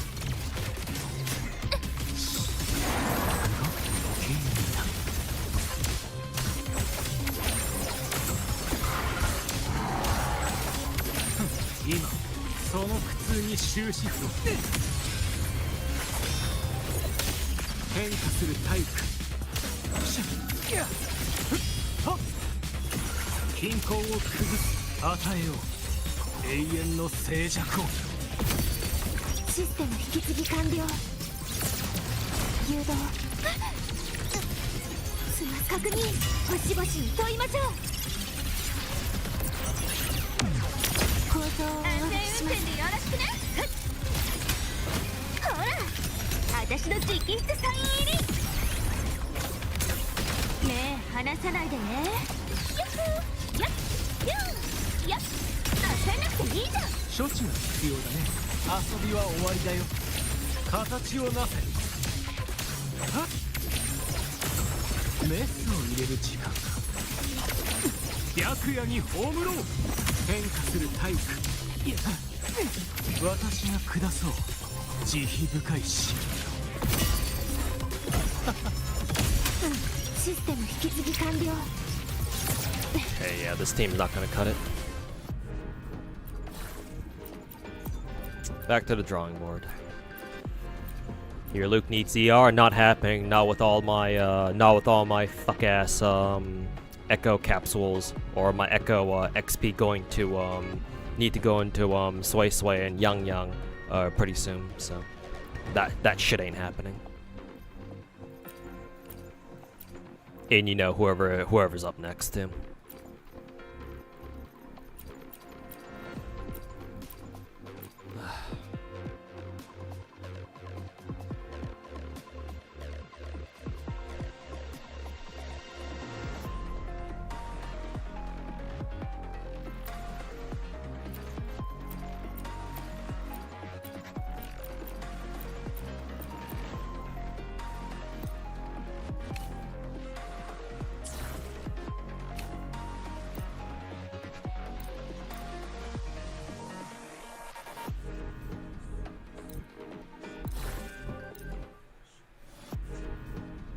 What about Zanny? I'm not good with her.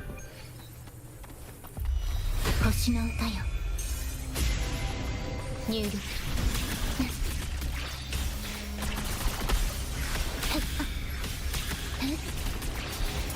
風の息吹。楽しいわ。毒よ。深淵を飲み込みなさい。深淵で泳ぎなさい。高まくアンディ。伴奏お願いできる？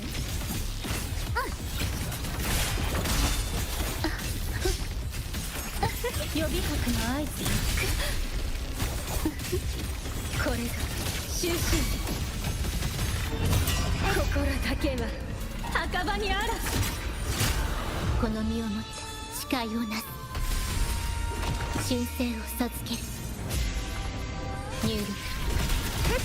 はっ。大丈夫、私はここよ。一緒に泳ぎましょう。溢れ出す。あがきなさい。はい、受け取りなさい。海のささやきを。終焉、生命の進化に。合奏準備。これ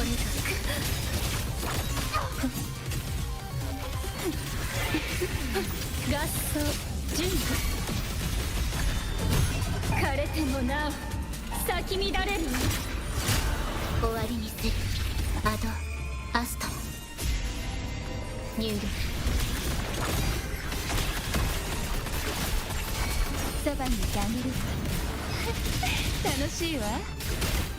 深海に従いましょう。苦しみません。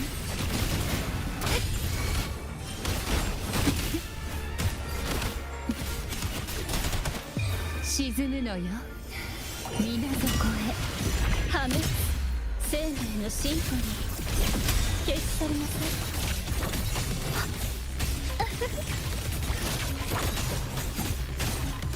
これが終身。口ずさむ杉式の残響。対のちぎりを告げる。星の歌よ。入力。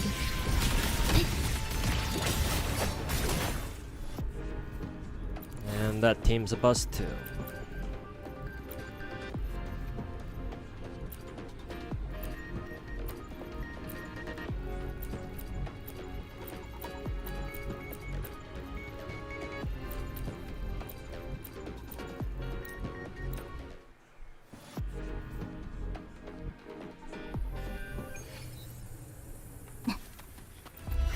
忠誠を授ける」入力。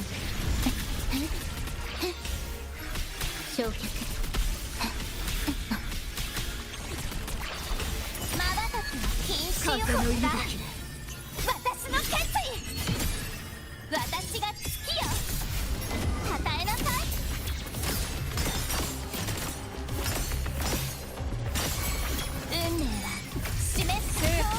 始める。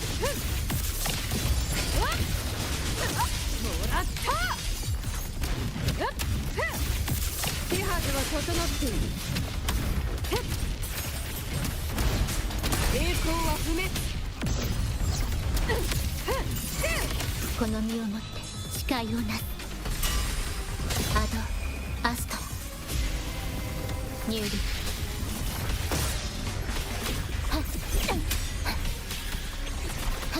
少し遊んであげる。捧げなさい。私に答えなさい。私を見なさい。因果を覆すわ。夜が出よう。胸を張れ。太陽の輝きに。戦意を埋め。勝利の方向。手はずは整っている。一気に攻めるぞ。末のちりを告げる。星の歌よ。入力。破壊。華麗に優雅に楽しませることね。月が満ちたわ。未来を作り共変える。に戦おう。栄光をセブンヒルズに。これで終わりだ。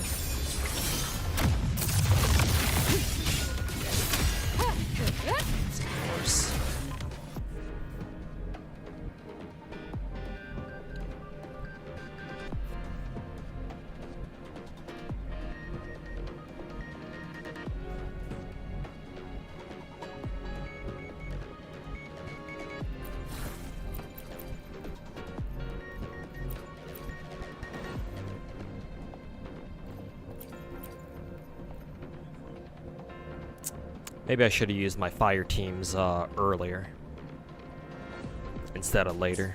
Matter of fact, that's actually what I'm gonna do. I need to save my Chisa for the husk asshole. Can't use them right now.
はいが砕く暗闇終末回ってさあ出てきて魂の声で救いの歌を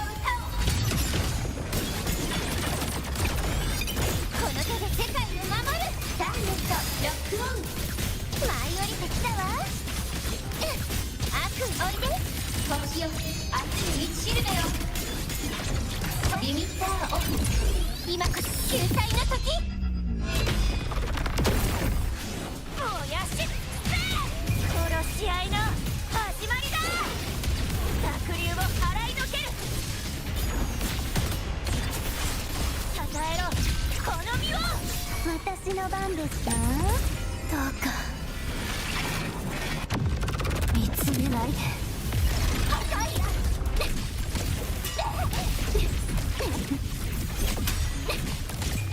光よ消え去って回ってさあ光の刃よ最悪を勝って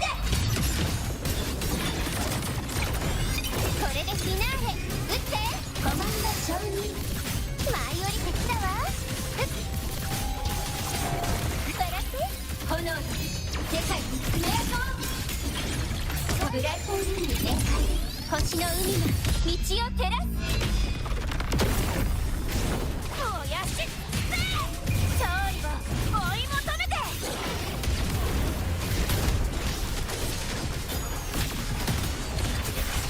集まれ光の炎私の番ですかそうか哀れまない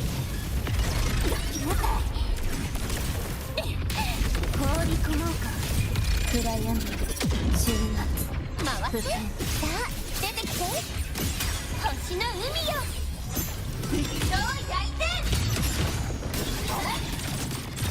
この手で世界を守るダーネットロックオン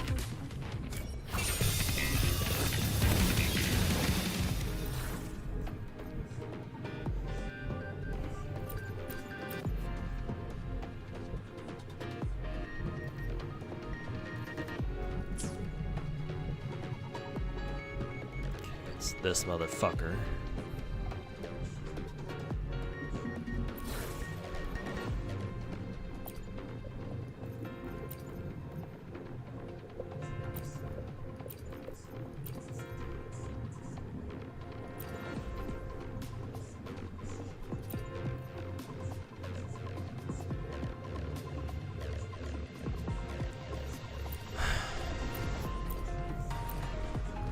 Maybe this is where I try to use Frolova here.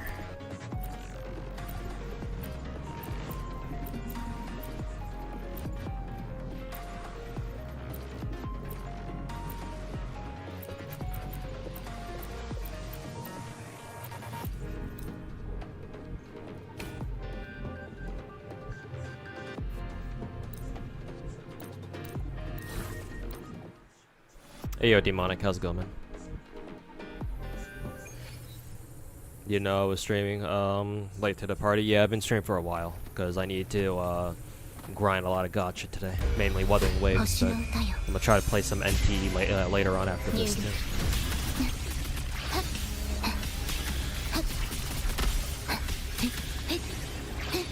Augusta's better. 大丈夫私はここで受け取りなさい海のささやきを覚えます逃しなさいリズムに乗って邪魔よ枯れなさいこれが終身口ずさむ杉石の残響ついのちぎりを告げるアドアストニュール破壊そばにいてあげる楽しいわ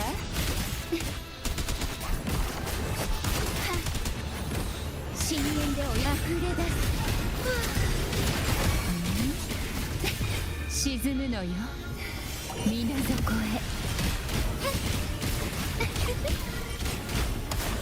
勝終焉生命のシンフォニ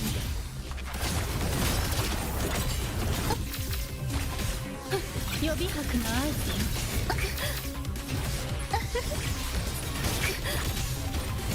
反対に耳を傾けるのよ。枯れてもなお咲き乱れるわ。この身をもって誓いをなす。神聖を授ける。入力焼却。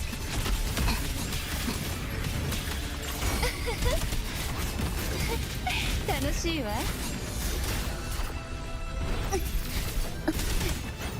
くすぐったいわ。く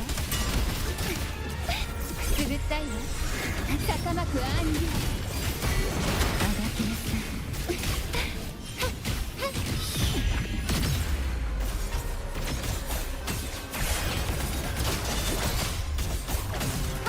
完全に無駄ね。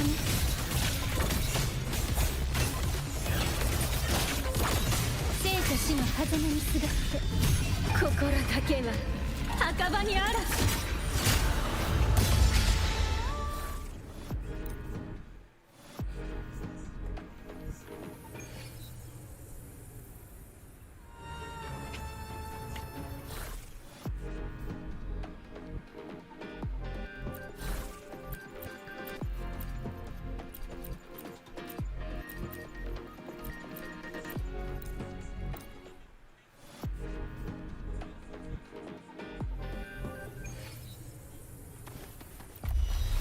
神聖を授ける。入力焼却破壊。華麗に優雅に月が満ちたわ。私を見なさい。運命は示すよ。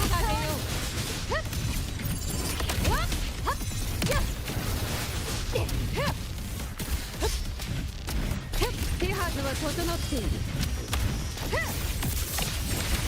受けてみよ。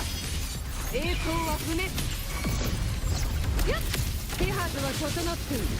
Okay, I don't know what I'm doing wrong to not get Augusta's ultimate right away. Clearly, I'm not doing something right. I should be getting it every time, so why am I not getting it?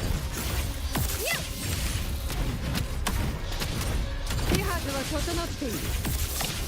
一気に攻めるぞ。これぞ王道の勝利。戦意を埋め。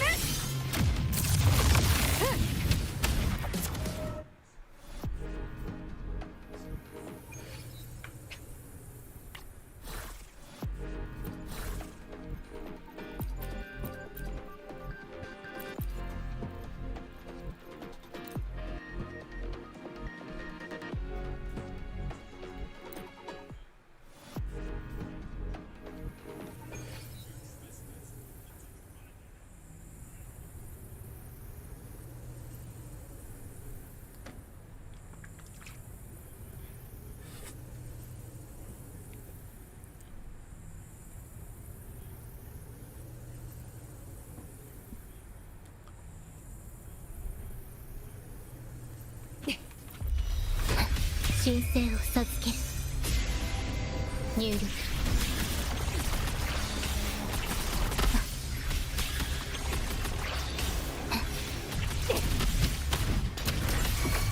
征服を始める。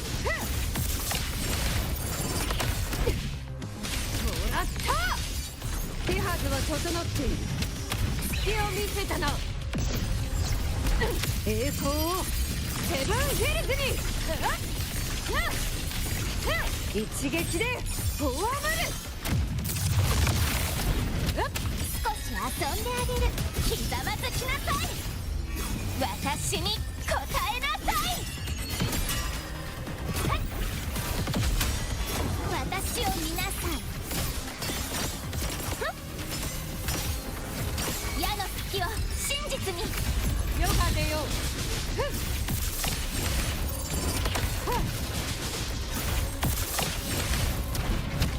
手はずは整っている。栄光は不滅。胸を張れ、太陽の輝きに。これで終わりだ。終わりにする星の歌よ。入力。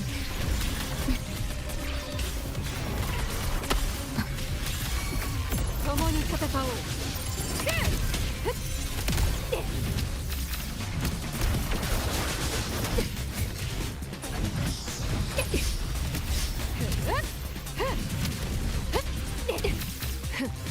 勝利の方向。手はずは整っている。受けてみよ。代価を上げよ。よっ、これぞ王道の勝利。天意をうね。華麗に優雅。これが私の決意。捧げなさい。楽しませることね。全て導きよ。さすが。答えるのが我が友に。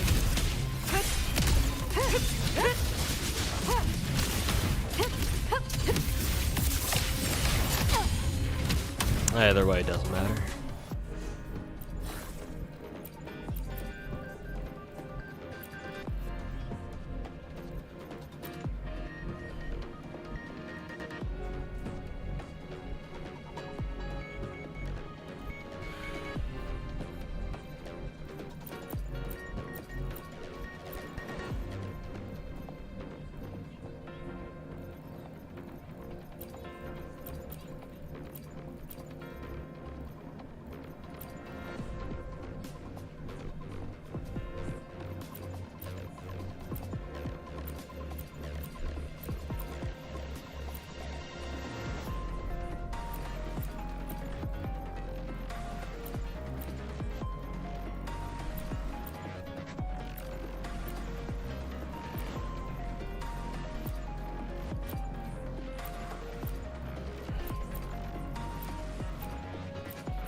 空中制御開始。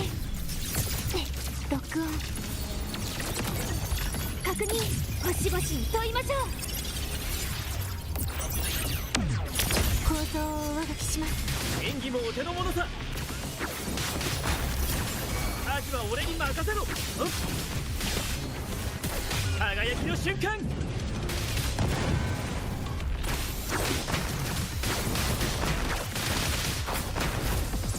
の俺に任せて。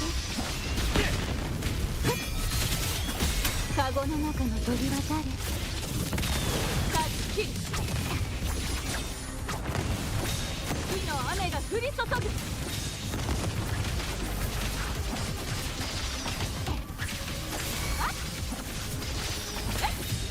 システム引き継ぎ完了。分析管最大出力展開。構造をお渡しします。エピックショット。演技もお手の物さ。クライマックスだ。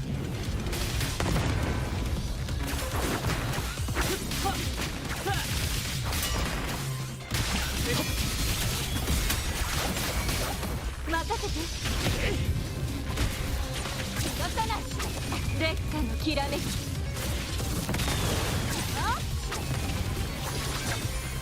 神にも劣らぬ。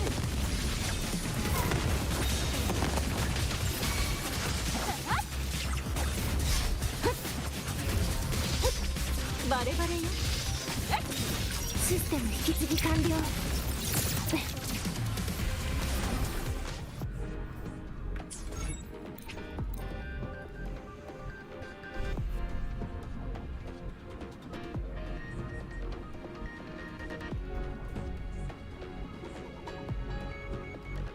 Let's try this. Let's see.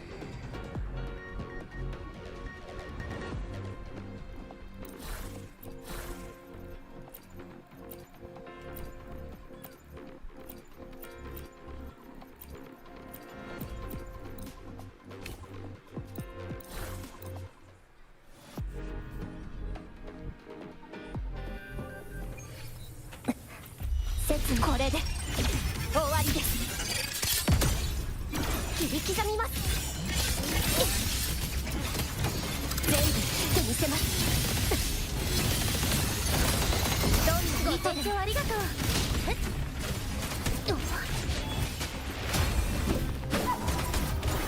そう、プレリュードは華麗に。これが運命のアンサンブル。滅びなさい。汚れを払いましょう。海よ、この身を包む。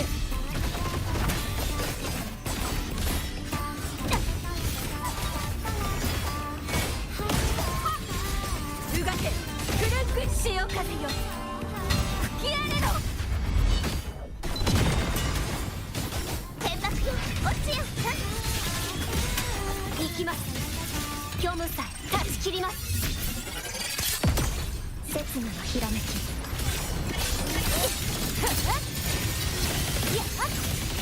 その命立ちます。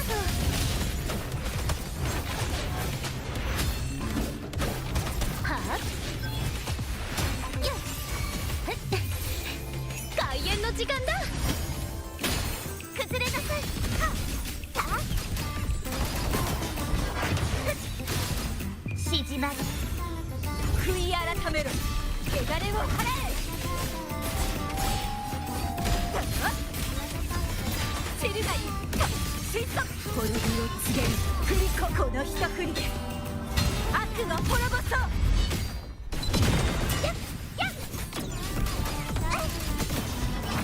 死の剣が泣いていますね。生死は決まっています。開元の目、一瞬で刹那のひらめき。これでどうですか。はあ、崩壊させます。ご清聴ありがとう。さあ、ソロの時間だ。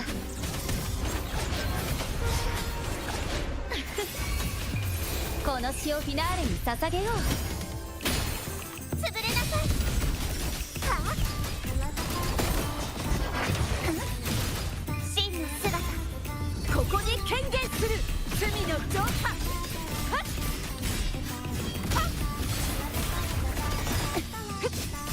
だけなく手強い昨年だ。潮風よ、吹き荒れろ。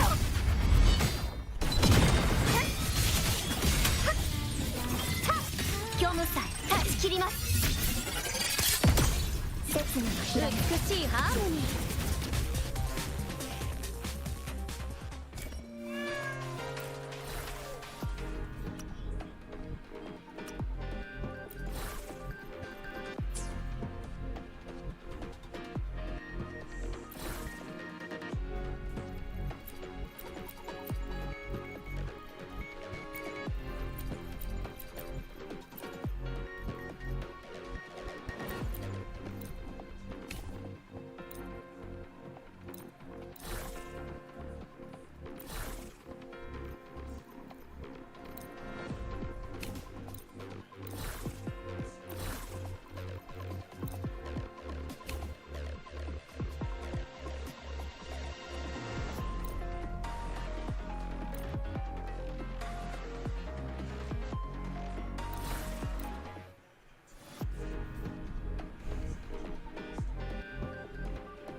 コンバージェンスガレージロックオン。今こそ救済の時。燃やしつべ勝利を追い求めて。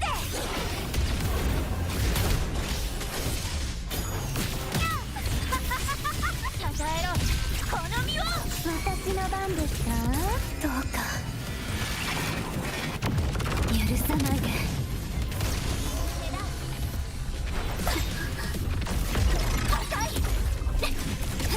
終わりにする。全てを溶かす。回って。さあ出てきて。舞い降りてきたわ。光の刃よ。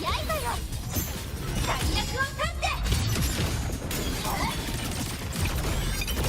英雄たちの幕開けよ。ビームサマンファイヤー。羽よ集まって。おいで。星よ熱い道しるべよ。ブラッドルーム全開。星の海が道を照らす。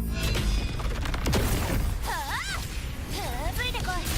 凱旋の歌をこの槍に。濁流を払いのける。吠えろ希望の声。私の番ですか。やりましたね。どうか見つめないで。放り込もうか。暗闇終末不変。回って魂の声で救いの歌を。砕け散ってこの手で世界を守る。ターゲットロックオン。やっ悪を断つ。笑って炎に世界に爪痕を。リミッターオフ。今こそ救済の時。はっ燃やしつべ勝利を追い求めて。暗闇を打ち破る。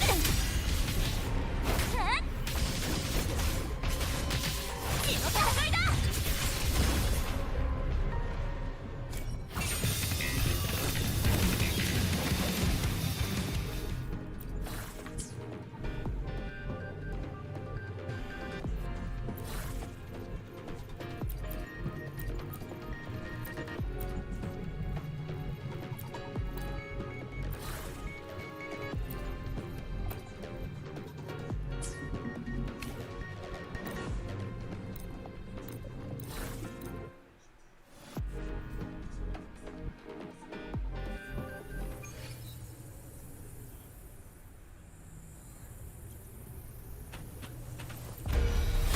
これで終わりです。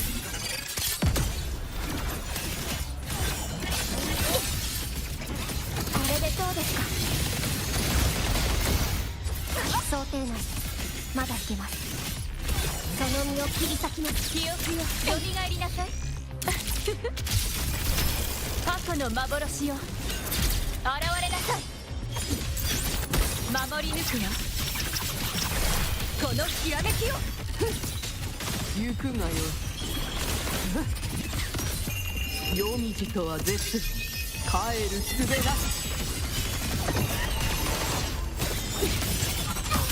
下がるがよい。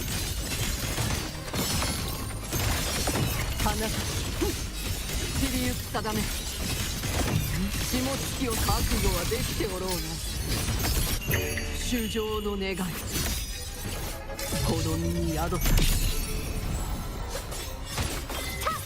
説想定内です。まだいけます。虚無さえ断ち切ります。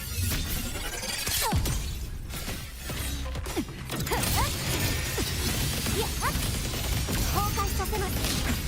記憶よよみがえりなさい。フラッシュライト。退屈な相手ね。消えなさい。見届けるこの瞬間を。わらわに任せるがよい。逆ぶりの痛み。遅い哀れな雪の時。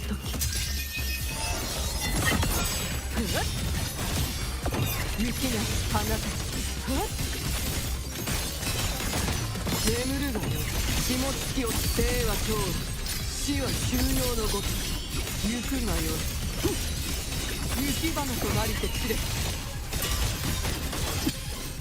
舞い散る桜よすべてわらわのもとに死の弦が鳴いています。生死は決まっています。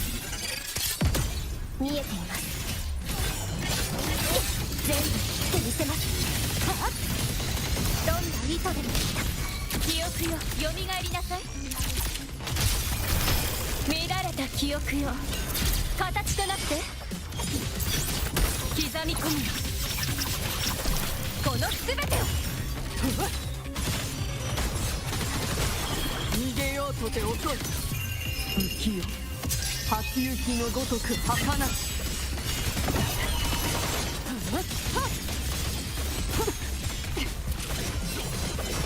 遅い下がるがい花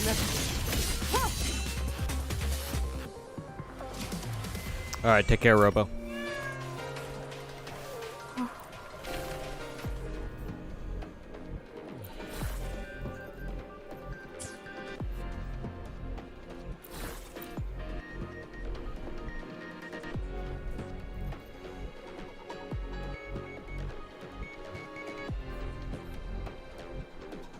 Yeah, new an end to the gameplay. I think somebody mentioned it earlier this stream, I think. So that's cool.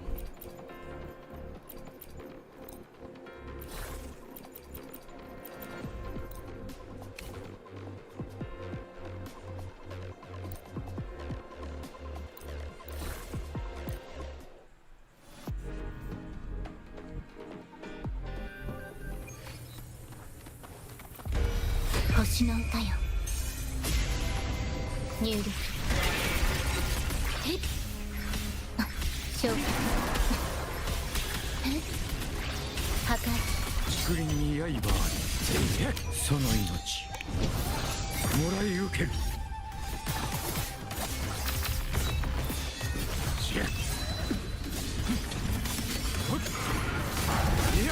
任せてどこまでも行こう星に届く日までそれはーいやこれだね頭を冷やしてこれが心神聖を授ける入力竹林に刃あり天命が下った時は待たぬ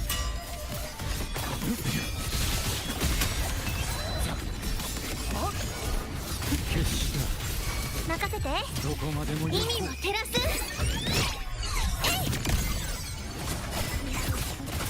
はい爆発って知ってる助けて対のち入りを告げるアドアスト入力はっ竹林に刃あり一振りで事足りよ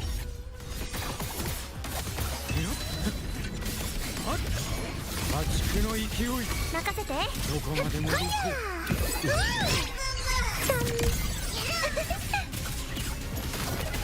はじけてそれ滑っちゃうね忘れないでこの身をもって誓いをなす神聖を授ける入力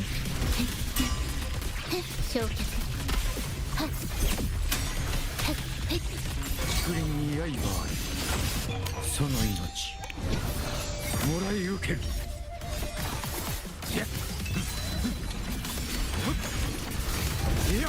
任せてどこまでも意味行こを照らす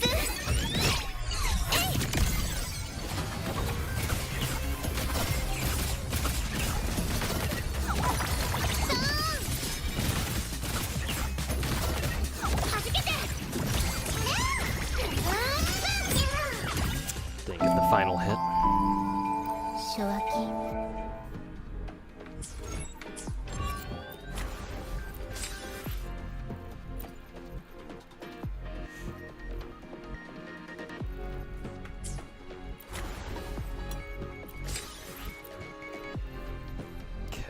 I got most of these,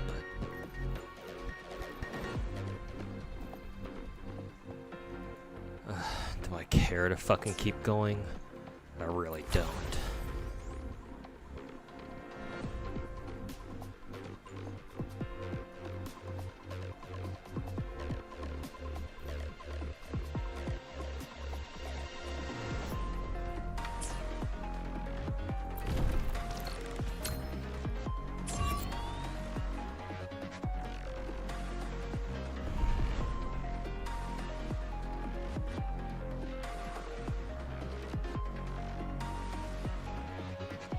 Alpha client isn't that alpha not beta, or are people posting alpha client gameplay for Ananta thinking it's beta?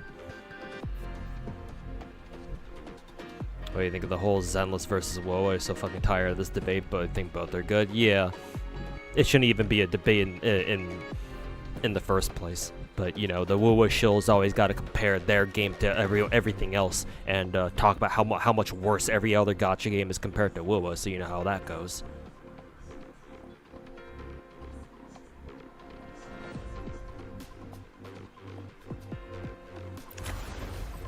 You good? Yeah, I kind of want to just stop here. I'm not really in any mood to keep going. But I do need more of these fucking things. For fuck's sake.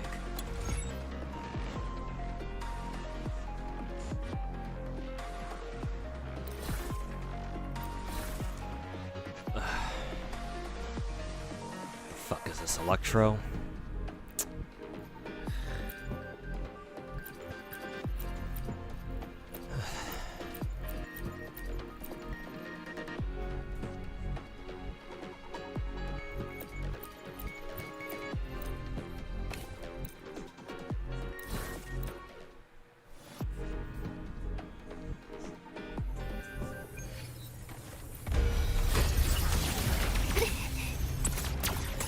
こちらの方が見やすいですね。確認、最大出力展開。構造を演技もお手の物さ。味は俺に任せろ。炎よ、燃え盛れ。耳を澄ませ。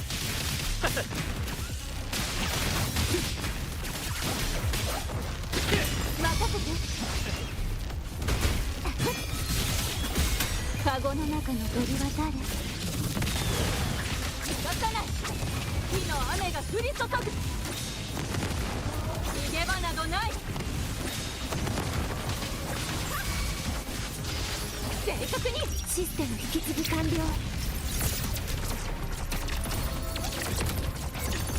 実行、星々に問いましょう。構造をお書きします。演技もお手の物さ。輝きの瞬間。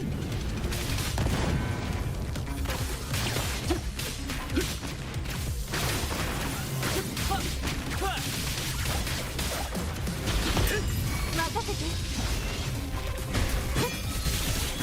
勝ちきる。烈火のきらめき。きれいよ、焼き尽くせ。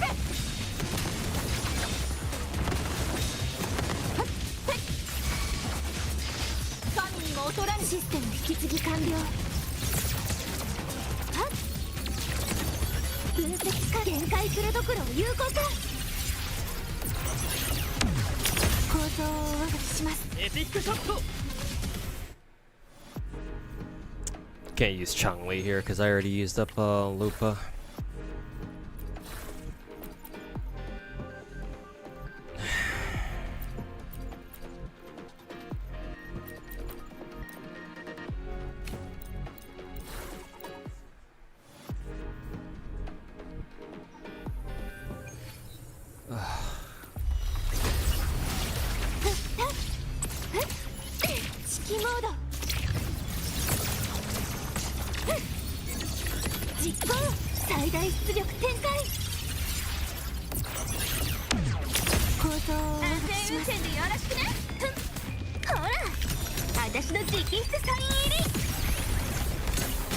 よーく見てるんだよ。ジャンプ、はっよっ、小さく追加、はっはっ、急カーブ、動くな余計にな組み替える。遊びは終わりだよ。あ、静寂に帰すんだ。君の葬式は私が執り行う。いや、器となろう。システム引き継ぎ完了。はっ、確認、星々に問いましょう。構造を安全運転でよろしくね。見ててね。その輝きを目離さないでね。よっふーやっヒューやっツーリングでもどう？痛みは和らいでない。均衡を崩す。メスを入れる時間だ。今その苦痛に終止符を。器となろう。与えよう永遠の静寂を。システム引き継ぎ完了。分析完了。限界プロトコルを有効化。誘導構造を悪くしま安す。全運転でよろしくね。サプライズだよ。さあ何色にする？やっスプラッシュ仕上げだよ。焦らなくていいじゃん。処置が必要だね。変化する体育。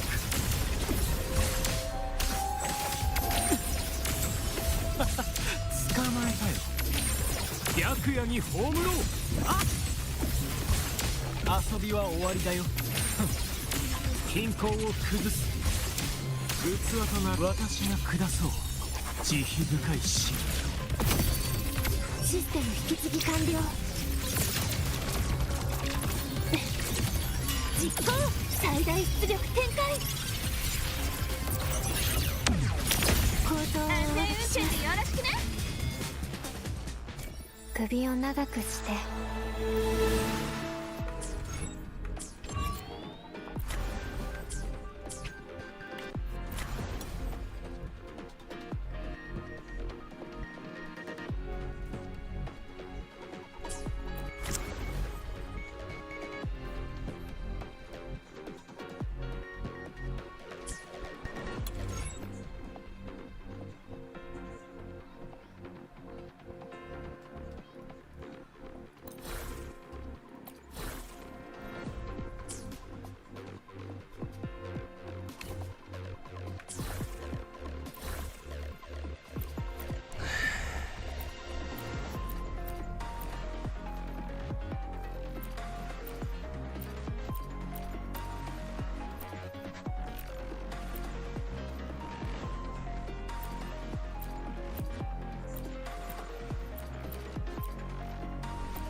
I think if I had Yang Yang and Sway Sway built, maybe those girls would be my final 5K team. But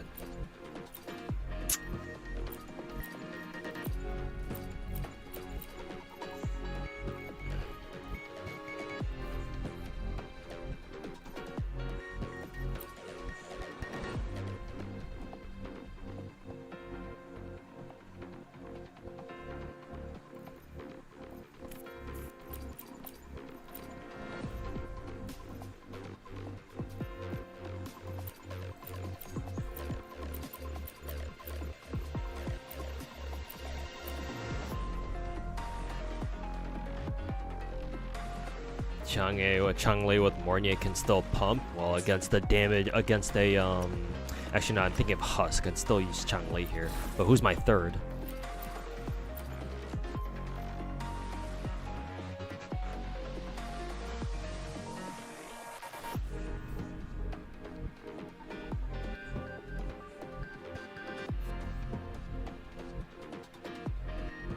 Lupa, Chang'e, Brant, quick swap too weak. Problem is I already used Lupa.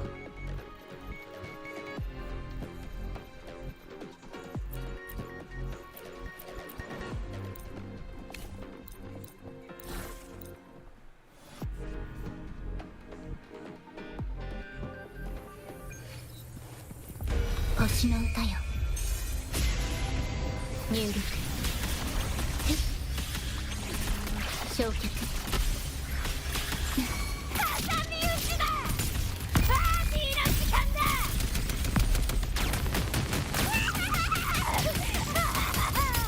ド派手な花火ぶち上げてやるよ。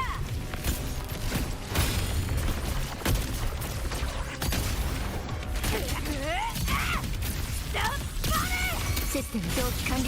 あげる。あいつごと叩き割ってあげる。神経オーバーロード。逃げる気？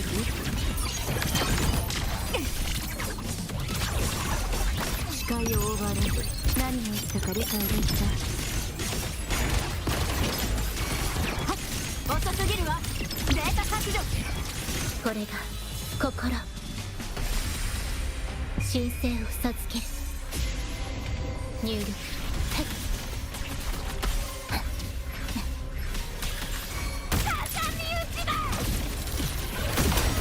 鉛玉のフルコースだぜ。セカンドガンダーだ。セカンドガンダーだ。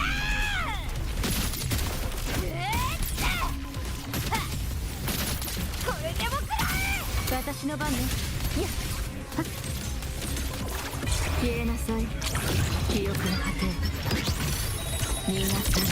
おとなしくしてて。もう一息。状況を飲み込めてないみたいね。ああね。はっ、隙だらけね。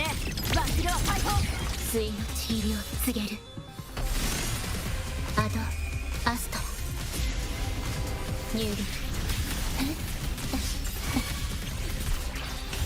I'm gonna use that at the end of the rotations. 神聖を授ける。入力。えっ、はっ、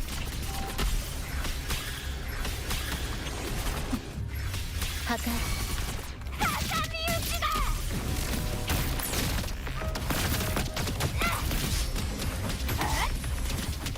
その程度かよ。ポンコツ野郎。暗いな。そのくせ口を閉じな。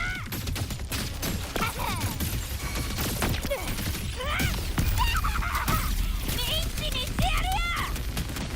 死ね死ね死ね。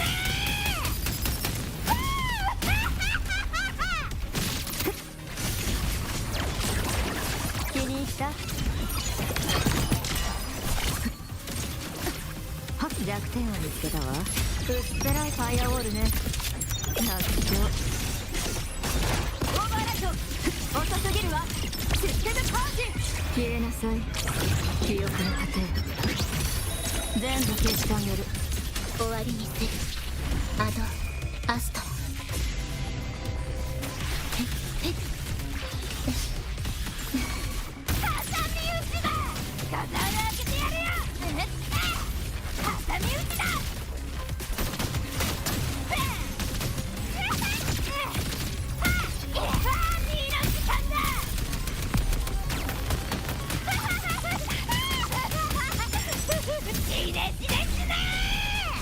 システム同期完了。動かないで。悪くないわね。あげるわ。 That's even worse.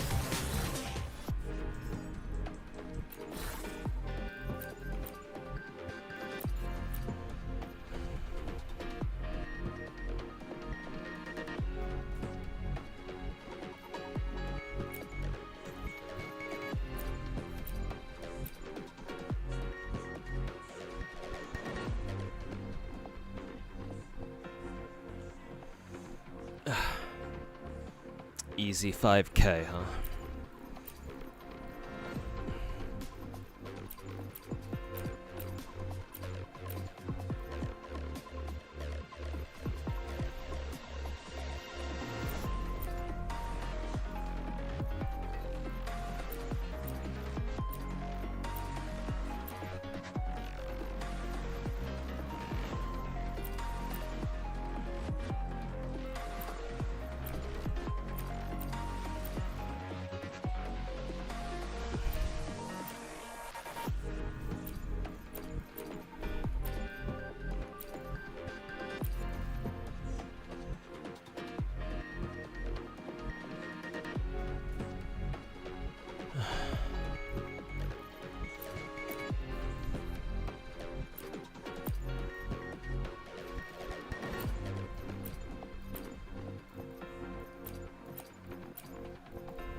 神聖を授ける。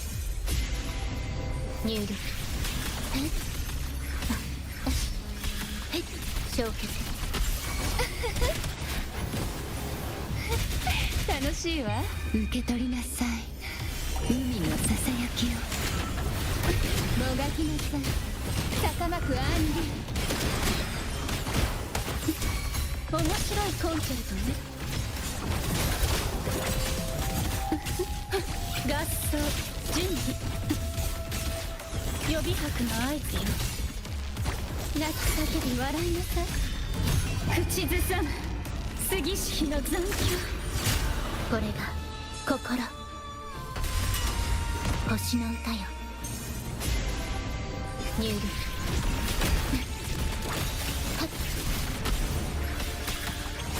そばにいてあげるわ。楽しいわ。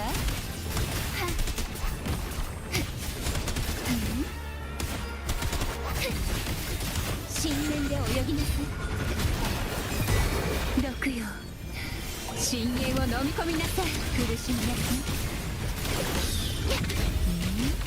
い。アンサンブル生命のシンフォニー。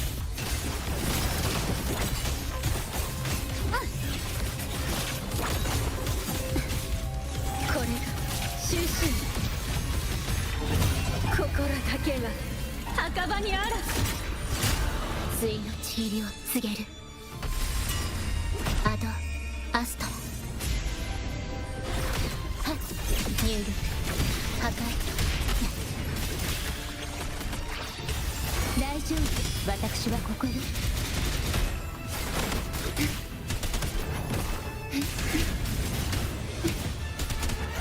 捕らえられるかしら。深淵の先へあがきなさい。沈むのよ、水底へ。終焉。生命のシンフォニー。合奏準備。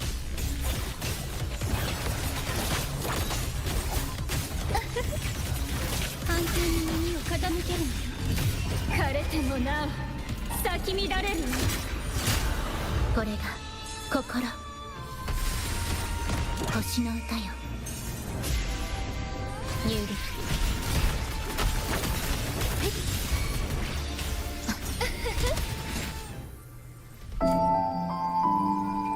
ショアキーパー、いい名前。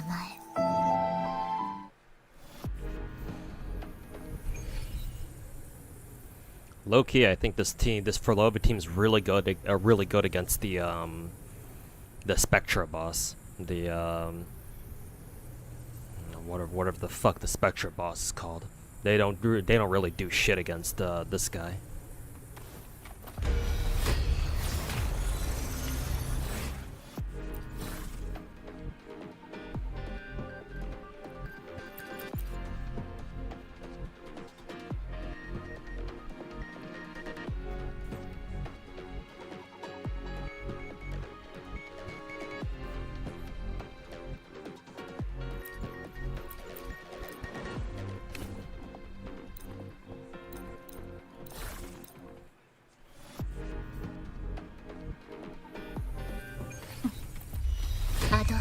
アストラ。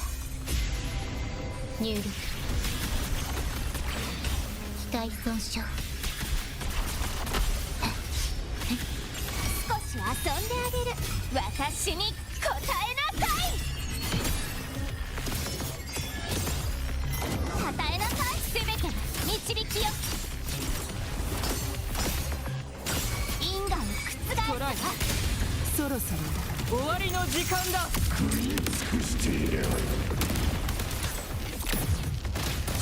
この程度か。悪には悪を。弱に強力だ。起爆。ついのちぎりを告げる。神聖を授ける。 Hey, yo, Memmy, welcome back. 瞬きは禁止よ。任せたわ。捧げなさい。月が満ちたわ。私私を見なさい。やった未来は逃がしはしない。私の手で地獄の門を開く。消化しろ。火をまとう。豪華を燃やす。燃やし尽くせ。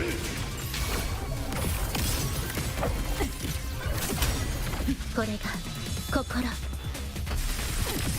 星の歌よ。入力。華麗に優雅に楽しませることね。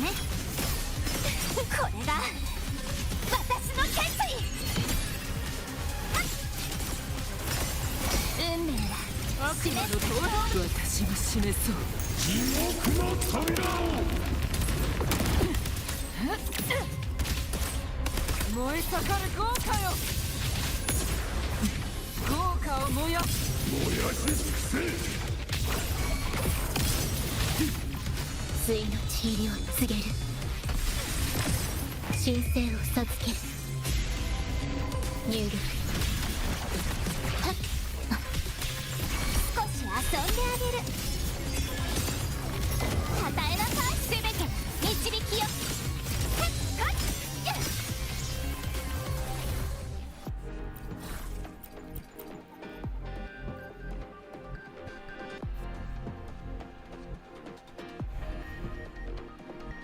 Thanks, I know it's you, Arknice. You knew I wished earlier as tips for you guys, a new player. I'm working on a video, or actually, my editors should be working on a video.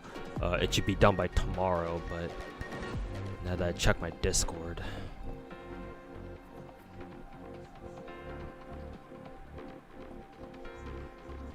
Yeah, okay. My editor said this should be done by tomorrow, so.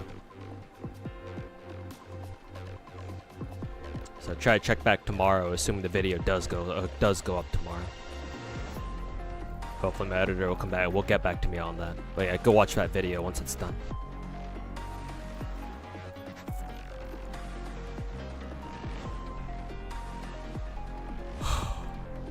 All right, take care, Bubba.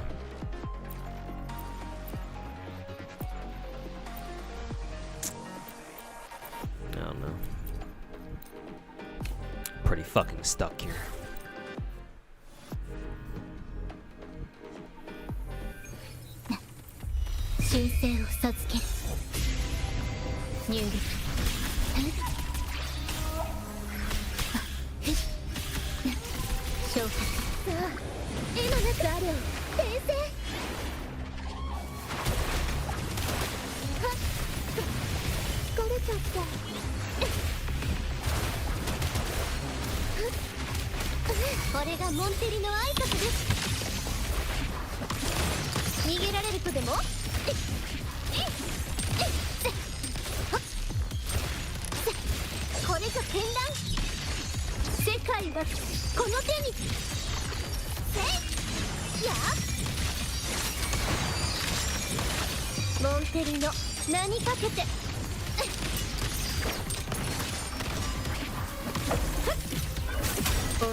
Yeah, precisely, Nana.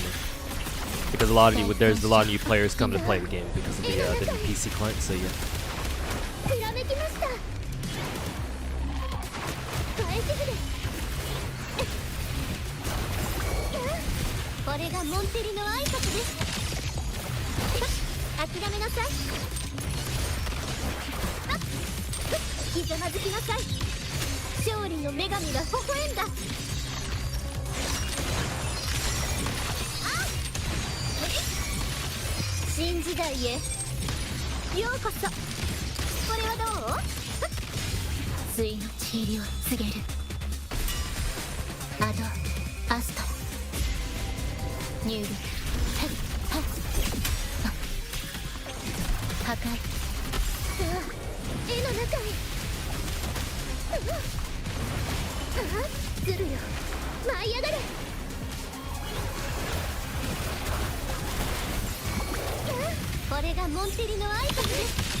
の始まりですわ。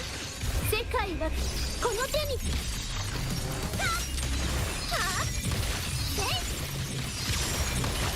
アルテの完成ですわ。これが心、星の歌よ。入力。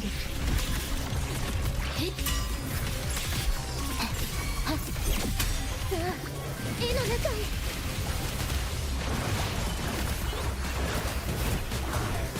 Surprisingly, the Carlotta team actually got closest to my next 5K. いい名前。あなたのための決。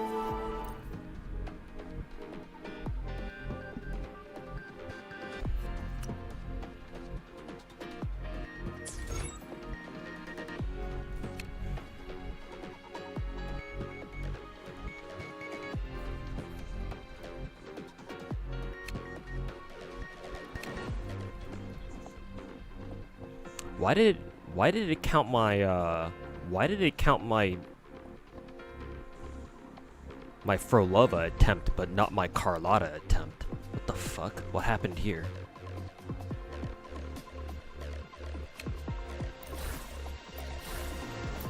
What kind of retarded dog shit is that?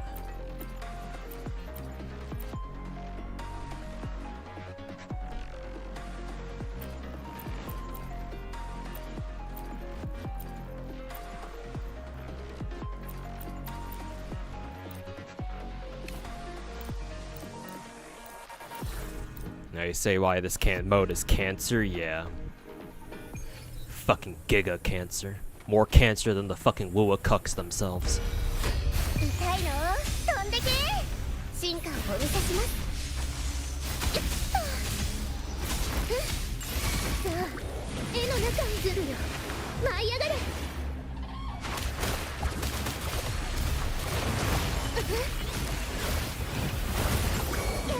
これがモンテリの挨拶です。そこです。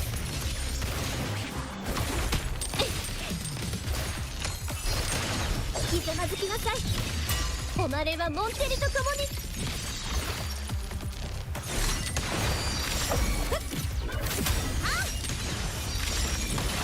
モンテリの名にかけて臨機応変。花よ。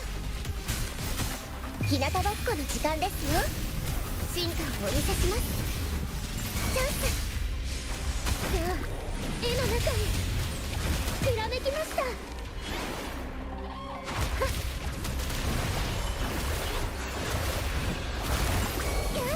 これがモンテリの挨拶です。諦めなさい。宴の始まりですわ。勝利の女神が微笑んだ。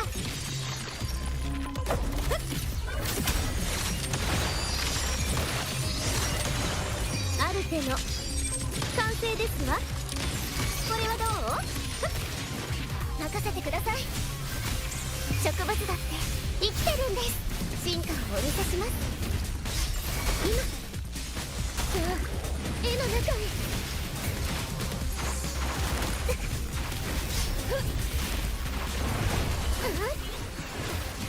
これが亮転生。これがモンテリの挨拶です。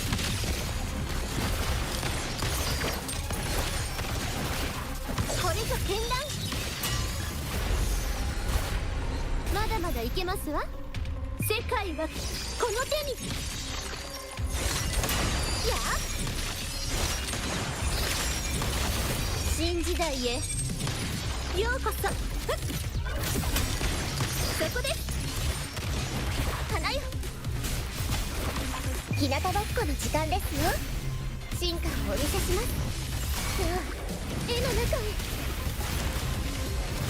返し振り。これとってまだ絵が。That's fine. Still managed to hit 5K there, so. この花をあげます。はい、笑っ。And that's where I'll call it.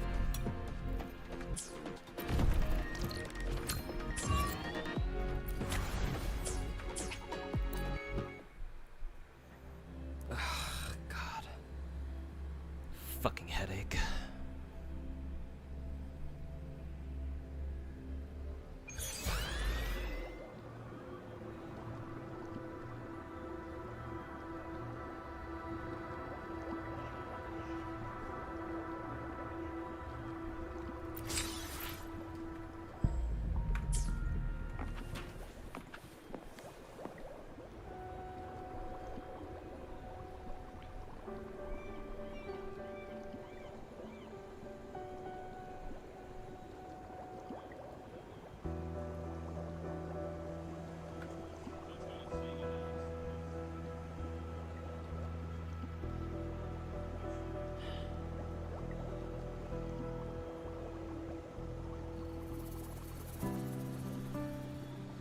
Crazy, you need a checklist. Yeah, I was just showing that off to somebody else that I was talking to in chat like an hour ago too. Just forgot to take it off. But yeah, I play so many gachas that I do need that checklist from time to time just to make sure that I didn't forget anything. この人では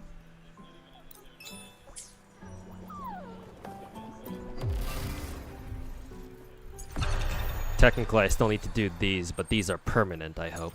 So I don't have to do them right now. At least I fucking hope not.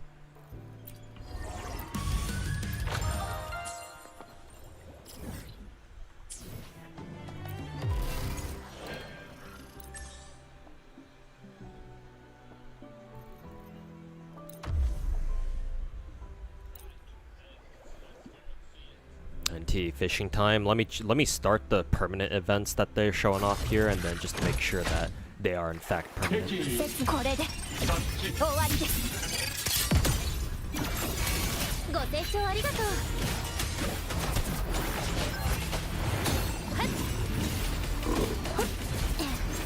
そう、プレリュードは華麗に。崩れなさい。やっ。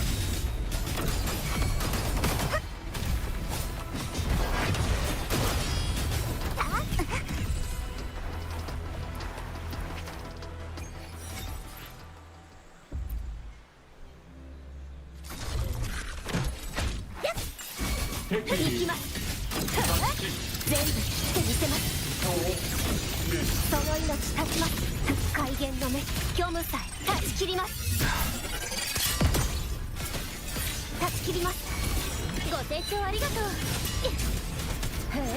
さあ、ソロの時間だ。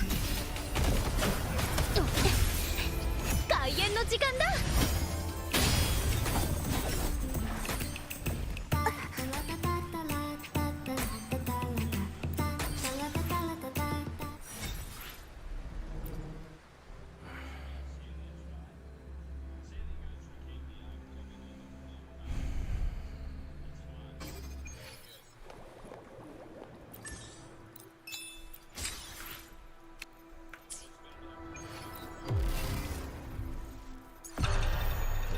It says this is permanent, and it says this one's permanent too, so. Let's see. Oh, these are literal checklists. Okay, that should be good then.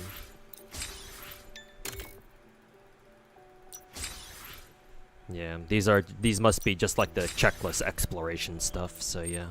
These should actually be pretty easy to do. I could theoretically get these done pretty quickly in like an hour or so.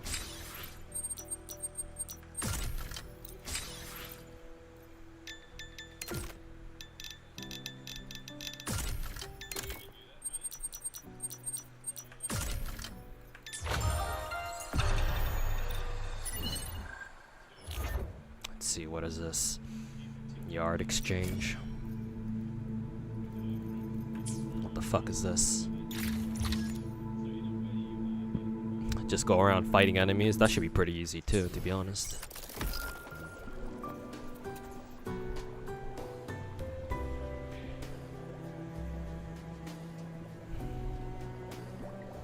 Some other perma stuff? Yeah. It seems like I can take my time with that one at the very least. Gacha God still playing? Yeah, I'm still here. Today was gonna be a long gacha grind day, so... Though... Wu was giving me a fucking headache, though.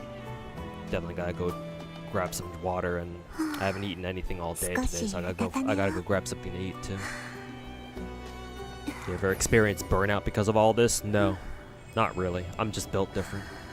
I will say though that the last 3.5 years of me not having a job and stressing the fuck out over that have not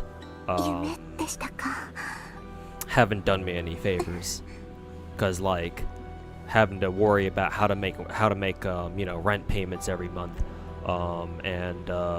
and still on top of that juggling gacha games is like I don't mean to say like, oh, my life is so terrible, it's like it's so bad, like look how much I'm suffering. Like I don't mean to sound like that kind of an asshole, but like I'm just a dude who just wants to play gacha games, you know, because they're kind of my passion, right? So I'd love to just sit here all day and play gacha games, but unfortunately real life has to come around and fucking punch me in the face every now and then. So that's what I have to deal with. So I will say that even though I don't experience burnout like that, like most people do, what I can say is that it's extremely stressful, at least for me personally, having to juggle all this real life bullshit of, you know, looking for work and then dealing with other dog shit real life stuff that, you know, crops up every now and then, or even every day for that matter. All while trying to, you know, juggle 20 different gacha games. It fucking sucks. Let me just say it that way. Or let me just put it that way.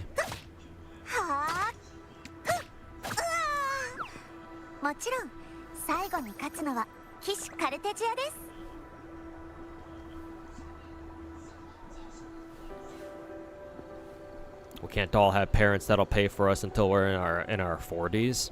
I mean, I don't know what parents have to do with anything. And I can tell you for a fact that my parents would never, if they knew what I did, they would never be able to accept that. But, you know, fuck my parents. They can fucking rot in hell for all I fucking care.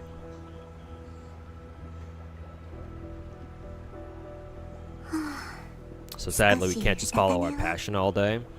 I mean, maybe some of us can't. I certainly can't for now. But that's why I'm trying my hardest at this YouTube stuff, in the hopes that one day maybe I'll beat the algorithm and, you know, become like the next big gacha streamer, like, you know, a lot of the other people out there. You know, Genazod, Pokey, a lot of the other streamers out there, they make a living doing nothing but streaming themselves playing gacha games. If they can do it, so can I.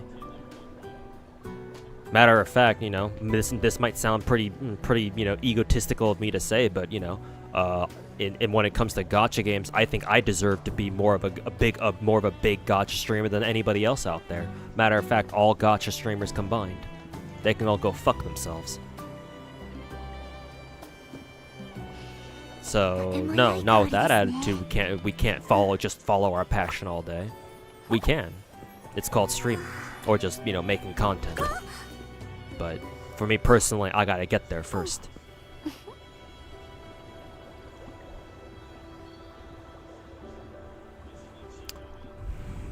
But then again, to be fair, whether I get there or not is another question entirely.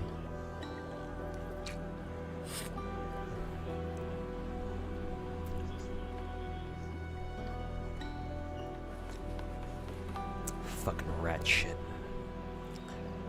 Dog shit ass content creators.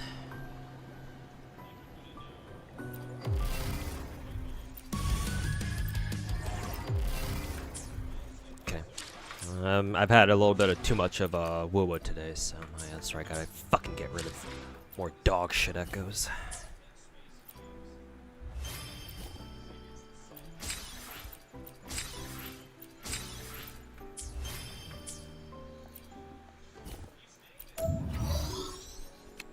I already did my fucking targeted merge for today.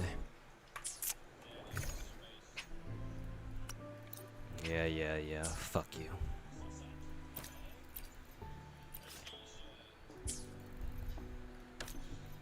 Fucking Kuro game not giving us more echo space. Fucking burn in hell, assholes. Where the fuck is my extra echo space? Fuck you.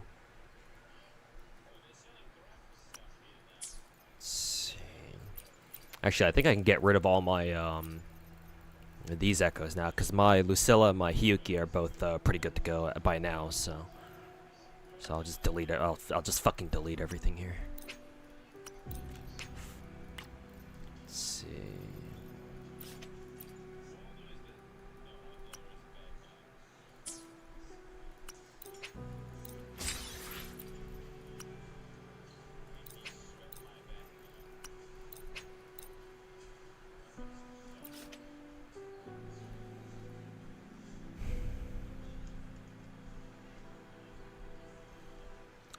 You don't play gachas besides Master Duel and Duel Links, found it because of my gacha addiction videos. Sometimes you watch the monthly report discussions and like some discussion stuff. I see.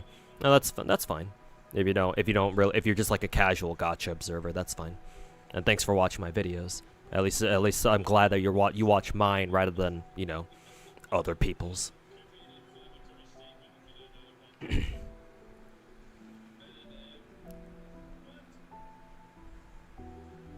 But yeah, thanks for stopping by at the very least. Appreciate you stopping by and talking with me for a little bit.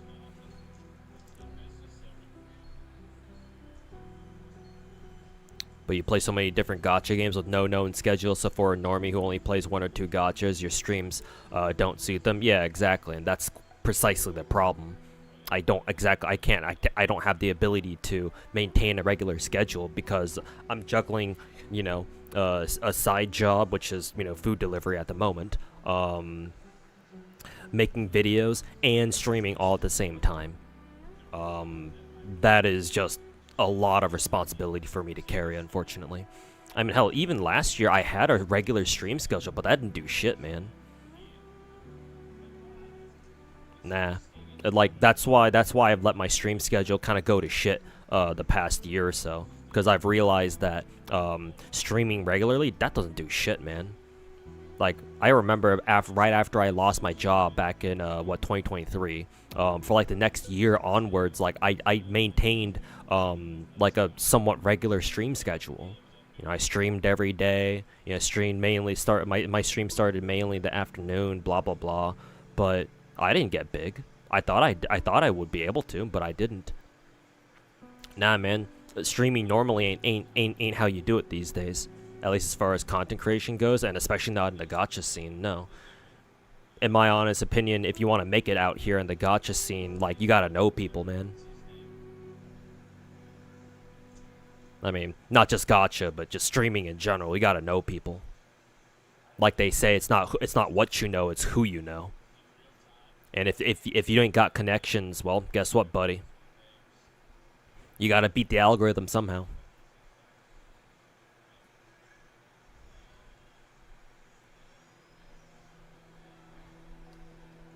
It's just how it is. This is how this world works, unfortunately.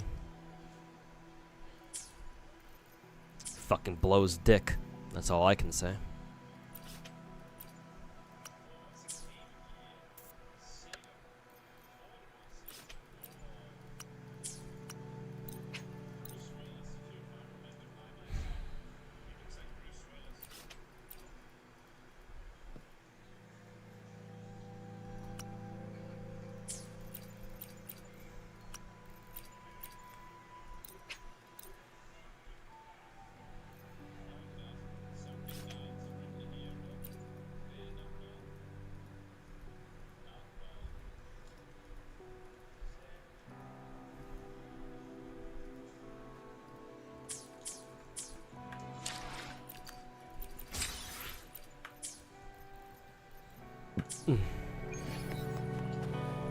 Hey, yo, Tipomaniac, welcome back.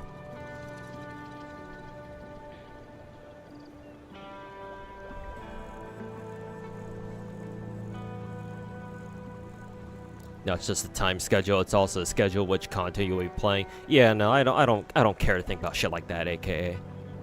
Like, I gotta worry about how do you like where I'm even gonna get the viewers to come and watch me in the first place. Like schedules and like time zones and all that, those will work itself out in my opinion. Hey, Lawrence, welcome back. Nah, like I'm not worried about. I'm not concerned about like, oh, like the micromanaging of like streaming and shit like that. Yeah, nah. I'm not even there yet as like a streamer. Like I'm not big enough as a streamer to even begin worrying about that. Like that's the sort of like macro strategy or like is it a micro strategy? I don't know. But that's the sort of like streaming strategy that you think about once you actually get your foot in the door, right? Once you got like, you know, a couple hundred viewers, once you've got like a solid viewer base that can, you know, you can potentially grow and shit. I ain't doing shit with 30 viewers on Twitch, man. Sorry. That ain't it.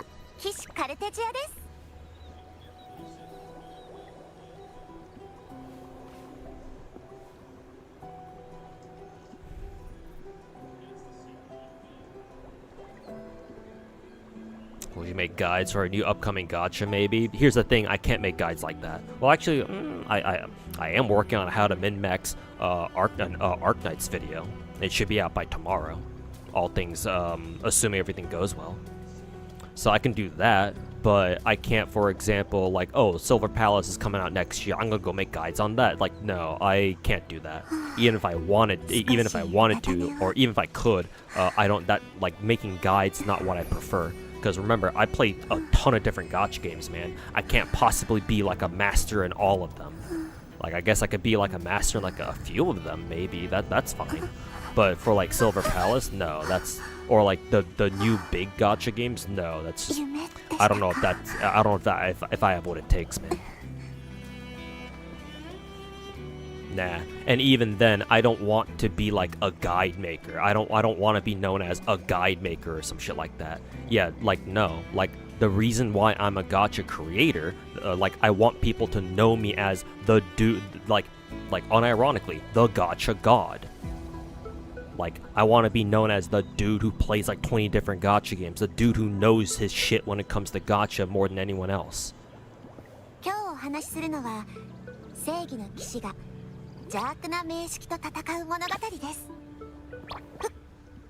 Like, that's what I want to be known for in order to differentiate myself. Like, I don't want to be, you know, guide maker number fucking 3231.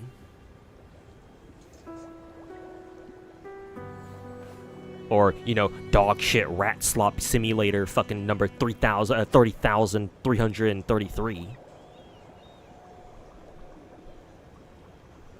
Dog shit AI rat slop generator 5000.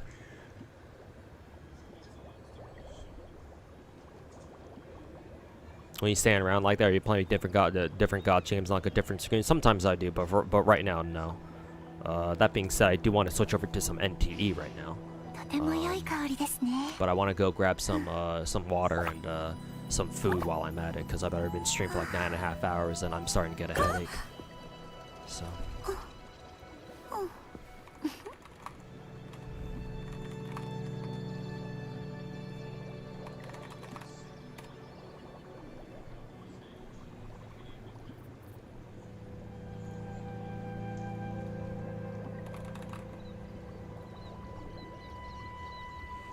But unfortunately for me, it seems like people don't really give a shit about, oh, how many gacha games do you play?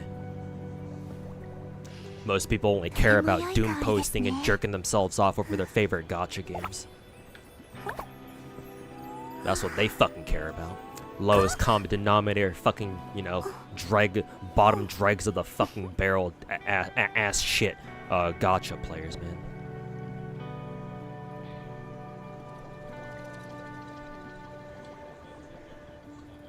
Brains in their fucking micro dicks type shit.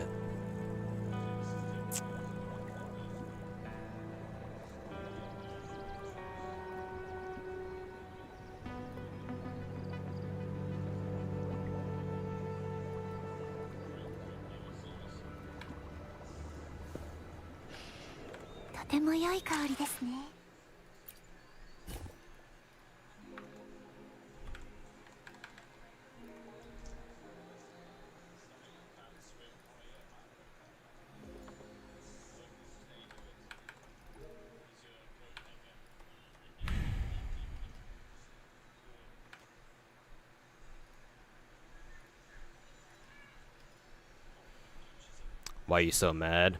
We were just talking about some stuff.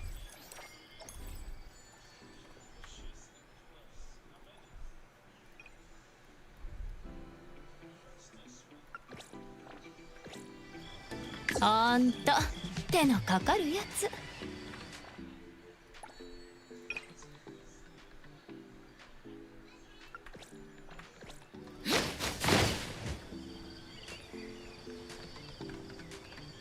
Okay. BRB. I'm gonna go grab some water and then go put some food in the air fryer or something.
Mm, 実にいいもの。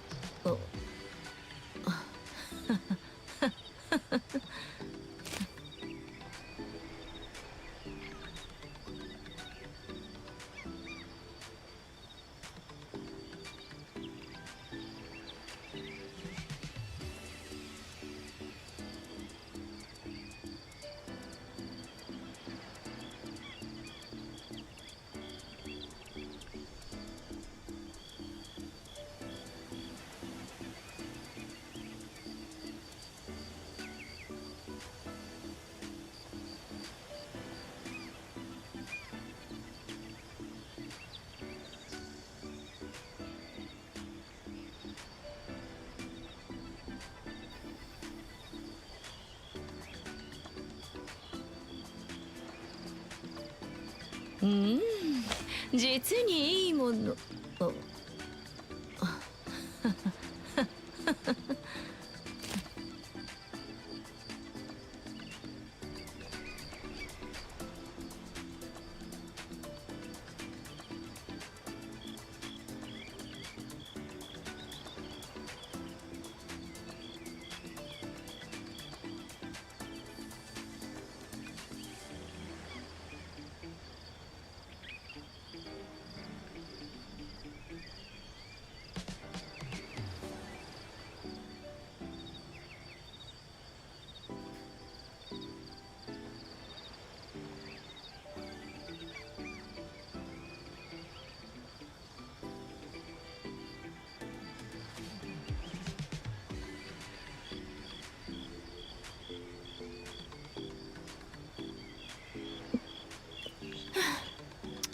残りはこれっぽっちか。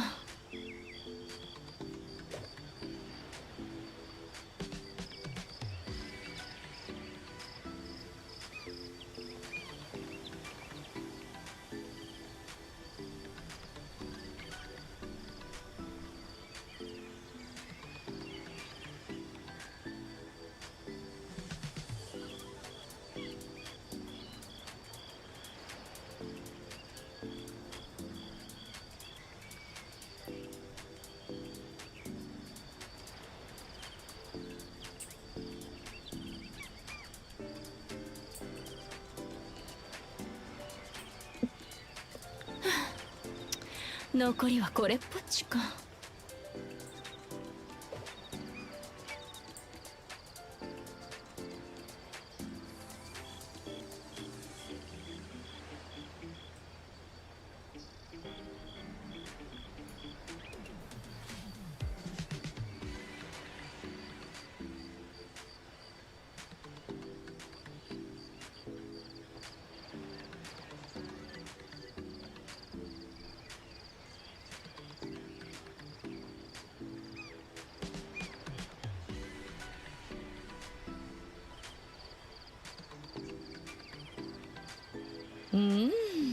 実にいいもの。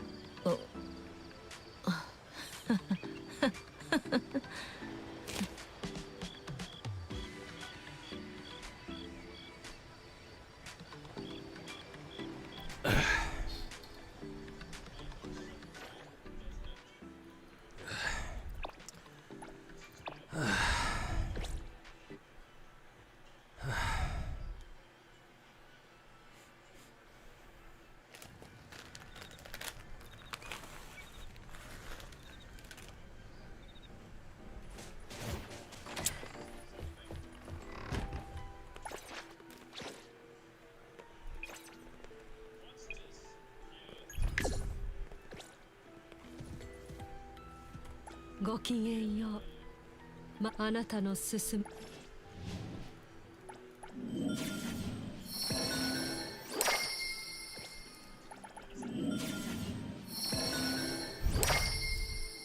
No rest for the wicked? Yeah, no. Got some rest soon.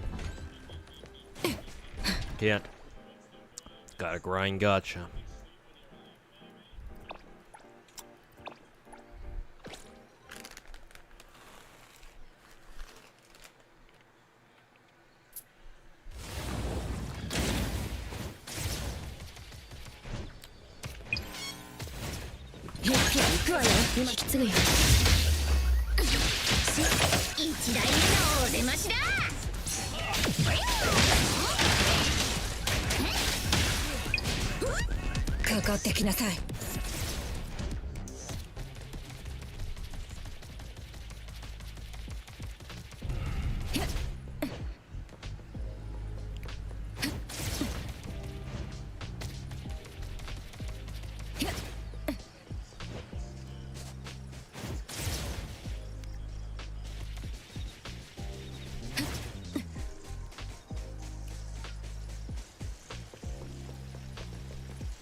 Am I using gold mileage tickets and Nikkei for the climates too? If it has to come down to it.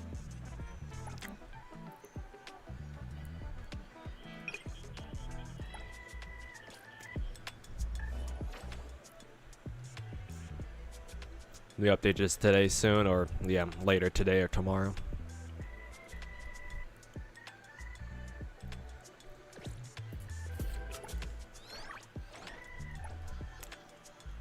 Yeah, in 12 hours.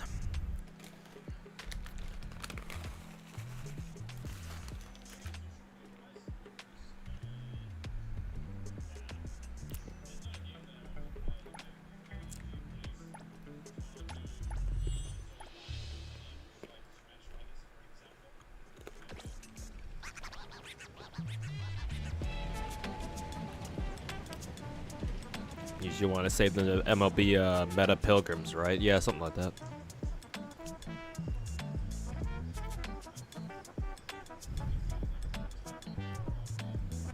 Again, Ziggurin, yeah, of course.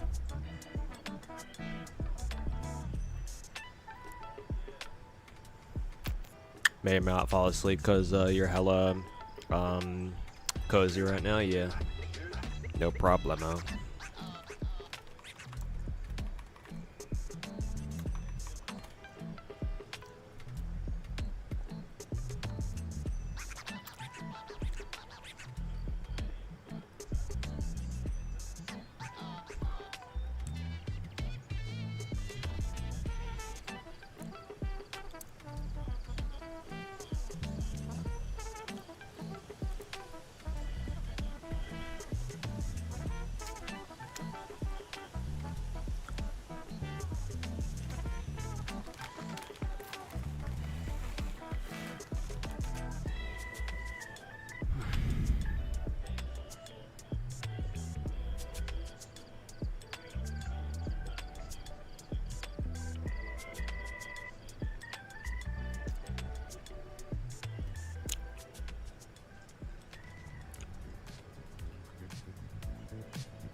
savings for Zanko.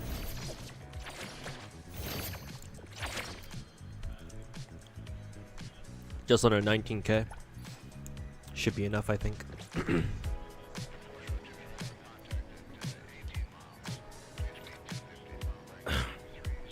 Ugh.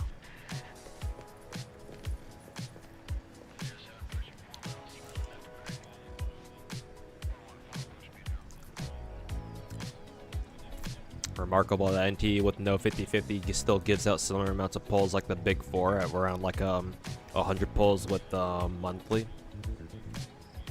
Why is that remarkable?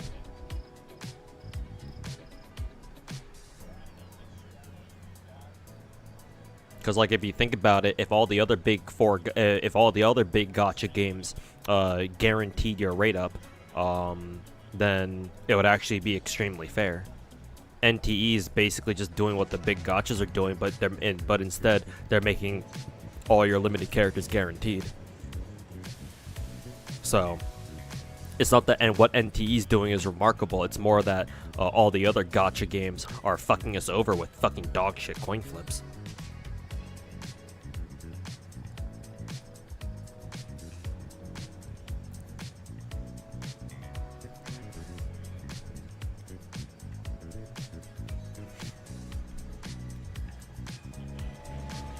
You only buy a monthly pass, right? I do buy monthly and battle pass. I do plan on buying another gem pack at some point soon before the update goes live to buy Eroy's costume here. But I don't have a lot more time left because I think we got what, like 12 more hours left before the update rolls over.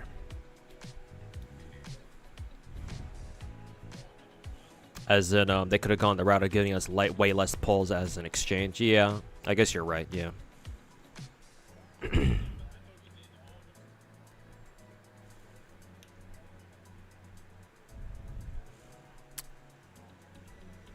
But yeah, clearly the, what is it? Clearly the characters aren't the focus here as far as, like, money making's concerned, because they got the whole, like, Fonz gacha going on. These things right here. Where's the event list? These things, the mystery boxes. They have these to help them make more money too. And of course all the other skins that they sell too, for that matter.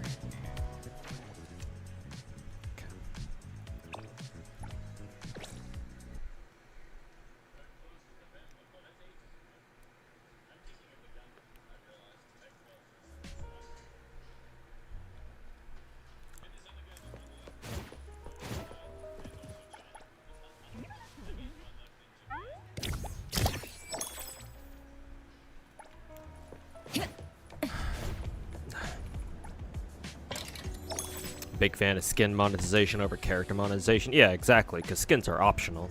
Skins are just cosmetic. You can live without them, no matter how good they are.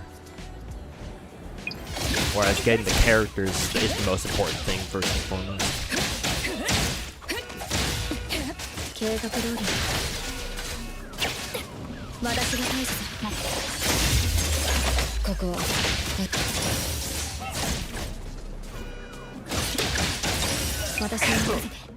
Ow, that one hurt.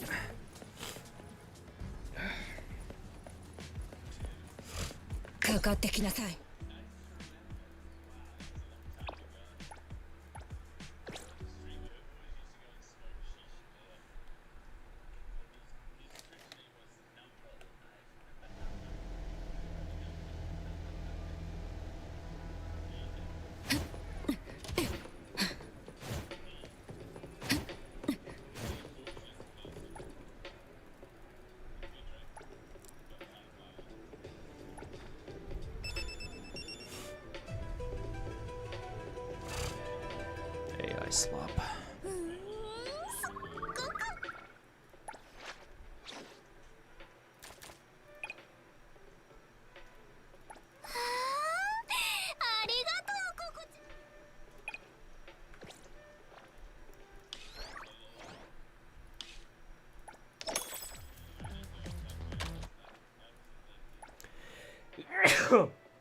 Ah, fuck.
Would I prefer a gacha that makes more getting more characters more comfy, but then adding gacha skins? Yes. Is that even a question?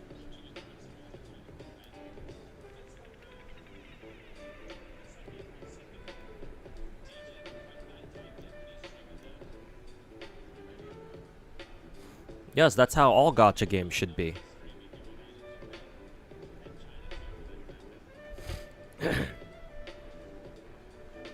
Like, that's not even a question, dude.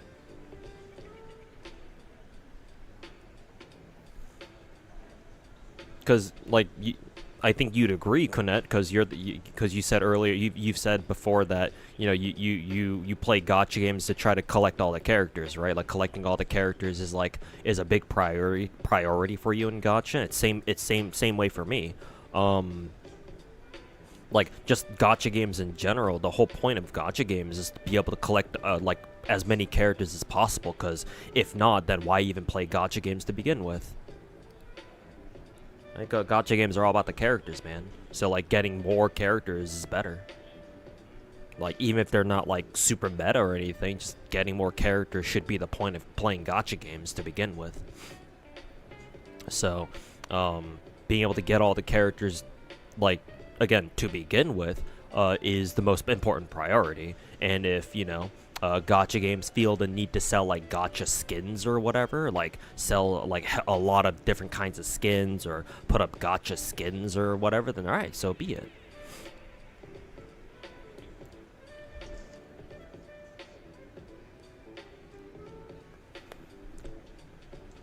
Because, like, you know, skins are just optional. Skins are just cosmetic. You don't, at the end of the day, you don't need the skins. They're just there if you know, if you like them and you want to spend money to pay for them. But, you know, ain't no way you need them. Whereas with the character's a lot more important.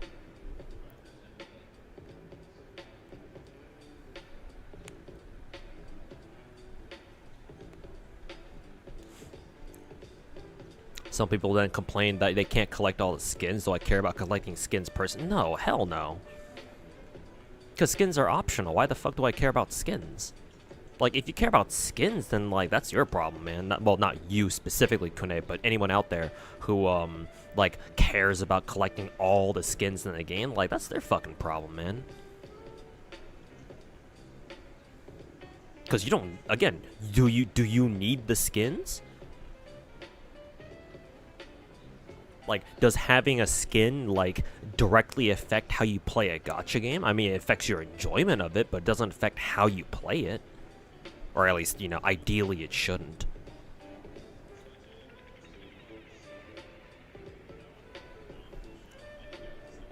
So, like, it's illogical for people to complain about how, oh, if they put out so many skins, I can't buy them all, you know, or whatever the fuck. Like, bro, you don't fucking need all the skins, man. Like, it's one thing if you want to buy all the skins, but, like, hey, man, I hope you've got the money for it. If not, then, you know, you gotta pick and choose.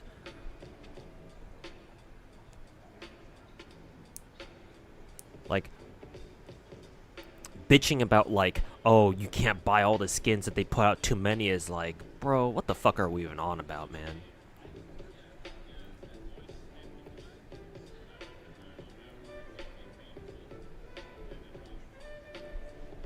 It's like, really? You're gonna complain about that?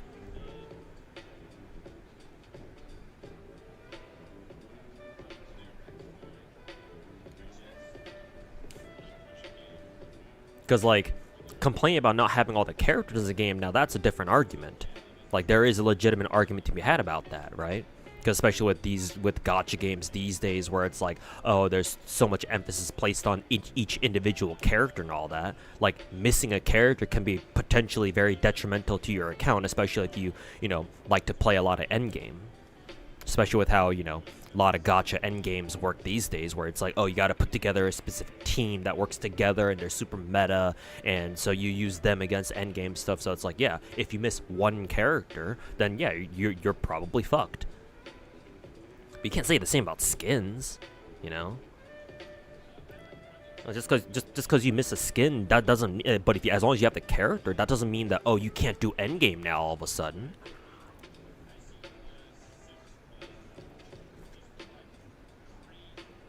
OG Arc Knights mainly monetizes off of skins, yes. Well, it's a big part of it, yeah. It's a big part of it. Strictly speaking, you don't have to go for dupes for characters in OG Arc Knights. The dupes are, for the most part, not necessary. There are like 1 or 2 characters who like benefit like extremely heavily from having dupes, but like 1 or 2 characters out of like what 400. So it's like it's definitely not the norm. So yeah, they do have to. Arc Knights does supplement their they supplement their monetization from their gacha with like skins and stuff, packs, bundles, and they make their money that way.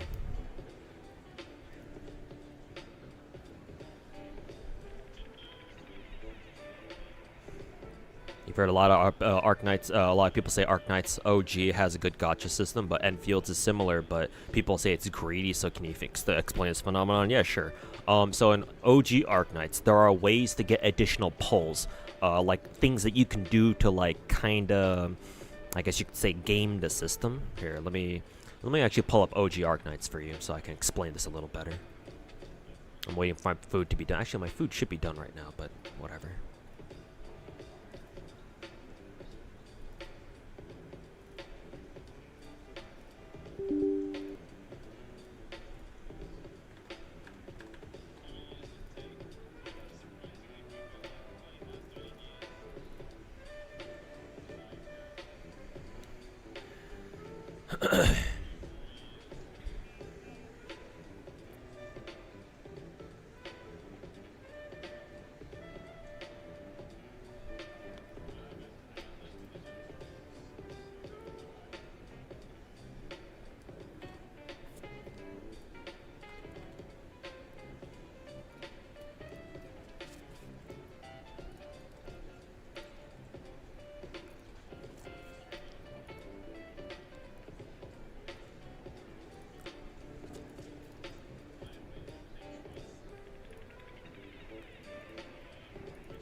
Volume's kind of loud.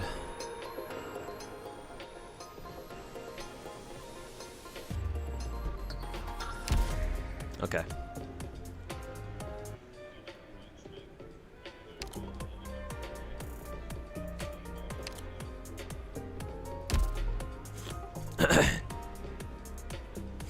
We were wondering what because even AK fanatics dislike Enfield gacha. Yeah, so Enfield has actually just to really help compare these two. I'll even also pull up my Enfield account too. Because I play all these gachas, so I can tell you exactly what's going on. Yeah. Go, Kune, while I'm pulling up Enfield here, I want you to look. You don't have to answer me this question directly. It's just a rhetorical question, but you know, you ask me these questions, and I can explain to you exactly, like I can explain to you and answer you exactly, you know, like I can answer your questions directly and explain to you why exactly it is. You try to ask this, you try to do the same shit with, you know, any other gacha creator. I guarantee you, most of them can't do that. Most of them will not take the time to sit down with you and, you know, answer you these kinds of questions, man. That's why you can't trust gacha creators, streamers, or YouTubers just because they got a big, you know, a big subscriber count, or just because they have videos that get a lot of views, man. Because you sure as hell are not going to get an answer like this. You go into somebody else's, you go to another streamer's, a gacha streamer's, you know, stream chat and ask them a question about, oh, why is this or why is that? All they're gonna give you for the most part is like some bullshit answer that they just kind of pull out of their ass. But not with me, man. You ask me a question, I'm gonna damn well answer it. So, here we go. Alright, so we got Enfield on the right here, and I'll pull up well, sorry, not Enfield. OG Arknights on the right. I'm gonna pull up Enfield on the left here. Actually, put it right there, yeah.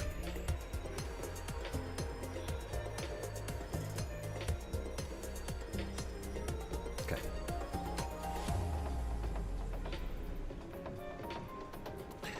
So, it's a different game. Okay. So, the reason why people think that Arknights' gacha here is more generous is because of a few different nuances. For one, there are ways to quote-unquote game the system. So in this game, in OG Arknights, again, Kune, I got a how to min-max OG Arknights guide coming out hopefully tomorrow. We'll see if it does. More than likely, I have to take a day to like edit it and send like revisions to my editor and stuff, because I don't think he's gonna get it all right the first time. But if he does, I'd be very surprised. But anyways, back to OG Arknights. So make sure to watch that video when it does come out. Pay attention to my channel to see when it comes out. So in this game, you've got a certification system. These tickets right here. If you go to the rules, this is basically what it does. You're not gonna know what these do until I explain it. So there are two main types of tickets, or we call them certifications in this game. They're called green certs and yellow certs. So green certs give you a few pulls. And as you can see here, they give you like what, 600 a rundum. It's not a lot, but you know, it adds up. It could make a difference between you being able to, you know, do a multi-roll or not. And then here, you can buy some like what, 2 extra single tickets. So again, those add up, so they're not nothing.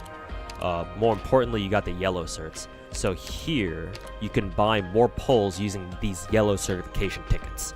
You can buy up to what, 1, 2, 8, 18, 38. Yeah, so up to 38 more pulls. Because these are singles and these are both multi rolls. So 1, 3, 8, 18, 38. So the more yellow certs you have, the better. So with yellow certs, what you can do is, in order to get more yellow certs, more than likely you have to gacha for them. But here's the thing: in this game, you have a free gacha pretty much. It's called recruitment. You can literally gacha for free, right? With standard gacha, you gotta pay, you know, a rundum or whatever to, you gotta spend your gems, right, to pull for a character. But here in the free gacha, you can do it for free. All you gotta do, all you need is a little bit of a LMD, which is an in-game currency, and you need the recruitment tickets. As long as you have those, you can recruit somebody for free. Now, most of the time, you're only gonna get 3 stars, and 3 stars don't really give you shit, except for like green certs, and the green certs aren't really what you want. We want the yellow certs. Now, if you get lucky enough, you can actually get tags here in the recruitment shop here, or recruitment gacha rather, that guarantee you at least 4-star characters, sometimes even 5 or 6 stars. There are certain tags here that guarantee that. So for example, I don't know, it might take a little while before we find a tag that guarantees a 4-star. There's some shit in my eye. Check the other tags. Yeah, none of them have them right now, so we'll just start randomly bullshitting stuff. So yeah, as you can see, it's just a regular 3-star. Again, most of the characters you pull from this free recruitment gacha will only be 3 stars. So let's see if I can refresh this enough to where we can get a 4-star. Also, the game's music is in-game volume is really loud.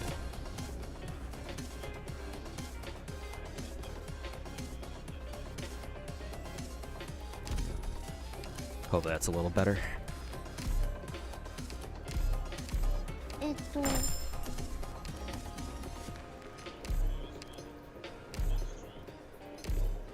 アニラと申します。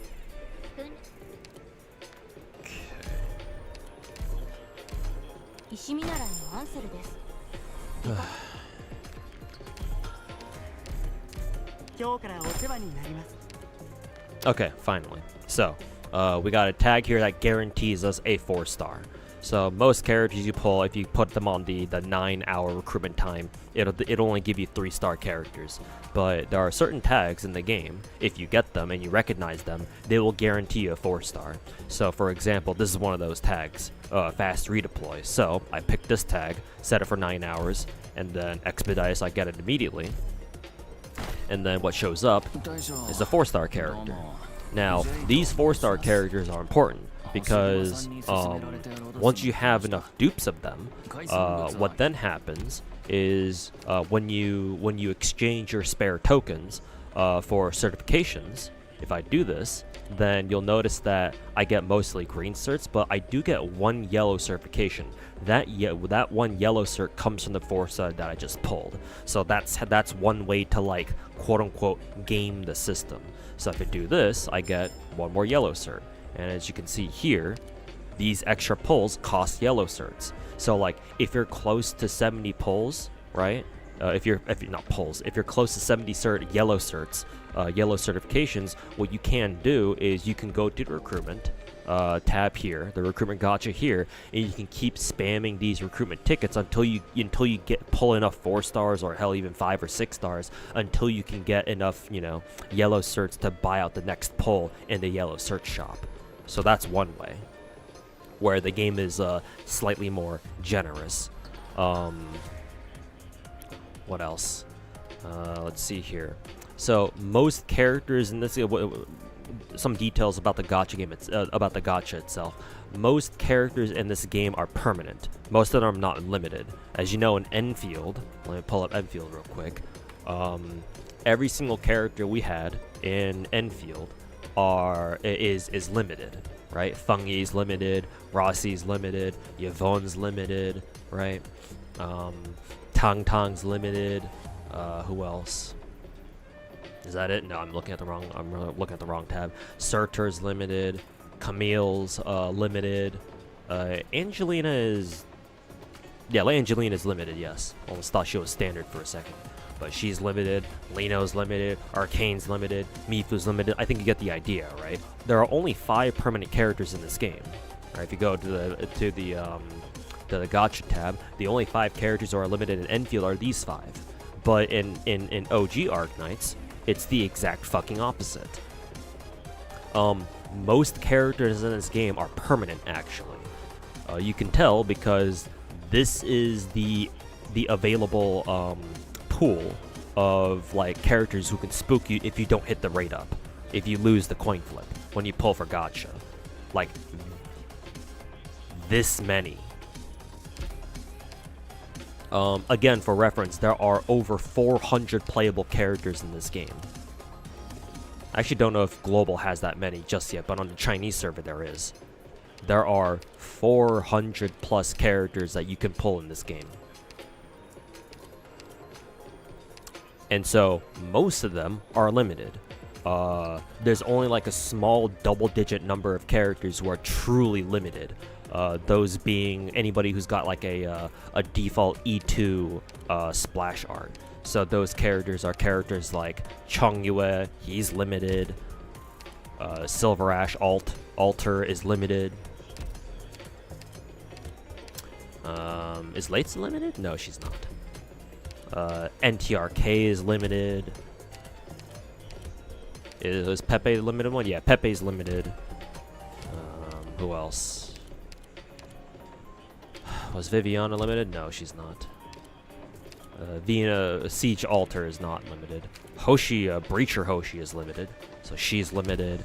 So only a small percentage of characters in this game are limited. So that means that you don't have to pull for every character.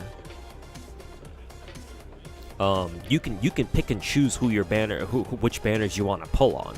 which means that because of that, the pulling strategy in this game becomes a lot like Nikke. I think I explained this to you before. We talked about this before, where it's like, oh, in that case, then we'll just focus all our pulls for the super important limited banners, the ones that come without come out with limited time operators, because they're limited time, right? So outside of those limited banners, you're not gonna be able to pull them, right? So that's what a lot of people end up doing. Is they pull for they save their pulls, most of them anyway, and in order to splooge on the double rate up limited festival banners. And you know, typically most people get what they want, assuming they saved up enough. And yeah, it's like, oh, they got what they wanted, cool, right? That's how you get Arknights players, OG Arknights players, saying that, oh, this gacha is so generous because they're not because the gacha itself is actually that generous. It's really not. I've had some, let's just say, problems with this gacha, especially when it wasn't kind to me. When, you know, I keep losing the fucking coin flip, you know, 3, 4, 5, 6 times in a fucking row.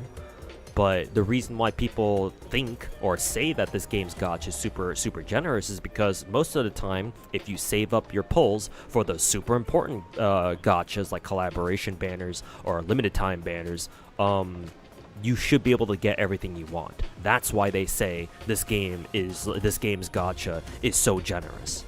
Again, not necessarily because the gacha itself is super generous or anything.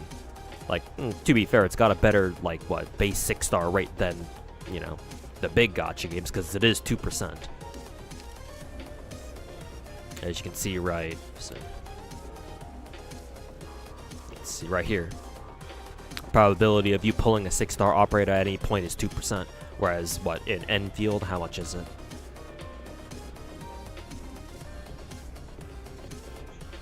.8. So yeah. Like, to be fair, OG Arknights' base 6-star chance is a lot higher. So just, you know, statistically, you should be getting a lot more 6-stars.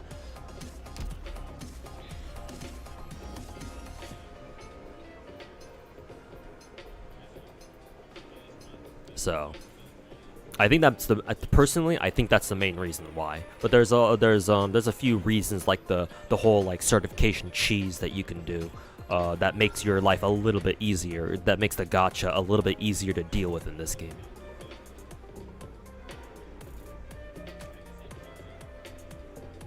Oh, and I suppose not to mention, every week we've got an Annihilation game mode, or a game mode called Annihilation. This one right here. Every weekly reset on every Monday, you can do Annihilation maps, which are like these big-ass maps that throw a lot of enemies at you. And you can get up to 1,800 or run them a week. So this doesn't exist in Enfield. It would be really nice if it did, but no, it does. This doesn't exist in Enfield. And I guess one last thing, OG Arknights doesn't have a weapon gacha, whereas in Enfield, Enfield has, you know, their weapon gacha, and you know, I'm sure we all know this by now, but Enfield's weapon gacha kind of sucks, mainly because getting Arsenal tickets is kind of ass. But in OG Arknights, you don't have to worry about that. There's no weapon gacha here. Just pull for characters. That's it.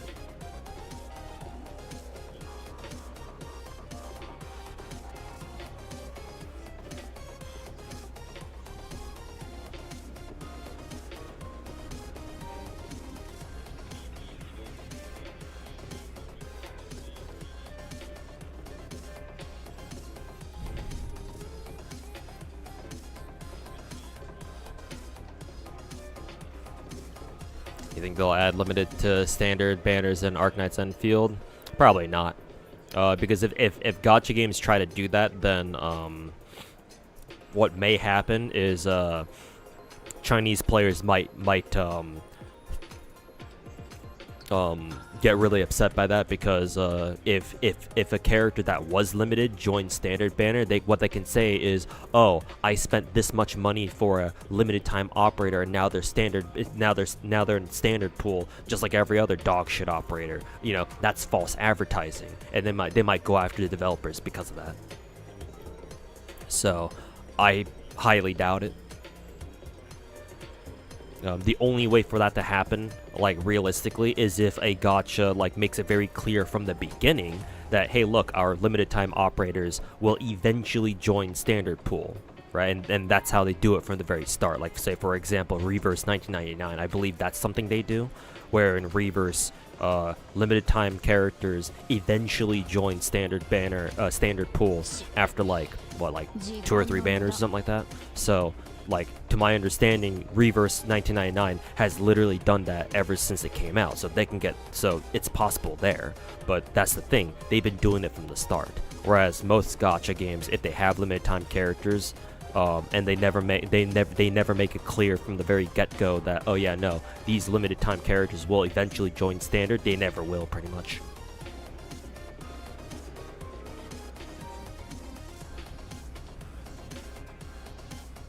Why don't you save in CZN specifically for seasonal characters, but go for every single banner? The CZN Genom becomes so much better. Are you asking me, Kunet? Because I go for every single character, so I don't know what you mean by that. Like, do you think I don't pull for every single character in CZN? Because I do.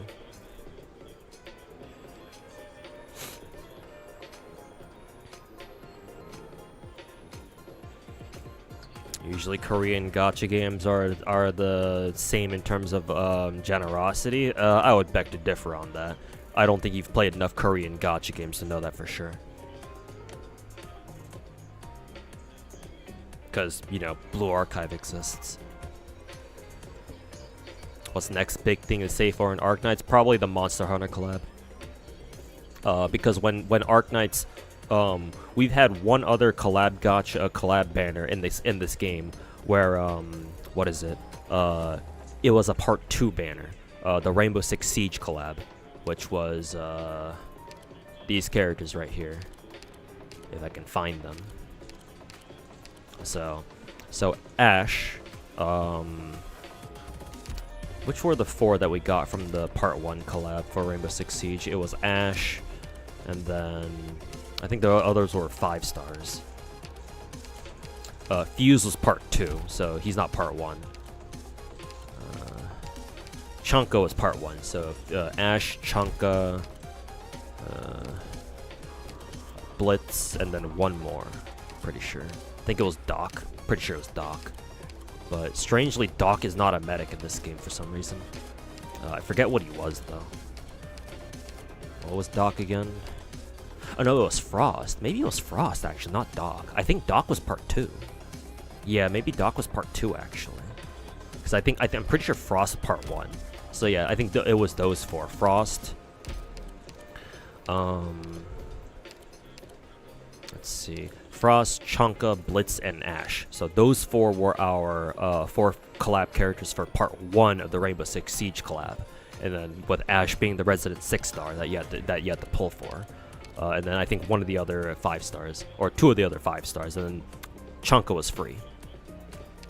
And with the part 2 banner, the second phase of the Rainbow Six Siege collab, we got Ella as our 6-star, and then 3 more 4 stars. So Fuse, I believe Fuse was the free one. So there's Fuse. I'm forgetting who the other 2 were. Doc. I don't know what his class is in this game though, because again, he's not a medic in this game for some reason. Was he a guard? I think he was a guard. Was he a guard? I'm pretty sure he was. Some fucking weird shit like that. Oh, you know what? I don't think I have him leveled up. Yeah, leveled up yet. That must be why. Let's see. Let me check here somewhere. Yeah, there he is. Yeah, I don't even have him E2 yet. Yeah, for some reason, Doc is a guard. So yeah, Ella, Fuse, Doc, and then forgetting who the last one was. Did I even bother leveling them up? I'm pretty sure I did. Who was the last one again? Fuck, I don't remember.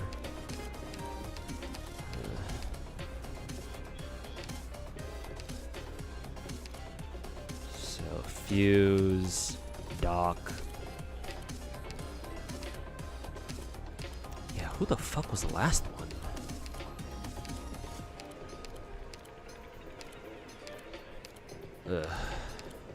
Oh, Iana. Yeah, there she is. Iana. So, Ella, Fuse, Doc, and Iana were our 4 characters for the Part 2 collab. So when we got the second part of the Rainbow Six Siege banner, they also reran Part 1 characters too. So they're going to do the exact same for the upcoming Monster Hunter collab. So the Part 1 Monster Hunter collab, we only got 2 characters. But the 6-star we got was really good. Specialist here. Yeah, Kieran. Or Yato. But I guess in a Kieran armor set or something like that. But yeah, we got Yato as our 6-star for the Monster Hunter collab, and so the Part 2 collab will get a 6-star version of Orchid of this character right here. So this character will get a 6-star version of herself in the Monster Hunter collab, in the Part 2 Monster Hunter collab, along with another 5-star. I forget who the 5-star was, but. Yeah, so when the Monster Hunter collab shows up, it'll be Part 2, but then they'll also rerun Part 1 at the same time. Or, you know, close neck, like basically right after. So technically that one is your next most important banner to pull, and that'll be pretty soon. Because again, collab banner, so they're one of the few extremely limited characters in the game. If only we could sort by factions, yeah, that'd be pretty nice. And Catapult. Oh, really? Catapult, huh? Interesting. You want to start OG Arknights? Is it worth re-rolling? I don't think so. You can if you really want to, but I personally wouldn't say so. Got to charge. All right, take care, Tammy. Have a good night, man. Yeah, I don't think it's worth re-rolling in Arknights, man. Like it's gonna. I don't know how long it takes for you to get to the gacha part, but it takes a hot minute. So it's not even worth it to do that. Not to mention, like, you really don't need to reroll, because here's the thing, aka, unlike most other gacha games where like you can only use like a handful of characters at the same time, like in one go. Here's the thing, in Arknights you can use 12. Right?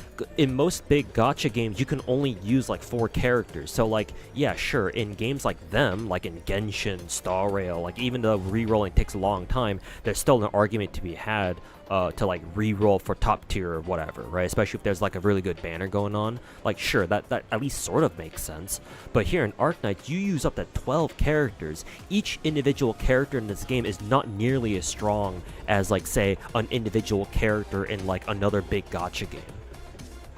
This game is balanced around you having 12 characters, or you bringing in 12 characters. So, like, usually most characters can't, like, just solo carry a map. There are some maps that you can do that in, sure, but most maps aren't like that. Especially not the endgame maps. So you try doing that shit there, it's like, oh, cool.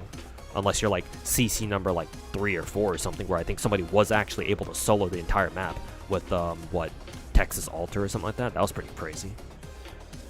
But definitely not the norm. So you really don't gotta reroll, man. Even if you end up with like kind of a, you know, not a top tier 6-star, they're still gonna be useful, man. Actually, I wish I could still see like the beginner banner, but obviously as a veteran player, I don't have access to that anymore. Like, which 6-stars could you start with again? Like, what 6-stars are available in the beginner banner? I think it was what, Silver Ash. Like, Silver Ash is there, I'm pretty sure. Like, he's really good with his E2 and all, but with his S3 and all, but you gotta unlock E2 first, and that's very expensive for like an early game player. And like his S1 and S2 aren't really, you know, much to write home about. I guess you could use S1 at the very least. So like, he's alright, but like his third skill's where he really gets crazy. But again, you don't unlock that until E2, and E2 is kind of a big commitment for an early game player. So like technically Silver Ash is early game top tier, but like his best skill is gated by progression. You're not going to get that immediately. It's going to take you at least like I don't know, a week or 2 to get there. But I guess once you get there, then he becomes early game top tier, so that's fine. But for like the first, you know, two weeks or so that you use him, he's just gonna be another generic ass guard with like 6-star stats, I guess. Yeah, like Ling solos and shit. Oh, Thorns. Same thing with Thorns. Thorns is a really good guard. But again, he has the same problem with Silver Ash, where his best skill by far is his third skill, and that is locked behind his E2. And again, E2s are kind of a big commitment. So like his best shit is you're not even gonna be able to use for like a week or two when you first start out. Saria honestly is probably one of the better ones if you ask me. Where the hell is she? Yeah, there she is. Yeah, because for Saria, both of her first two skills are extremely good for like early game stuff. Like her third skill is good too, but this is more of a setup, like for like end game stuff, or like you're coming with like an anti-boss strategy, where you need this shit in order to debuff a boss so you can kill him easier. But for like everyday generic ass map like bread and butter shit, like both her first skill and her second skill are really good. Her second skill especially.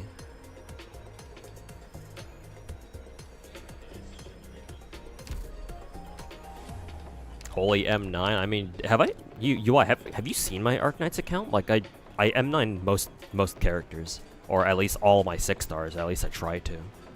Yeah, they're all M9. Well, except for Sancta Unk. I just got him to E290 the other day, but yeah, I got most 6 stars at M9. Exia is actually pretty good. Yeah, Exia is actually not bad. All 3 of her skills are actually pretty useful. Her third skill is the most useful by far, but her first and second skill are actually not too bad. Plus, you need marksman snipers anyway for a lot of early game stuff for like the first couple of chapters, because air units can really fuck you over.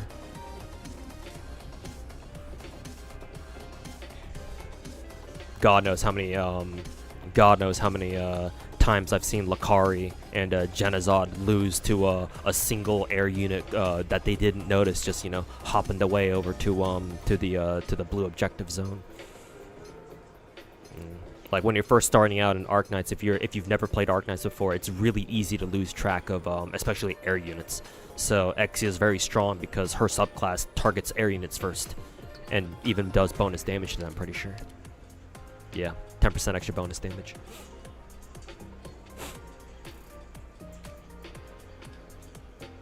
People advocated for rolling back when back then if they didn't pull Silver Ash or Aya, what kind of waste of time? Yeah, exactly.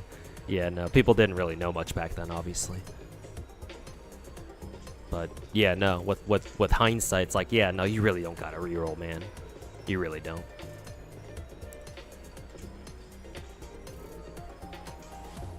Don't remember max dupes being necessary. No, they're not. Like the one character who, the one character who's the exception is Bagpipe, and that's literally it. But like, to be fair, the Bagpipe's P5 is the most broken passive in the game. Yeah. Like, for 99% Arknights players, dupes do not really matter, except unless your name is Bagpipe.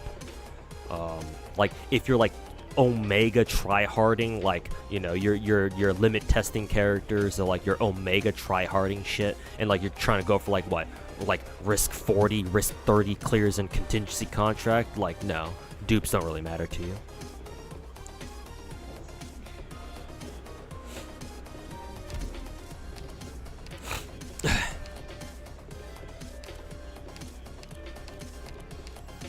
Can you max dupe them in this game without wailing?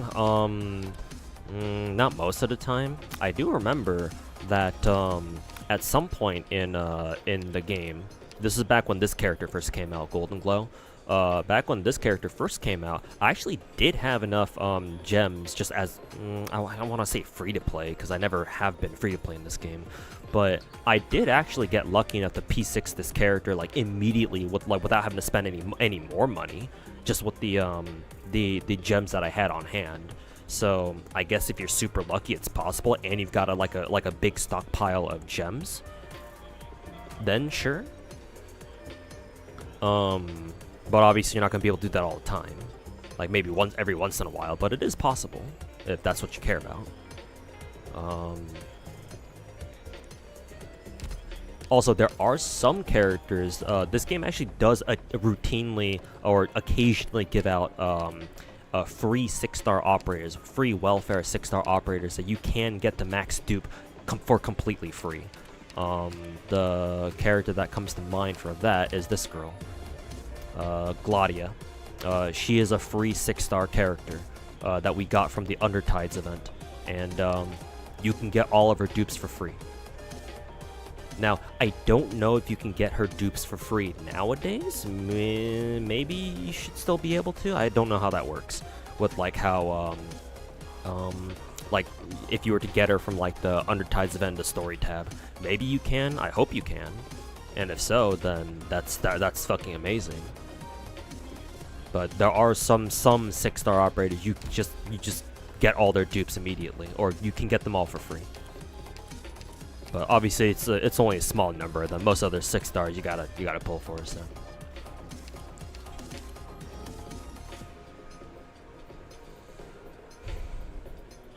One copy's enough. Yeah, one copy's perfectly fine. Yeah, it's not like Nikke where like you actually do need to go for dupes if you care about like endgame stuff, like solo raids and like union raids and shit. It's like, yeah, no, dupes are very important there because, you know, the extra stat gains that they get are fucking enormous. No, in this game, you can just fuck with one character, one copy of a single character. Just gotta clear a certain amount of event stages. Okay, then yeah, that's amazing.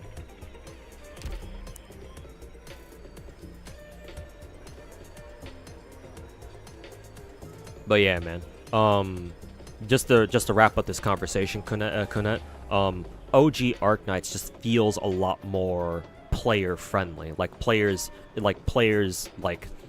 the game gives the player or their players in this game and OG Arknights just a lot more tools to work with.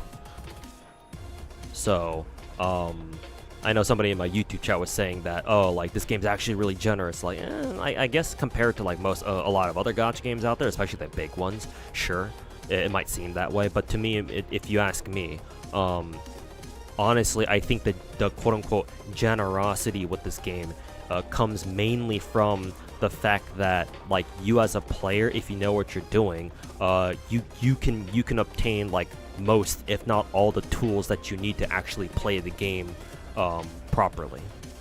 And you're not like you don't have to feel like you got, like, you know, your hands tied behind your back all because you couldn't pull for one character, you know, which is so often the case in like a lot of the other big gacha games out there.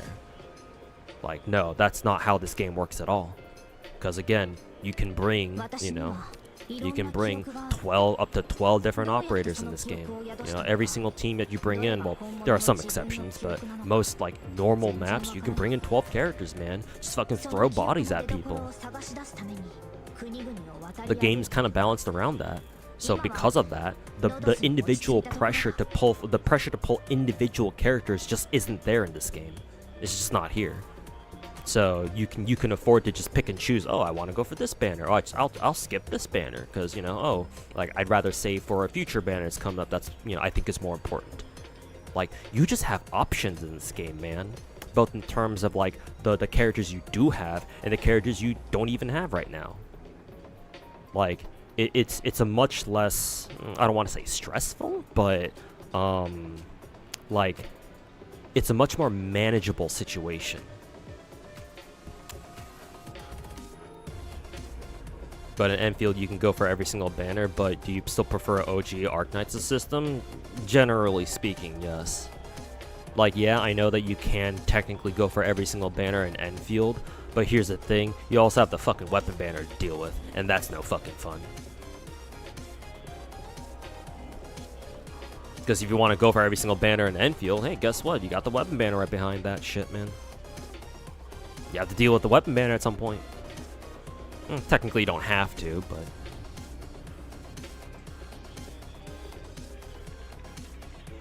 But yeah, in Enfield, you gotta spend more. Typically, you gotta spend more money. And OG Arknights is perfectly fine for you not to spend a single goddamn penny in this game and still feel like, oh yeah, I'm okay. I don't have to spend money. But in Enfield, it's a lot harder to feel that way. Like, I'm sure you still could. I'm sure you could still play Enfield without having to spend any money whatsoever. and still feel okay, but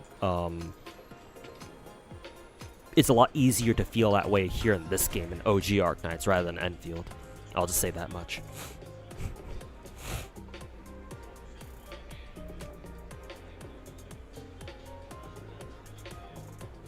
I'm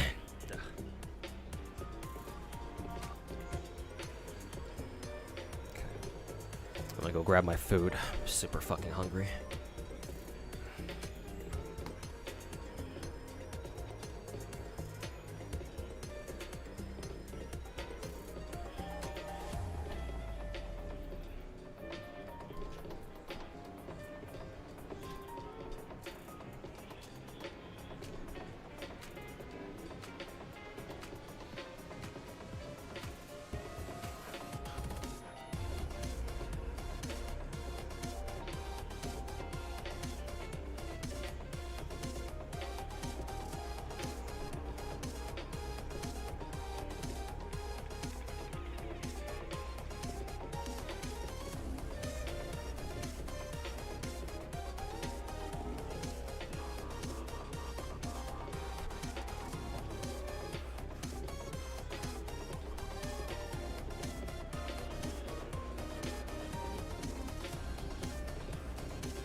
Thanks for info, guys. Yeah, no problem, man. That's why you stop by my stream, so that way, you know, I can answer your questions and chat can help you with your questions too.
Do you think the searcher skin will rerun again for my home screen?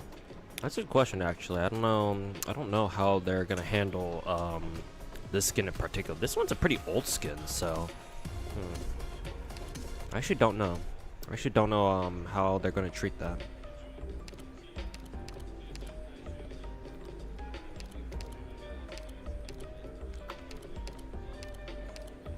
Like, I'm fairly certain it is a limited time skin, so yeah, I really don't know.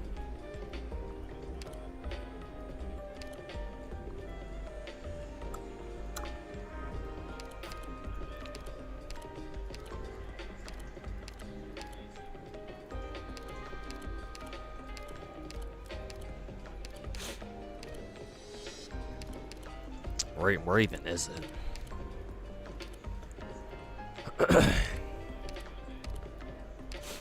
Oh, I recognize this one. Yeah, we got this one first, so it's after this one.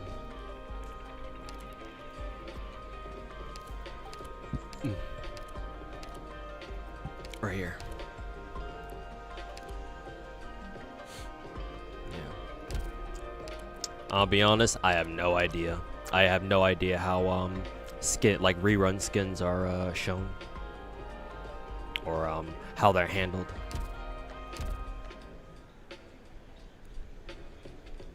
It gets rerun from time to time, mainly during summer event times. Okay. There you go then.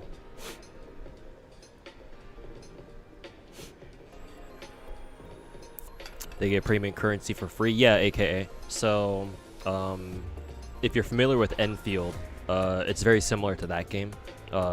Technically your free gems are your Arundum. Well, it's called Arundum in this game. In Enfield, they're called what, Oro barrels or whatever. And then the premium currency is called Originite Prime. In Enfield, they're called like Origiometry or whatever. But in this game, they're called Originite Prime. So you buy, or you can buy Originite Prime directly like this, as you can see. But every single map clear in this game gives you Originite Prime, or at least most of them. So for example, we've got this event going on still. Yeah. Like, I still gotta do fucking Vector Breakthrough and finish up this map too. But as you can see right here, for the first time clear, and you get a 3-star clear on it, you get 1 Originite Prime. So quite literally, this game gives you the premium currency for free for clearing maps with 3-star clears, and you should be doing that anyway. So yeah, this game gives you the premium currency for free. And in turn, because outfit skins cost Originite Prime, that means that even as a free-to-play player, you can still get skins in this game. If you choose to use them on this, of course. Obviously, most people will save them for, gacha pulls. But if you really want a skin, if you see a skin that you really like, and you got the Originite Prime, hey, guess what? You don't have to spend money for it. You just get it.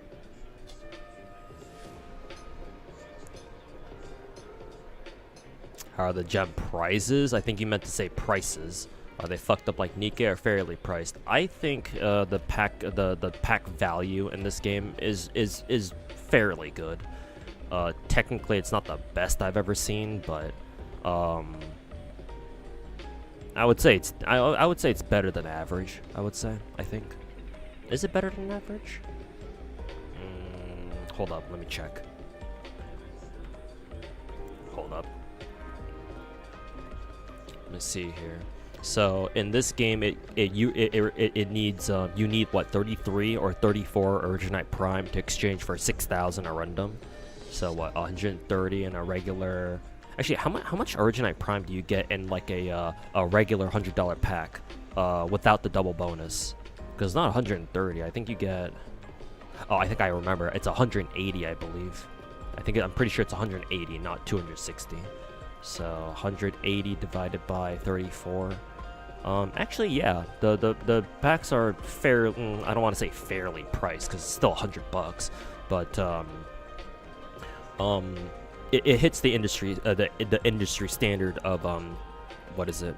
5 multis per pack. So yeah, just a little under $20 per multi. So it's about average.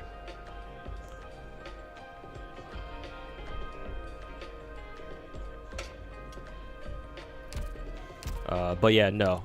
If you want to buy anything from here, like, make sure to buy the packs first. Like, from here, the packs are a lot more value, especially when we got like festival banners going on.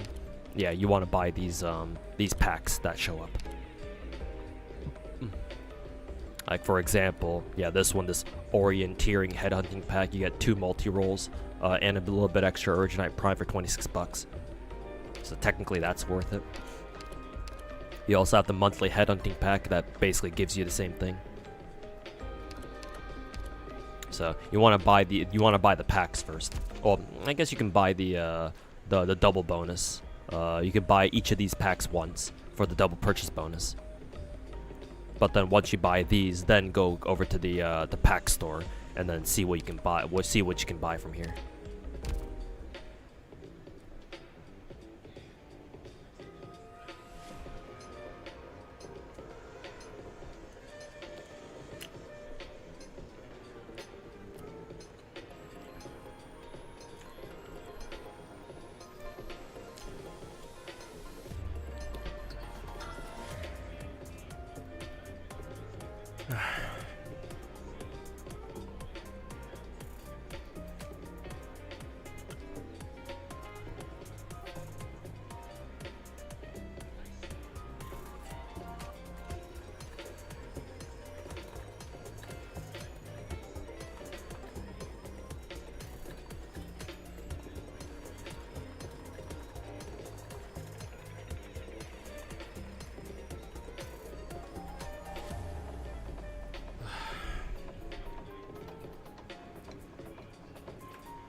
Is the red hair girl good in the banner, not the husbando? This girl right here.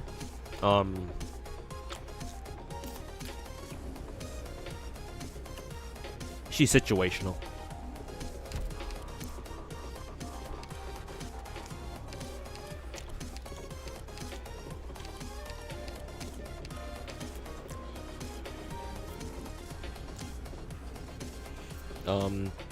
If you're talking about Fiametta, this girl, she's very situational. She's not really your go-to option. She's not like a bread and butter character, but there are maps where her insanely long range and bombardment skill is very useful. But I wouldn't say that she's like a must-pull character.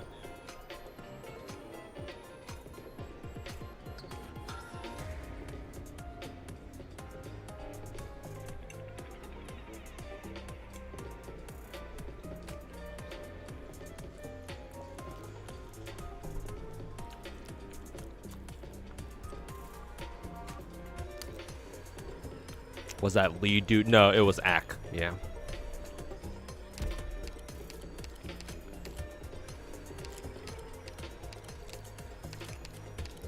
This is the guy they use. They're both furries, so I understand why you confused them, but no, they use Ak because Ak's third skill. Was it third skill?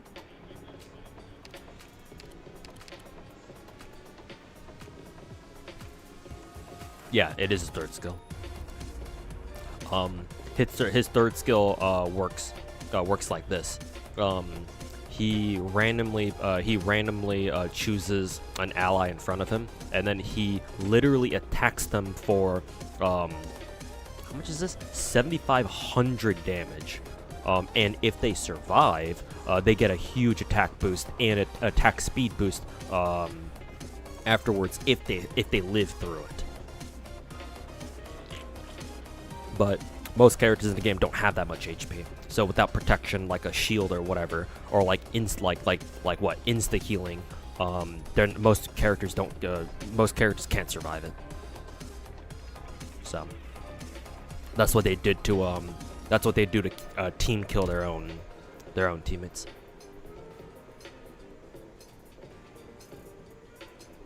Fucking stupid.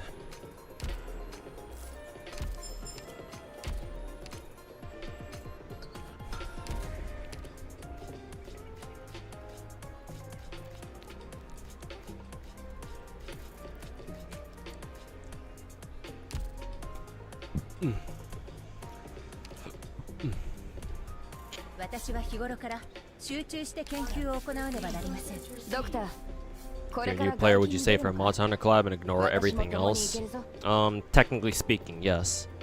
Because the Monster Hunter the collab banners are limited and the other banners probably aren't, but...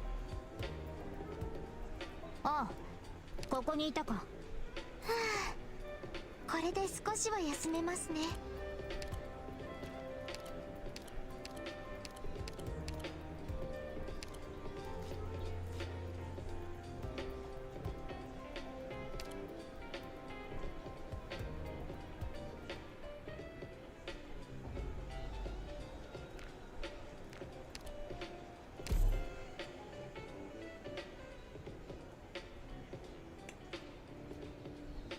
私に続け。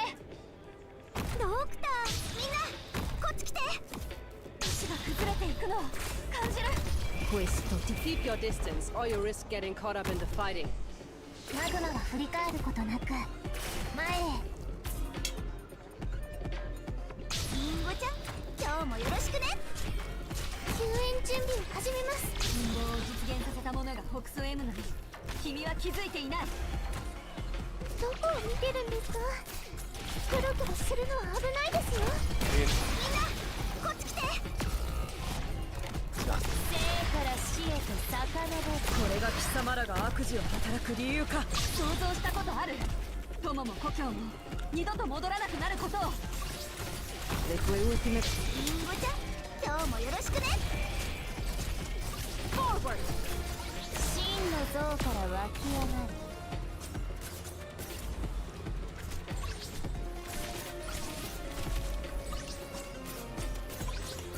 みんなこっち来て。 Conviction will throw you off pace. Benevolence shall save lives. Objetivo avvistato. Ci vorrà solo un minuto. Just like the old days? No. リンゴちゃん、今日もよろしくね。ただ、ああ、自分の血でむせるなんてやめてよね。わかった。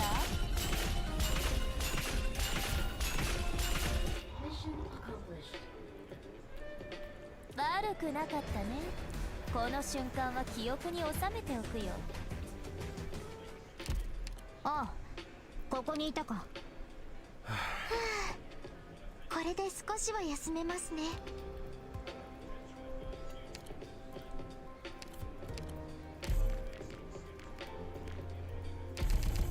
この天井、思っていたよりも低いの。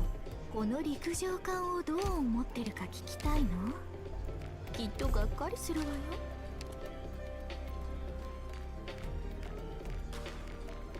これでいい。 My horns might pose a threat to furniture. Hi. Surely there's no speed limit in Rhode Island's corridors.「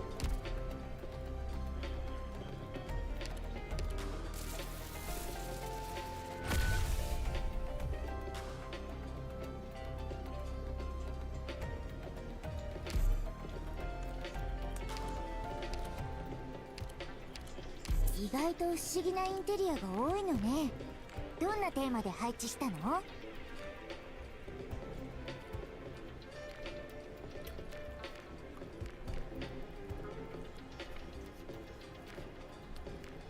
やはり一人で考え事をする方が性に合うわ。I need more of these fucking things. Fucking hate this shit, man. 大いなる真実を知らしめるには場所が必要だな。いや、ここまで広くなくても。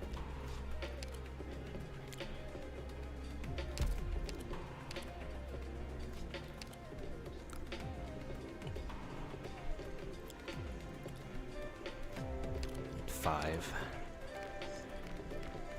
ここにいる他の医者たちとも話をしてみようかしら。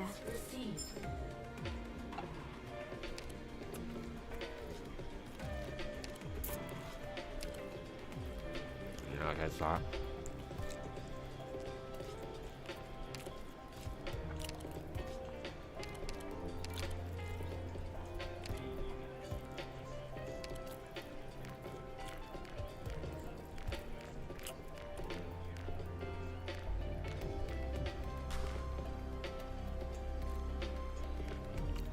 どれどれ、面白そうなやつはいるかな。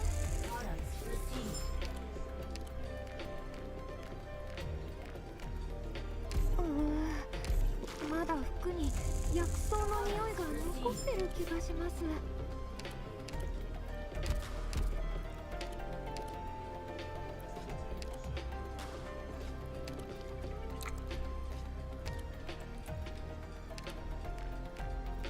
この天井思っていたよりも低いの。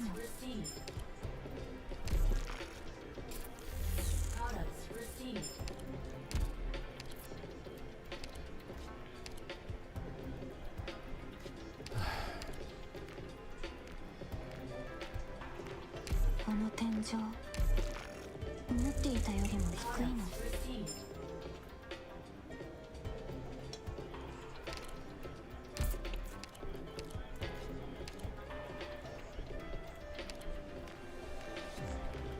意外と不思議なインテリアが多いのね。どんなテーマで配置したの？ No fucking byproducts. 意外と不思議なインテリアが多いのね。どんなテーマで配置？部屋を自分で飾り付けてもいいか？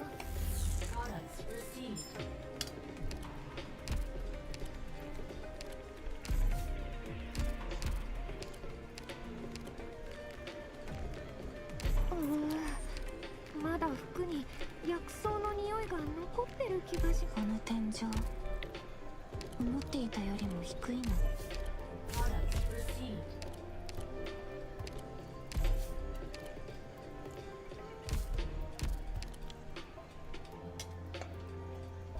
ああ、ここにいたか。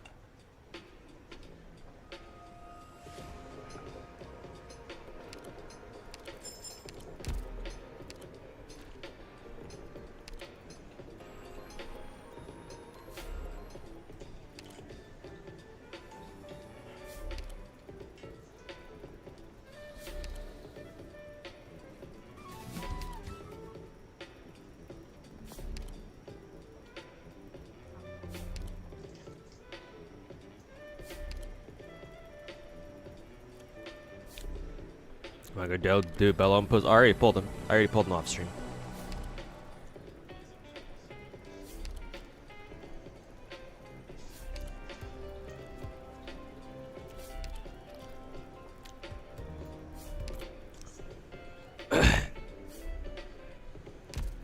Excited to see where CZN lands on my updated gacha tier list. Oh yeah, I still have to do that now, don't I? Fuck. Yeah, we'll see where I end up putting it.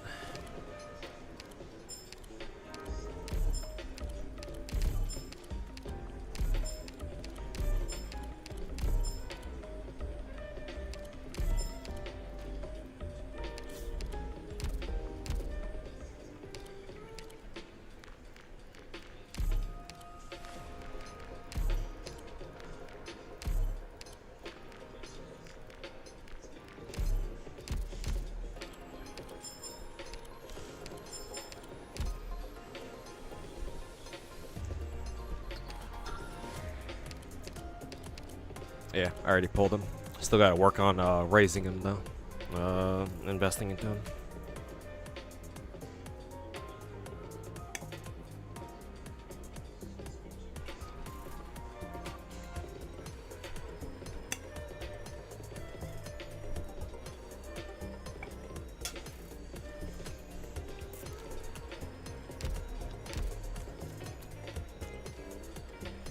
How are dailies in Arknights? You have to do it manually. No, right way. Oh, no way to sweep or auto. Yeah, unfortunately. You can auto your what is it? You can auto your stamina usage. Just go to a map and just use up your stamina somewhere. But there's a lot of other there's a lot of other things that you gotta do to get all your dailies done. Like you saw me doing it just now.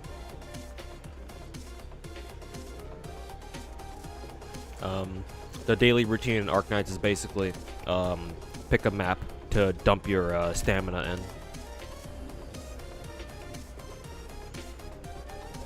in.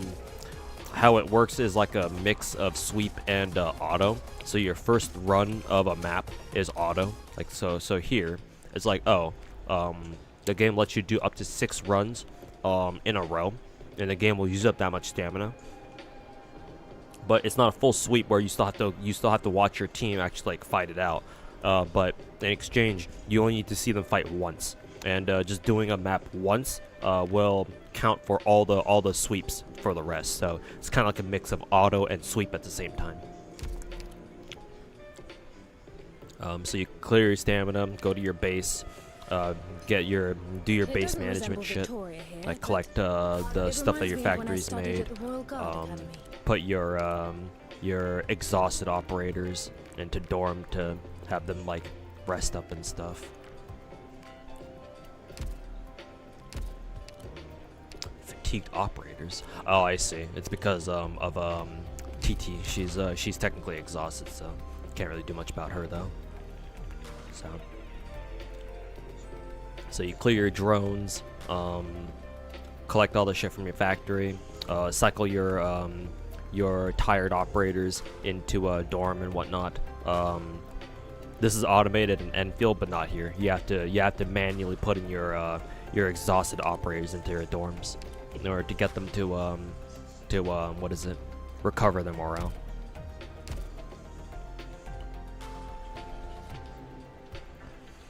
And once you're done with the base stuff, you have to go to your friends list and then collect friend points from all of them or credits from all of them. You go to the credit store, collect your credit, your free credits here, buy out whatever you need from the shop. Because just like in Enfield, you can't keep more than 300 credits, otherwise they're wasted. And then lastly, do your 4 recruitments from Recruitment Gacha, and then you're good.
Arknight's base just a slavery camp, but under a base name. Hey, we pay them.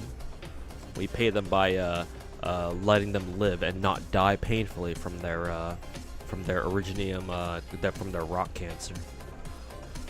And if they don't work for us, then well, you know, they don't get any treatment. Smile.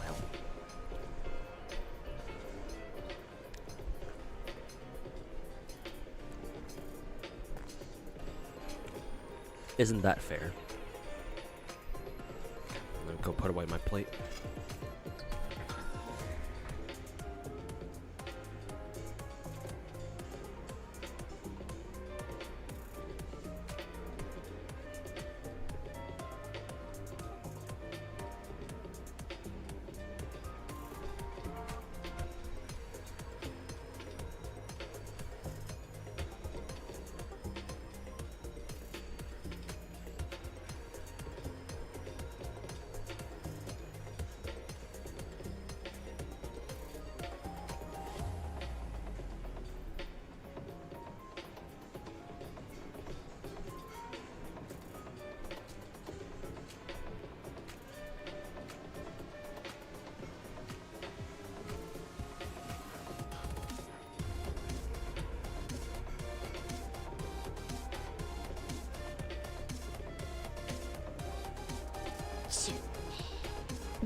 Tough world out there. Yeah, you're telling me.